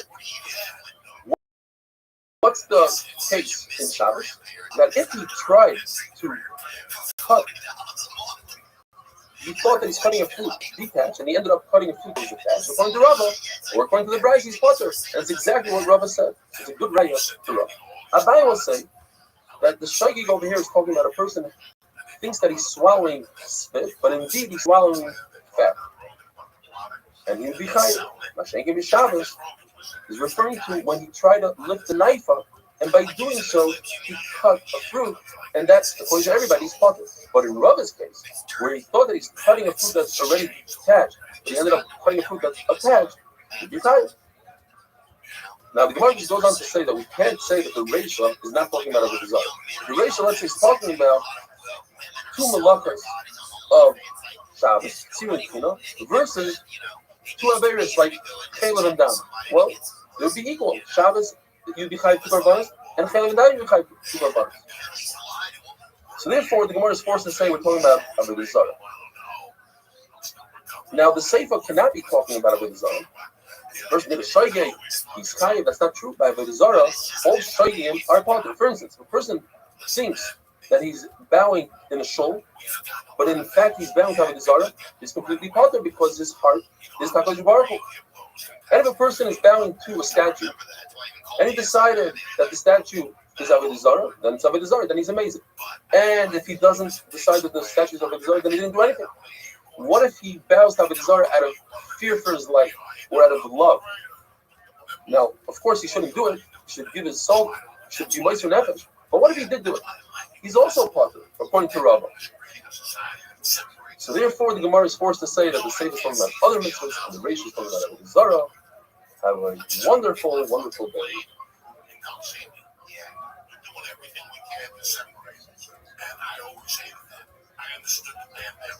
I got it. But we need each other. It's like, I'm going to tell you something interesting. And then I started, I was fucked up. I'm going to tell you something. I don't think this. I started doing better. Once I was there a year. Shabbos Daf Ayin Gimel. Continuing with yesterday's amazing sug of Misasif, we had a case where a person thought that he's cutting something that's detached from the ground, and in fact, he cut something that's attached to the ground. According to Rava, that's not a chaticha de yisur. It's not a wrongful cutting because he thought that he's cutting something which is mutter to cut. It ended up being asur, so therefore it's completely putter. It's not even a shayk. But according to Abaya, since he intended to cut, the fact that he didn't know that what he's doing is asur doesn't make him a misasik. He's a shayk and has to bring a cut. The Gemara brings two more cases where Abaya and Rava argue, and they're a step more than what we're talking about. The second case is where a person takes, let's say, a ball, and he tries to throw 2 amas and rishus around, which is half of the shear that you have to throw in order to be chayv. The shear is 4 ounces. Ball traveled 4 ounces. Over here it's different. He intended to do a half a isser, whereas the first case, he didn't intend to cut something that's attached. It's detached, it's completely mutter. Rav in this case says he's potter, and Abai says he's chayv. And finally, the third case, which is worse than the other 2 cases, is where he intended to throw an object 4 amas. And he knows that throwing 4 amas in Rishus Rabbim is also. He just doesn't know that he's standing in Rishus Rabbim. He thought he's standing in Rishus Yachid. According to Rava, he's potter. According to Abaya, he's chayv. But if we go back to the middle case, a person intended to throw an object 2 amas, and it traveled 4 amas. In other words, he intended to do a half a shear, and it went the whole shear. Abaya says he's chayv. If so, we take the sugya. We had this question twice already, and it's on today's Mishnah. Mishnah tells us that there's 39 Avos Malachos. Why tell us a number? The answer is to tell us that you could get up to 39 Karbanos in one Shabbos, in one awareness. But if a person is a shaygig in all 39 Malachos, the Gemara asks, then he doesn't know what Shabbos today. If there's no Yisurim, then it's not Shabbos, then today Shabbos is no different than Sunday, Monday. So the Gemara says, but according to Abaya, it's possible that he knows that all these Malachos are also. He's a shaygig. He doesn't know what the shear is. Not knowing the shear, let's say the shear is a Kiseva, Sagasa, whatever the shear is, he thinks it's more. And he did have. According to Abaya, it's a shaygig, he's chayv. But according to Rav, it says that he's potter in that case. So we have to say that the reason that we said the other day, either according to Rabbi Yochanan, his shaygig is that he doesn't know this consequence that he paris, or according to Rish Lakish, there's a 40th malacha called Tchumim. He's aware that you're not allowed to walk more than 2,000 amos on Shabbos. And now for the amazing, famous Mishnah, which will take us through the entire Masechta Shabbos, describing the 39 Avos Malachos. Avos Malachos are the headline categories. There are many that are below, and in those categories, according to Yerushalmi, each Av Malach has 39 Toldos. Rebbe Yochanan Rish Lakish discovered after 3.5 years. And each one is chayiv in their eyes, just like the Av. But we can break them down into groups. 11 of them has to do with baking bread or the cooking of the samamanim, the dyes, and all these 39 malachas have to do with the melechas hamishna. These are 39 steps that they took in the midbar to build the Mishnah. And 11 of them were steps needed to cook the dyes. 13 of them are to make fabric, and the fabric was needed for the Urias HaMishkan. 7 of them are for the hides, for the tachash, for the top of the Mishkan. 2 of them are for the chayros. The chayros had words on them. There's a ksiva and there's a kika. And then there's another 6 that have to do with nets, with tying and untying, lighting a fire, the chaba, take out with another shul, and let's start with lechem, with the bread. The first step is you have to sow the field, you have to plant, and then you plow the field. We're talking about an Eretz Yisrael. They plow first to soften up the ground, then they sow the seeds, and they plow it again. And the chiddush is that even the second harisha plowing is considered av malach. The next one is, well, we discussed Zereya, sowing, and the Gemara tells us that that includes also Zoymer, which is pruning trees. When you cut down a branch, the branch grows even more, so that's like for planting. Noitea is when you plant a sapling of a tree. Magrib is when you take a vine and you put it into the ground. Markiv is to graft.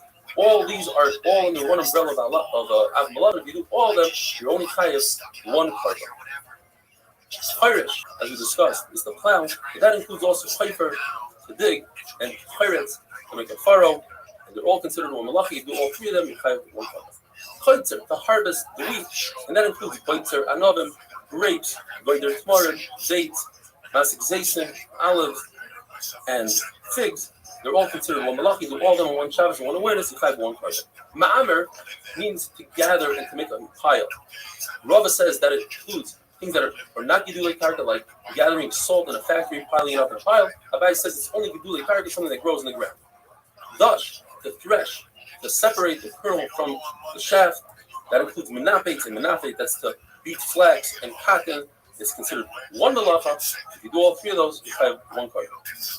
If somebody is zomer, he prunes a tree, cuts a branch, and he has two intents. One is he wants the wood, and the other intent is he wants to grow more. So he's over on two malachas. And the same would apply to aspasta. If you have straw for an animal, you cut it and it grows more. You want it for your animal, you want it to grow more. And the same with peas. You chayav for kaitzer and meitayah. You're planting. In other words, you want it to grow more, and you want the actual items. If you have a small pile of dirt, depends where you are. So it's all in the intent. If it's in your house, you want your floor to be flat and straight, and that's hoina. And if you are in a field, that's firish because you're softening up the dirt for seed. If you have a small hole in the ground and you fill it up, if it's your house, that's hoina. You're fixing the floor. And if it's in the field, it's firish. An amazing shiloh. You dig a hole in the ground, but not because you want the hole, but because you want the dirt. You are puppet. Even a point where Yehuda that says, Malacha shein tzricha legufa, you are chayav. Meaning, if you do a malacha, so you don't want that one. The malacha is the solution. For instance, you have a dead body in your house and it's making a terrible odor. You take the body out. You don't want to take it out. What you want is you don't want to smell. You don't care about the outcome. You don't care about carrying. You care about not having a smell. Over here, you don't care about having a hole. You care about having dirt. But in this case, where you would agree that since you are metalcal, you're ruining something, you are puppet. But Papa says that you take dirt and you throw it at a country in order to get the dates. You're chayiv on two things. First of all, you are toilish, which is chaitzer. You're taking fruit off the tree. Second of all, you're mefarik, which is a malach of dust. You are breaking things up. You're separating. You're separating the dates from the wood around it. Rav Ashi says no. Since that's not the way to do it, you are puppet. And tomorrow we'll be talking about the three types of separation. Koyer, Zoyre, and Merabke have a wonderful Is a unique online that delivers the same active ingredients as Viagra, Cialis, and Levitra, but in chewable tablets. And in a fraction of the cost, get you one snack a day when you're ready. Does it work? Yup, that's it. You don't think you need it? Shabbos Daf Ayin Daled. Within the 39 malachas, 3 of them are one and the same. Zoyra, winnowing, boirer, selecting, merakit, sifting. They accomplish the same thing. You're separating the good from the bad. Yet, since they are 3 necessary processes in the making of bread, the Mishnah brings them down to tell us that if one were to do all 3 in one awareness, you were to bring 3 separate korbanos. Kaitish, pounding, should be another malacha. It's something that necessary to make bread. It says abaya, but since poor people skip that process, the Mishnah skips it as well. It's not one of them. Don't tell me that it's because there are only 39 malachas and Kodesh would be the 40th, because since we have 3 separating malachas, you can take one of those 3, take it out of the Mishnah, put Kodesh in instead. The Gemara brings a brisa that's a riddle.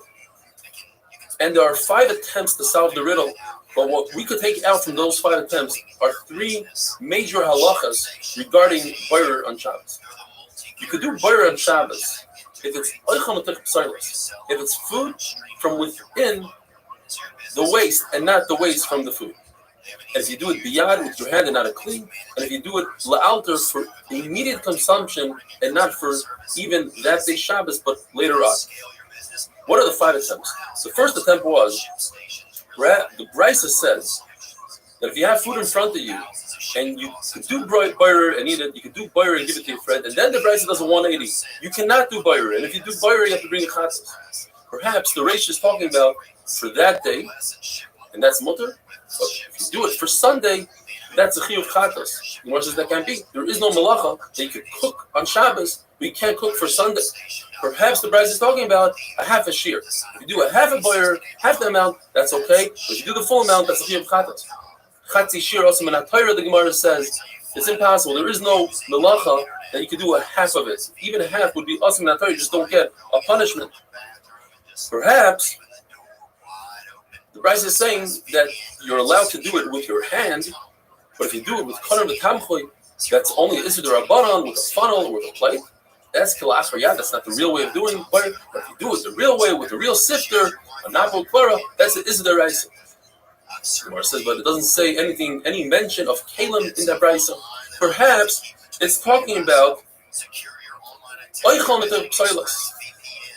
And that's mutter, but soilus is also again. The Brisa doesn't mention anything about it.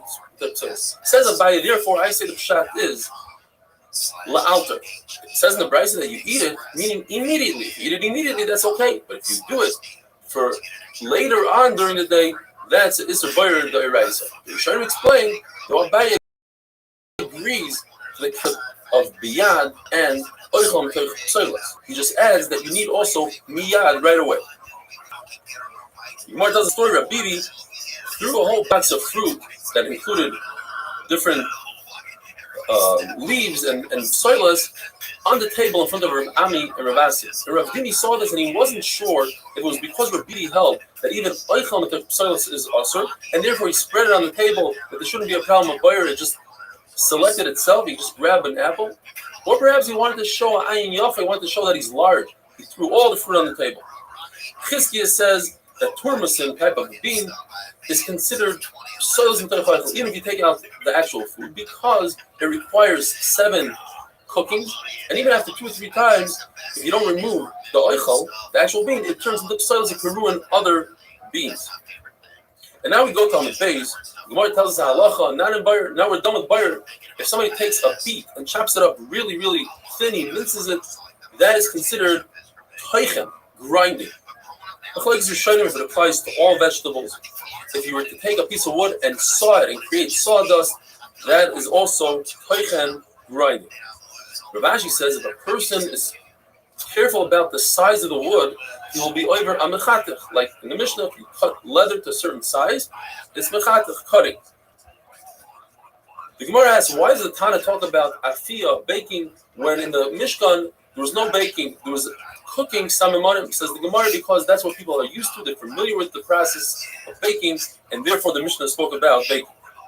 You're over on the issur of mevashal, even on non-food items, such as wood, pegs. If a person takes a peg and puts it in the oven, since it first softens it up like bishul, it extracts the moisture and then hardens it up. That's bishul. You'd also be over on bishul if you take tar, which is hard, soften it up. Even though later on it becomes just as hard as it started out with, it's still considered bishul because you softened it up. If you take, the Gemara says it's possible, it's a riddle. How do I get to 7 different malachas if I make a barrel made out of earthenware? Says the Gemara, it's possible to be over on teichen, the dirt, boirer the dirt, merakid, you sift out the dirt, lush, you knead the dirt, memachek, you smooth it all out, you light the fire of the oven, and then you're mevashal it. If you were to make a real oven out of earthenware, you'd be over on one more called makeh b'patish, whereas a barrel doesn't have makeh b'patish because it happens by itself in the oven. There is no baina, says Rashi, because there's no binyan b'stira when it comes to kelim. If one were to make a basket out of reeds, you could be over on 11 different averis. How? You have to plant the reed, you have to reap the reed, you have to gather the reed, you have to select it, you have to smooth it out, you have to grind it, you have to cut it, you have to start it on a reel, mesach. You do shtei batenirim, you start it out in the 2 loops. Oireg, you put the reeds together, and makeh b'patish. And if you were to bend over the top and make a lip for it, you could be over also on teifer, on sewing, and kosher, making a knot. If you were to